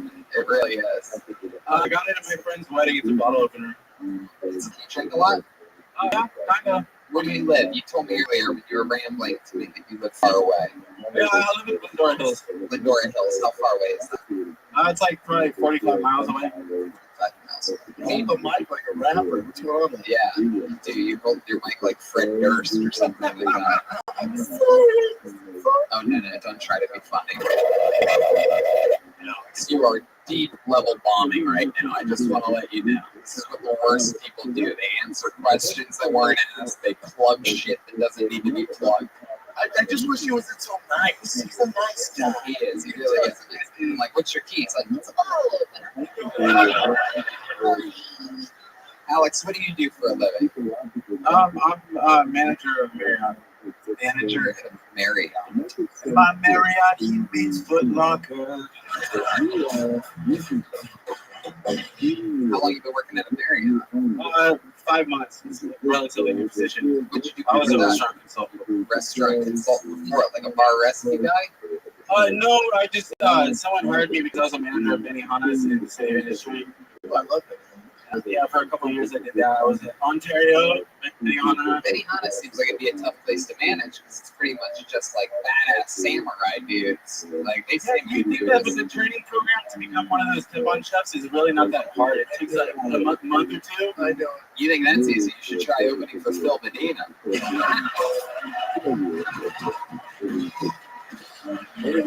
Oh, you put down the fucking chefs. How dare you, Alex? You have a girlfriend? I don't. Single. When's the last time you had a girlfriend? 2.5 years ago. How long has it been since you got it? That's a long ass time. What's the reason for the like? Work. Most of the work, but I got cheated on like 3 times. I was just like, I'm gonna stay single for a minute. Man, let's talk about this. Finally, we found something fucking interesting about you. Hell yeah. Absolutely, they do. 3 times with it. 3 different girls cheated on you? Yeah. Oh, because I let them move in, The people say it's my fault because I let them move in. Yeah. And then they fucked other dudes? Yeah. Wow. In your bed? Or did they go to somewhere else to fuck them? Well, one time You seem like the kind of guy whose girl would cheat on him in like a stairway or some shit like that. And you would see it and apologize. Yeah. Sorry. Exactly. Can I open your bottle for you? I'm gonna let you go ahead and finish that up, partner. But when you wrap it up, I'd like to maybe have a word with you. No, I'm not a cuck. I didn't see it. I'd be his ass. Were they cheating on him with the same type of? It was just one guy that's like, does Alex Garcia have another girlfriend yet? I'm ready to fuck. Yeah, you do shit. It's such a fucking pussy with this fucking cage shit. I cannot wait to fuck another girlfriend. Goddamn, it's been 2.5 years. I think I'm pretty sure I broke this bitch. Wow! God, that is so funny to think there's just some guy waiting. Just some darn thing sticking in your down. Oh, it looks like a movie character that hasn't been written or something. Just some dude that fucking plows. He just waits for it in the dark and he gives him a discount thing. Yeah, the next girlfriend he gets, I'm gonna fuck her at his own Marriott. God damn it, you're a nice guy. You really are. Alex, what's the nicest thing about you? What's the nicest thing you've ever done? You ever stop the car and help ducks cross the road or something like that? I saw that on Live PE the other day. That's what inspired that. I saw that. It's so funny. It's a fucking all-out shit. I'm just kidding. Whoa. What the fuck just happened here?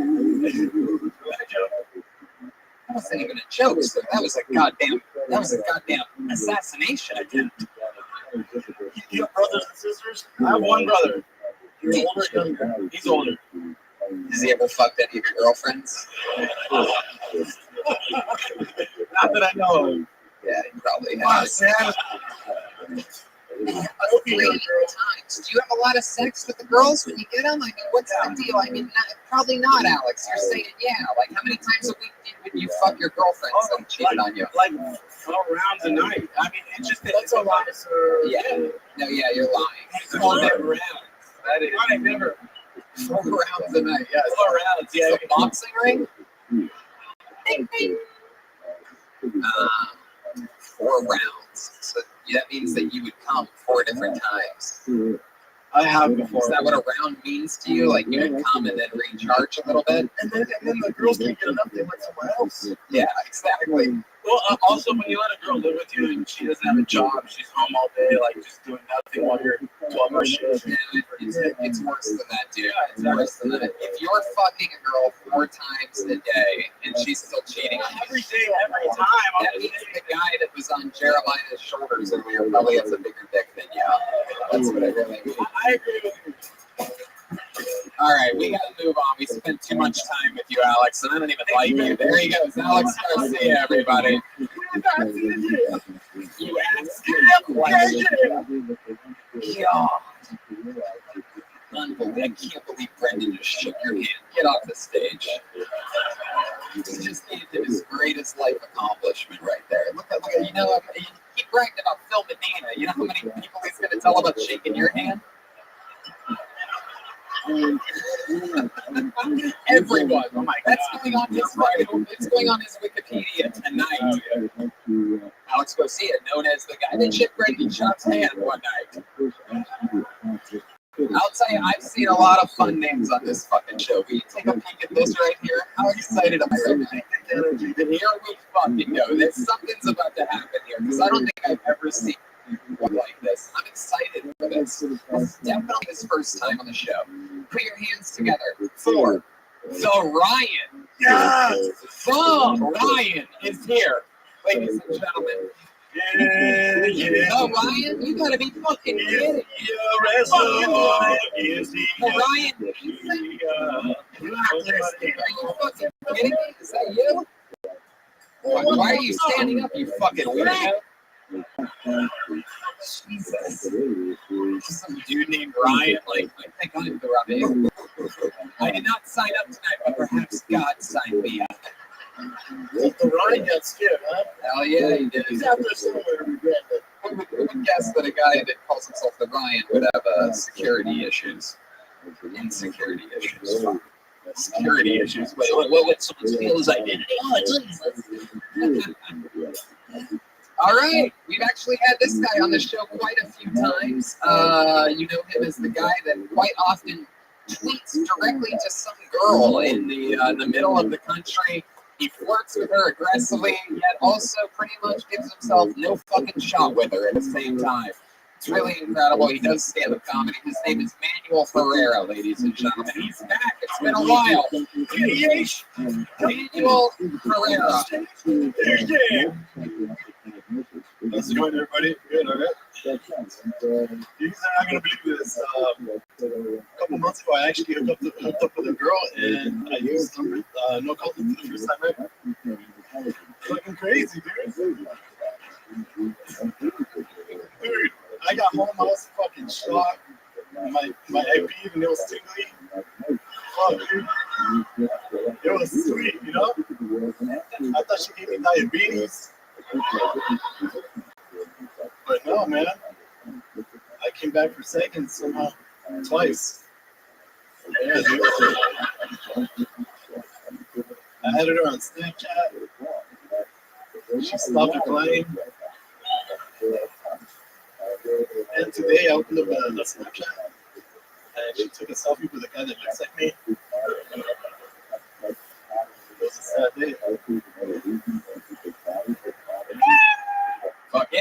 Herrera. Not really a minute of comedy, sort of like a minute of sad bragging, I guess. It's really like I fucked a girl, but then it all went. Yeah, dude.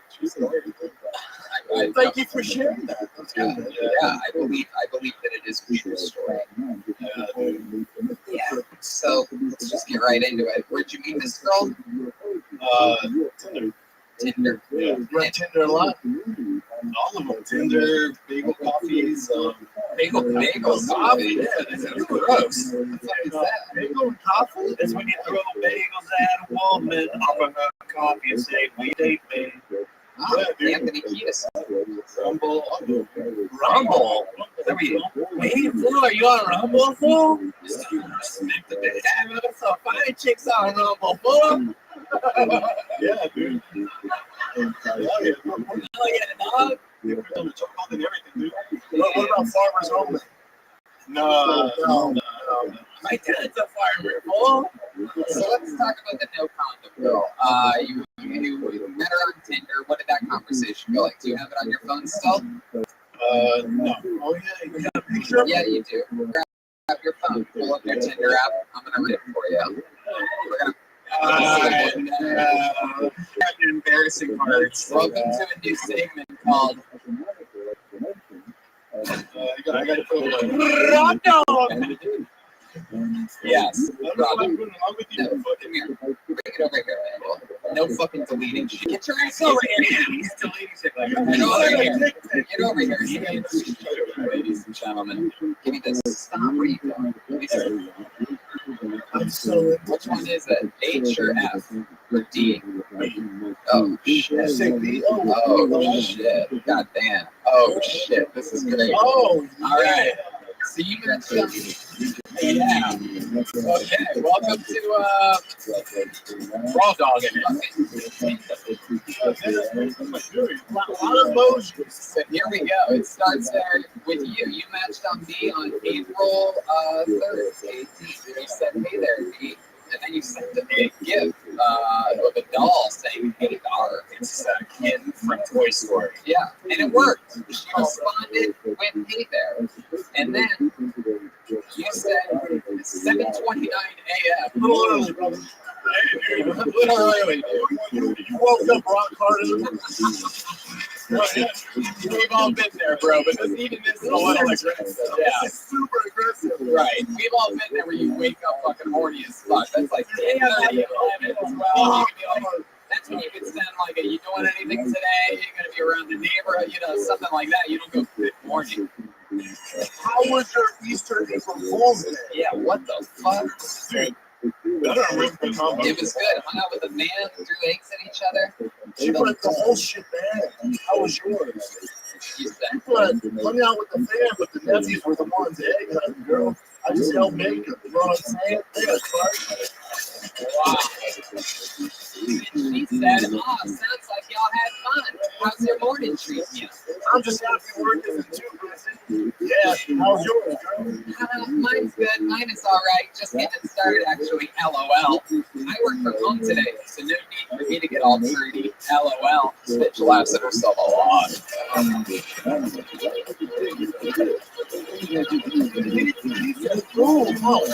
Girl, sweats all day.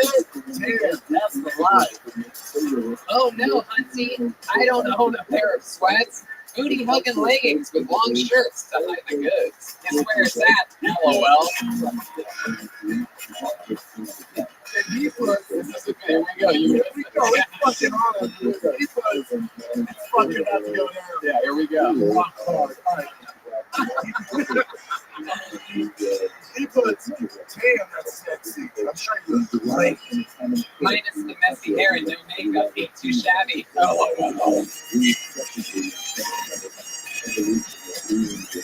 So what do you do? Oh god, here we go. Here we go. This is true, by the way. So, what do you do for work? I drive a forklift at a warehouse. Stand up comedy on the side.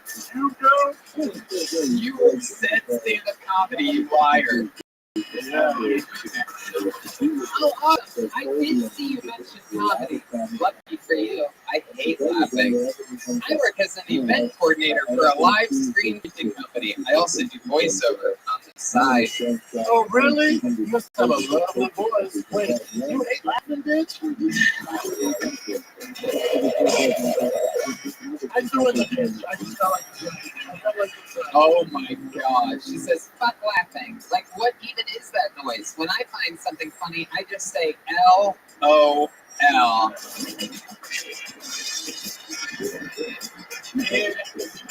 don't know what you were thinking. I would have worn 2 condoms with this bitch. Oh my god. Man. Go to the good part. Whoa, what the fuck is happening? Just said something. Let's just get to the end. They do. Oh, wait. Yeah, no, this is. She gets to the phone number. Yeah, it gets too serious. yeah, he did. And she was like, yeah, that's a nice two-tone right there. So let me ask you something. When you went on this date, where'd you go with this girl? Was this just straight up hook up? You guys just came straight to your place or what? We went to her house and then we went to like Alice in Wonderland themed bar. Oh, really? That's a good date. Where's that? Hollywood? No, Alhambra? Did you do drugs? Her? I don't know. No, she plays it. Oh yeah.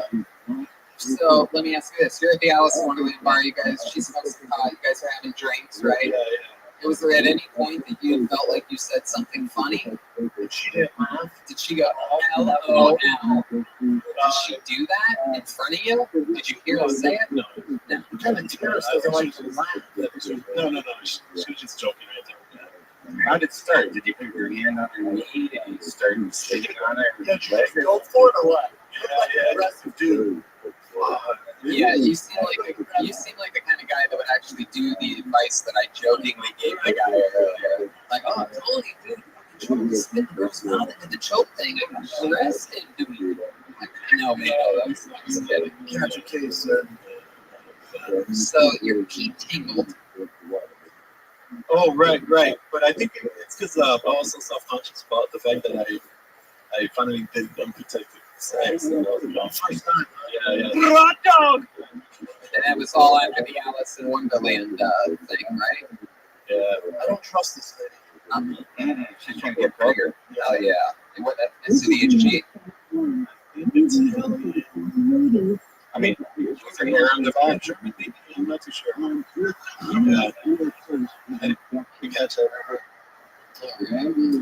Well, good for you, bro. I mean, at least you got laid. The dude before you hasn't gotten laid in 2.5 years. Yeah, can you send her his way? Where's that man? Yeah, send her. Yeah, he's trying to get his dick sucked. I should try Rumble. I'll give him some tips, I guess, you know? Yeah, what tips would you give a guy? Well, when a girl says I have a boyfriend, just say, oh, that's all right. He can keep you busy when you're not with me. Wow, look at that. Yeah, you really are. You're a bad person. No, I'm a nice guy. There's a weird energy like a little bitch, right? Am I right, guys? Weird. I'm just thinking from the bottom of my heart. Yeah, dude. Yeah. Well, there he goes, everybody. Manuel Pereira. Manuel likes to run. Yeah. I am having so much fun during this episode, and just when I don't think it could get any better, why don't we just bring up our regular who does a brand new minute every single week, crushes every week. The guy's a goddamn anomaly, taken the scene over by storm. He's the regular on Kill Tony. So many other fun things. The guy's a bloody career starting right now. Put your hands together for the great Malcolm Hatchet.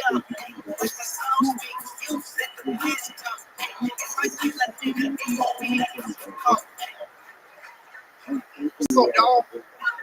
Man, you notice that white women take pictures in front of anything? I was in a swamp and I see a white girl taking a picture in front of a swamp. Swamp water look like bitches. She went out taking a picture in front of a porta potty. It was crazy because she was a girl, so you know, she took one picture. Like, she took me, and the alligator came up from behind her, bro, scooped her up by her front feet, looked at me and said, "Don't forget to tag me, nigga." And jumped in the water. I was like, "Hey, alligator."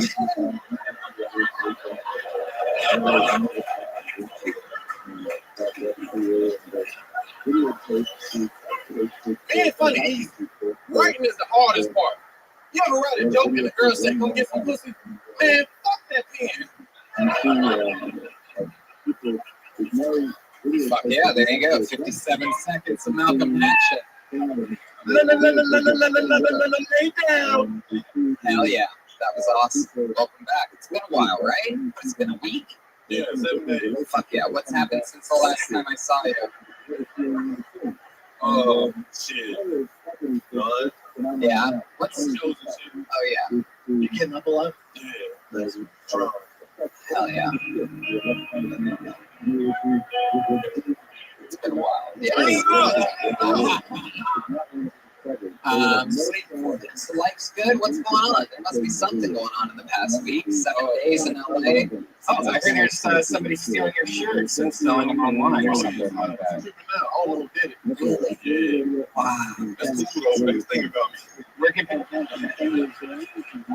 people find your shirt? Like, Oh, I have a link in my bio. I'm working on a better website, so I'll promote it. So it's in my bio. What are you selling on your website? T-shirts.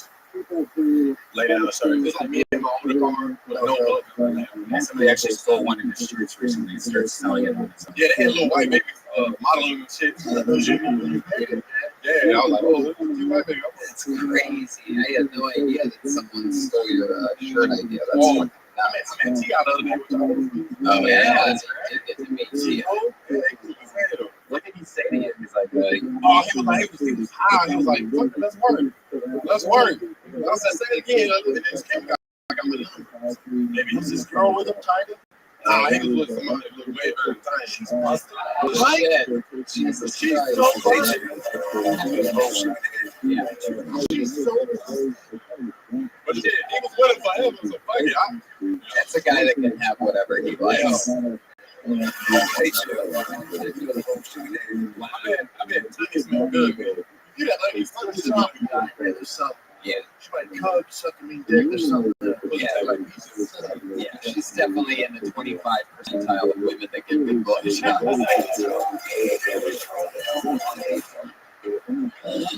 Hell yeah. So Malcolm, that's fun. So you're coming up through here in LA, you know, we've been watching your progression and everything. And have you noticed, like, you know, is everybody on the comedian side of things, like when you're out doing other shows or doing mics or things like that, do people ever like throw any shade your way or like jealousy or anything like that? Or is everybody pretty much, you know, nice because they want to be? Oh yeah, you're cool with everybody. Yeah, I they love put me on shows. I love it. Family dinners and shit. Yeah, they cool. Y'all cool as fuck. Hell yeah. Yeah. Y'all ugly though, but y'all cool. Yeah, they cool. All of them cool. is there ever a day that you're not so happy and nice? Like, do you ever have a bad day? I've never seen you be a. You won't see it. It'll bring I see it every once in a great while on social media. There'll be like a little thing, like he gets like emotional. He'll be like, you don't know what it's like during the sad moments. And it's like 2 hours later, the tweet will be deleted. And you'll be like, what? You have little dark windows, though. Yeah, exactly. Like little thunderstorms, scattered storms that come in. That's true. Are you emotional? Hell yeah, I'm crying like a motherfucker. You get homesick. You're North Carolina. Right? Yeah, North Carolina. Hell yeah. Yeah. Miss your mom. Hell yeah. I'm cooking too. What's your favorite thing that she cooks? Macaroni and chicken. Oh shit, macaroni. But it ain't no angry shit. No, it's like, it's good. They don't make that noise either. That is the sound of macaroni. Alright, well, I mean, it's amazing to me. I just love what we're doing here. You know, all the years that we've had regulars on the show, and you know, this is a whole different, fun type of level and experiment that we're working with here. You coming out just crushing every week, and I fucking love it. We're all pushing each other to the moon. So here we go. Another week of Malcolm Hatchet, everybody. He's definitely going to be part of the October 12th super announcement coming next week. I mean, my goodness, wait till I get fucking people. Great until you find out what we're doing on October 12th. You guys want to go to the bucket one last time? This lady doesn't want to at all. Hell yeah. All right. Let's hear. Okay, put your hands together for Arthur Martin. Wow, he's excited.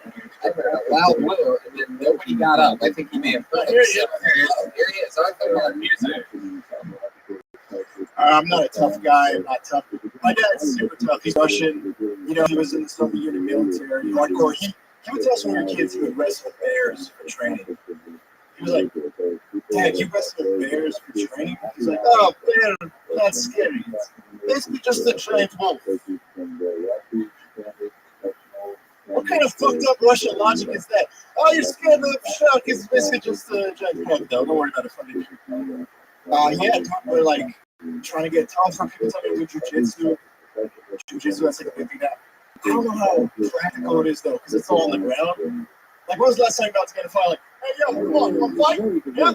Maybe down here, come on. Swallow me, come on. Hang on. Yeah. Give me on the floor, right here.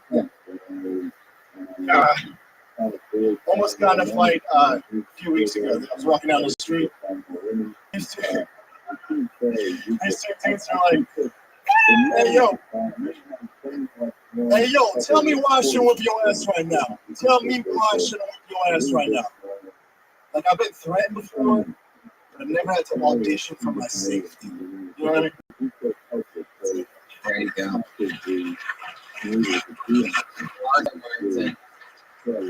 You had all the performance energy of a guy named Arthur Martin. So, Arthur, let's just jump right into it. How long have you been on stand-up? Like 2 years. 2 years. You're all here in Los Angeles? Yeah, I'm from LA. What? I'm from Burbank, yeah. Wow, born and raised? Yeah. Wow, that's fucking crazy. You were born at that creepy hospital over there and everything? St. Joe's? Yeah. He has a Johnny Manziel vibe, huh? Very much so. It's like Johnny Manziel if he couldn't throw a football or do comedy. No, I'm kidding. I mean, actually, I'm not kidding. I sort of. So that's fun. 2 years, all here in LA, born and raised. What do you do for work? I go to college. I'm at UCLA. How old are you? 21. Okay, now it's starting to make sense. What are you studying at UCLA?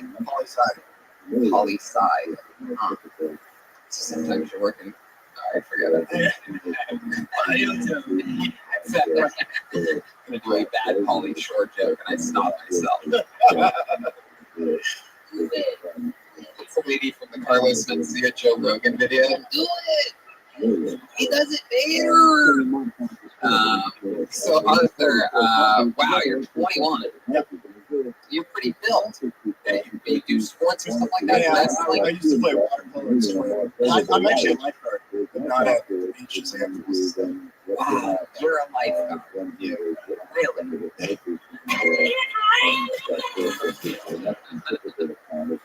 Have you ever saved anybody's life? Not like, it's more like preventing stuff. All right, this is kind of fucked up, but I'll tell you. Like, last week, I was lifeguarding this party for special needs kids. Oh, shit. A lot of rescues. Wait a second. What? What in the world is happening? And what? Why does he have such a big push? Is that okay. Let's just catch up the podcast listeners. Jeremiah and Joel disappeared for a few minutes, and we were all sort of wondering where they were when Arthur Martin didn't get played up to music, and they just walked out of the back, and they had socks on their penises, Mexican drum off style. And for some reason, Jeremiah has the pubes of a 40-year-old woman with Down syndrome. I have no idea what is going on. Zero maintenance. There is a full-blown bush. Rockstar status. Wow. describing. That's a bush. That's Yeah. It looks like a crab's breeding ground. Right. That poor stools. Jeremiah's butt on that stool right now. I know for a fact he flew in from Nashville today, so that is a right ass. Just press deep against it. That's a dirty one. Wow, this is really interesting. You must see this at Flappers, kids. They, the Red Hot Chili Peppers, like, did this for like a video or something, right? Or something. Yeah, that's what we're famous for. All right. Man, I picture this a little bit differently.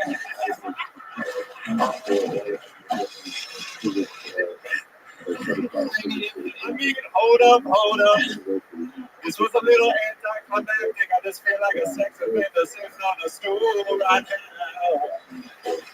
I thought I was gonna be a rock star, but no. How's that sock stink? How the fuck horrible? Did you staple that sock to your dick or something like that? Is that cute? There's something very strange going on over there. Bro, you never thought about just cutting it down a trim? I know. I mean, it is massive. For those of you listening to the podcast, Jeremiah's pubes look exactly like what his normal haircut actually looks like. He's got full blonde. Yeah, I think Dollar Shave Co. Yeah, Dollar Shave Co. That's what you need. A baby bear. It's a gay shaving company. All right. Wow. Well, but I guess I'll just go backstage now because this is really making way. I don't know what you thought was going to happen. You thought you were going to come out, the whole place was going to go crazy. Like, that's exactly what I thought was going to happen. I think you're underestimating the amount of pubes that you have. I think you shocked everybody. You just so casually have a full-blown bush. It's all good. Yeah. 24 hens on it? Is that what's going on? It is incredible. It looks exactly like Goldberg's wig. It does. It's all you see. Man, I don't even care about this guy on stage anymore. Just, my bad, bro. Look at the sweat cheeks on that stool after he gets I do sits down, it makes like noise. Jeez, I don't know what's going on.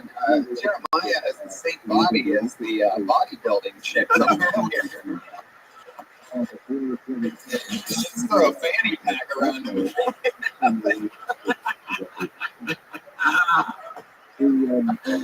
Welcome to the roast of Jeremiah's views. Wow. All right. It's an amazing thing. I don't even remember what he said anymore. Like, no, it doesn't matter. You're like, this is like this reminds me of like Hillary Clinton. Well, no, that's the wrong fucking reference. God damn it, it's such a fucking good one. But I fucking blew it. Anyway, no, it's not. I fucked it up. Anyway, Arthur, what's the most interesting thing about you? Try to be more interesting than Jeremiah's cubes right now. You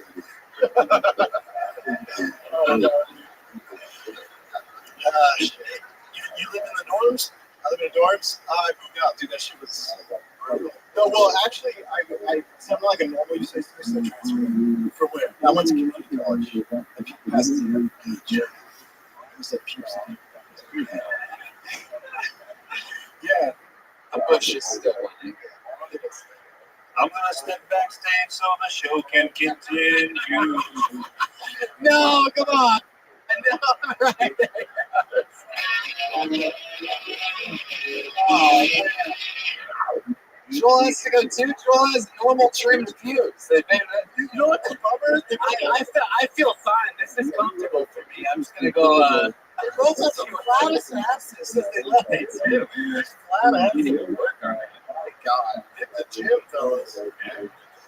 I don't know what Jeremiah is doing when he's not shaving his pubes, but it's definitely not squats. You know what I mean? All right, Arthur. Hell yeah. They fucked you, man. Yeah, they did. The pubes fucked you. Oh, fuck yeah. There you go. So the mark, ladies and gentlemen. Mark. There you go. We did it. How about that? Let's end it like a bunch of gentlemen. That's Kill Tony live in the Comedy Store. Look at this fucking drawing. This guy's a monster. RyanJUL.com. Check out these prints. Get the new Kill Tony poster. Get Kill Tony the book. It's unbelievable. Everybody that's gotten a copy loves it. I was signing some in Nashville yesterday, and everybody's happy with it. RyanJUL.com for those. Very, very, very fun episode.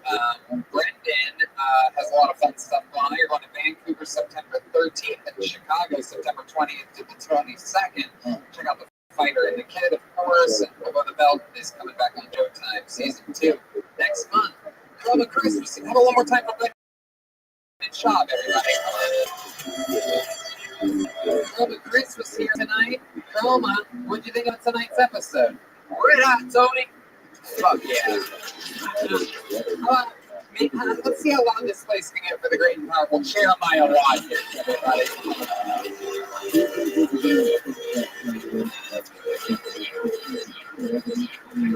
Jeremiah stole the show tonight with his pubes in a close second place. Jeremiah has an amazing podcast called Jeremiah Wonders, where he does a bunch of hilarious, great characters, interviews a fun person every week, tries to find out a little bit more about their lives and fun stuff. What else is going on, Jeremiah? Check out Reagan Watkins will be headlining Wednesday, August 16th with Jewel Jimenez and Malcolm Hatchett in Huntington Beach, the Rec Room. And then August 26th, Sunday, will be in Phoenix headlining bringing Joelberg as well. Yeah. Fuck yeah, we love Joelberg. How many makes the noise for Joelberg? Here he is. Joel is on all social media platforms mostly. Sorry, what else, Joel? I'm working on some shirts with Red G. I'll be giving some info. Shirts are coming. I fucking love it. Guys, we've been doing Kill Tony on the road everywhere, and you gotta check it out, see it for yourself. I'm sure it's coming near you, because we're going to Lansing, Grand Rapids, Detroit, Toronto, Boston, Providence area, San Antonio, Austin, Houston, and Fort Worth. So be sure to get tickets. You can check out all the past episodes at youtube.com/KillTony. Yes, we are loyal to the YouTube now. And, yes, sure. Let's burn bridges permanently. Why don't we? That's always a good idea in the business of show. I had so much fun with all you guys tonight. Live audience, thank you. This is one of my favorite episodes. Enjoy yourselves.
Have We continue with your calls on Good Night without them. Call us now toll-free at 1-800-618-8255. 1-800-618-TALK. First-time callers area code 702-727-1222. 702-727-1222. Third callers at area code 702-727-1295. In the 702 area code. Now again, Here's our back. Now, once again, here we are.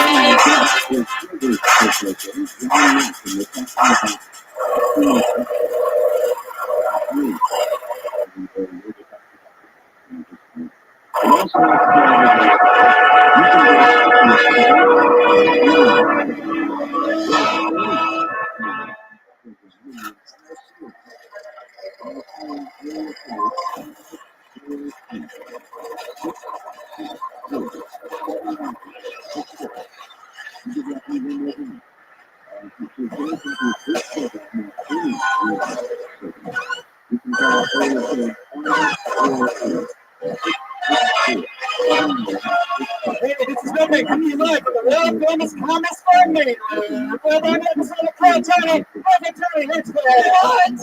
Hello, welcome. Make some fucking noise, everybody. We're here at the #1 live podcast in the world. Brian Redman is here. It's another fun episode of Kill Tony. We got Ryan J. Ebel drawing tonight's episode live from right there on the blank sheet of paper. It's already started. It's going to be a good one. It's going to be here at our home at the Comedy Store. We've been on the road continuously lately, and it's good to be back here. However, for you watching via live stream on YouTube right now, some good news. More dates coming at you. November 20th, Lansing, Michigan. We do a stand-up show and Kill Tony. The next night, Grand Rapids, Michigan, stand-up show and Kill Tony. And then the next night, the stand-up show in Kill Tony in Detroit, Michigan. That's fun.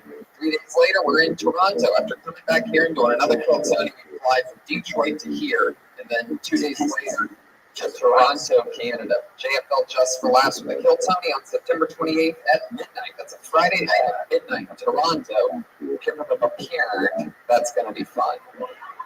October 3rd to the 6th, I'm doing Chicago all by myself, just doing stand-up comedy at Zany's, working it out at one of my favorite comedy clubs in the world. And then, breaking news. We teased about it last week, about October 12th, and here is the official announcement. October 12th will be Kill Tony Mania. For the first time ever, there will be 2 Kill Tonys in one night in San Francisco, California. That's where San Fran, after multiple sold-out shows at the Punchline this year. We've done multiple sold-out shows this year. We are going back on October 12th to do Kill Tony Mania. That is its own one-night only 2-show event. Tickets are available starting Wednesday. The exclusive pre-sale at livenation.com. Use the pre-sale code REMIX, and you can get tickets exclusively. LiveNation.com for that. Session will go on sale Friday. Yeah, that's a Cops Comedy Club. Cops Comedy Club. It's huge. It's 3 times the size of the Punchline, owned by the same amazing people up in San Fran. So it's going to be a crazy night. First ever Kill Tony Mania. The next week I'm in Connecticut doing stand-up by myself at the Mohegan Sun, and then November 9th, Boston, Providence, Venus de Milo gets its own Kill Tony and stand-up show. That is a huge venue. I looked it up. I'm pretty sure it's 1,200 seats that we have to try to get people to drive from Boston to Providence to. But last time we did Boston, had hundreds and hundreds of people. San Antonio, the 13th of November, Austin, the 14th, Houston, the 15th. Those are all stand-ups and Kill Tonys. And then the 16th and 17th, Fort Worth, Texas, four stand-up shows, 1 Kill Tony. And then, breaking news, more breaking news. We're happy to announce that next week on this podcast, on Kill Tony, we are crossing the streams and having the podcast known as the H3 Podcast. Ethan and Ela Klein will be here next week, everybody. They're huge. They're awesome. So, little YouTube, little ancestral YouTube meeting. Somebody say what we figured out about them. I look like Ethan and you look like... Yeah, I look like his wife. Yeah. It's true. Ryan and I look like them. Yeah. So I have longer hair. We're beautiful people, her and I. Very Alanis Morissette-esque. And you know what's fun though? Is I like to keep looking young. You know what helps me? Infinite CBD. It offers the cleanest, healthiest, and purest form of CBD available. What is CBD? I'll tell you, it's 100% legal. It's a natural ingredient taken from hemp plants, and it keeps your endocannabinoid system balanced. Basically, CBD gives you all the benefits of marijuana without getting high. Yeah, they offer a variety of products to make sure you enjoy CBD the way you prefer, including capsules, vape juice, and gummies, which I've had all three of these. Their gummies are amazing. But I tell you what I like. Like, I always have neck pain because I have shitty pillows.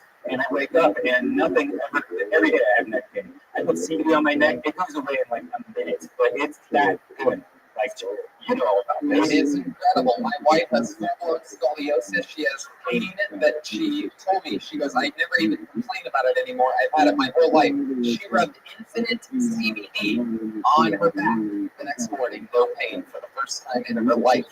It's like a miracle. It actually works. They have, it's chronic pain, inflammation, anxiety, and more. You can go to the website, infinitecbd.com, and if you use the promo code TONY15, you'll get 15% off any purchase. It's legal. Wherever you're listening from, around the world right now, Saudi Arabia, go to infinitecbd.com, use the promo code TONY15, and you'll get 15% off any purchase. It's great. It's not going to get you high. That's right. But it's going to make you feel good. It's going to make your pain go away. All right, that's it. Cha-ching. Money in the bank. We did it. You guys ready to start this episode or what?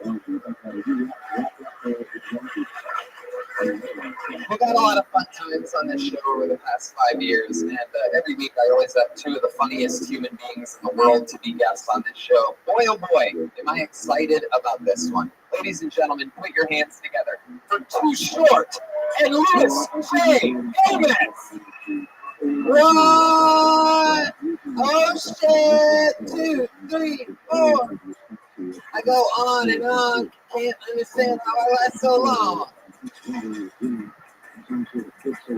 Ladies and gentlemen, Too Short.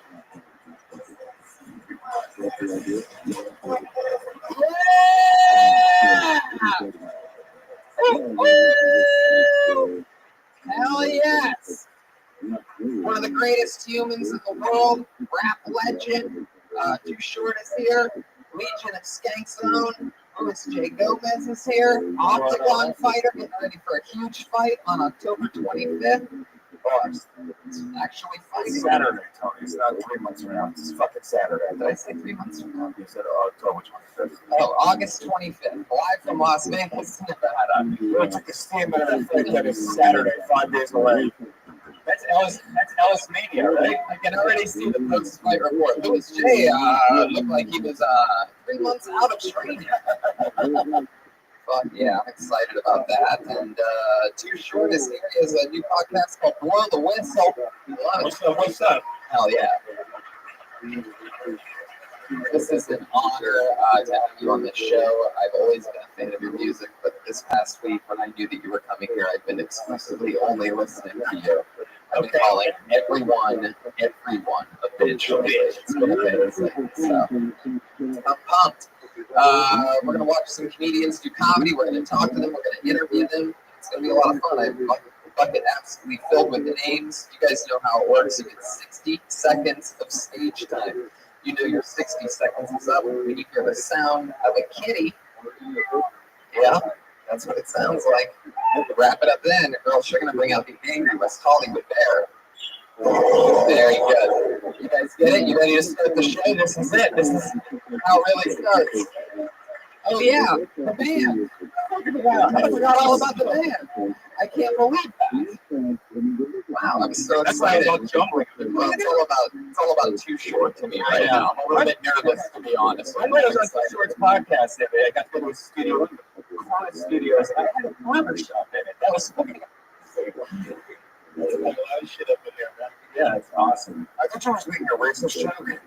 Yeah, they really did. Had a barbershop that had a barbecue pit. It was crazy. The barbershop had a recording studio inside of it also. That's awesome. It's crazy, man. What? There was a recording studio instead of the barbershop? There was a set of recording studio? Yeah. That's some Black Matrix shit. We have a band on this show. They, every single week, do different characters. I never know what they're going to be or what they're going to do. And amazingly enough, they're able to commit to these characters throughout the entire show. Ladies and gentlemen, put your hands together, band. It's the Kill Tony Band. Jeremiah Watkins, Jimenez. No. Oh, wow. Oh my goodness. Wow, this is incredible. Wow, this is clearly Back to the Future. I love how Robin Brower's mom says she loves you this outfit. Hello, you are clearly the doctor from Back to the Future. Good Scott. I had a feeling you were going to say that. Really, don't you? And I traveled back to 1995. Is Too Short still the #1 rapper in the world?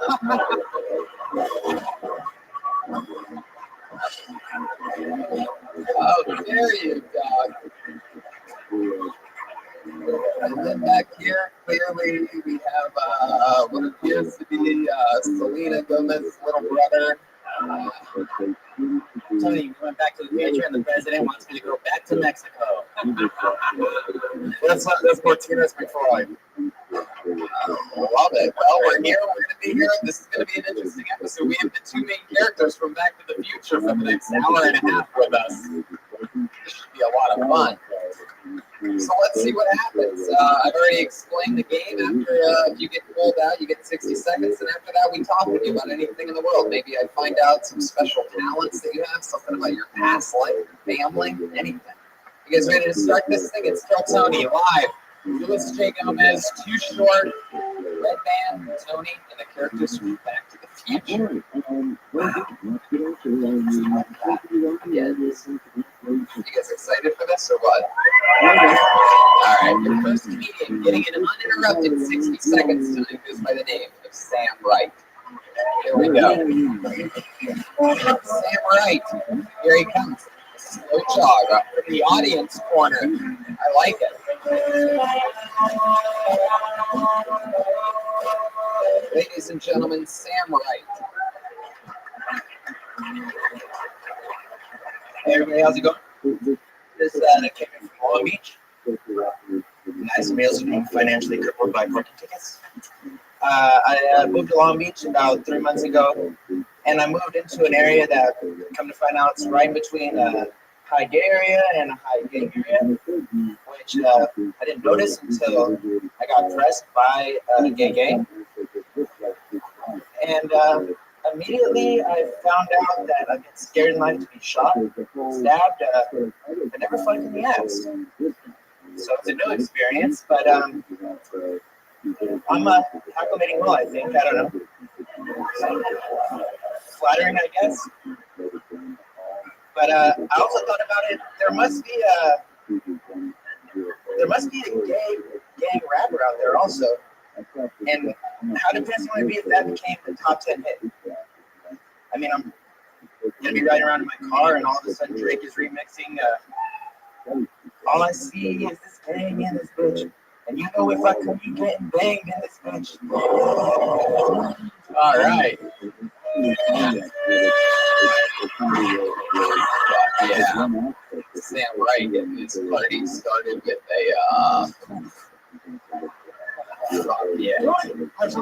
Yes. I watched the set. That was like jokes. Where we're going, we don't need jokes.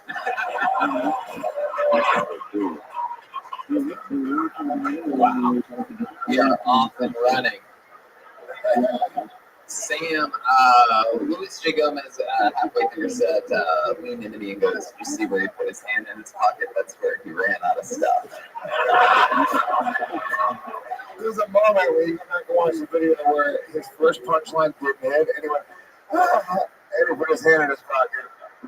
That was a moment when you saw a man do it. And I don't know if anybody else noticed it. I noticed that.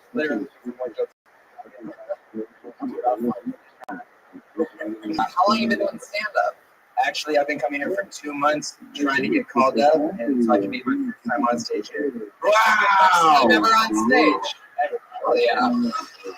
Every time he gave up because he's wearing his Lakers sweatpants, it's like I'm never gonna call it. I've been getting cozy here. I dressed up the first night and 2 months later. So what? 2 months later. Oh, so you signed up every Monday for 2 months. 2 months. And you decided not to practice anything anywhere else. I mean, on the way over here in the car's about it, but yeah, like if I'm gonna start stand up, I'm gonna make sure I get on the #1 live podcast in the world. If I'm gonna bomb, I'm gonna do it around the globe all at once. Keep a little something in my pocket to remind me about what my next joke is. Oh, paperclip. Paperclips are all went out of shape. So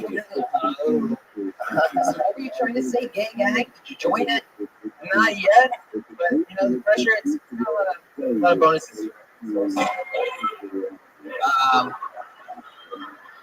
And how did you meet this gay gang? Is that a real thing? No, but I moved over there and I live right in between the area they call it the gay ghetto. And then there's like a high gang area to move into. So it's just a fantasy for you, something that you want. It's you look in there. It's called the gay ghetto? Why did they call it that? Why don't they just call it the gay, like right next to the neighborhood? The gay ghetto. Damn, that's interesting. Where's that area? So that I know to avoid it? No, I mean, gay ghetto are two of my favorite search words. So, like that one. Let's hear it. All right. So Sam, what do you do for work? I work with developmentally disabled, and so it's so nice that you let them. Wow, that's interesting. You work with the disabled and you sell weed. Do you get people retarded high? Just myself. I think it's so great that you let the disabled people you work with write your jokes for you. That is the coolest thing, dude. It's such a nice thing for you to do. I actually thought about when I took the job, I was like, I'm going to get some material out of this. So hopefully next time I get a new joke, it's special. Wow, too short. What do you think of Sam Wright Styles? This is his first time ever on stage. I like it because All right. Cool. Oh yeah, there you go. So Sam, what is this something that you've always wanted to do, or is it just something that sparked up 2 months ago? Not really. I always wanted to bomb in front of a row of 200 people. No, it's a new goal for me. Yeah, no, I've been listening to your show a little bit. My buddy got me into it, and so since I saw it, I thought it'd be a good way right down the road. So I live in Long Beach, figured to start out with it. Yes, dog. How long have you looked like a hipster, Mr. Clean? Just look at him. I was gonna say he looks like Jason Gatham. You podcast listeners, he's a skinny, shaven, a little bit of beard. You have a lot of tattoos. I see an anchor with the girl above it. What's that? Some secondary tattoos. You drink a lot? Once upon a time. I know better now. You don't drink anymore? Not as much. Right. Man, besides here, actually, every Monday. How much do you have to drink to get a Sailor Jerry tattoo down your forearm like that? Enough. Alright, well, you are one of my favorite interviews I've ever had on the show, Sam. You really know how to keep them open. You seem very, I have never, to describe that, I always feel like people don't know what it's like to go up on stage the first time. It's fucking, dude, it's terrifying. It's terrifying, especially when you're not funny. Like, another level of scary. I mean, could you imagine? I mean, Sam, what's some other stuff about your life that you can talk about, other than the fact that you work with special needs people, right? You sell weed. What else? Any other fun facts about Sam, right? You have any special talents? I sew. Sew? Wow. Sew with like a needle and thread? You have a sewing machine. You have a sewing machine. So like an actual machine like that and shit? Very slowly. Wow. How does that happen? How do you end up with a sewing machine? How did you learn how to sew? You went to school. You went to school for sewing. You did, yeah. I went back in time and visited his father. His father's also a pussy.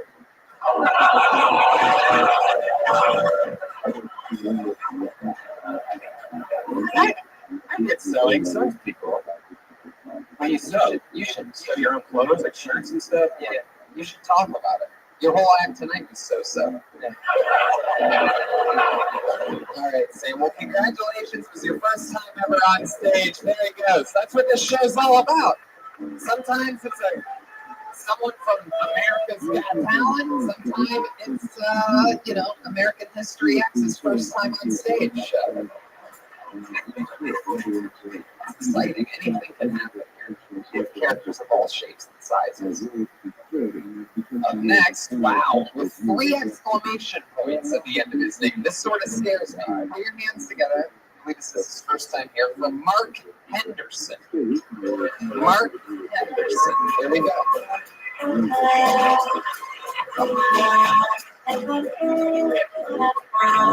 It's 3 exclamation points. Mark Henderson. What's up, tall people? If you're a person that's out here driving around illegally, let me put what I'm taking the car with you. My boy got put up for the illegal tip that was on his windows. This dude driving, I'm in the passenger seat. He gonna turn to me like, well, see me real fast. My license suspended. I'm like, so when I can go to jail, my license suspended too. When the police officer came to the window, we was both in the back seats with our seatbelts on. Like, is there a problem, officer? A little bit about myself, when I had a rough childhood when I was real young, man. My daddy went out and left us. It was real sad. Had to replace my daddy with an imaginary daddy. And my imaginary daddy left us too. For the same reason my real daddy did. Because we stopped believing in him. Wow, look at that. It was awesome. That's how you do the close right there. Mark Henderson, ladies and gentlemen. Live on Kill Tony. Mark Henderson. Or as I call him, Too Shorter. Mark, that was fucking awesome, dude. How long have you been doing stand-up? A very long time. I said that because I ain't made it yet. I just moved back in LA trying to make it, so. It's all good. How long have you been doing stand-up? Maybe like 15 years. 15 years? Hello, the clock tower. Where at? Where you been doing it for 15 years? Chicago, Atlanta. I was in New York for a minute. All over. Well, you know what they say about New York. You can't make it there. I'm gonna make it, trust me. No, I love it. Absolutely, Mark. No, there's no doubt about it. This audience doesn't bullshit. I don't know if you saw the guy before you, but this audience doesn't bullshit. Wow, I love it. You put 3 exclamation points after your name. And Redman made a point. He whispered it. If you're on your way up, he goes, this guy does not look like he needs 3 exclamation points. You're rocking so early. You didn't seem excited at all. It's the exact opposite of it. I really caught me off guard. I feel like he's so short that he needs the exclamation point. It's like, damn, I'm here. Look at me. Yeah, definitely overcompensating for something. It's his measure of driving a Ferrari. You just can't afford the Ferrari. So, Mark, this is incredible. You've been doing it, say, 15 plus years. No, stop. Oh, no.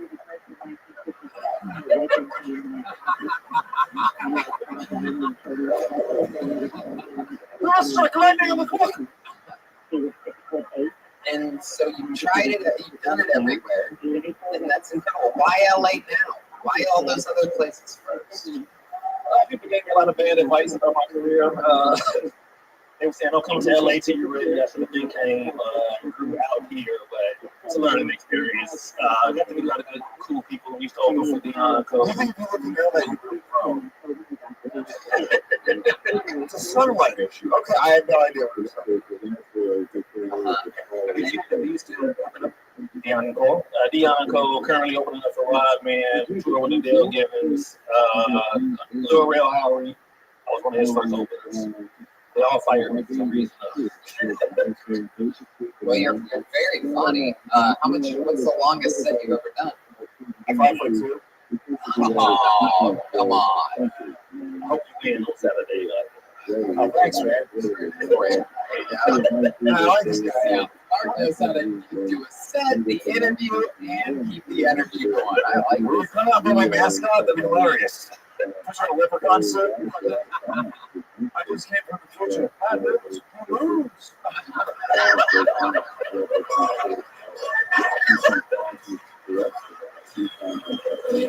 Jeremiah Watkins is full destroyer mode again. Wow, coming off that red hot chili peppers last week. I mean, this guy is on fire. So, Mark, other than the fact that Jeremiah is going to make it way before you did, how long have you been in LA? It'll be a year in September. A year. And how's that gone for you so far? LA is very different. It's hard to get up out here. Like if you're not friends with the person that's over the bucket. Too short. You're laughing over there. Is there something you want to say to Mark? Do you have any advice for me? Yeah, I do have advice. He said DC, Atlanta, where were you? Atlanta, Chicago, my home city. Chicago, Atlanta, New York. It just seemed like a lot. I don't have nothing negative to say. So like I said, a lot of comedy shows, and you probably should like fix it up a little bit, come out in the comedy's clothes and let you go perform, because you're funny. Like, I'm trying to figure out what the fuck is wrong. I do dress up. How are you funny if you don't fucking make it? What happens? What are you doing? Why did everybody fire you? Something's going on. You some kind of asshole or something like that. I just want to know what's going on. Like, is there something wrong, man? If you're funny, I can't ask a question. I cannot answer that question. I would like to know myself. Go on and on. Can't understand how to last for long. I must have superpowers. In short, dog, man, hey, try a new outfit every time you do jokes. Just try new clothes. I literally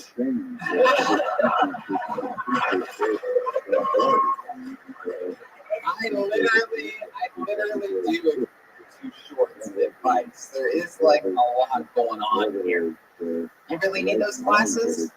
Yes, I do need the glasses. I cannot see without them. He's not, but I do dress up better like when I'm on stage, when I'm on tour and stuff like that. I'm just doing open legs out here, so. I don't agree with any of these guys right now. Listen, you're a fucking nerd. That's what you are, okay? You need to be the fucking nerd that you are. You don't need to fucking dress up and fucking try to be what you are. This is for no 20 black comedians. This is a specific niche that you can get into. I'm not even saying dress up. I'm just saying don't wear that shirt again. All right. Anything but that. Mark, I got good news for you, dude. You're absolutely fucking hilarious. He's on Instagram at comedian Mark Henderson with C at the end of the Mark. Anything else you want to promote or anything like that? Is there any other way people can find you? Yeah, I got sketches on my Instagram, my Facebook, YouTube, all of that. Comedian Mark Henderson, clean comedy too. Clean comedy. So I love that. That is a clean set. That's actually a great mark of the comedians. We don't even notice that it's clean, and it just kind of just blends in. These are fucking animals. They want to hear filthy shit, and nobody gave a fuck. It was awesome. It's actually incredible. Yeah. Appreciate y'all too. A lot of love. It's very easy to be clean, but you can stand up in a bathtub when it's filled and don't make us up here now. We're about the same size. You are absolutely hilarious, Mark. Thanks for coming on the show. There you go, Mark Henderson, comedian Mark Henderson. On Instagram, on Twitter. There we go. Someone's very first time ever on stage that's waited for 2 months before doing a set to do their first minute to a guy that's done tens of thousands of minutes for 15 years.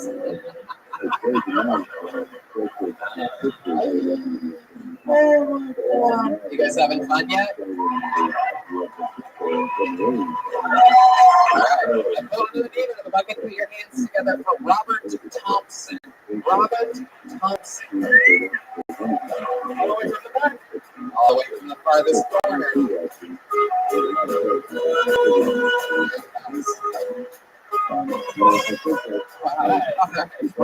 Put your hands together for Robert Thompson. Many of y'all have PTSD. I know I do. When I was 14 years old, my family left without me to see the Lord of the Rings film. And I had a cold, but I kind of played it up like I had, pneumonia in the 1800s. Like, Mama, Papa, I'll be okay. I'll watch Jerry's Springer. Ciao. And they left me. Okay? So I did what any other 14-year-old boy did, and I looked up some more. And I found that there was a lot of pop-ups that weren't to my liking. You're kind of exploring things. There's a grandma fisting popping up. I'm like, I don't know if I fancy that, but something very shocking popped up in my 14-year-old eye view. It was an orangutan on top of a woman, and my boner went inverted. I cursed that computer that brought me to such a dark place. I still have nightmares about it, actually. It's taken me a lot to eat bananas again, or go to the zoo, or even watch The Jungle Book again. I just think of King Louie, the big old boner. I want to fuck like you, but not be you. All right. Thank you, Robert Thompson. Wow. You bombed in a suit. I know. I knew that was good. Oh my God. Where'd you get that big and tall and funny? I've never seen a white guy in a Steve Harvey suit.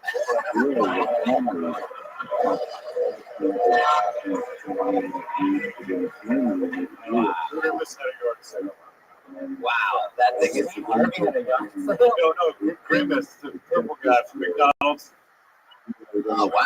Yeah. We're dressed how too short for the last comic we dressed. I actually said, now this is the best outfit. This is some shit right here. This guy's gonna make it. I don't know nothing about comedy, but this motherfucker's gonna make it. Hell yeah. I took his advice real quick, man. Robert, you have incredible luck on this show. You've gotten pulled out of the bucket 3 or 4 times in the past couple months. We know quite a bit about you. Why are you wearing that? I don't know. I think, maybe it's a premonition from Mr. Short here. I don't know, man. I felt like this was just a fabulous time to lose Jake Gomez. Short, I felt like. Let me ask you, did you buy that for tonight? No, I had it. What did you wear that to before this? Halloween Joker costume? Yeah. Did you get a funeral or something? It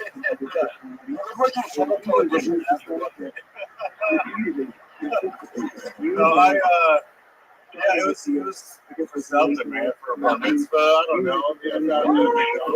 Whose bar mitzvah are you going to?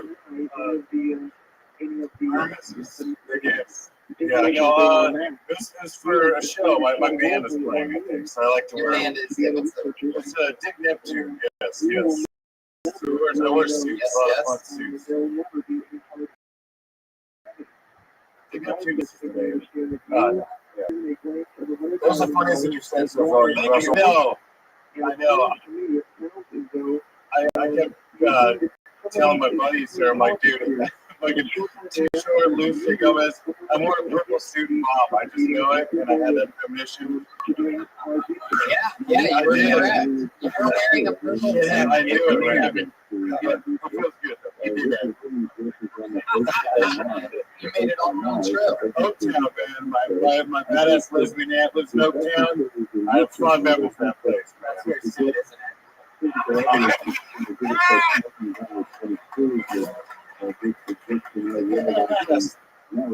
Robert, tell us something honest and real about you. Tell us something that scares you or that. Oh, dude. Actually, I just found out I have pre-diabetes. Because my that's a palatability. Yeah, fuck yeah. Bring that shit. Yeah, too many big gulps, dude. It's I have the palate of a 5th grader, so I don't know. It's taking a toll on me. How did they tell you? Was it like was it scary that like you could sit down? Oh yeah, they broke it down. Like I thought it was gonna be way worse. But yeah, it was. So why sir? First of all, you're gonna need to take that suit off. We can't take you seriously. Wow. What did they prescribe to you? Oh, just to eat, not like a 2nd grader. Take care of yourself. Stuff. I drink way too much soda. I don't drink beer. It's like my vice, man. I don't know. I'm visiting Dr. Pepper. You know? Yeah. So you have pre-diabetes. What else is going on? How's your love life? Oh, it's You good. get laid wearing a suit like that? Oh, you know, man. You have a girlfriend? Yeah. How long you been with her? 2 years. Yeah.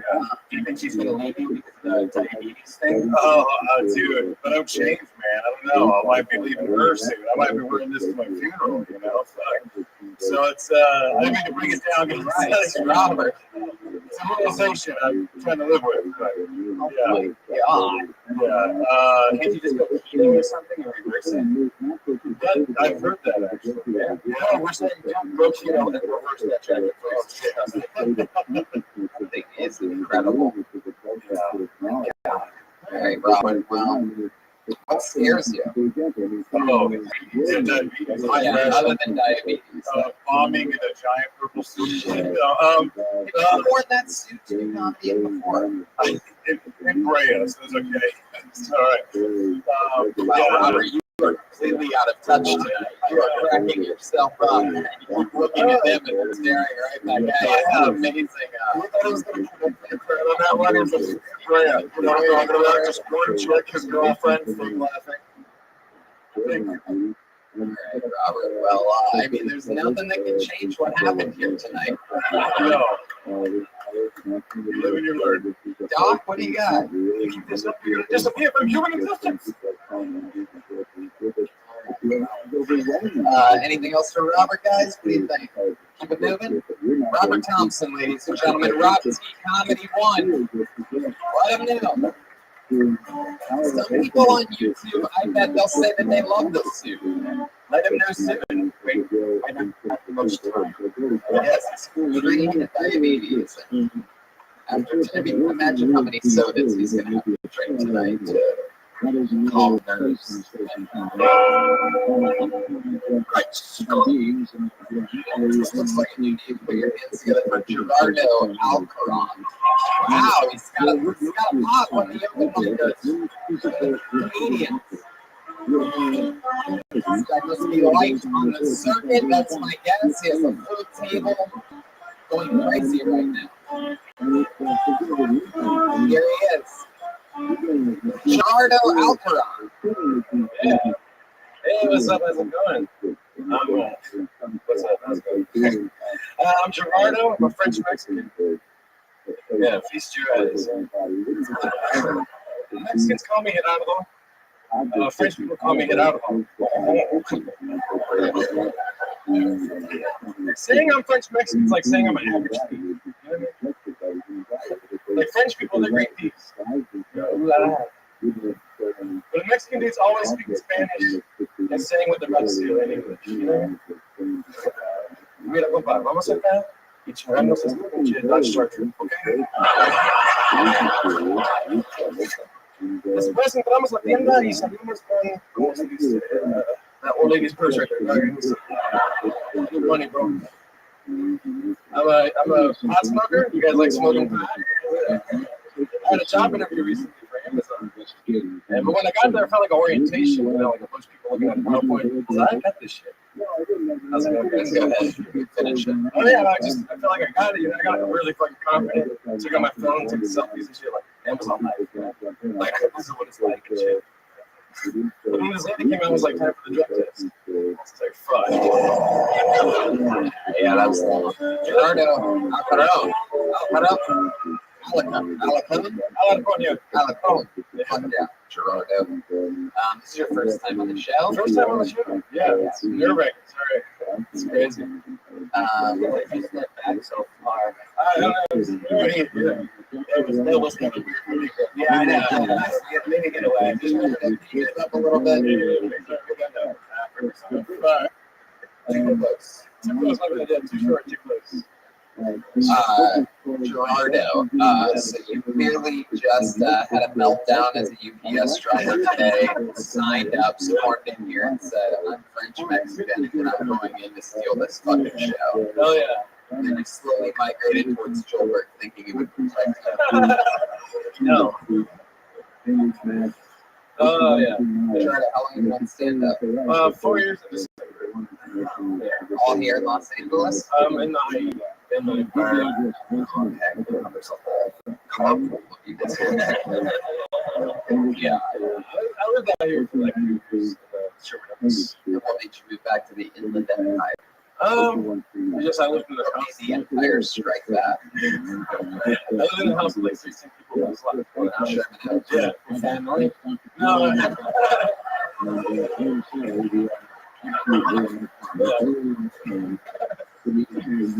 who do you live with? My parents. Look at me, killing it. How old are you? I am 27 years old. 27. Look at your parents. You've been stand up for 4 years. What do you do for a living? Right now, I work for this thing called Blackstone Entertainment. I just do like good work on set, like the lighting. How cool. You've been doing that a while? For like 3 months. What did you do before that? Before that, for a lot of jobs. I was working at UPS recently. That's hilarious. I just got everybody to When UPS hired you, were they like, what can this brown do for us? In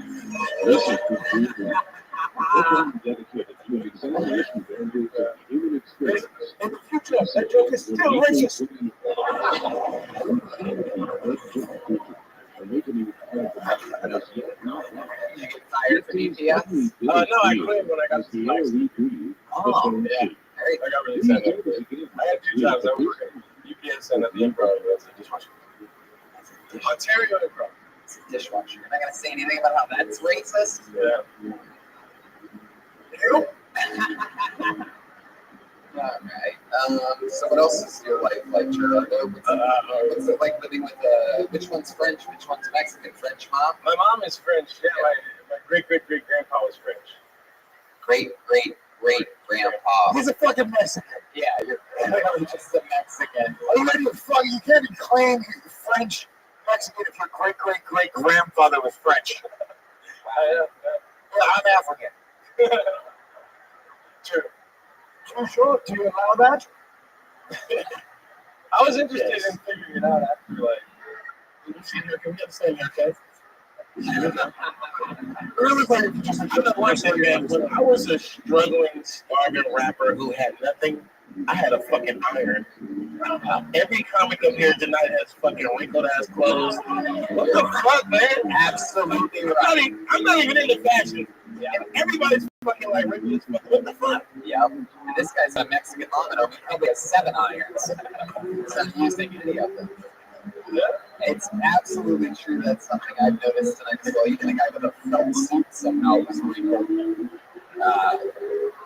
It is incredible. It's something that I noticed. They're in every parent's house. They're in every hotel room across the country. Do you ever iron things? No, what is that? This is not one of the many jobs you've had, Gerardo. I put the clothes in the dryer. What do you do for fun when you're not doing stand-up or living with your parents? I do splits. Ooh, is that true? Yeah. You can do splits? Yeah. I'd like to see Gerardo do some splits here tonight.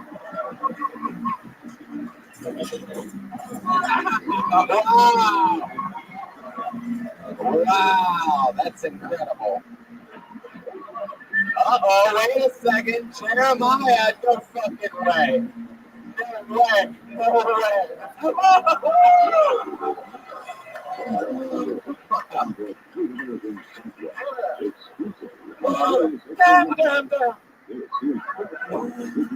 Becoming one of my new favorite things that's been happening the last, ever since Nashville. We've learned that anytime anybody can physically do anything that Jeremiah can do, then he'll just start to do it for him. You know what he kind of looks like? He kind of looks like the Incredible Hulk, like halfway before turning into the Incredible Hulk. Oh, yeah. He looks Mark Rufford. Yes. Mark Rufford. People call me a Bongalucci. They call you what? Yeah, you do a lot of open mics. I do the way too many open mics. Gerardo, what's your favorite thing about your life? Favorite thing about my life? Yeah, exactly. Yeah. Everything about my life, I think I like playing music. I really like. Yeah, what do you play? Yeah, I play a lot of things. Do you play any instruments, Gerardo? Just answer the questions honestly. Yeah, I do. Yes. What instruments do you play, Gerardo? I play guitar. I play bass. I play Oh God, drums. you play drums. That is about all I think. But as the Joelberg himself, but yeah, I can play drums.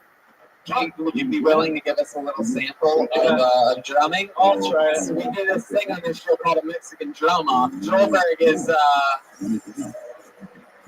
undefeated. Here he is, trying to steal Joelberg's spot on the show. A drum solo from Gerardo. Yes, Joelberg? I was gonna say I ain't getting naked for this one. Yes. Okay, go ahead, Gerardo. Give us a sample. All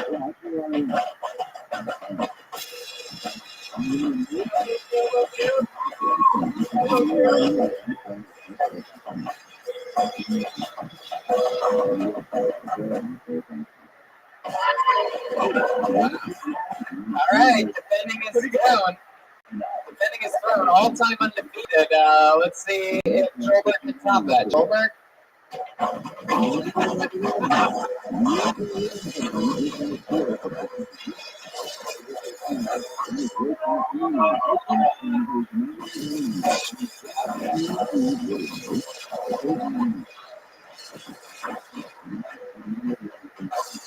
Wow.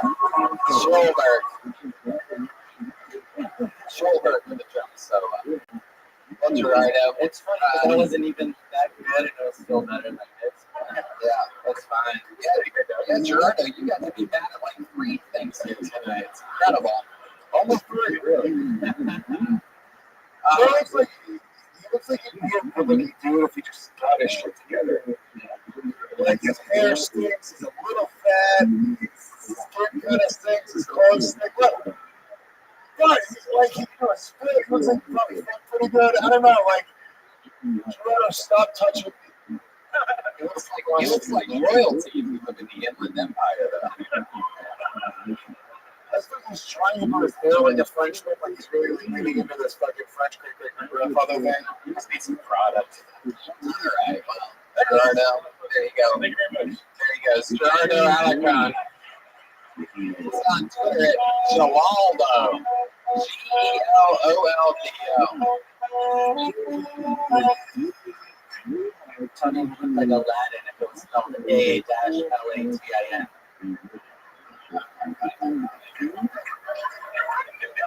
Say it again. He looks like Aladdin if it was spelled A-L-A-T-I-N. There you go. Thank you. That is a good one. Wait a second. Aladdin. Say it again. All right, I pulled another name out of the bucket. Let's see what happens. Put your hands together for Charlie Adams. Charlie Adams. Let's see it in the movement here. Charlie Adams.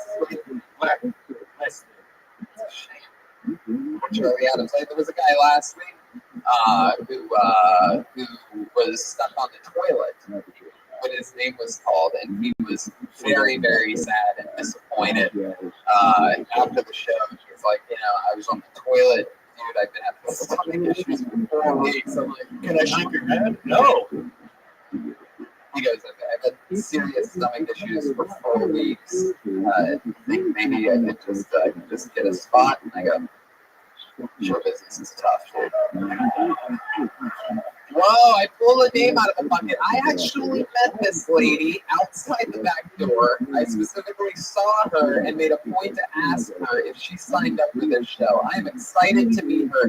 Put your hands together for the first time on this show for Valentine, everybody. Valentine. Wow, this is going to be great. I've never seen her before. She was sitting on the stool out back. Keep coming, you're doing a great job. She's only been in town for 3 days. She's from Las Vegas, Nevada. That's all I know about her. Let's all meet her together. It's Valentine.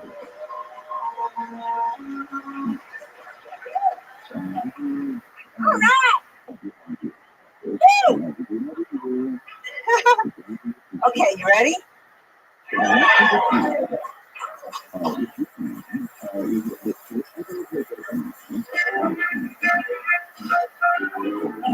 haven't had sex since '86. I haven't seen pics or sucked on dicks.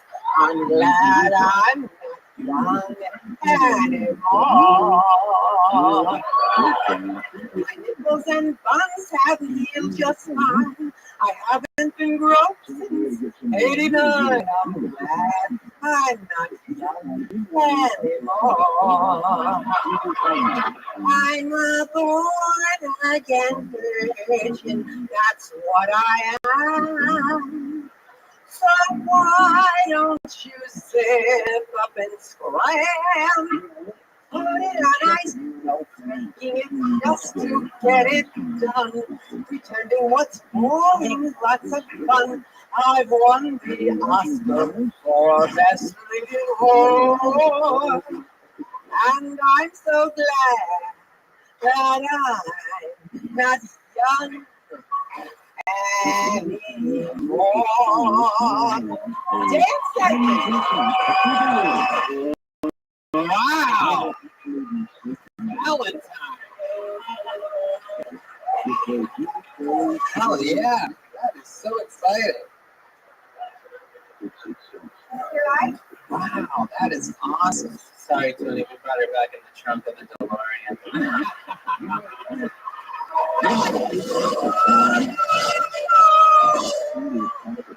Tony, we might have to hook up my boner to the clock tower. Valentine, you are one hot little old lady, aren't you? Look at you. Yeah. At least I'm waiting to be hot. Oh my God! Is that a cremation joke you just made? Waiting to be hot? Yes. Wow. That's probably the next time I'm going to get any ass. Woo! I like your fucking style, lady. Yeah. Wow. Thank you for being a friend. Hell yeah. Marry me! Marry me!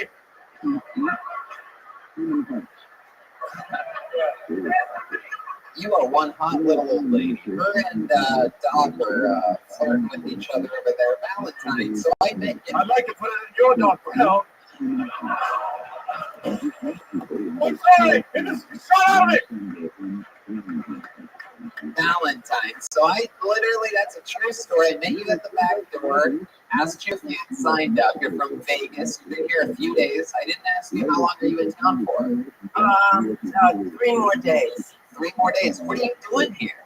What am I doing? Other than, doing comedy, Well, I wanted to be in the capital of comedy. Because I've been to New York. I lived there for I did the open mic in New York. I did the open mic in Vegas. And I know this is the place. Am I right? Yeah. I can't believe I got picked. I know a lot of bitches. Yeah. This bitch is not fooling me. She is not. She's far from rusty. Did you see how she grabbed the mic when she first came out? She grabbed that motherfucker. I was just watching, like, okay, I love that comedy is timeless. I love that she was like, nostalgic and she was funny. But I was like, this bitch is a slut. I said about it. I'm just saying.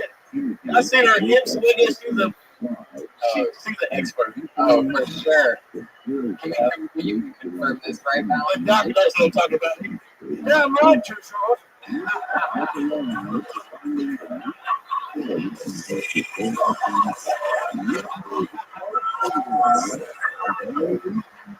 Valentine, can you confirm this? You've been around the block a couple times with some guys. You know how to. You look like you know what I mean. You more of a phalange. Well, if I can remember, because it's been since 1986. Really, 1986? This is the last time we had sex? It's military time.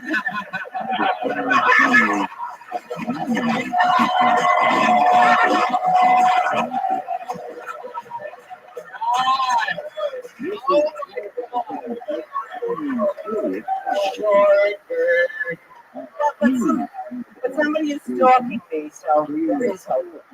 Is that true? Who's stalking you? The Grim Reaper?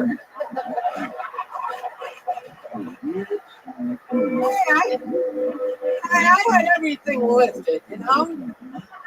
Wow, you are adorable.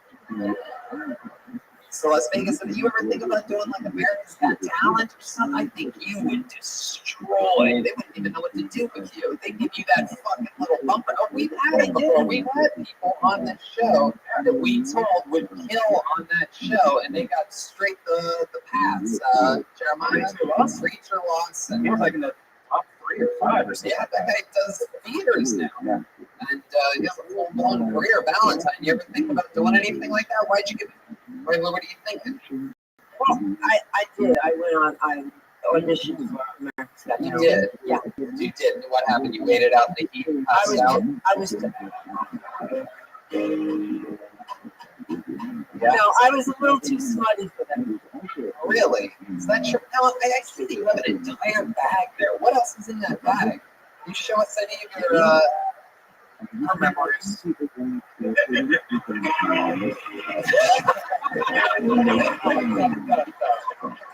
This used to be me. I have a song about it. I lost 100 pounds. Is that really true?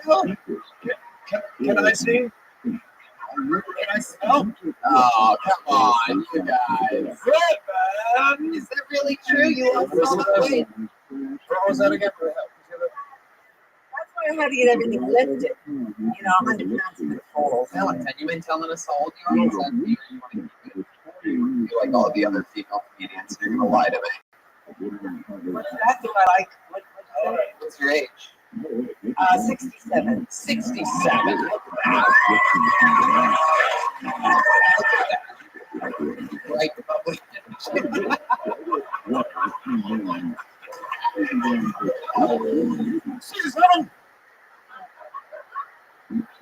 What do you think about that background? 2 more years to be born in age. Valentine, what's the craziest thing? What's the craziest thing you've ever done sexually? Do I have to say it? Yeah. Okay. I was cheating on my husband because he was cheating on me. That's a long time ago. Yeah. Hold on. Go ahead, Valentine. So I went out with my boyfriend, and then I went back home to pretend I'd been there, and I waited for my husband to go to sleep, and then I met my boyfriend again. Wow, that's it. Look at you. I've been trying to make your husband like eat your boyfriend's juice out of your pussy. Yeah, that's I honestly thought that's what this was going to. That was pathetic. That's the craziest thing about. I've done crazy things actually today. That's all I have. I'm a Catholic girl. School. We're too short to indulge in this like tonight. Oh yeah, is that your real name, Valentine? You're so cute. You have little hearts all over you. Is that a real tattoo? Man, you are so cool, Valentine. That's amazing. So you're in town for 6 more days. Any other crazy plans while you're here? Just do every open mic I can. You are adorable. I love your spirit. This is a good example for a lot of the younger people to see. Look how good of an interview that was. Just being honest with the questions, smiling, and having fun. There she goes, Valentine, everybody. What a great show. So many shapes and sizes of people happening here. Come on, it's the last comedy show ever. Valentine, everybody. Put your hands together for her. There she goes. Be careful. She sees the light, she's going to start walking towards it.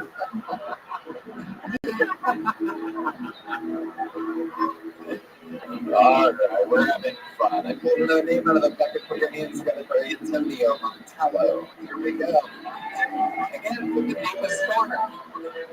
Got a yellow hat coming at us. All right. Long walk. Hell yeah. One more time for Antonio Montalvo.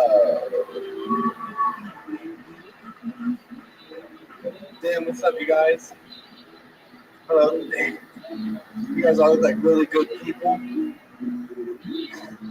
I like to talk to good people. especially good people that can keep a good conversation about me. Anyway, okay. I just got a little nervous. I'm a big fan of Too Short. I just kept like putting the songs on repeat in my head, but whatever. I'm 23 years old, you guys. I got married when I was 19 years old, and I'm really excited because me and my wife just got all settled into my mom's house. And like living with my mom and my wife is like living with lesbian parents.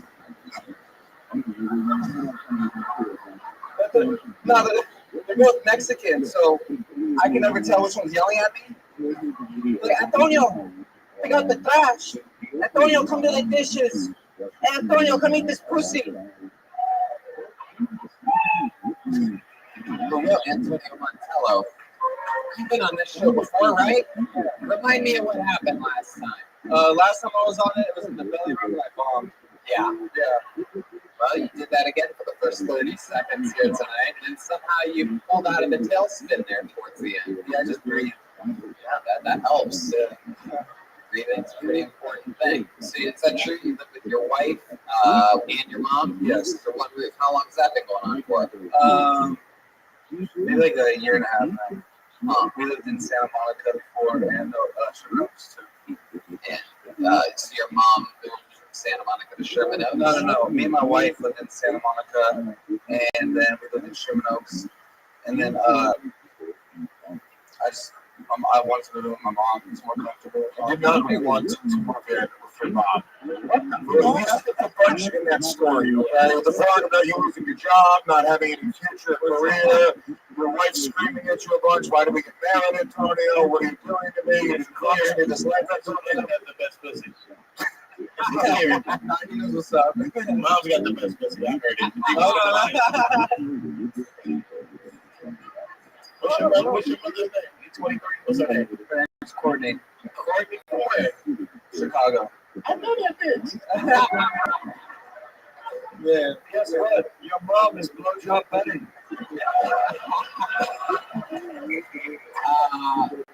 So, Antonio, did your mom ever bring any dudes home? No.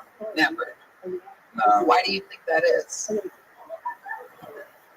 I mean, I don't know. I don't know. Yeah, but then you want her to have fun too. You saw Valentine. Yeah, I think she just stays out because she thinks it's weird. She stays out? I think like just she wants to get some. So somewhere else. You don't ever talk with her about it? Nah. You don't ever say, Mom, you ever get laid? Nah. Do you and your wife have Actually, sex? I sort of got asked her last week, and she just said, "Antonio, shut the fuck up." Right. She probably thought you were about to run jokes by her or something like that.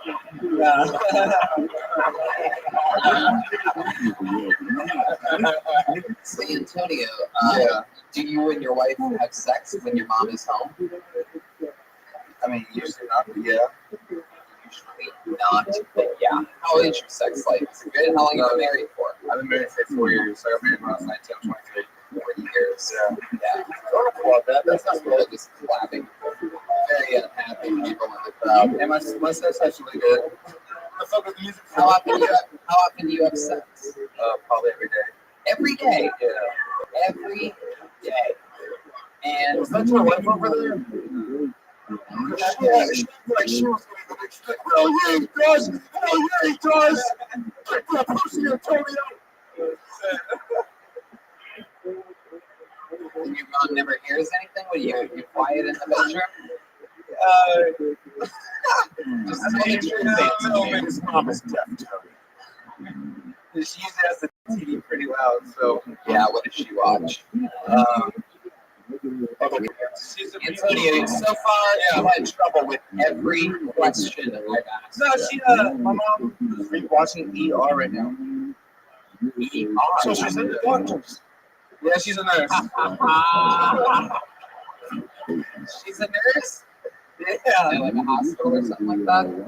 She's a home health nurse, so she goes to people's houses. So people that aren't like able to get to hospitals. Wonder how many houses she goes to where the kids all live with the mom still. How old are you? I'm 23. I've said it 3 times. Oh shit, Tony! Oh wow! Wow! Wow! God. Jeez, this is really gonna bother me when I get back to my mom's house and have to go to bed tonight. You fucking little pussy. Mom living in motherfucker. You're gonna repeat yourself. How old are you?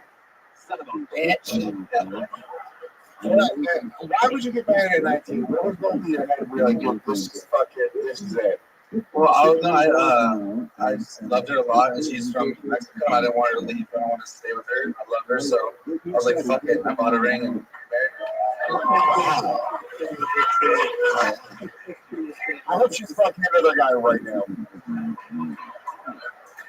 I hope she's double teamed by Your mom's just sitting in the corner fingering herself like a cup. Yeah, how old are you again? Hey, 23. I already told you, asked me 3 times, Tony. What the heck? Wow. You got her a ring, huh? You got the Mexican girl a ring. Is there ice on that ring? There is. You better hope there's not ice at your mom's house. So she's probably getting reported. She's a U.S. citizen now? Yeah. Yeah. How does that make you feel good? Sure, yeah. It's a lot of power. Yeah. I got jokes for her. She can do anything now. Yeah, for someone that doesn't live with their mother. If she wanted to, she could. Yeah, if she wanted to, she could. What does she do for work? She's a nanny. She's a nanny. Yeah. That's what she tells you.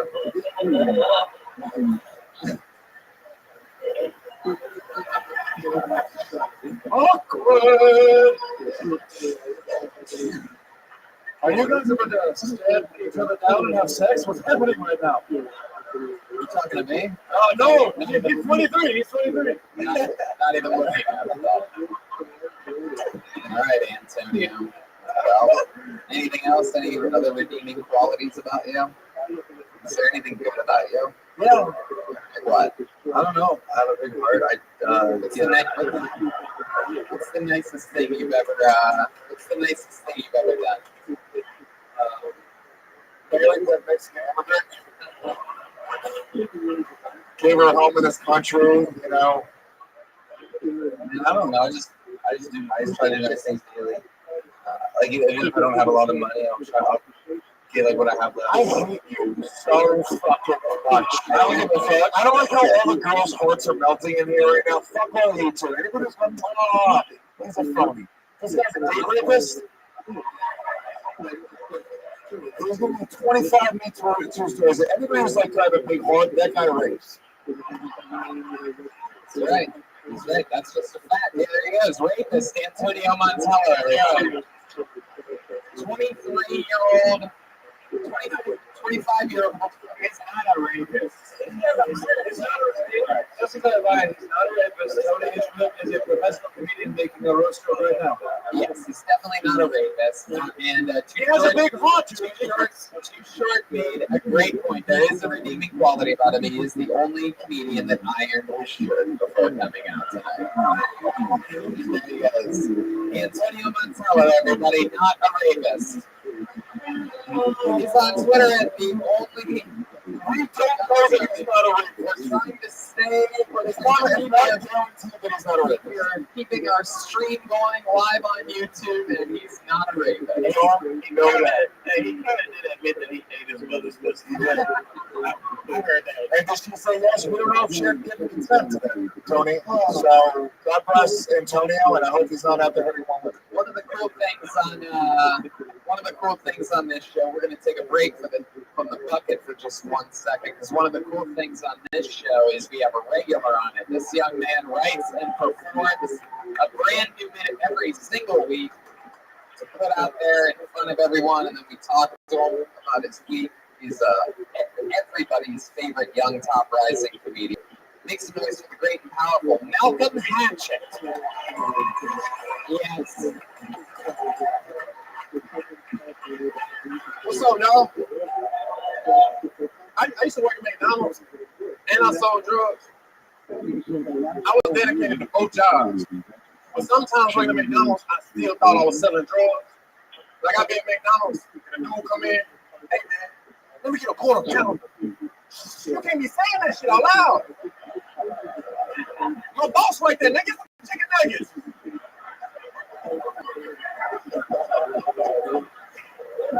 I mean, one time this dude showed me my money. He got a sweet tea. She was $1.07. He put it down. I said, "Give me my money." Wait, this is spatula. Give me my money.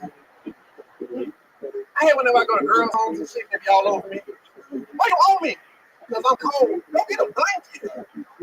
I want to be on you. Girl, I'm 90 pounds. My back, I got scoliosis. But I care about you. I care about your thermostat. Bitch, it's cold in here. You really have nothing action, ladies and gentlemen. Oh, yeah. You really have scoliosis? I was going to say infinitecbd.com. 2015, you could save 15% from anywhere around the country right now. You can still order. I just got a little bag. Heck yeah. Malcolm, that was another hilarious brand new minute. Is that true? You worked at McDonald's? Yeah, man, my first job out of high school. Damn. You were what, 16? No. Out of high school? 22.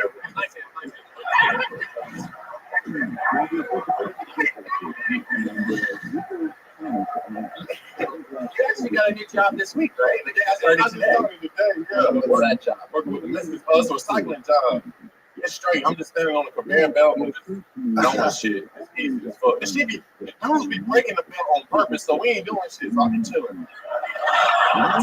They gonna tell me job. Yeah, so for me, I think I've done the shot 3 times. Malcolm's performed it literally every time. Fucking smashes it with really funny material.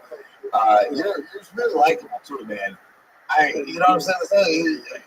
I'm rooting for you. I want you to win everything. When you say you're not working and you're fucking wasting my money, my tax dollars, when you're fucking breaking the recycling machines, I'm like, you know what? Good for him, man. He's a good dude. He actually is a good one. This guy does not rape. Malcolm, yes. Too short. Just to let you know the cool story. Malcolm came on this show. We've always had regulars. We've been doing the show for over 5 years. We've always had a female regular. It always was in order to counteract the balance. So many more men doing it than women. We've had a lot of great female comedians. Kim Congdon, Sarah Weinschenk, Vanessa Johnston, Ali Makovsky. They've all gone on and have great budding careers. And when our last one, Ali Makovsky, went away, we went months without a regular, and Malcolm came on, crushed it like 3 out of 4 weeks in a row. He made him a regular. He was sleeping in his car. Over months here. You still sleep in your car? Yeah, I took a plane to finish shower before I came here. Yeah, I sleep in the car. They don't even have clothes. I got time. You don't drive for the pizza box. That's fucked up. And it's awesome. Now he's working all the time. He chooses to still stay in his car. He has a buddy that also sleeps in his car, and he's got a cool, fun budding career. Malcolm Sure, you have any advice or anything, Malcolm? Wait for me. North Carolina. You know that's all right. You know what I say? Yeah. So that shit they talking about. You know it? It's a real nigga. What language are they speaking? Look. Hey, look. Even though they don't know what he's saying, I'm fucking with you. Hey, look. I'll tell y'all what I say later. Wow, that was incredible. They just feel African American to one another. That was nigga American. I think I've cracked the language. Let me give it a shot. Is it right? Yeah. Again. Back to the drawing board. Down. I asked him where he was from, and I said, no matter what you're doing, I'm going to get your money always. That's what I said.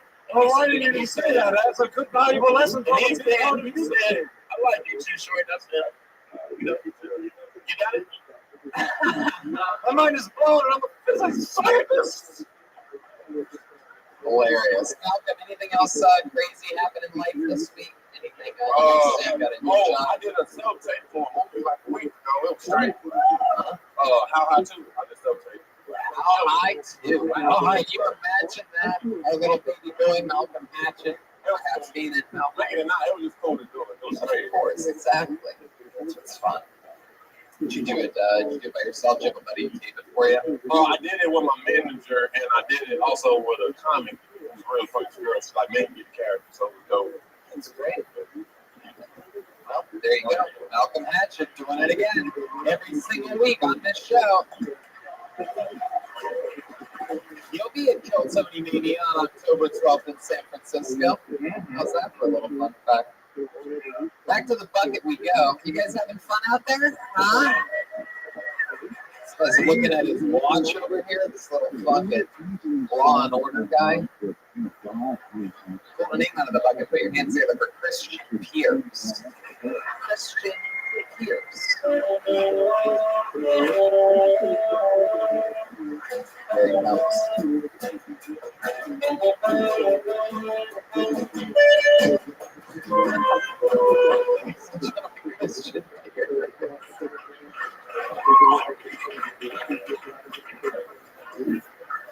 Being single in LA is tough, even for me.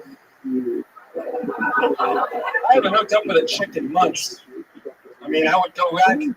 It's just stressing me out being an adult, you know?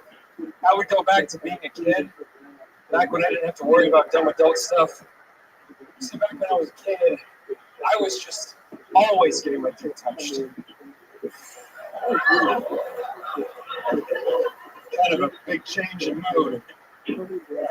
As you can tell by my face, my dad is 100% white, but my mom is 50% Native American, which makes me 25% drunk right now.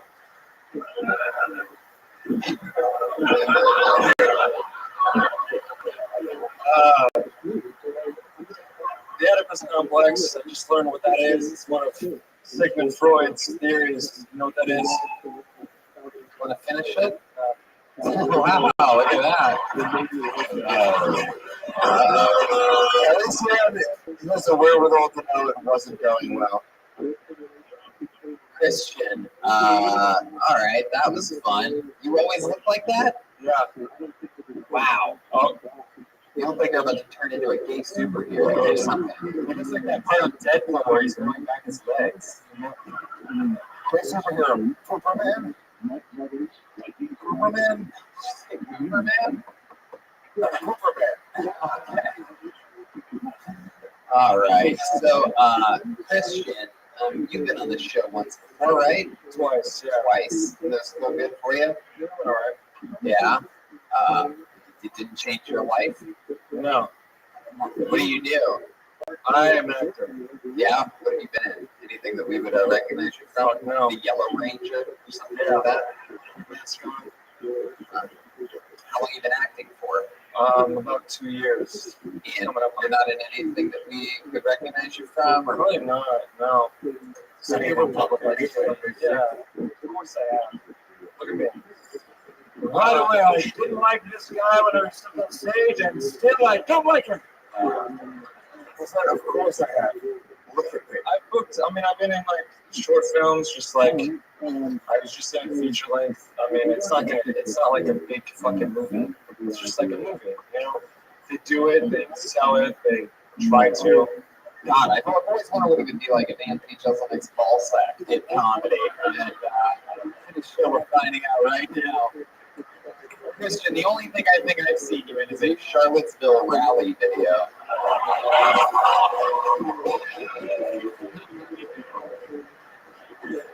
He's a rapist, he's a racist. How funny, huh? You know what? I'm going to blame you for my Superman bombing joke. That was really your fault. If it would have worked with anybody else. Christian, we have a clip from one of his movies right here. Okay, it's a porno. Brilliant. Wait a second. So Christian, we've all unanimously agreed that you seem unlikable. Can you change our minds? What's something that'll make us like you? Is there anything nice that you do? You ever what do you do? You honestly, you look like you go hubby hunting. Yeah. How would you describe the size of your heart? It's not giant, like Not that big. All right, good. likable thing. What is your most likable quality? That's a great question. Just having a tough time with it. Yeah, what is it? Come on, you do Fuck. Can't think of anything. My positivity, my friends. Hey, let's try another thing. What tribe is your mother's family from? She's never. She's Too short. I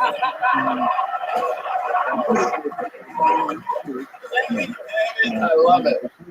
everybody's mom's a hoe tonight. What the fuck? Fucking hoe mom night. I love it. I wish every night was home mom night. Christian, try again. Let's try to think. Like, what's the nicest thing you think you've ever done for anyone ever in your fucking life? Yeah, I started about a year ago. I started making like short videos, just and I kind of made my friends also wanted to start creating shit for themselves. Bro, he's not saying shit. Start a YouTube channel, and that's the nicest thing you've ever done for humanity. I've been helping people inspire the generation. You inspired your friends to also. You're saying that the nicest thing you've ever done. That's the only thing I can think of. I've created like 3 or 4 YouTube personalities. Okay, Christian, let's try again. Nicest thing you've ever done for anyone ever in your life. Ever. Anyone fucking ever. Listen to the question. Look at me for a second. Ever, dude. Ever. For anyone ever. Anything nice fucking ever. This guy sees a family of ducks crossing the street and literally speeds up. Just fucking. I'm gonna volunteer. You've never volunteered, you're a liar. You're a liar. You're a fucking liar. What did you volunteer for, liar? It was, I volunteered to be the captain of my yacht club team. I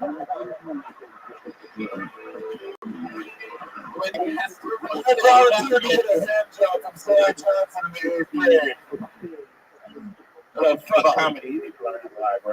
Right? I'm a fucking actor. I can't lie. That's crazy. Oh my god. What did you volunteer for? It was just a can sorting drive type thing. I'm being dead serious. I volunteered for can sorting drive type of thing. Can sorting? Plutonium? That was in high school and then in college. Where'd you go to college? This is going to make everyone love me even more. Yeah. They were both mandatory. They weren't just like, it's not volunteering. That's not It is volunteering. It's incredible. It's a appalling mandatory thing, volunteering. Wait a second. Definition. It was actually a public service. Wait a second. Biff, is that you?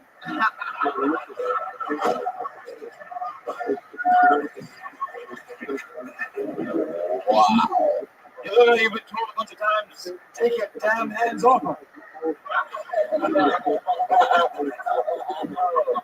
Christian. Let's figure out how you got this way. Your parents have a lot of money. They're successful. Your dad's like a surgeon or a lawyer or something like that. He looks like Val Kilmer's pre-cum.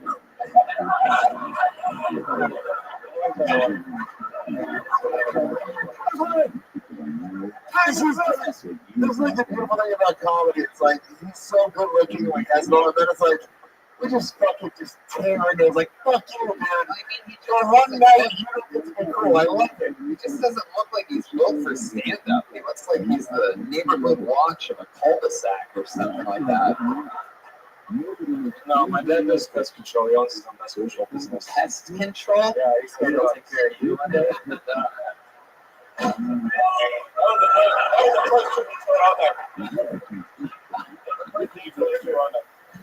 Oh my god. How about your mom? What does she do?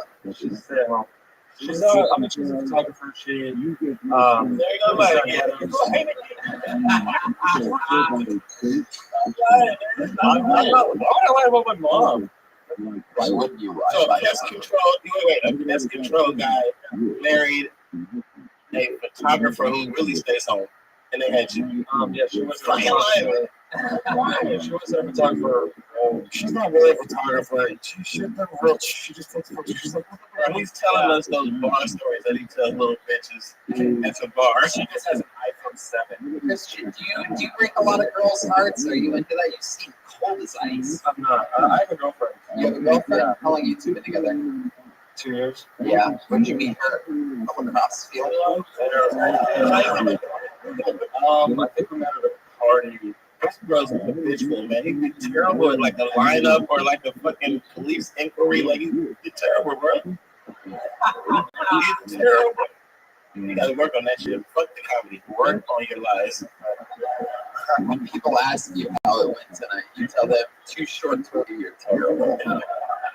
Okay? There he goes, Christian Pierce. What do you think? Should we go to the bucket one more time? All right, let's do one last one.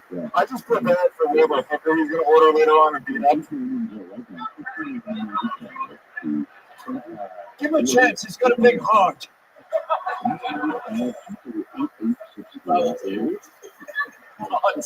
Mandatory volunteer. We know this young lady. She's been on the show a few times. Maybe it's going to be Joy Eileen, everyone. Joy Eileen.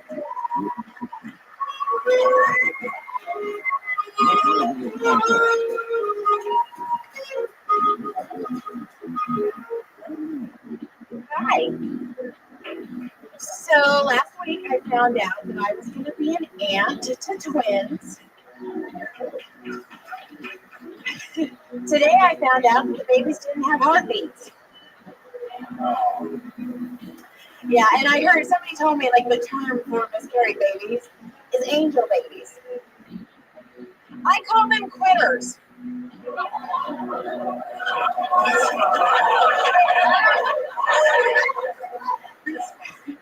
Angel babies.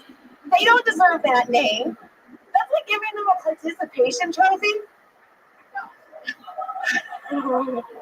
They didn't participate.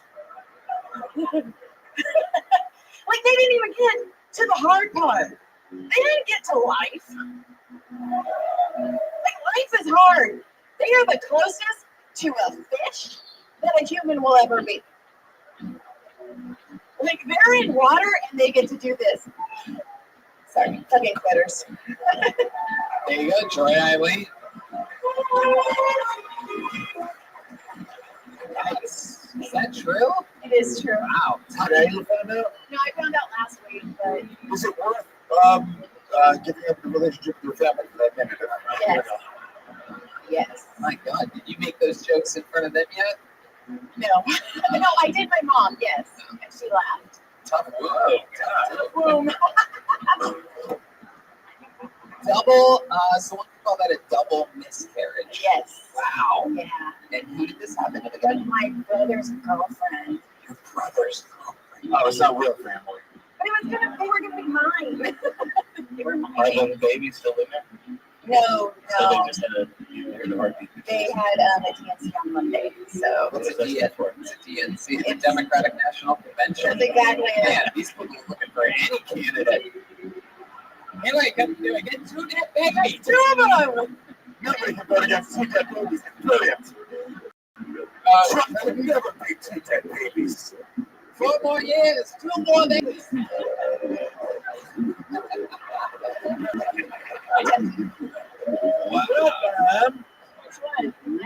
Goodness, what is the brother? What does your brother do for work? He is a security guard at a casino. Wow, it's a shame he couldn't protect his babies. You know what I'm saying? How about the mom? What does she do? Oh, she's a nurse. Oh, Jesus. Wow. Too much nurse for babies. Here's that back to wow. My goodness. You're gonna have a lot of problems with this material in the future if you try to do this again. I know. Do you ever invite your brother and somebody that you should invite them out? We perhaps do a show in the belly room. I lost that show. Oh my God. Well, they say laughter is the best medicine.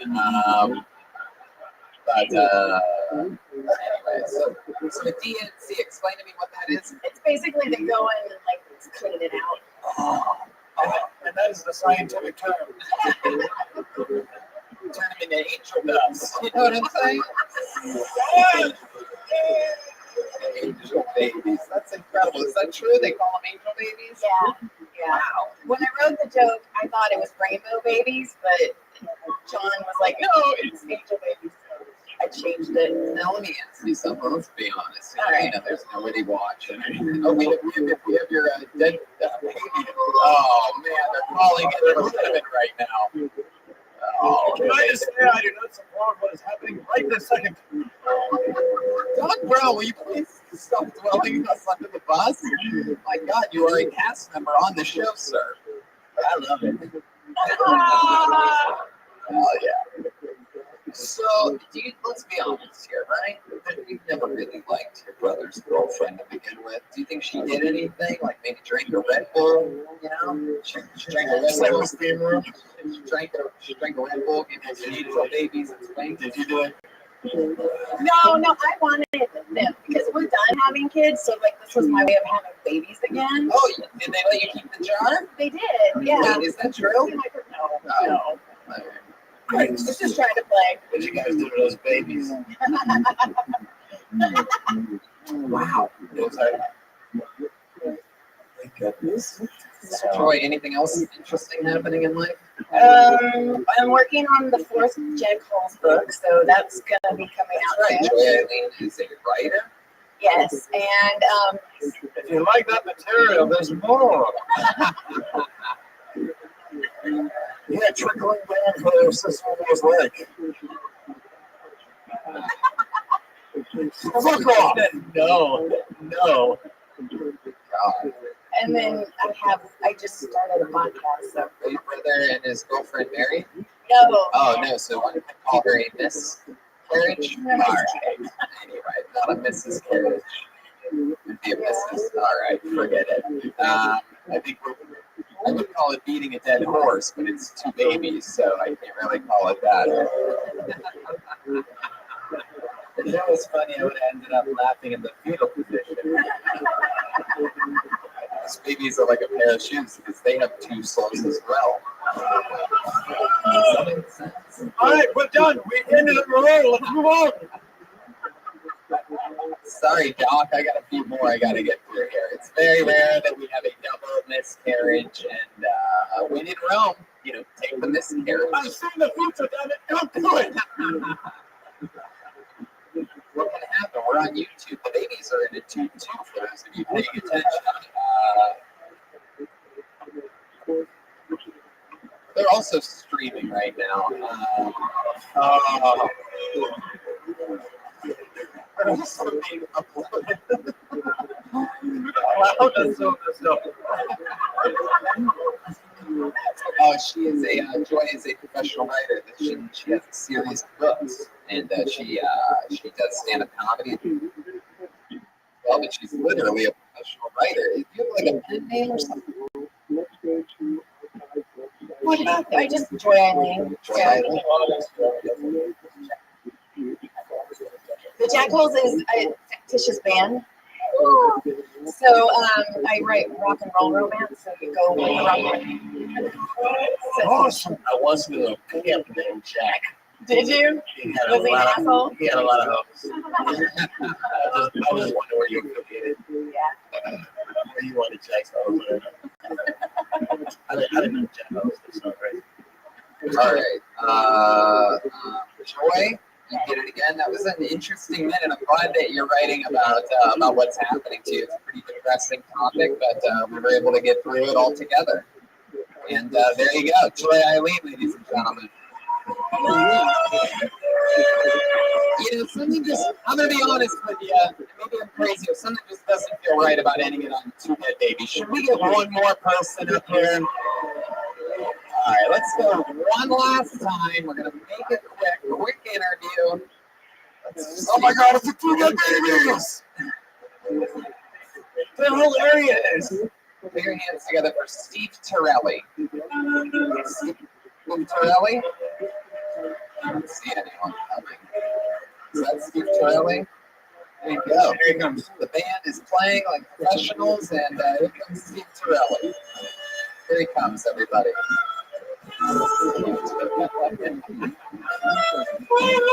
Charlie, your final comedian of the night. Come on. I don't know who my real parents are. It's true, I was adopted. So I was born in South America, in Colombia. If you don't know about that country, that exports mainly three things: cocaine, coffee, orphans. If you're looking at one of them. So it's like, my parents are white, but I'm sure they probably wanted a white baby, but the waiting list is way too long, guys. Celebrities can't even get white babies. They got to get them from Africa. You know, Brad Pitt. But yeah, so I do stand-up comedy. Better than I thought. So I do stand-up comedy and I'm adopted, so I'm disappointing two sets of parents. Imagine the birth parents find me, they're like, yeah, call us when you learn how to sing. Yeah, that orphan Annie, she sings. Does a lot better than you. That's it. All right, well, there you go. We went from talking about teenage babies to this orphan. Yes. Clearly, we all recognize from the evolutionary chart. An incredible look to you, Steve. What are you? I'm Colombian. You look like a caveman's attorney. Tony. Tony, this has the cover of a magazine in Colombia. Right. Okay. Wow. Actually, it kind of looks like Joe Burger, right? It looks like they tried, like him and his twin were aborted 30 years ago, but he survived and climbed out of the sewers. Right. Steve, What happened? I don't know. how long you done stand-up comedy for? It'll be 4 years, real soon. About 4 years now. 4 years? Yeah. Real soon. Yeah. All right. How do you survive? I work in a retirement home. You do? In the cafeteria. Yeah, I serve food. You serve food. That seems depressing. How long? Thank you for the takeout, man. Way to contribute to the interview. That seems depressing. It does. It really fucking does. I mean, you seem like you probably have a lot of sadness inside of you just what you have to deal with day in, day out. Oh, definitely. Yeah. What's the best thing on the menu? Best thing on there. Oh, they got good food on there. They got like chicken marsala is good. They got good enough to live with. All kinds of stuff. Really? Yeah, they have good menu. Valentine, what's your favorite thing that you eat? The Valentine from earlier? Yeah. The good old days. Steve, I'm going to be honest with you. I'm interested to find out, you ever flirt with any of the ladies of the retirement home? No, not really. Not really. No. Oh, yeah, what does that mean? You ever put a little something in the meat loaf? Well, You know what I mean? well, they're really old, so their time's running out. So they'll flirt with me mainly. Like if they see a guy they like, they'll flirt with them. Is that true? Yeah. Dick or anything? Yeah. No, never. No. No. What's the kinkiest thing you ever had working as a lunch lady any of the time? So put your dick for the bottom of a jello cup. Like, there you go. No, nothing kinky happens at work. Want some of this warm milk? Change your Man. So how long have you been on that for? I've been doing that job for 7 years. 7 years. Yeah. Serving food to elderly people. Yeah. Wow, Steve. God damn. Do you ever get sad when they die? Yeah. I do this.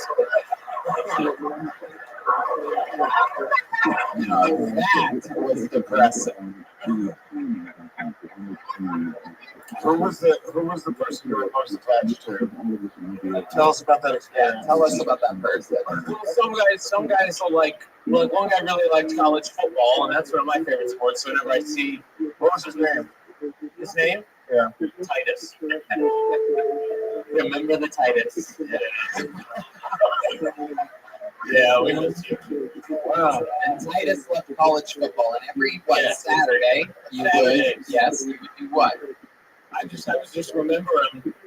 You know, he's from your home state. He loves Ohio State football. It's his favorite team. So yeah. Well, looks like one more season ticket just opened up. Hell yeah. That music was the funniest thing I've ever Yeah, bro. Hey, Too Short. What's up, LA? What's up? This is Los Angeles. Yeah. You probably could make a lot more money with your cocaine. Yeah, Too Short was some good advice. Go back to your Colombian roots. Yeah. Go back to the family business. Cut the bullshit, bro. Yeah. Go back to it. Cocaine. You could make a lot more money. You could be sliding cocaine to some of those retirement people. Oh, yeah. Right between the buns. It's sloppy Joe's thick tonight, Ethel. All right, let's get out of here. That's Steve Torelli. He's on Twitter. It's Torelli. Guys, we did it. Louis J. Gomez and Too Short. Make some fucking noise. Look at this amazing drawing from Ryan J. Ebel. You got Too Short driving the car. Louis J. Jaywalking. See that? Louis Jaywalking. Make sure you check out Blow the Whistle, the podcast from Too Short, Legion of Skanks, Louis J. Gomez on Gas Digital Network. And check out Ellis Mania this Saturday, August 25th, live from Las Vegas, Nevada. We're going to be in Lansing, Grand Rapids, Detroit, Toronto, San Francisco. That Kill Tony Mania is huge. The exclusive Live Nation pre-sale code is Remix this Wednesday. You'll get a first. Boston, Providence, San Antonio, Austin, Houston, Fort Worth. You're all getting Kill Tony's and stand-up shows. Next week, it's the H3 podcast, Ethan and Ela Klein. That's going to be epic. And how about you make some noise for the great and powerful Jeremiah Rockets, everybody? Doc Brown. He has an unbelievable podcast called Jeremiah Wonders. Go ahead. Sunday, August 26th, Phoenix, Arizona. Myself, Joburg, and Pat Reagan are going down there to headline. So come on up to Phoenix Valley Bar this Sunday, August 26th, and listen to Jeremiah Wonders. Thank you. Make some noise for Trollberg, Troll Jimenez, the backbone. Joburg's on social media, mostly sorry. Anything else, Joburg? My mom and brother are here. Hi, guys. Hey, special shout out to the mom, the brother, the Jimenezes that are here. You should be very proud of this little boy. Momberg. Yes, indeed. Life is good. We did it again. That's another episode of Kill Tony. Thanks to Josh Martin, Ryan J. Ebel. Those friends are RyanJebel.com. And if you want the Kill Tony shirts, available in the lobby right now. Heck yeah, live audience. Thank you so much. Have a great night, everyone.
To suggest that don't seem to that your religious background influenced you in some way. I mean, it's a pretty clear question.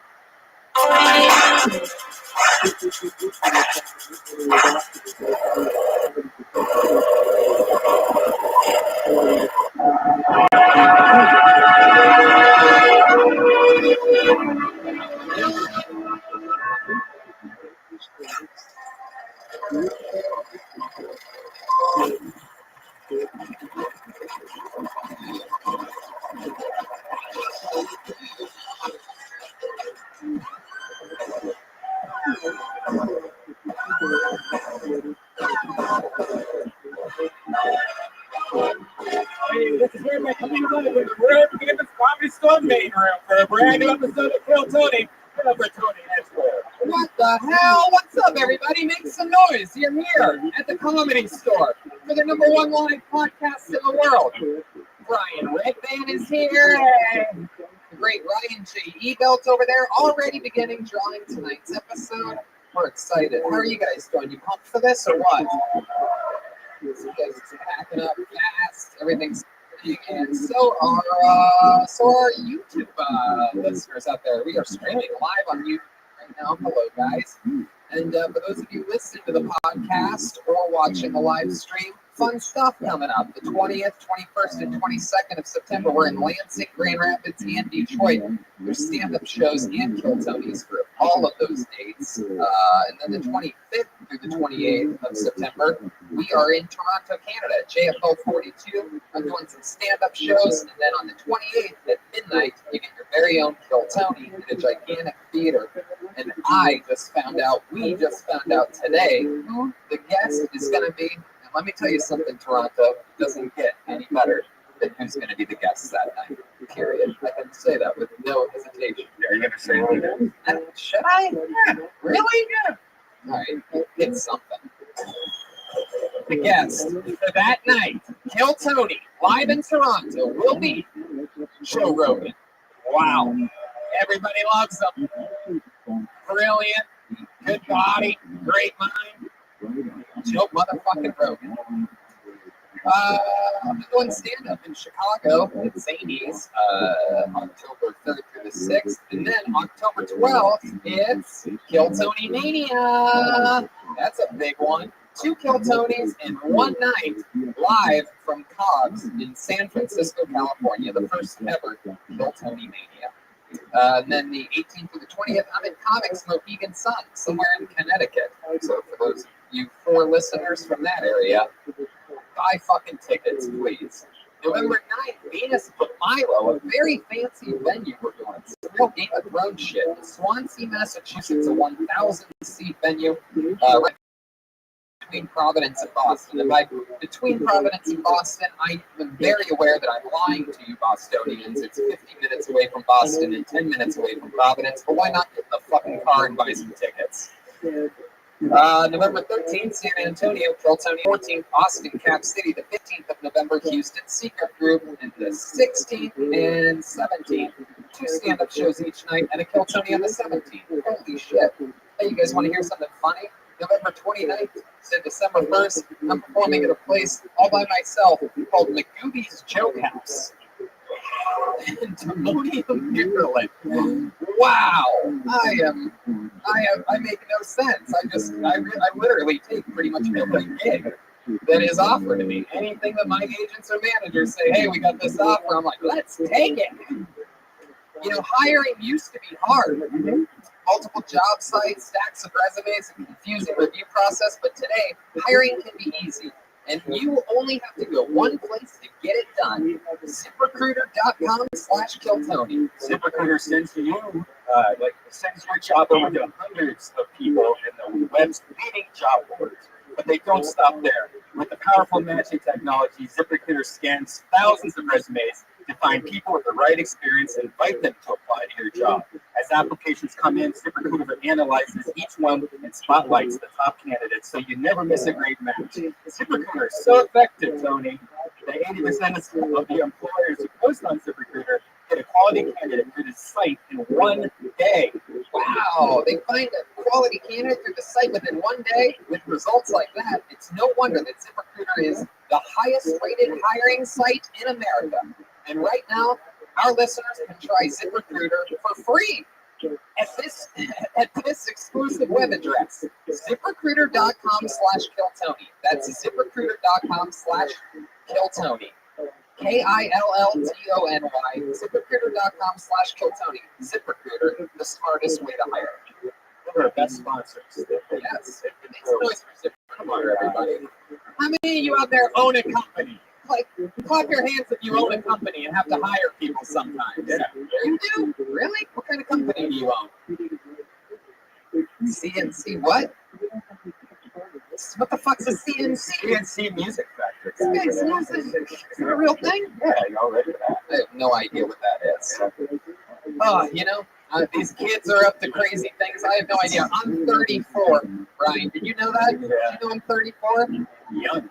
Did you know 66% of men lose their hair by age 35? Did you know that? Thing is, when you start to notice hair loss, it's already too late. It's easier to keep the hair you have than to replace the hair you've lost. At forhims.com, it's a one-stop shop for hair loss, skincare, and sexual wellness for men. You know, Tony, I'm 44. Wow, 10 years older. And when you get my age, you have a lot of problems. You don't worry about the hair. You're worried about down there. ED, right? And a lot of you might just... It's true. No, this is true. This is forhims.com, where it helps you. Yeah, like instead of going to a gas station and getting some generic boner pill from Mexico, you go to forhims.com and you talk to a doctor on the website. You don't have to go to a doctor's office. That's embarrassing, especially when you don't have pants on. So, like, you go to this website, you get a prescription, like a professional prescription to one of, you know the name, but of an ED medication. So you don't have to go get the sketchy shit on Amazon that doesn't work.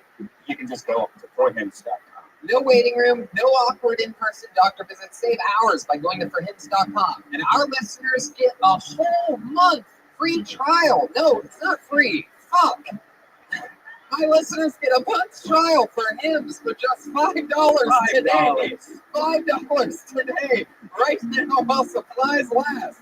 See website for full details. This would cost hundreds if you went to a doctor or pharmacy. Go to forhims.com/killtony. That's forhims.com/killtony. Forhims.com/killtony. You know what else is legal and fun? Infinite CBD. Yes. InfiniteCBD.com has capsules, vape juice, gummies. It helps with back problems, anything, headaches, and anxiety. If you use the promo code Tony15, you get 15% off any purchase. You guys ready to start this show or what? It's a real podcast, people. I'm sorry for that, but, you know. Ka-ching. Without sponsors, this wouldn't be true. I couldn't do this without sponsors. It's true. Without sponsors, we would never be able to do this. Yeah. Ka-ching. Ka-ching. So let's just jump right into it. Every week we have two of the funniest human beings on this podcast. I am so freaking excited about this. I love these two. I love their podcast. You know them. You love them. It's their first time ever on Kill Tony, so let's give them a big comedy store welcome for the great Ethan and Ela Klein, everybody. The H3 Podcast. Yeah. Here we go. I am so excited about this. I think you guys are the coolest. I love everything about you. Really? Yes. So much. I love your guys' chemistry. You guys sometimes remind me of me and my Australian wife. I have an Australian wife. Exotic. And yes, indeed. And I think you guys are awesome. Yeah, I think you guys are great too. You're waiting for me to reciprocate, it looks like. Oh, no, I'll take it. I'll absolutely take it. You guys show you guys are great. This is great. A lot of fans are excited about this. This is like a podcast flashing, if you will. How many of you are podcast fans out there? Huh? Hey, all right. God bless. God bless all of you. I always love it when we have new guests on the show, and I'm pumped to have you guys here. We're going to see a lot of crazy stuff tonight. We're going to meet some wild people. Maybe we're going to meet some normal people. Maybe we're going to meet some of the future talent of the world. You know, who knows? Anything can happen. One of my favorite parts of this show is that we have a band. And every week, the band plays different characters. They commit to the characters throughout the entire show. They're absolutely hysterical. I never know what they're going to do. Nobody knows what they're going to do. They've been in the back hiding all night. Put your hands together for the best damn band in the land. It's the Kill Tony Band. Jeremiah Watkins, Joel Jimenez, and Chroma Chris. Let's see. What's it going to be tonight? Oh, my goodness. You got to be kidding me. Looking Wow, it's definitely pregnant women. Wow. Jeremiah is pregnant with a tub of ice cream. Joel has pickles. Chroma Chris. This is incredible. Wow. Jeremiah really having to dig deep into his character to eat ice cream on stage. It's just we've never seen this before. Let's try to find an excuse. Wow. Jeremiah, what are you, 17 months pregnant right now? Are you okay, pregnant Jeremiah? What should I call you? Oh, Felicity. Oh my God, this is my 7th kid. Oh my God. Felicity, why do you have the same haircut as Gary Shandling?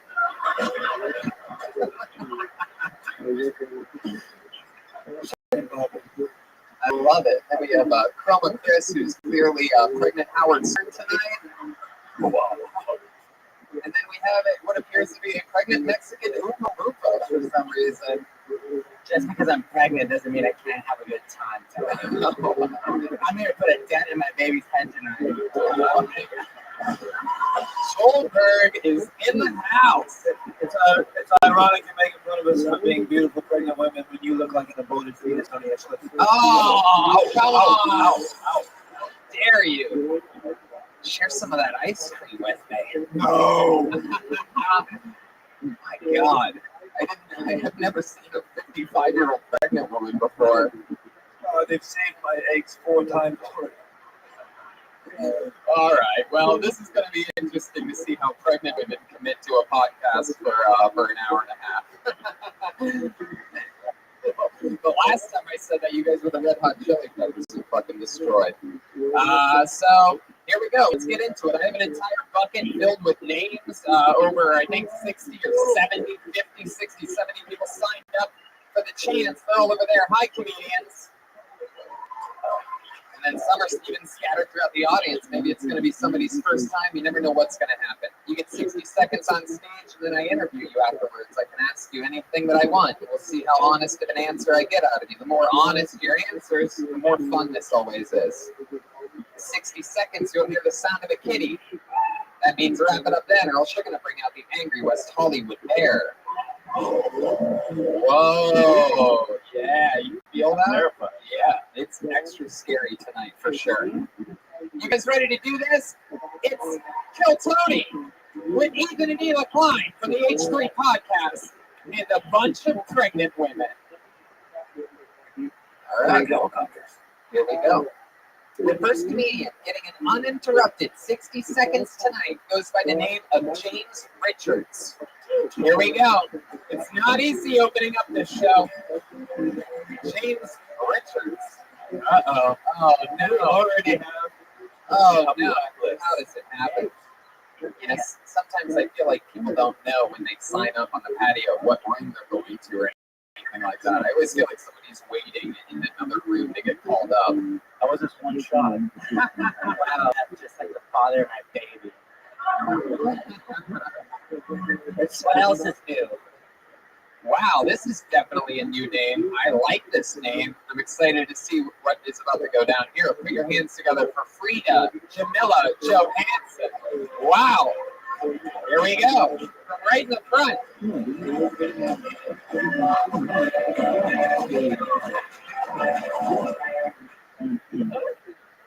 And just to be clear, it's Frida. Yeah. So, hi, I'm Frida Johansson from Norway, and I love America. But, yes, I do. Thank you. But what I really, really hate the most, there's one thing that I really, really, really hate about America. Sales tax. Not that we have it, but the fact that they add it after. When I go to a fucking store,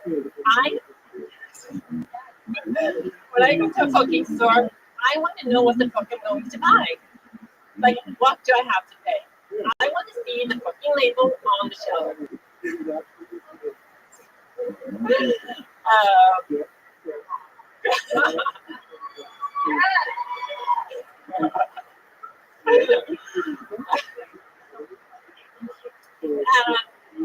Wow. There you go.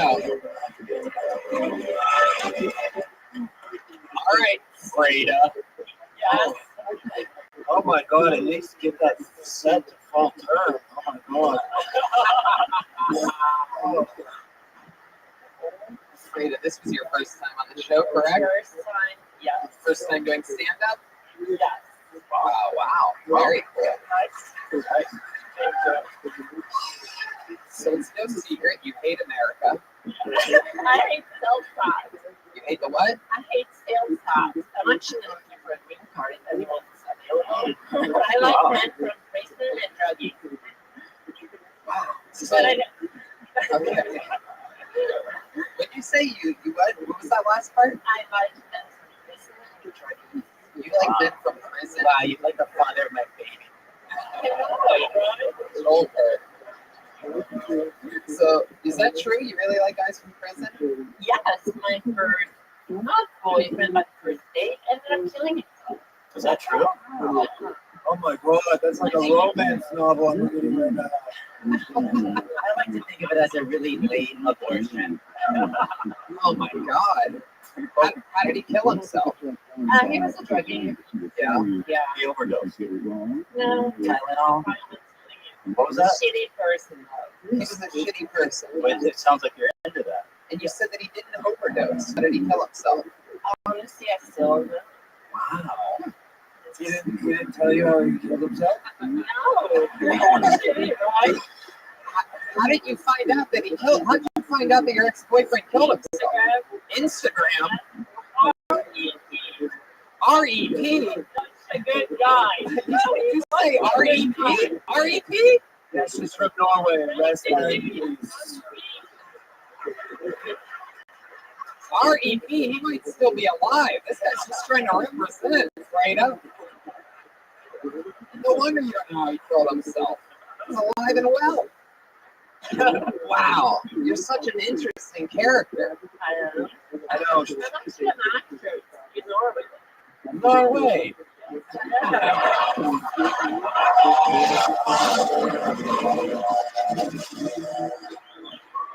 And we are off and running. Goldberg is already hitting full stride. His baby just fell out. This is incredible. Now, Freda, how long have you been here in America? On and off for 3 years. On and off. You talking about drugs or America? America. 3.5 years back and forth. Right. And you keep going back to Norway. Yes. Do you use drugs? No. No, not at all. You just like No. guys on drugs. Yes. No drugs, no drinking, no sex, no anything. You don't have sex. I'm a virgin. You're a virgin. Yeah, and I haven't had 19 kids. Why is it that you like guys that do drugs? I don't know. That You don't know. is- No idea. Huh. That's interesting. It's a specific taste, but for no reason at all. I find that so intriguing about you. I guess I'm so good that I need something bad. Right. So good that you need something bad. Oh my god.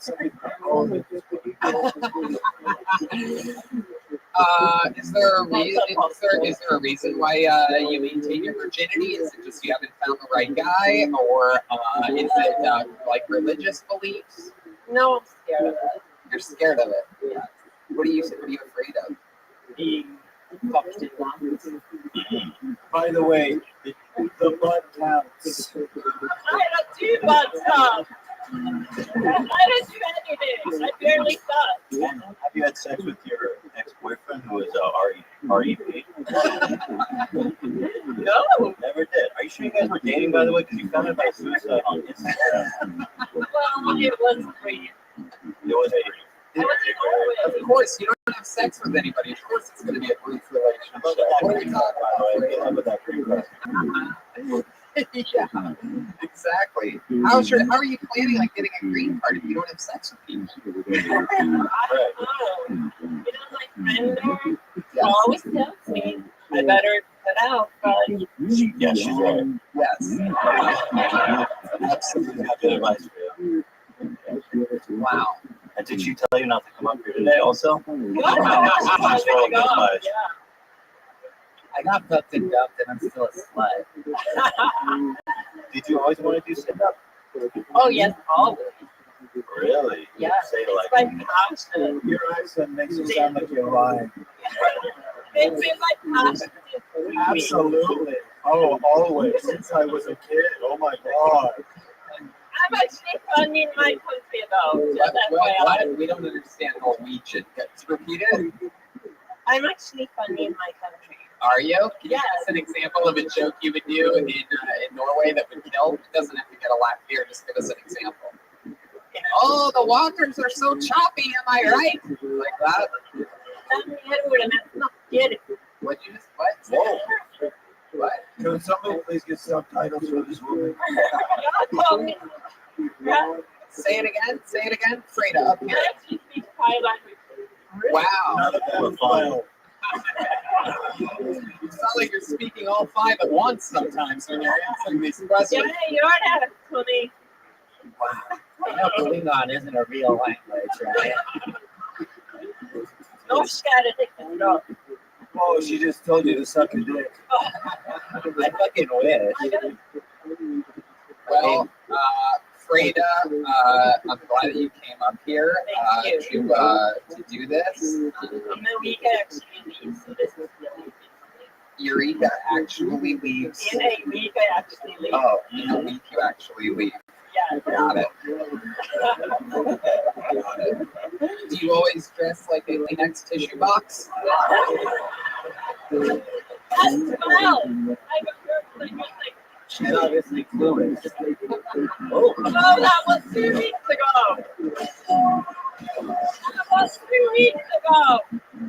I was never 2 weeks ago. No, you're still clueless. All right, there she goes. Her first time ever on stage. Freda Jamila Johansson. Wow. We're getting this party started with a bang. And by a bang, I mean that. There she goes, right back to the front row. Hi, Freda. You'll get to see other people go up and see what you should have done. She's having fun. She's smiling. All right, stop talking, you two. You're in the fucking front. Have some respect. All right, I pulled another name in a bucket. Put your hands together for Willie Yum. Willie? What's up? Yum. Yum. Wow, this should be interesting.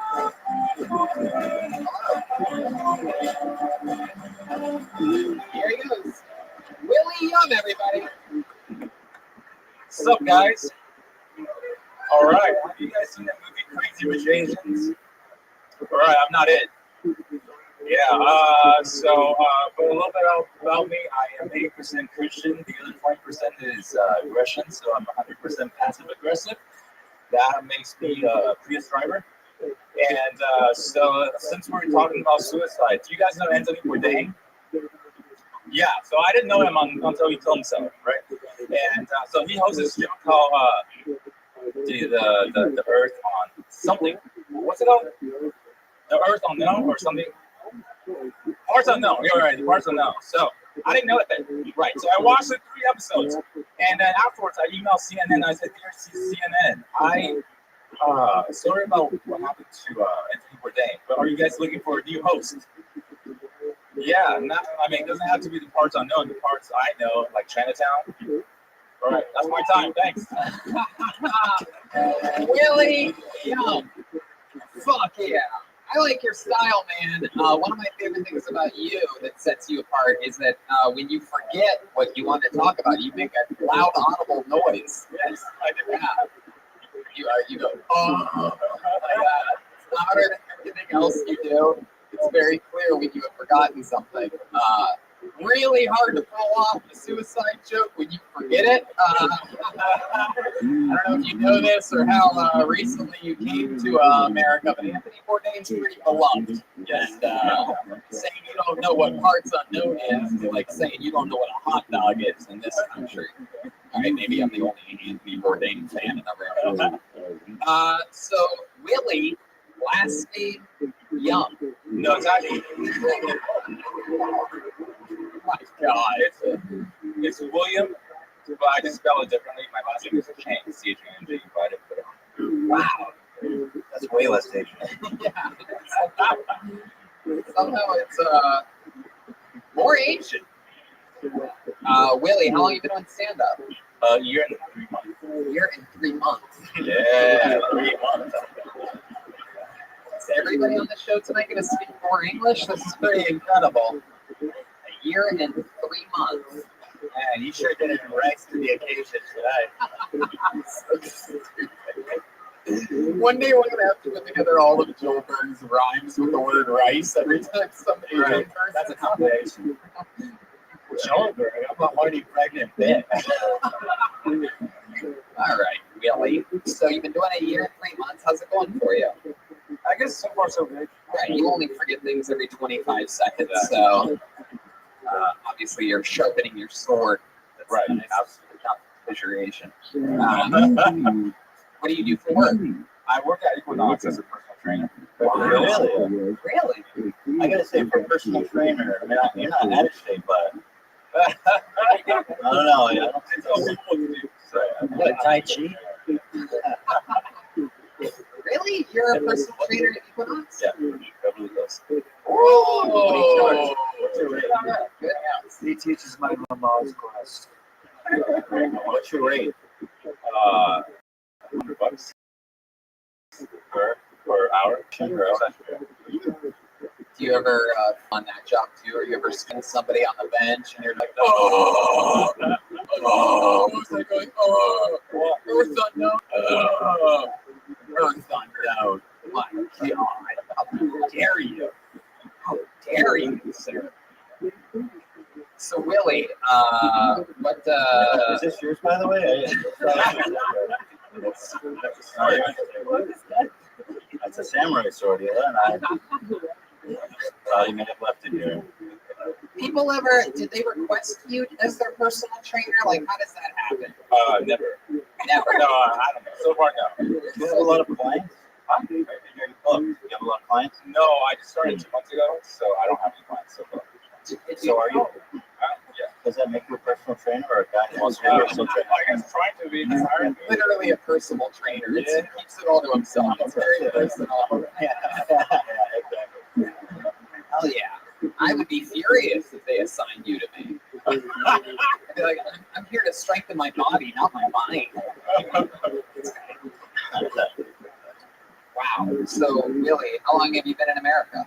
28 years. 28 years. How old are you? 39. All right. What? Don't do your step right now. So, what was that like? Where did you come from? Taiwan. Taiwan. Yeah. It's a big shoe factory, right? It's China. China. What's Taiwan famous for? Taiwan is famous for actually used to build everything that China builds now, but everything got pushed to China because in 1992 Bill Clinton signed this thing called MFN. Most Is it the same as REP? kind of different. So it lowered the tax rate from 40% to 8%. So everyone goes to China to manufacture, sells to America. So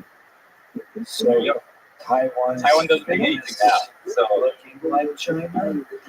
Yes. Yeah. Yeah. So everything goes through China now, pretty much. What do your parents do? My dad just became a pastor. He just became a pastor. Yeah.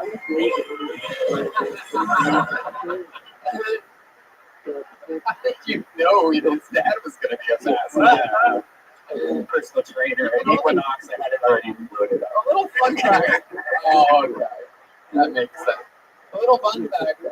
For all these years, Redman's DJ, that guy only has 2 possible loads at once. So it's funny because I'm looking at what the other one is right now, and I don't know what you're waiting for.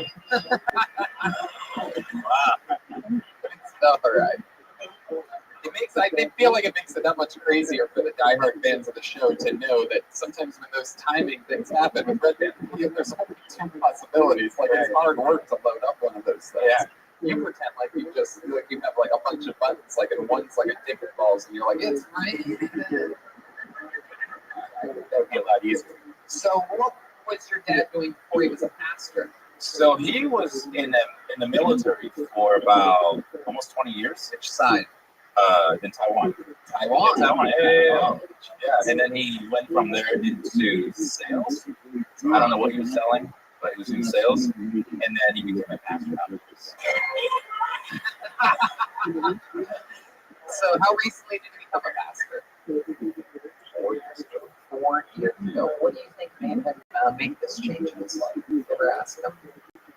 over Instagram? Yeah, Jesus. Jesus? Yeah, well, he was a different person before. Like, he was very militant. So growing up, everything has to go his way or just get out of the house, basically. Like what? What was the most strict about it? Yeah.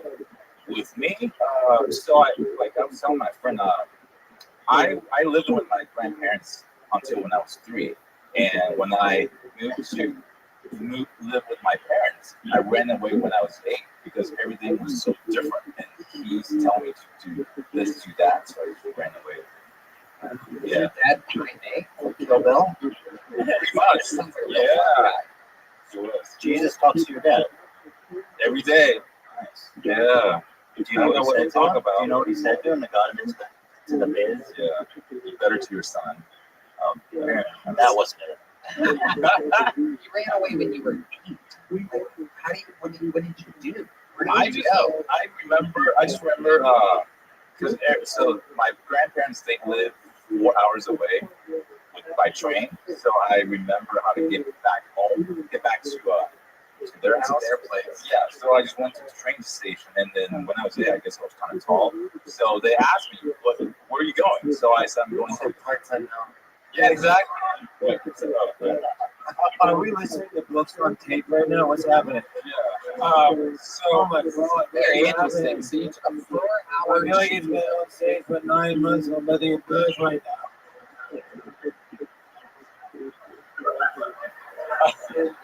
So you're 8 years old. You're on the train. You're taking a train to your grandparents' place. Yep. Wow. And you said that you're taller than other people. So you're Asian. So you're at 8 years old. Like, let that tall click through.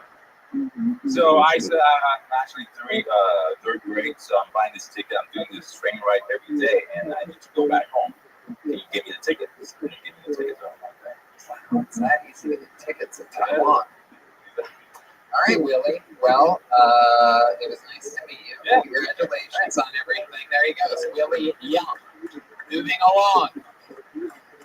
Moving along with a little help from our friends. You got it. I'm here for you. Fuck yeah. I pulled another name out of the bucket. Put your hands together for Scott Anthony. Whoa. Someone else got up. Scott, it was your only chance. What? Wait, here he comes, Scott Anthony. All right. This is a slow walker from the dark side. Come on, everybody. Put your hands together for Scott Anthony. All right, thank you guys. So, being 30 years old, I'm dating now. That's kind of weird. I feel like I'm at a store like Ross, and I'm just kind of shopping around. Except nobody really shops at Ross. They just kind of sell what the fuck is laying around. And I hope it's going to be the right size. Hope it's not going to be too big. But another thing about dating at this age is you just don't have that same attraction to younger girls. I used to go to these parties with these younger girls, see one like, yes, you're coming home with me. At this point now, I say the same thing, but when I see them, I'm kind of like, I want to take you home to your family. I'm sure you're okay. But yeah, so. But yeah, so another thing that's kind of weird. It's hard when you're dating when you're broke. I finally just met someone that's I have something in common with. She's broke. She's got money, but she's still broke. She's in a wheelchair. She's paraplegic. So don't worry about our sex life. Wow. Wow. Bombing to the last second. Going all the way through it. Just going through it. Wanted to get it all out there. Yes. My goodness. You are there's something sort of scary about you. It's the blonde. I've had thousands of people that I've pulled out of the bucket here, and very rarely do I describe someone as scary. And by scary, I don't mean you're an ugly guy or anything like that. I mean literally, like I feel like an aura of anger and negative energy. Am I supposed to write about this? At one time, I was a little frustrated. Since I That's what said you that, say when you kill a prostitute or put her in your truck. Or play marinated that night. So, by the way, for the new podcast listeners, since I asked him if he was angry and had a negative aura, a layer of sweat came up out of his forehead that wasn't there before, or while he was bombing on stage. You know, covered the shit. Scott, how long have you been doing stand-up? Actually, this will be my second time on the show. I was the dog trainer guy. We talked about dog trainer stuff, and so this is, I think it's got to be my 8th time. I did a couple mics. I'm from San Diego, so after I got on episode 279, and that one went. Wow, hey, answers are short to the point. I think you're the only one that remembers that, Scott. I'm sure of it too. I think so. Episode 279. Not only are you a participant, but you're also a fan. Yes. Yes. So, Scott, what's going on with life? Are you still walking dogs? We're still walking dogs. We're still training them. None of that aggressive stuff. I still have my Michael pictures in the closet. So yeah, it's been pretty positive. What's in your closet? See, it's part of what Tony had mentioned before about some of that anger and frustration. So What is in your closet? Yeah, I actually didn't hear. We got a Interested now. I was just talking about you just doing dog training and that He's not telling us what's in his closet. He said he had a Michael Vick jersey in his closet. Right. There you go. Is that true? Do you really have a Michael Vick jersey in your closet? I do. It's deep in the. Why do you have a Michael Vick jersey? You know, in case some of the dogs got a little out of line, I thought maybe it might set the tone. Oh God! So you train dogs that watch football and read English. Awful. Scott, what's the creepiest thing you've ever done? Let's just get right to the point. Tell the truth. There's a boy inside the closet wearing the Michael Vick jersey.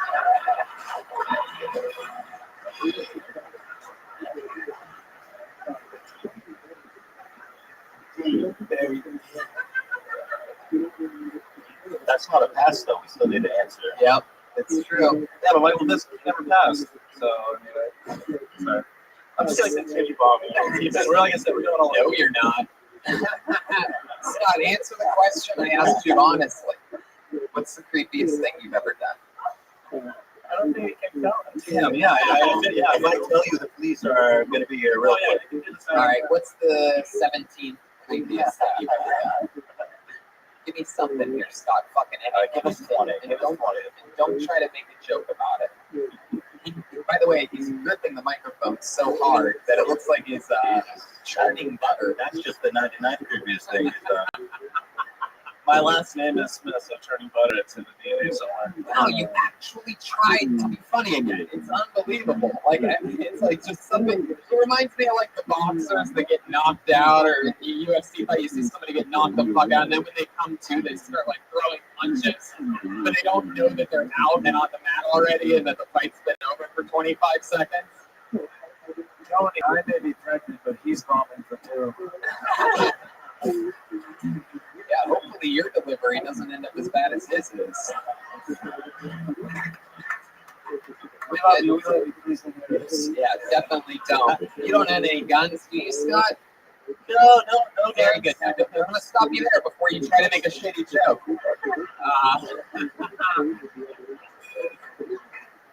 Wow. Scott, what is the most likable thing about you? What's something like a redeemable quality that might change all of our minds about you? Like something good that you've done?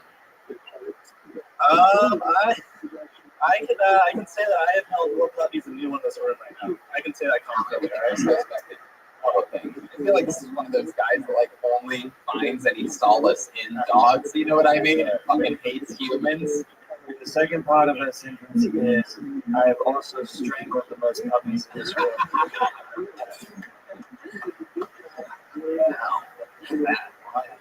All right, Scott. Well, I'm not getting much out of you. Is there anything you guys want to know about Scott? Curious about anything? Well, you said it's your second time on stage? Second time on Kill Tony, 8th time on stage altogether. 8th time? I thought you had a good stage presence. You walked around, you spread your thing, and you shaked your dick a little bit out there. It wasn't funny what you said, but like you convinced me in the body language, so you're halfway there. So that's pretty good. There you go. There's a little advice. A little positive reinforcement. There you go, Scott Anthony, everybody. He's on Instagram at santhony21. Willie Young is Where is Denzel, and Freda is Freda Johansson, by the way. The other guy was blacklisted, the first person. He's hiding something. Flex those dogs or something. Something going on. Something creepy, right? I don't know how to put it. If I put my finger on it. But let's keep it moving along. Let's see what happens here. This looks like a new name for your hands. Got it for Stephanie D. Stephanie D. Very simple. There'll only be one. Stephanie D. Blacklisted. Oh, shit. Come on. People are just scared at this point. They think they're going to bomb as hard as everybody else. You ever break someone up here? Like, man, you can. What? You ever break someone up here? Like, what's the worst? No, I mean, honestly, like, no matter how bad they do or anything like that, I mean, they sort of just stay in the pocket. Like what that guy just did. He was making jokes down to the very end, right? It's just added down into the grave. Yeah, and you know, sometimes bombing on this show is still better than anything else these people have done in their lives. So, you know, it's sort of a win-win situation.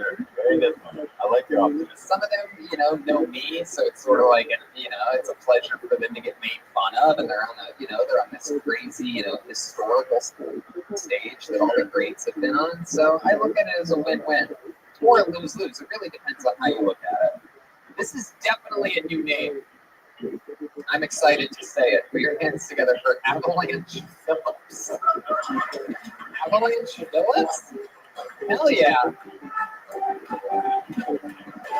Come on, make some noise for Avalanche, everyone. What's up? How y'all doing? Yeah, I see it's a lot of white people out here today. How you guys doing? I've been hanging out a lot with my white friends. Yeah. I love the way my white friends get off the throne. I was talking to my white friend the other day, and white people got the best excuses. I was talking to my white friend the other day, he was like, Avalanche. It's freaking almost 8 o'clock.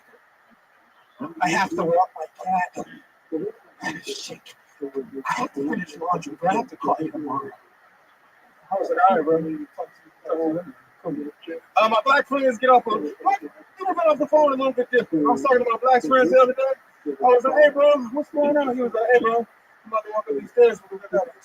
Hold on, how is walking up the stairs? He's like, yeah, bro, I'm about to open up this door real quick. I gotta call you tomorrow. I'm like, hey, we talking about taxes and shit. That's my time, Avalanche. Thank you. Hell yeah. How did you say your name? Avalanche. Avalanche. Yeah. Wow. I'm sorry to laugh like that. That's okay. I thought it was Avalanche, but I guess if you call it Avalanche. Avalanche. Forgive me if I misunderstood, but was one of your jokes that you don't do laundry? You said your friend's excuse was, oh, I gotta do laundry. It was like real excuses versus, look, bro, I'm about to walk up these stairs. Like, I need a real excuse. Okay. Basically. I got you. Yeah, sorry. Avalanche typically wear size super small. What's going on there? And a follow-up question: did you know that if you wanted to, you could easily be a personal trainer at the Equinox? That is true. That is true.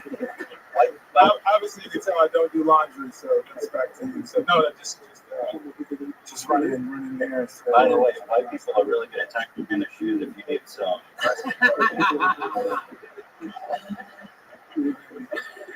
Avalanche. That might be one of the worst T-shirts I've ever seen in my life. Thank you. I mean, I don't understand really what's going on there. Did you go to the store and ask for something that looks like like one of those industrial paper towels? It looks like what you wipe off the dipstick with at an oil change place. Exactly. All right. He's lactating, Tony. Leave him alone. How long have you been on stand-up? Consistently, I would say the last 3 months. Oh my God, Red, that isn't how that works. Red Band. Oh my god. Consistently the last 3 months. Avalanche. Consistently. For 3 months? Consistently, like every night almost, just out here grinding. You just keep repeating consistently, but I didn't hear the numbers. Consistently. Consistently last year, but like off and on the last 4 years. 4 years. Oh, okay. Johnny, 3 years consistently. Listen, Can I ask a serious question? Yes, Joelberg. honest question. You ever fucked a pregnant chick? No, and I don't think I want to. Oh, you wouldn't like to. Never mind. Back to you, Tony. He has nothing to offer me. Nothing. What do you do for work? I work in real estate. Real estate? Yeah. What do you do? Loan officer. Loan officer. Where do you sell real estate at? The Green Mile? Okie dokie. Sometimes you gotta take chances, you know what I mean? It's an improvised show, people. It's a small shirt, big. All right. Oh my god. I am nauseous. That pocket is so little, I can't stop looking at your tiny pocket. It barely holds the silhouette of your nipple in it. Thank you. Do you ever put anything in that pocket? I'm sorry? Do you ever put anything in that pocket? Never. Never. A little mouse when you were at the Shawshank.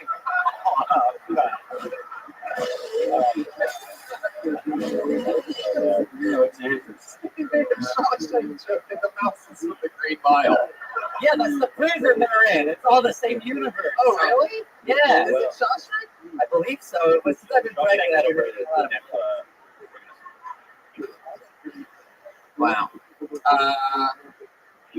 I like your set, by the way. Yeah, very fun. Very fun. You can tell that you've been doing it very consistently for the last few months. Very consistently. You said you wouldn't have sex with a pregnant woman. What kind of women are you into? Women. All shapes and sizes? That's a cop out. Come on, you have a taste. Yeah, no, just. Oh, no, I'm not type. Just, Really? Yeah, no preference. I don't know. What about ones with no legs? No, just, some legs. Legs optional. What about women? Pulse optional. Sorry, you got Post optional. Pulse optional. I like women. Yeah, that's what I meant. You said all, so I don't know. No, it's just, I don't know where you want to go with this, man. I just like beautiful women. Anything that's nice to do. I'm just a regular guy that likes women like that. Damn, you're trying to get laid right now. I like that. Me too. I'll spread them again if you want some. You ever have sex with a Belgian virgin before? Oh, there you go. Pretty fun. Can There will be blood. I say black woman right here because she's waving right here. I like black. She's waving like, you gotta say me, baby, right here. Oh, that's Aphrodite over there. Hell yeah. You ever have sex with an African queen? Of course. There you go. What do you like to do for fun? Play ping pong. What? Oh man, that pocket's the perfect size. Good. How long have you been playing ping pong for? Like since I was like 6. Consistently. Wow. Are you like Forrest Gump style, like that? Literally, like, oh, I like that. Oh my God. I wish I could throw. Can I throw some jabs back? Or What? can you throw jokes back? Hell yeah. Oh, but I didn't know. Oh, yeah, as long Take as it. they're not like Scott Anthony's, you can throw them back. Okay, cool. All right. Do you have one? Or yeah. Just looking at your feet right now, trying to throw up. Oh shit, your feet just got fucking roasted. Oh shit. Literally. Jeremiah is in full character. He is bare feet, and to stay committed to character, his feet are disgusting and swollen like an actual pregnant woman. So, and podcast listeners, avalanche is right. Am I saying it? I feel like Avalanche, yeah. Avalanche. Yes, he has heels on the side of his feet. Like, why are your heels on the side of your feet? really hard to roast a person's feet. Are you a foot person? Is like, you have a foot fetish? Like, no, I'm just trying to get away from these. I'm trying to like scoot up a little bit, but no, I try harder. No foot fetish. Avalons, do you ever think about playing ping pong professionally? Nah, just like to do it for fun. So, do you ever taken like a date to see you? You ever show off your ping pong skills? Of course. Really? Yeah. Does that work? Yeah, it works. Because they don't think I'm a black guy. They don't think I'm playing ping pong. It's like kind of like weird a little bit. If you're a black guy, your skin color change when you play ping pong? No, I see like, damn, he's so good. Because I'm a black guy. They don't think I play ping pong, you know? Do you have any more foot jokes?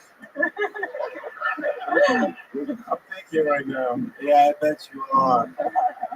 You look like a football player who got cut off ballers.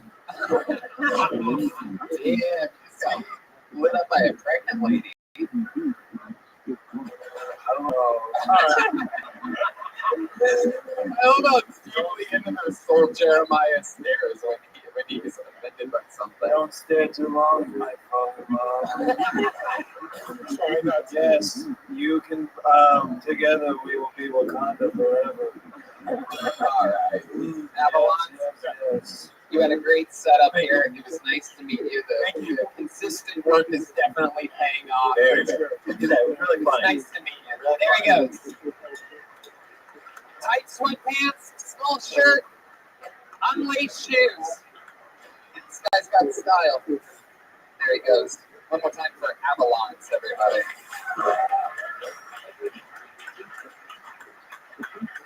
It's all happening. Damn, look at that pregnant woman. She is fully committed. Love it. You guys having fun out there? You get it? All right, this is a one-word name. We love one-word names on this show. Let's see what happens. It's Seth. Seth. Seth, everyone. Boy, that looks like Seth. If I've ever seen one. Hello, everybody. I want to talk to you a little bit about perspective. All right. So when I was dating, I called up this girl to go out with me, and she told me, over the phone, I won't go out with you, period. She kind of hurt my feelings. But I thought about it because she said it, right? So it wasn't in text. I didn't have any punctuation. So I thought about it. Here are the two options I came up with. All right. Okay. So I'll give you a minute. I hope everybody can see it. But it says, I won't go out with you, comma, period. That's the first one. And the other, I won't go out with you, colon, period, which is an excuse. And I appreciated that. Yeah, I appreciate that. So it all depends on how you look at it, right? I'm married now. I've been married for 8 years. Yeah, married for 8 years. Not to this woman, to a different one. And I realized after we've been married that she got into the relationship for very different reasons, right? She got into it because she looks at me as a group project. And, okay, you know, some people are going to tell you that you did that here tonight. Sure. They're going to tell you that they're going to be on the internet, the comments, they're going to tell you that. The audience, they're going to tell you that. Yeah. Me, I'm not going to tell you that. I fucking loved what you did here tonight. I appreciate that. Can I say this? I've never met a person more named Seth in my life. Yeah. Seth is the person alive. By the way, tax season is coming up. I appreciate you taking time out of your CPA gig to come here. You're welcome. You look like I googled stock photo of white guy. Also, you guys, I didn't know Drew Carey lost so much weight. The price is right. Is this not a gag? Do you dress like this? Are you goofing on us with this outfit? No, this is Kinko's, right?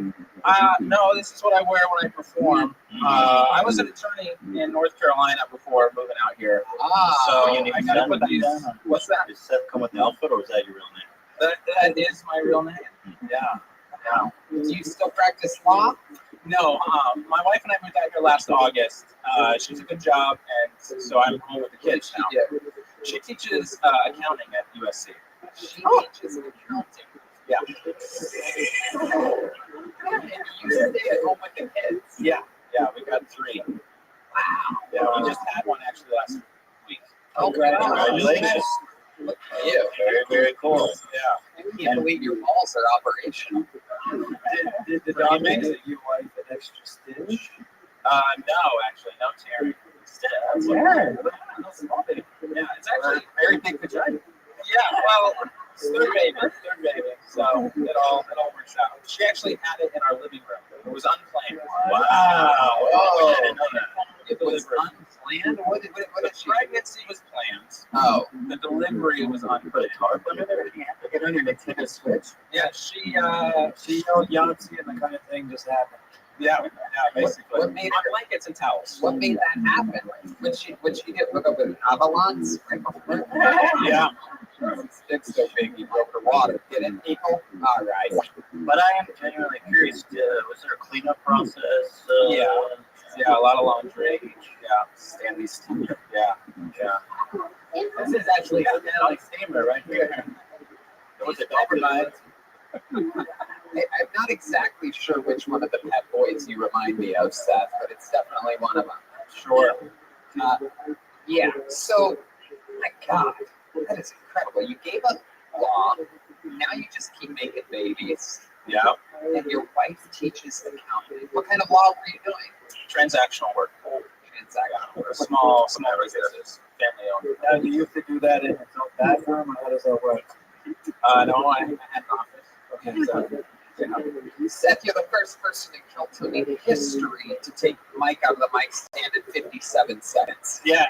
Yeah, I was really ready to get down to business. It was a risk with the poster board. I understand that. So huge risk. Yeah. Huge risk. But you have to take them, right? Yeah, I mean, some risks you have to take. Yeah. But yeah, no, I understand that. I didn't really understand the joke. That's part of the catch with if you're going to do something that elaborate, you got to be sure it's clear. Yeah. Did you understand punctuation? No, Yeah. I understood what you were trying to do, but you lost me a little bit on the setup. Got it. That makes sense. Wow. I imagine, like in parentheses, after you said that, the word dumb. Or did you say this was your first time? Yeah, the tone of that. Yeah, of the punctuation thing. Yeah, no, I agree. Yeah. Well, yes, I understand punctuation. It's beautiful. I'm in the goddamn Writers Guild. I know. And I'm in the Dig Writers Guild. Did he say, have you done stand-up before? Yeah, I've been doing this for 8 months. 8 months. And have you ever done the poster board thing on stage before? Yeah. And has anyone ever given you, like, a clap board? Yeah. Has it never worked? Yeah, it's worked. Every time. Every time. Yeah. I've only time. done it 2 other times, but it worked. Where'd you do it at? Your guys' favorite club, Flappers. The Ice House one. I hate it when people call that place a club. It's so funny. So once at Flappers, but once at the Ice House. I did the Dave McNary variety show on a Sunday evening. And it worked. Yeah. Dave McNary variety show. Well, you know, that's where it happened. Right. Yes. Have you thought about any wardrobe? I am not, but I'm open to suggestions. Anything. Well, anything else? All right. Yeah, you seem very stiff. I mean, your material is very stiff, but you seem very stiff on stage. You don't see a lot of comics dress like that. Most comics are dressed like down. They're actually wearing hoodies and shirts and stuff. They don't. I mean, it's overkill. You're dressed already what your face looks like. Sure. Does that make sense? All right. You know what? It could work, but you yourself that you set the expectation high with that outfit. You know what I mean? Well, you're like, yo, this guy needs to kill, or that outfit is kill with me. Oh. Yeah, you gotta maybe practice a little more than you on the Clark Kent. Have you ever shot an AR-15? What was that? Have you ever shot an AR-15? No. Have you ever shot a gun? A BB gun. What's the toughest thing that? What's the toughest Christmas Story many years ago? Wow. Yes. Just walked up. Felicity.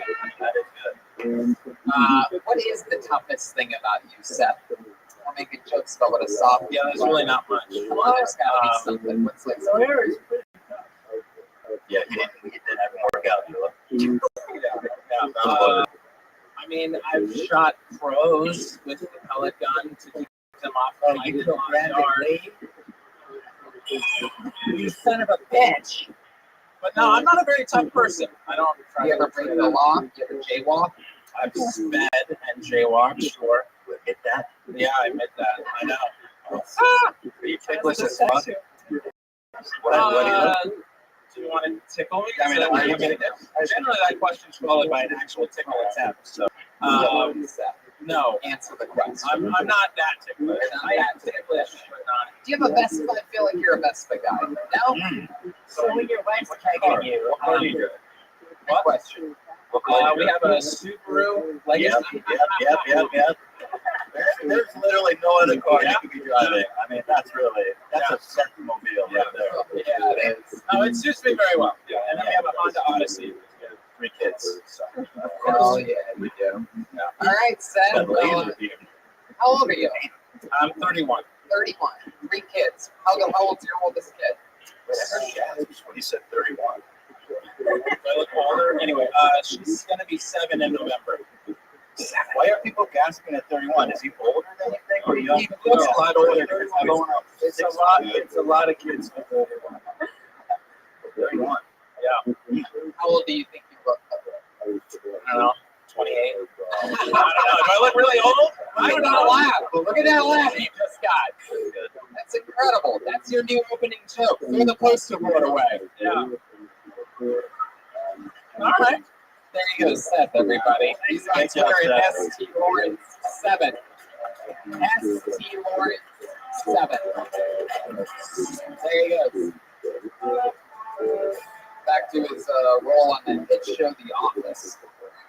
Not exactly sure which character, but one of them. If you're wondering if he's a Mac or a PC, he's a PC. Did you ever have a dress up? Did you ever wear something special when you're on stage? I did. I once dressed up way too much for a comedy contest in Pasadena. I had just started stand-up comedy. I mean, like weeks in, and there was a comedy competition. It was the only way to get on stage at the Ice House at the time. And I was taking buses. I took 2 buses wearing a shirt and tie all the way. I was just like Seth here, except I even had a fucking tie on. And I came in 2nd place that night. Only a couple weeks into stand-up. You want to know what I won? 2nd place? A side of French fries. That is not a joke. Tony, you're not gonna believe this. Once for a comedy show, I dressed up as a pregnant woman. Yeah, that's your passion, man. That's your dream. You love dressing up as a woman. You don't know. Damn. I'm surprised we've never seen Jolena pregnant before. Yeah, she gets abortions. All right, I believe we've had this person on the show before. This name feels familiar. Put your hands together for Kiernan Bencoil. Kiernan Bencoil. Here we go. He has a nice steady pace. Here it comes. All right. Put your hands together for Kiernan Bencoil, everyone.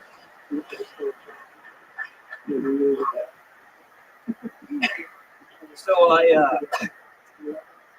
oh God. I recently found out I'm attractive. Yeah, I found out because a stripper told me. It was great. He was like, Kiernan, you are so handsome. You are so smart. You are so funny. You're likable. You're worthy of love. You're enough. And you're nothing like your father. And I was like, Mercedes, I'll give you $20 if you just read from the card one more time. That's all I need to hear.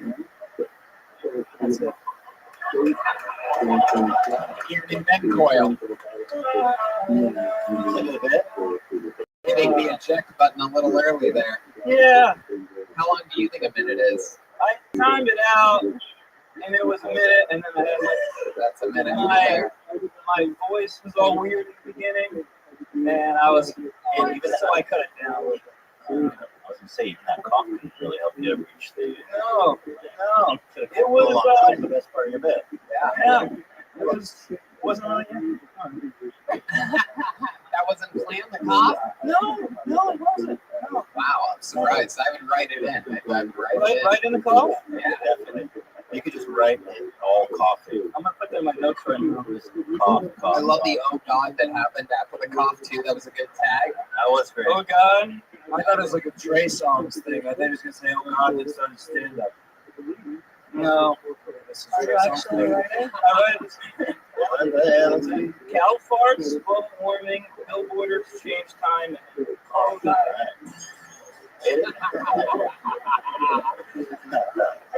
I'm sorry. What was that? I need to stop apologizing. Was that your set list? No, that was just I should have write down. What does it mean? What did one of those mean? The cow farts is like there's this guy in Argentina who like he fascinating. Because cow farts all the methane. Tell me about the guy in Argentina. Yeah, he created a cow fart backpack that turns cow farts into energy. And I thought that was funny. Love that. That's a wonderful anecdote. So I just wrote it down. Kieran, I feel like you're the last guy who went into a time machine back a few years. I know. You have no idea how mad I am that I followed him. But I don't know. Okie dokie. Here's how we're not having good energy right now. It's all right. It's okay. It's you. It's okay. It's me. I know. I know. It's Kieran, okay. what do you do for? In advertising. No, yeah, it really is. I feel terrible. I've done it. Yeah. Copyright it. So. How long have you been doing stand up? 7 months. That's long for you. It's all right. It's all right. It's all right. I mean, this was all right. I felt like I did a bomb, but it was all right. I got laughs. It wasn't great. It was all right. Okay, that's a fair assessment. That's a fair assessment. No. That definitely deserves a B salute. Yeah. God damn it. I'm sorry. Yeah. I got it. Okay. Thanks for the record. Tony looks so angry right now. No, look how angry, man. I feel Tony looks so angry. He looks so angry? No, you're wrong. You're wrong, Kieran. You don't know me at all, so the look on my face means less than nothing to you.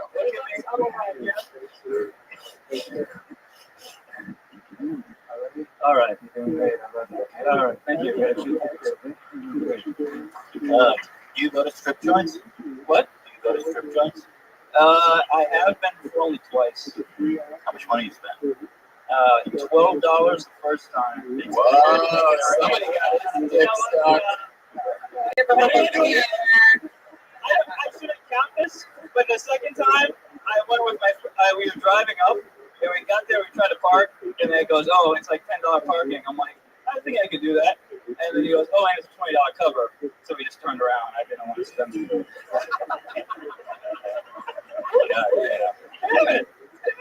Parking? Yeah, You paid for the parking? No, I didn't pay for the parking. He was like, it's $10 parking, and then the $20 cover. I love this arguing with each other for that. I know it's fun. Yeah, like, the strip clubs, they need to validate parking. So that was your second time at the strip club? Are you counting that as a trip? So it's $2. Right. No. So the second time, how much did you spend? Like $12. Not $12. It was more. It was probably 21. Are you confusing a strip club with like Chipotle or something like that? Like, I really don't.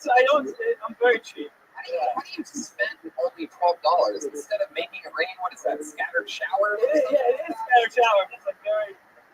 Guys in the back. You know the jumbos? Yes. Yeah, that's not a strip club. Calling that a strip club? Yes. To you, yeah. To me, it is. I'm not into the hardcore stuff. You mean like topless? They're like jumbos. This is great. It's all in. Do you jerk off to the bra section of Jason Dick? No comment. Yeah, how many Claire's catalogs do you have in here? Is that really a fear of yours that your mom is going to watch? No, it's just reaction I had. I said it. What does your mom like? What? Does your mom not like itchy jokes or something? No. She's more inappropriate than me. Really? What's the most inappropriate thing you've ever seen her do? This is a tough question in front of these. Stop thinking about them. No. Yeah. My third childbirth, I gave it reverse cowgirl. I don't have a story worth your time. What do you mean? Hold on a second. Felicity Watkins, you said that you gave birth reverse cowgirl. What exactly do you mean by that? Because I'm pretty sure that doesn't make any sense. I had the doctor go underneath me on the bed. I straddled him and he caught it and put it on his arms, but it was laboratory. All right. It was beautiful. What were you doing there? Well, She was just watching. Okay, bye. Kieran, what's the craziest thing you've ever done? You seem like a little goody two shoes. You don't want your mom to see inappropriate. You don't want her to see you talk about strip clubs. What's the craziest thing? Crazy. This is great. Really. So I'm from Columbus, and we would get a raft on the 4th of July. They have like the red, white, blue. Yeah. And I should be talking about Columbus and Urban Meyer and all that stuff happening. But, no, you can't talk about it. Anyway, we were going down. We would raft, and we would. This is such a bad story. It's a non-story. Well, when you put it on Jesus, get to the good shit. You're on the raft. On the raft, it was great. And we would watch the fireworks on the raft, and it was illegal because we couldn't be in the water. Oh, wow. This turned into vodka. All right. Anything else? Anything else? No, Kieran. You're good to go. There you go. Kieran, the worst part. Kieran's in his head, man. Look at this little baby boy. All right, let's see what happens here. Let's see if it's the comedians or the audience tonight. We have a regular on this show. He's a genius. He's one of the top young rising comedians in the world. He's absolutely hysterical, and every week he writes and performs a new minute out to the internet, live on this show, live in front of this audience. He's one of all of our favorite rising comedians. Make some noise for the great and powerful Malcolm Hatchett.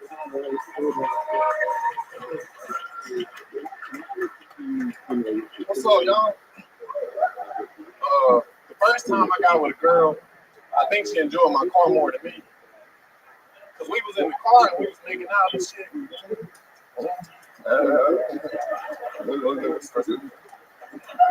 And then she was like, just let the seat back and close your eyes. And I did. And I heard her, but I didn't feel anything. And I looked at her and she was fucking my emergency brake. And that shit turned me on. I was like, say my name. Say my name. She's like, Honda Accord. Honda Accord. And then she called me the next day and said she was pregnant. I was like, hello? Well, you're pregnant. Let's get Jake from State Farm on the other line. I quit jobs because I don't really need the money. Like, you guys got to pay rent. I just got to have enough gas money to move my car on the other side of the street. When they come around with street cleaning. Malcolm Hatchett. Yeah. Is that a true story? Some chick had sex with an e-brake? Well, it was fucking, but she put it in there too. Wow. Yeah. It was a long time ago. How thick was the e-brake? Just said it was a little one. Dog. How thick was the girl? Big girl. Yes, she was. My knee was all in there. Shit. Car sex is not easy. You were sitting shotgun or driver's seat? Driver's seat. I like when the horn be beeping and shit.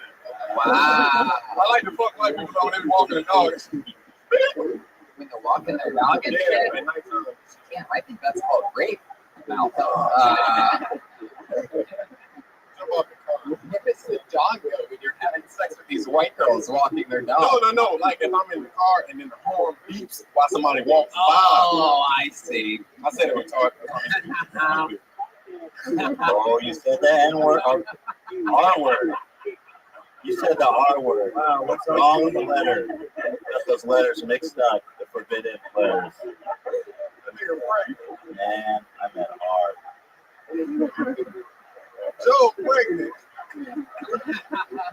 Do you have any fetishes? Like, do you like to be watched while you're having sex or anything weird like that? Cut them? Yeah, we never asked if you have anything. I like to see one sock off. What? To wipe up after? Nah, because I got an ugly right foot. It's real bad. What's wrong with that? Yeah, what's so weird? What's so I'm weird? just playing. I ain't got no fetishes. I get butt ass naked. Go to work. I get butt ass naked and go to work. That's the only work you got here.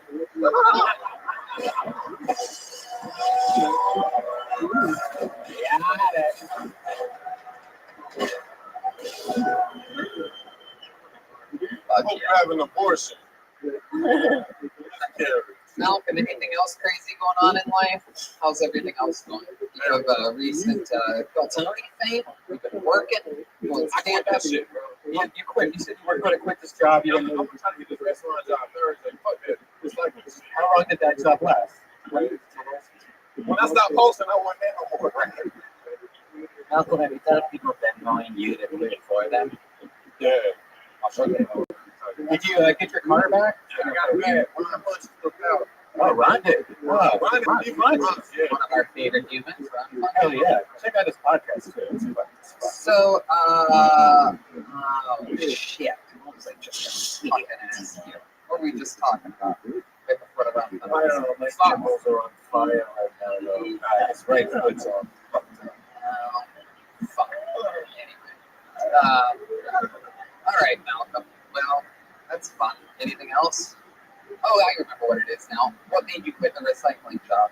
Oh man, that's 6 to 2:30. 6 a.m. to 2:30. It was cool. It's just like that shit stink, bro. And then it's like the machine always broke. That's what's going on in my eyes. I can't even see. Fuck that. Yeah. Fuck that. So, what's this restaurant job that you're looking to get on? It's somewhere in Burbank. Barney's Dinnery. Oh yeah. Yeah, I got an interview Thursday. Every time I want to be a server so I can talk to people. Oh yeah. Wow. Have you ever been a server before? No, I worked at McDonald's my first job. Oh shit. Yeah. Oh god. Yeah. I don't remember if you just want to jump right into Barney's Beanery and learn that. They're literally gonna quit at your first table. You're gonna be like, how you guys doing? Fuck this shit. I can picture it already. I just want to get like 10 years of material. That is it. I quit. That makes sense. I work for material. You guys don't have to pay me, man. I'm here for the bits. Yeah. I love it. Well, bunch of fun stuff happening. I mean, you're working a lot. I'm excited. You want to get some breaking news right now while Malcolm's up here? Why don't we do it? Let's break this shit. And it will go like this.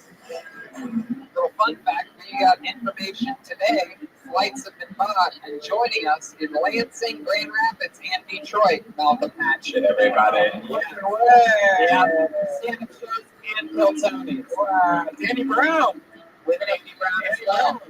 And also, Jeremiah Watkins and Joel Jimenez will be here. Michigan's getting the full regime. Damn. 5 dudes in an SUV, 3 days around the state of Michigan. Hell yeah. There he goes, Malcolm Hatchet, everybody. A brand new minute from Malcolm Hatchet. Let's get back to this bucket. Awesome. Yeah, it's going to be fun. It's going to be a crazy 3 days. We'd like to thank Spirit Airlines for making it all possible. The only flights direct with no stops to Detroit is Spirit. Yeah, no, we really are. Oh my God. No, yeah, absolutely. If you want to go United, you can feel free to take a layover and an extra $300 per flight. It's unbelievable. There's no direct flights into Detroit from LAX. I don't know if you guys ever flown Spirit. Last time I was on Spirit Airlines, you know, the little booklet that shows you guys plane crash. I open it up and spaghetti just falls out. I'm like, I'm never going. That's what you're gonna look like if the plane crashes. Jesus. I'm checking 9 bags and they're about $900 a piece. That's gonna equalize the United flight. So here we go. You're gonna be fine. Act light. I pulled a name out of the bucket. Put your hands together for Karina Sagan. Sagoon? Karina, here she comes from the farthest possible corner. The hot corner. Karina Sagan. Oh, we know this young lady. One more time for Karina, everyone. What's that, Marcy? All right. My family is from Sri Lanka, which is this country below India. And us Sri Lankans, we hate to be called Indian, even though we're the same people. We eat the same food, we practice the same religion. According to all white people, we're Mexican. My grandpa was born there, and last month he had a heart attack, but he still went to church. Because no amount of chest pain is going to keep you from praising Jesus. So, bro, you got to praise Jesus with Jesus. Go to the hospital. He waited until the next day to call the doctor. Doctor, I'm so having these bloody chest pains. The doctor said, you need to come into the ER right away.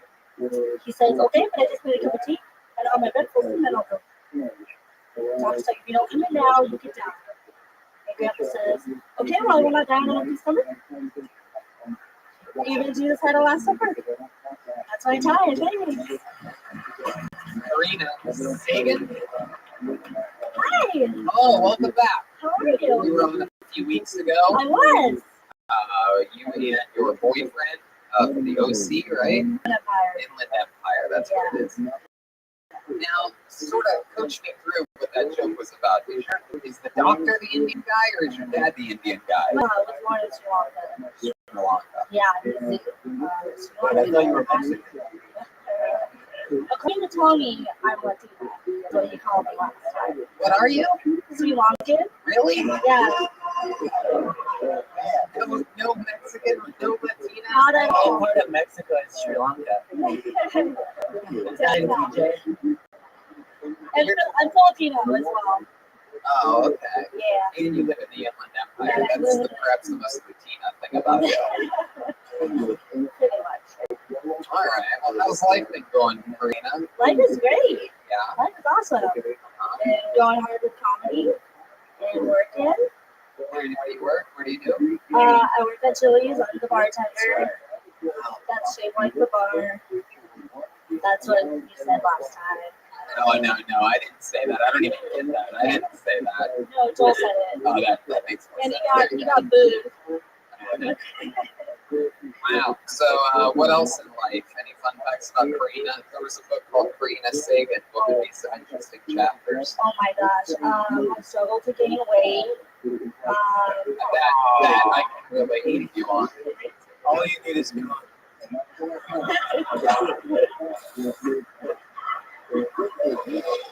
I've tried it. That's not true.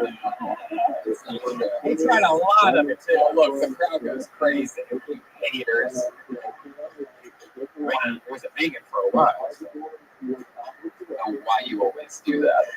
Brian loves making fun of veganism. Me too. Right, sure. That makes sense. I like steak. Yeah. Oh yeah. Tell us more. Is your boyfriend here tonight? He's here tonight. Yeah, we've been coming every week. Karina, you might be one of the first comedians I've ever seen up here wearing a pillowcase. It's really an interesting choice. It's like a duvet. Yeah, They call it a duvet. Is that a duvet? Good question. Welcome to another episode of Is That a Duvet? Is it? Wow, it is a duvet. There you go. And that was another episode of Is That a Duvet? How long have you had braces? I've had it for 6 months. I have 6 months left. How old are you? 28. Why the late braces? I couldn't afford them before. Yeah. It was that or a boot job, and I thought teeth would probably. Yeah, that's really the problem. You ever like, hey, my braces are up here.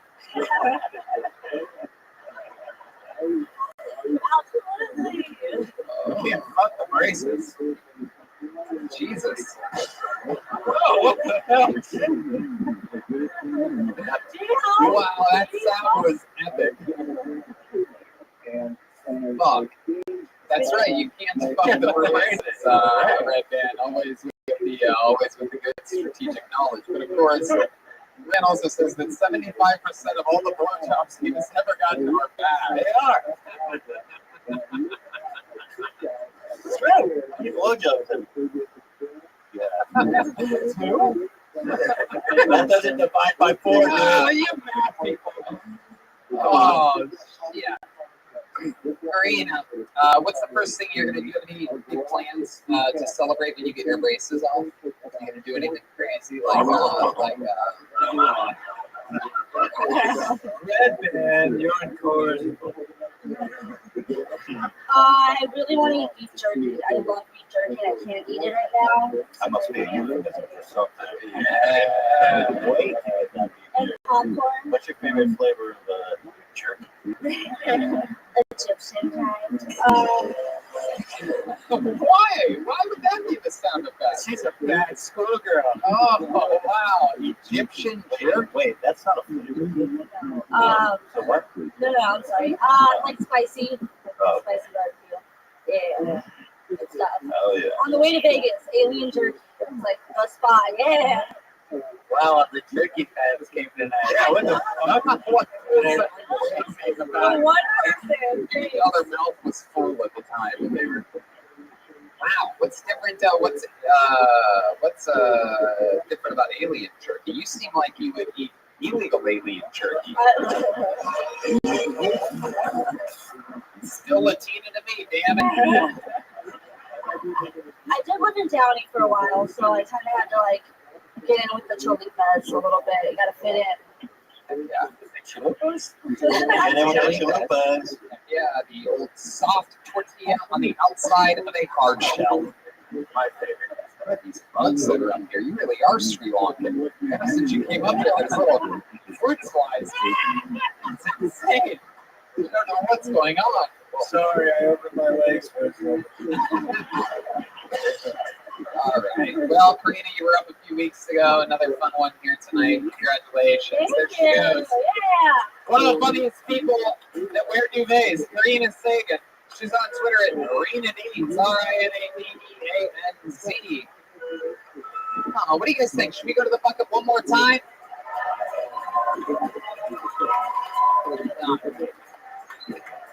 Let's do it. Let's see what happens here. Okay. Put your hands together for Laura Santa Cruz. Laura Santa Cruz. Laura Santa Cruz. Here she comes.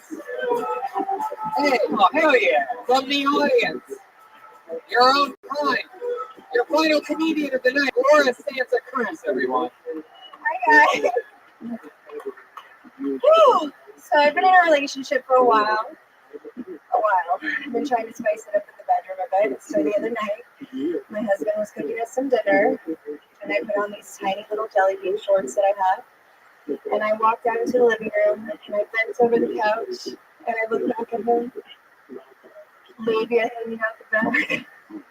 And he looks at me, he looks at my labia, and looks at me, and he's like, hey, do you know the spinach is fucking going bad already? And I looked back at him like, I pulled my jelly bean shorts out of my ass because I put them there.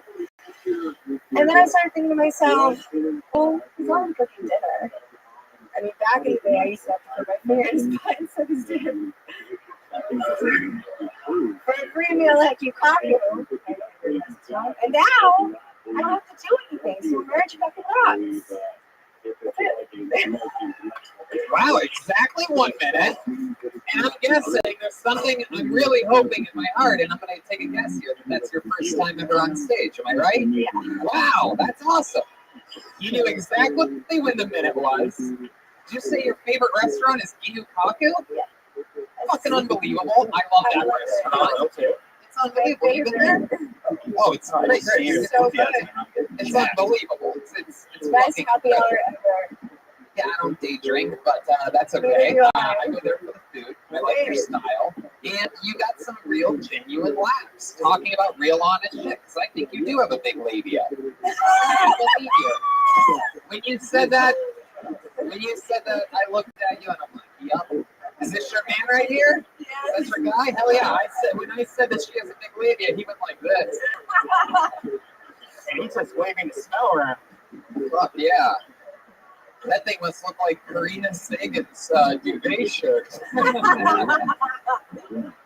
Yeah, actually. Wow. What is it you said about your vagina?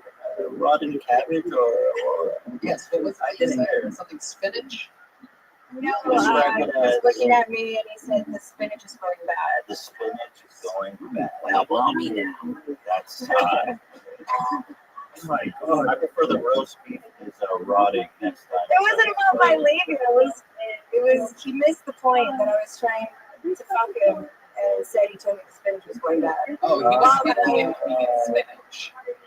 Oh, not my labia. He was literally looking at the spinach. We all thought you had a disgusting tampon shoved in there or something. By the way, whenever you were doing your dirty dog with him, did you beg and then you sent the word labia to him? No, I just told you guys. So did my baby inside my belly. How do you know when the baby vomits? It's a different vibration than a kick. Sometimes the vocal cord has a hold the baby's hair when it's the whole thing. So Laura Santa Cruz, you wanted to try stand-up for a while? For a really long time, but it's really scary, so I haven't wanted to. Well, you popped one like the Norwegian prison fucker. You popped your cherry in here tonight. So how does it feel? Is it as scary as you thought it was going to be? Yeah, it's terrifying. You're in it I'm right scared. now. I gotta say, that was really impressive for your first time on stage. That was really good. Thank you. Really awesome. Was your first time everything like you dreamed for? 3 pregnant women waiting to hear? Yes, it was amazing. You seem pretty dirty. Are you dirty in real life? Wait a second. What the Whoa! I just want to know whether Cam came right. Vagina, man. Yeah, I am really dirty.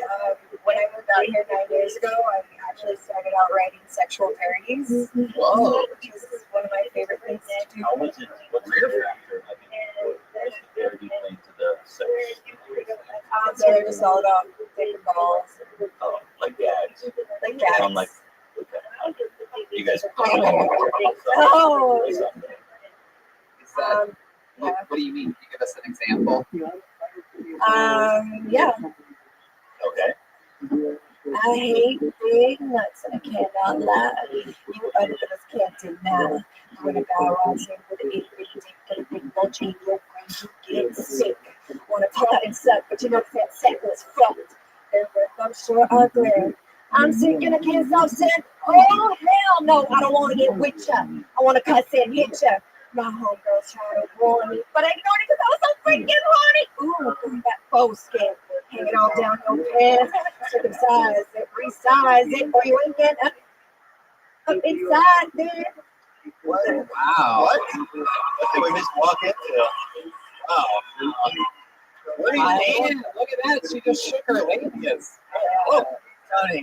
Wait, where was it? That's how I shook my labia. Oh my Yes, God. Joel, I absolutely hated it until I heard foreskin. Then I was in. You got that.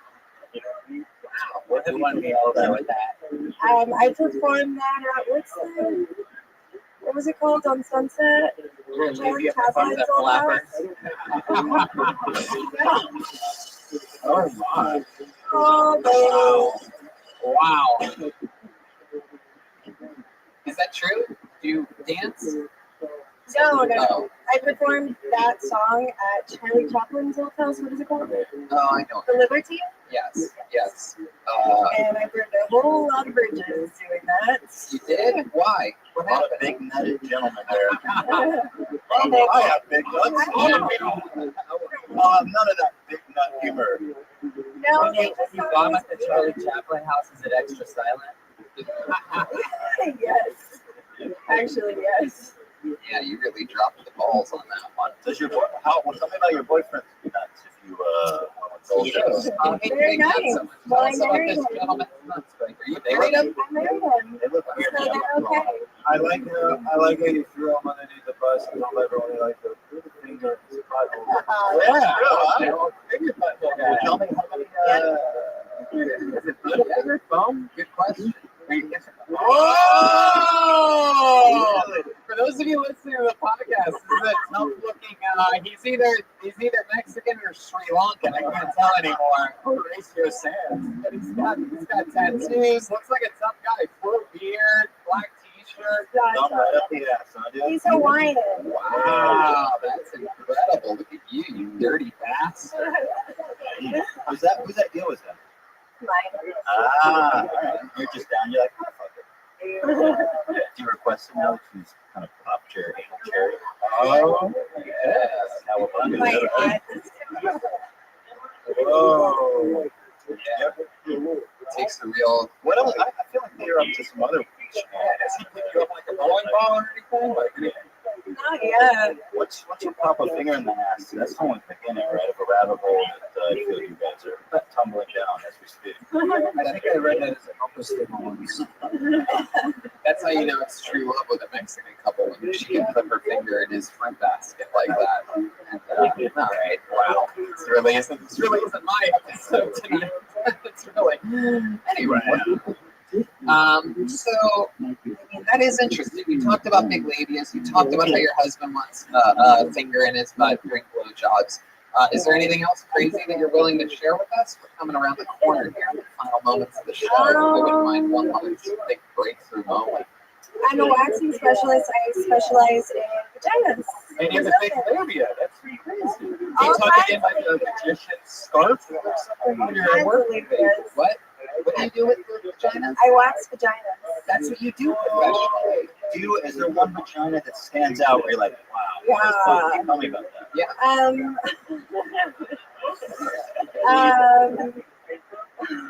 Go ahead. Well, you guys had a show, I think it was from where you were from, Tony, and some guy was talking about toilet paper in the vagina. That was in Cleveland, Ohio, yeah. I can relate with that guy as well. Because a lot of people don't shower before they come and ladies, please take a fucking shower before you come get your vagina waxed and have somebody's face in there like this. It's ridiculous. When it stinks that bad, can you tell when you enter the room? I just put powder all over their vaginas, like sprinkling that One shit time all I over. got my vagina waxed while I was pregnant, ripped the baby right out. Yeah.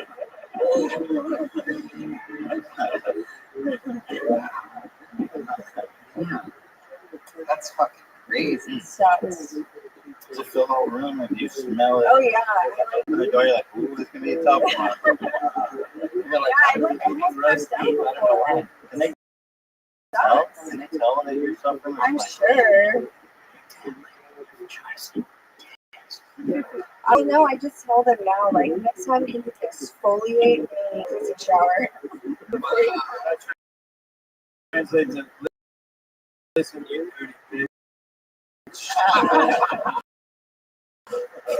Exactly. Are they offended? No, they're really very sensitive about it. Worst fucking thing I've ever encountered in my life. They You ever had say- an thank you? Yes, After that, actually. really? A lot of hooker ladies. Bye. And they drop them off. They're like, take this beast off my head. Yeah. A lot of men. Jeremiah's pubes are so long that they got us kicked off YouTube a couple weeks Yeah. Would you be willing to wax Jeremiah's pubes maybe next week on the show? Yeah. I don't think that's gonna help with YouTube, by the way. Oh no, we'll have a little curtain. Yeah, we'll use what's her name's shirt. Karina. By the way, the look that Jeremiah gave me after I pitched that idea was just like, why would you ever say that, you piece of shit, Tony? It's a man that loves his pubes. He really does. If you're wondering what his pubes look like, you can just look at the wig that's on his head right now. Basically the exact same thing. I'll let somebody watch my pubes. Oh! Oh, the neons are going crazy! I love how sometimes the timing of the sound effects and neons and shit tied on that's so ridiculous. It all seems like it's connected. I'll tell you this. Laura Santa Cruz for a first time, that was one of my favorite first times ever. Your delivery, clearly first time asked, but you were very honest, you were very revealing, you weren't shy at all, you're putting yourself out there. I think you sort of get it. So good luck and congratulations with the future. Laura Santa Cruz, everybody. She's on Twitter at Santa Cruz, OHSANTACRUZ. And that is my show. How many make some noise for Ethan and Ela, everybody? The H3 podcast available absolutely everywhere. Hey, look at John from Ryan J. Email. Look how cool that is. Featured tonight's episode while it was happening. Right there the whole time. How freaking cool. You can get your Ryan J. Ebel prints of every show, RyanJebel.com, and there's a poster available. Our annual poster is a new one for the 5 years still available, and 2 different seasons of Kill Tony available on the poster. Anything else from you guys? Anything you want to... That's it. Thanks for having us on. It was really fun. Hey, get the H3 merch. I'm wearing some of it right now. Look at this. Oh, I love it. Yeah. I need to get some of that. Yeah. That's it. The H3 podcast available on YouTube and streaming apps everywhere. Yes. Thank you. Indeed. Jeremiah Watkins was amazing tonight. How many make some noise for Felicity Watkins, everyone? So much fun stuff. He's got a great podcast called Jeremiah Wonders. Brody Stevens is the guest this week, ladies and gentlemen. Follow me on social media at Jeremiah Stand Up, and there's some new Reagan and Watkins music videos dropping very soon. Hey, wait, are we in one of those videos? Maybe. Well, we'll tell them now, yeah. Wow. Redman, the leak master tonight. Curtis was here tonight, silent but deadly. Romo, what do you think about tonight's episode? I think you really delivered it, Tony. There you go. Oh my God, how does he come up with this? How about some noise for Joel Jimenez, everyone?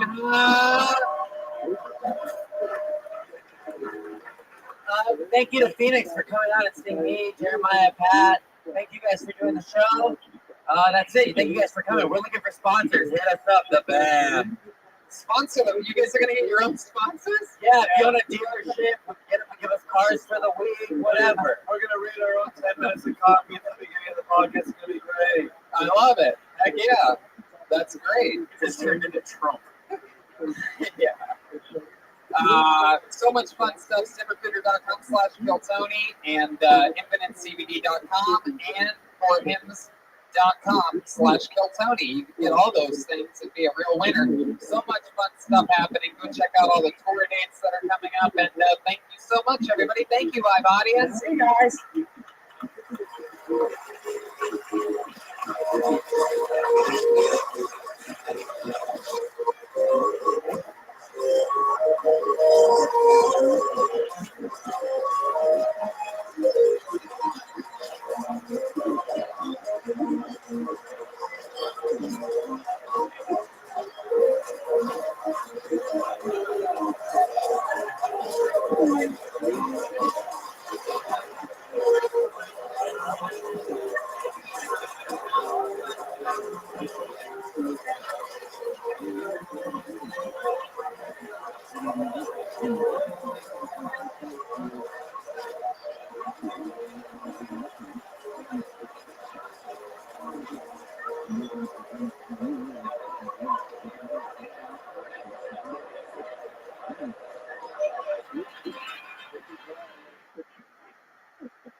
Hey, this is Rabbi coming to you live from the world famous comedy store Mayfair for a brand new episode of Kill Tony. Give it up for Tony. Hi there.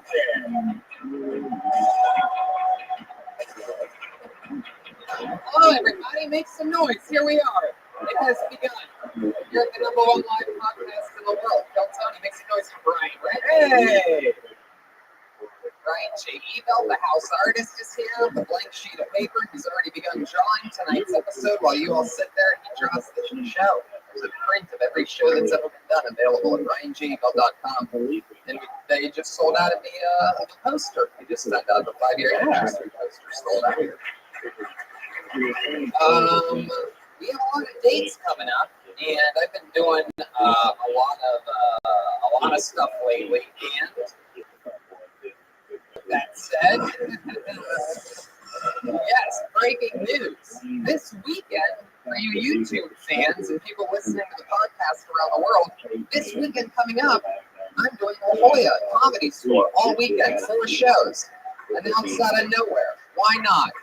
I'll take somebody else's sloppy seconds, go down to La Jolla, just pack it out. And I'm just doing stand-up there. I'm bringing Josh Martin with me, so that's going to be a lot of fun here. And the great Malcolm Hatchett will be opening those shows, so cool for him. But we are all going together. We have some fun road trips coming up where we do Kill Tony and stand-up comedy shows. We're going to Lansing, Michigan, Grand Rapids, Michigan, Detroit, Michigan. There's Kill Tony's and stand-up shows on each of those. September 20th, 21st, and 22nd. Toronto, September 28th, midnight show. We just announced last week that Joe Rogan is going to be joining us on that. It's sold out, so that's currently sold out. Now the midnight theater Kill Tony in Toronto is already sold out. So, but I'm doing 1-hour stand-up sets there throughout the week. They'll be doing solo shows where, because like it's all French and Canadian, you can't even have like openers or anything like that.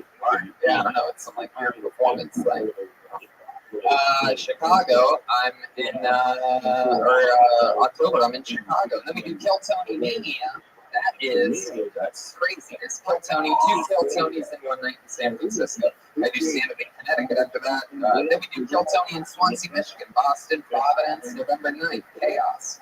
And then we go to San Antonio, Austin, Houston, Fort Worth, and that's a lot. And then also, how about one more announcement? I don't think I got this out last week. There's not going to Kill Tony on New Year's Eve here. Yeah, it's a whole thing. The Comedy Store does their own New Year's shows. That makes sense, right? It's a New Year's Eve, and so they're going to be doing their own shows. And I'm going to be performing in Dallas, a solo headlining stand-up show, just me. So if you live near Dallas, you guys rented me for New Year's Eve, so you guys welcome to see a fucking show. Shout out to favorite ZipRecruiter for Hims.com. Let's do this shit, shall we? Let's just get into it.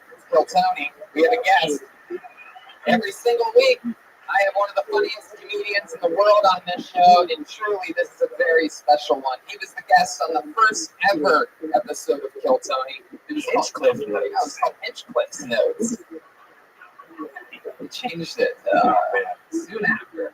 And I had him on that show because I know he's absolutely hilarious. He's truly, I mean, people say this in intros, one of the best, one of the funniest comedians. Ladies and gentlemen, it's the great Rick Ingram, everyone. Come on, let's do it. I'm excited about this. We're back in the saddle again. Host of the Comedy Store podcast with our other good friend Eleanor Kerrigan. Rick Ingram is back. Does this remind you of episode 1? This is a little different. It feels a little different. The room is a lot larger. Yeah. The people way more attractive. Yeah. But I have a feeling that comedy is going to be just as awful. Yeah. Do you remember doing that first episode? I do. I remember it very well. It's like, this is genius, as well as like Hitchcock notes. I'm not sure that's a winning recipe. But you add murder to the title, people get interested. I never listened or really watched this show, but I did get a chance to glance back because Brenton, the social media manager here at the Comedy Store, asked me earlier in the week if I had any pictures of that episode on that show. So I just brought up the video and took a screen grab of us sitting there. When I was fast forwarding, I heard myself say, 9 people signed up tonight for the chance to do. It's so crazy. There was 9 people that signed up, and I think 4 other audience members. 2 of them were Lady and Jerry, the older couple that are here every week. They're in like Panama or something. Is that right? Yeah, they fucking so gross, right? Oh yeah, it's just sloppy, margarita everywhere. Jerry shit every hole. Well, Rick, I'll tell you this is when we were doing that episode 1, we did not have a head of security, we did not have a band, but now we fucking do. Did they have the Patriot back then? No, that was came up to us. We met the Iron Patriot after that show. Yeah. Afterwards, he's like, anything that I can do for you, I will do. All right. I'm gonna stand next to the stage. Anyway. But now it's a band. We have an amazing band. It's the best damn band in the land. Every week they commit to different characters. I never know what they're going to do. I have no idea ever. And so let's see what happens. Ladies and gentlemen, it is the Kill Tony Band. Jeremiah Watkins, Joel Jimenez, and Chroma Chris. All right. Whoa! Oh, we've seen these guys before.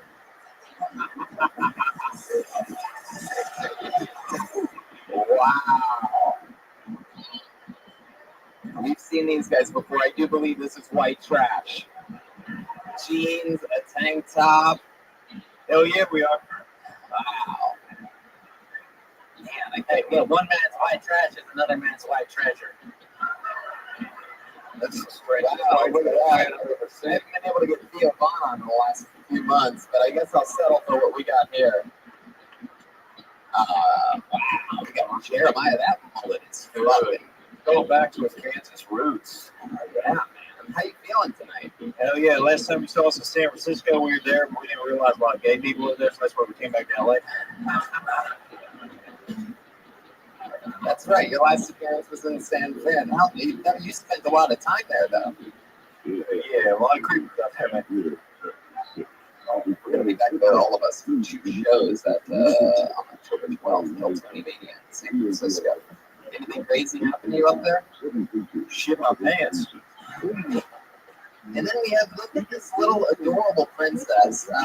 No matter what he does lately, the last couple months, no matter what character Joel tries to be, it's definitely always a female, I feel like. Like, you look like a weird, like, hot chick or something. You're like a weird, like, if Ariana Grande wore a blonde wig or something like that. Yeah, I think that's more on you. You got a weird taste in women, dude. More attractive than Hannah Gatsby, I'll give him that. Nanette. So everybody's with us. We have the band. We have Rick. Everything's exciting. You guys know how it works. I think about 60 or 70 comedians, or maybe it's just someone who hasn't done it before. They all signed up earlier, long before the show, on the patio to get a chance on this stage. If I pull your name out of the bucket, you get 60 seconds uninterrupted. You know your 60 seconds is up when you hear the sound of a kitten. Oh, you can barely hear it. Let it out of the cage. There it is. So wrap it up then, or else you're going to bring out the angry West Hollywood Bear. Wow. Furious tonight. You guys ready to start this shit? It's Kill Tony Live. You blast off the, you can turn on the side neons. Fuck yeah. Let's do this shit. All right. You guys excited for this? All right, we know this young lady. She's been on the show a few times. She's actually pretty funny. Put your hands together for Jessie Johnson, everyone. Jessie Johnson. All right.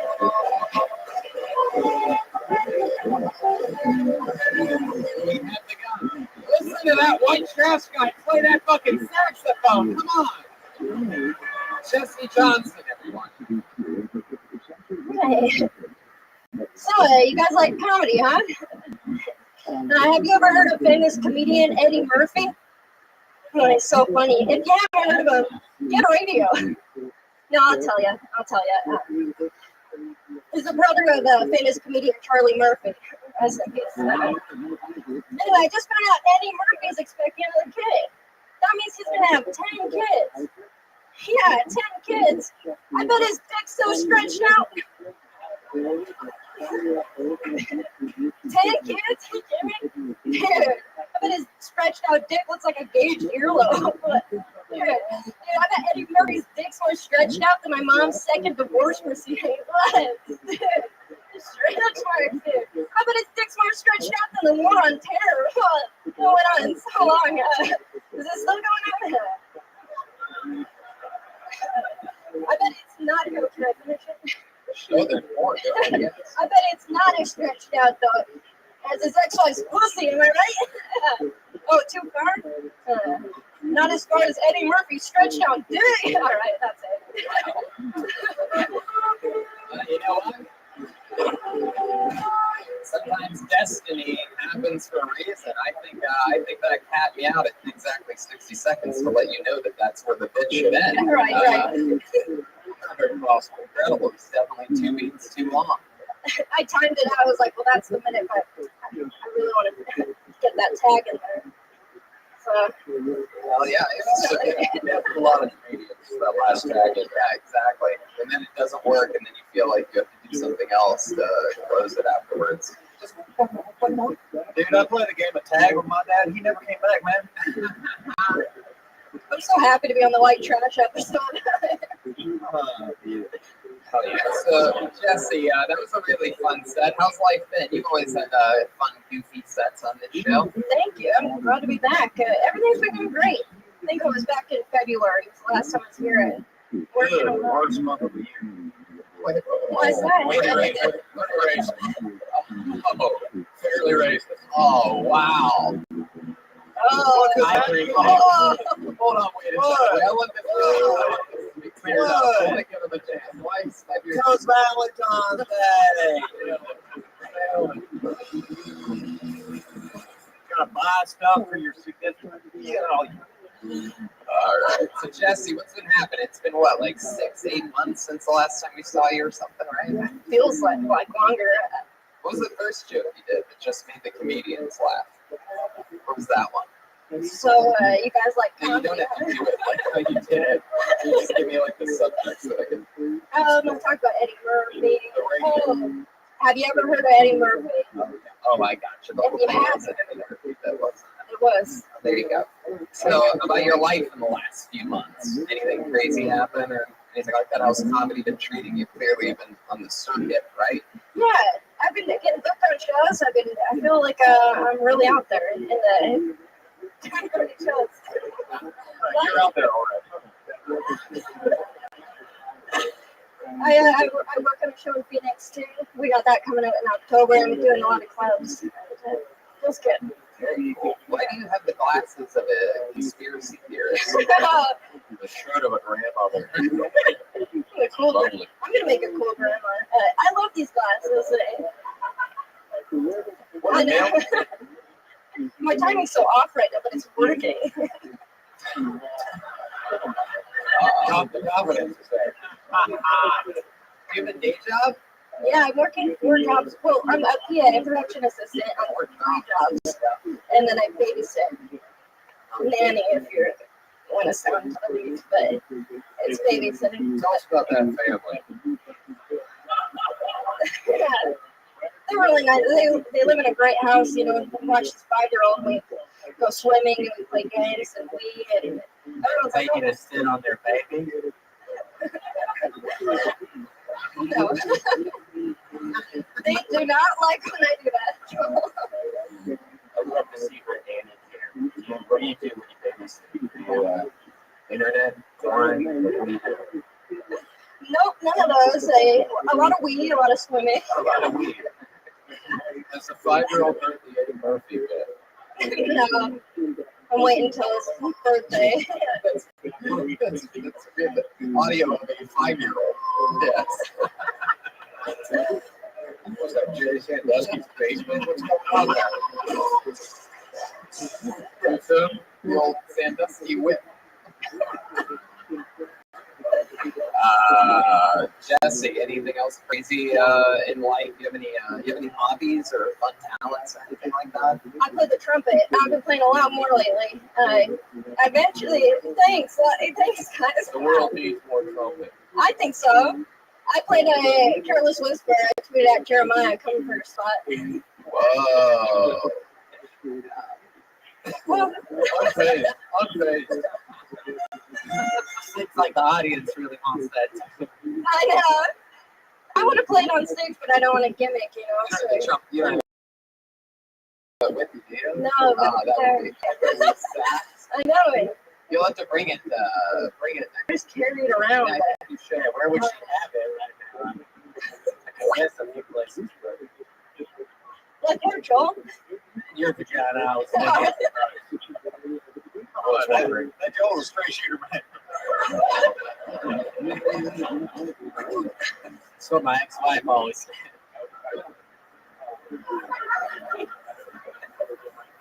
Well, Jesse, it was fun times. Thanks for having me back. Of course. Yeah, very fun set, very silly, goofy, lighthearted. Got political.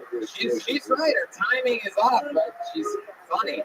Jessie Johnson, everybody. Jess on Twitter at Jessie Johnson. It's interesting. She's always been awkward. She's always had like an awkward style and everything. And she's definitely getting better at it. Sort of. She's getting better at being awkward. Well, it's either when you find in this, when you see a lot of different comedians all the time, and when you see like an awkward one, if that makes sense, early on, it's always one of two things. Either that's what they think is the funny version of them, and they're going to over time get funnier at it, which so rarely happens. Or the other option is they're awkward because they're legitimately fucking crazy. Psychopaths, yeah. And they always stay awkward because they're just awkward. It's good to see that she's expanded beyond like school shooter awkwardness. And Tony, she was like actually working on the craft the whole time. Tony, you know what we do with the awkward kids in my family? What? Just beat them. It's pretty simple. I thought it was going to be something crazier. I pulled another name out of the bucket. Put your hands together for Brandon Ryan. Yeah. Solid. Oh, from the farthest corner, the lucky corner. It's a weekly tradition that if you want to ever get up on the show, just sit at that table. It takes the longest to come from there. And walk the slowest possible.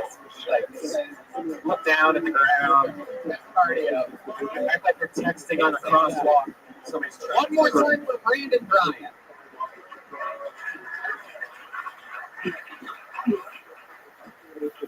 What's up, Comedy Store? Oh shit! I just started comedy a couple months ago, and comedy actually gave me it taught me that white privilege truly exists. I'm 2 for 2 on this show, 100%. Every mic I go to, it's a lottery mic. I don't even put my name in. They just they're like, "Oh shit, Brandon, all right, you're up there." A couple of my other friends, they're not white, and they're always with me, and they're waiting like 2-3 hours to get up, and they never get up. So I guess it pays to be white.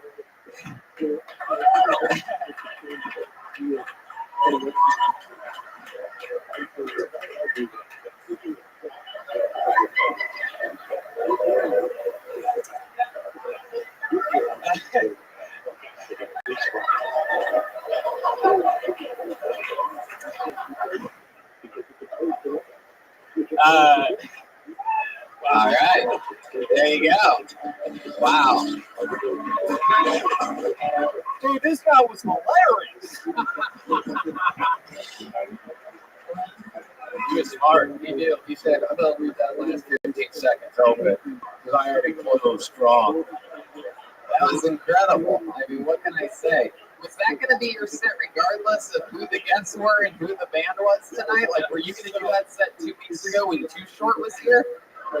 So I actually had like a whole different thing planned, but my friend actually told me to go with that one. I like that. He said, I got a minute. I should probably improv the beginning of this. Well, we were going over jokes. I was telling him jokes like an hour back, so like on the patio. Then we do this. He's like, "Nah, you should go with that one." What's the ethnicity of your friend? He's right there. He's black. We can't see him. Whoa. Oh, hey, wow. I'm behind the curtain. He's the one that told me to go with him. First of all, I'm surprised that you have a black friend. Yeah, very bizarre. Oh, you're wearing a Lil Uzi Vert t-shirt, and it doesn't match your everything else. Yeah. Wait, I've been on before. Do you remember you called me your favorite lesbian comedian? It's like 2 months ago. That makes sense. And look at you. Since I saw you, your special minute came out, and everything's going good for you. He retired from comedy. She retired from comedy. He's just out there political speaking now.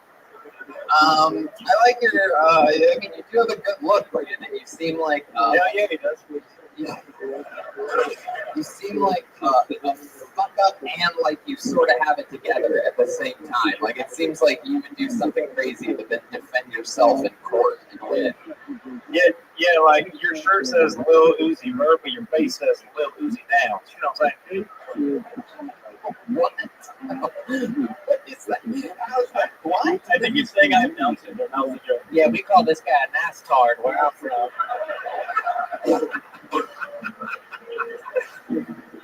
Dude, you gotta get some not queer pants up, bro. What's going on in those pants, man? What is your thing, man? Where are you from? Huntington Beach. Huntington Beach. Orange County. There it is. Yeah, and you still live there, right? How old are you? Got them on the C3 torts on. He's coming off as a real Huntington Screech, you know what I'm saying? What did the fans street torn cost you? What did it cost? Yeah. I got $30. You bought them already torn, right? Yeah. I can't imagine a scenario where they would naturally tear that way. Nothing that he does. I mean, aside from like an aggressive blow job that he didn't want. Trying to write out maps on his thigh. To answer your question, I'm 21. Whoa. You said how old? When people say they're 21, I tend to believe that they're not yet 21. I should have said 22. When I started comedy, I wanted to drink at the comedy club in Kansas City, and I wasn't old enough, so I did bits about being 21. That's fucking brilliant, dude. This is so brilliant. My son always said, I just turned 21 2 months ago. And then some really lame joke, and then I would just buy beers. Did you ever get caught? No, I never got caught. Well, they figured it out on my actual 21st birthday. But their problem.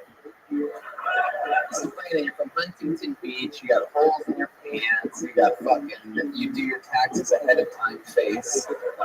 Explain it. Like, what are you into? What do you get a job? Yeah. What do you do?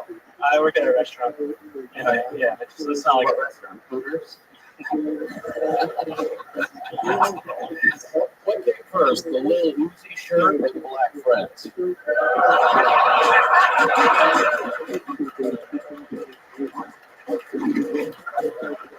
It's a chicken and the egg scenario. I understand that. It's more like a chicken in the waffle scenario, really. So which one was it? The shirt or the black friend? You go ahead whenever you're ready. Yep, up until the end of the chapter. The shirt. The shirt? There we go. That's what we thought. All right. So, Brandon, you're 21. What's your big plan? You've really been doing this for a couple months? Oh, yeah, I started in June. Started in June. All right. And, yeah. What do you think the vagina is going to look like when you finally see one? If you had to, like, ballpark what your body thinks it would look like, let's figure it out. That's a good route to go on. Brandon, what's your sex life like? You ever hook up with chicks? You ever scissor with them or something like that?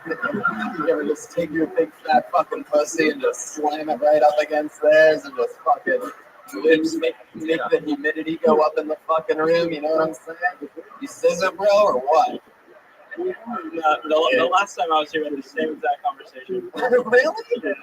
Really? Wow, I can't believe it. I mean, look at his fucking head. Look at them for a second so they can really see. I mean, very rarely do I see somebody and just like the roasting part of me is like, like I could do this for hours with you. I could just sit in a room with you and be like, oh, what was that bitch? It's not really impressive, but He looks like the nerdy kid from Honey, I Shrunk the Kids all grown up. yeah. I mean, Look. it is incredible. It's the most Honey, I Shrunk the Kids and not shrunk his shirt. Like that thing looks like, have those black people been like spinning you around by your t-shirt or something? Do they bully you? Blink twice if they bully you. I know where they're at. He's actually the kid from Christmas Story. Yeah.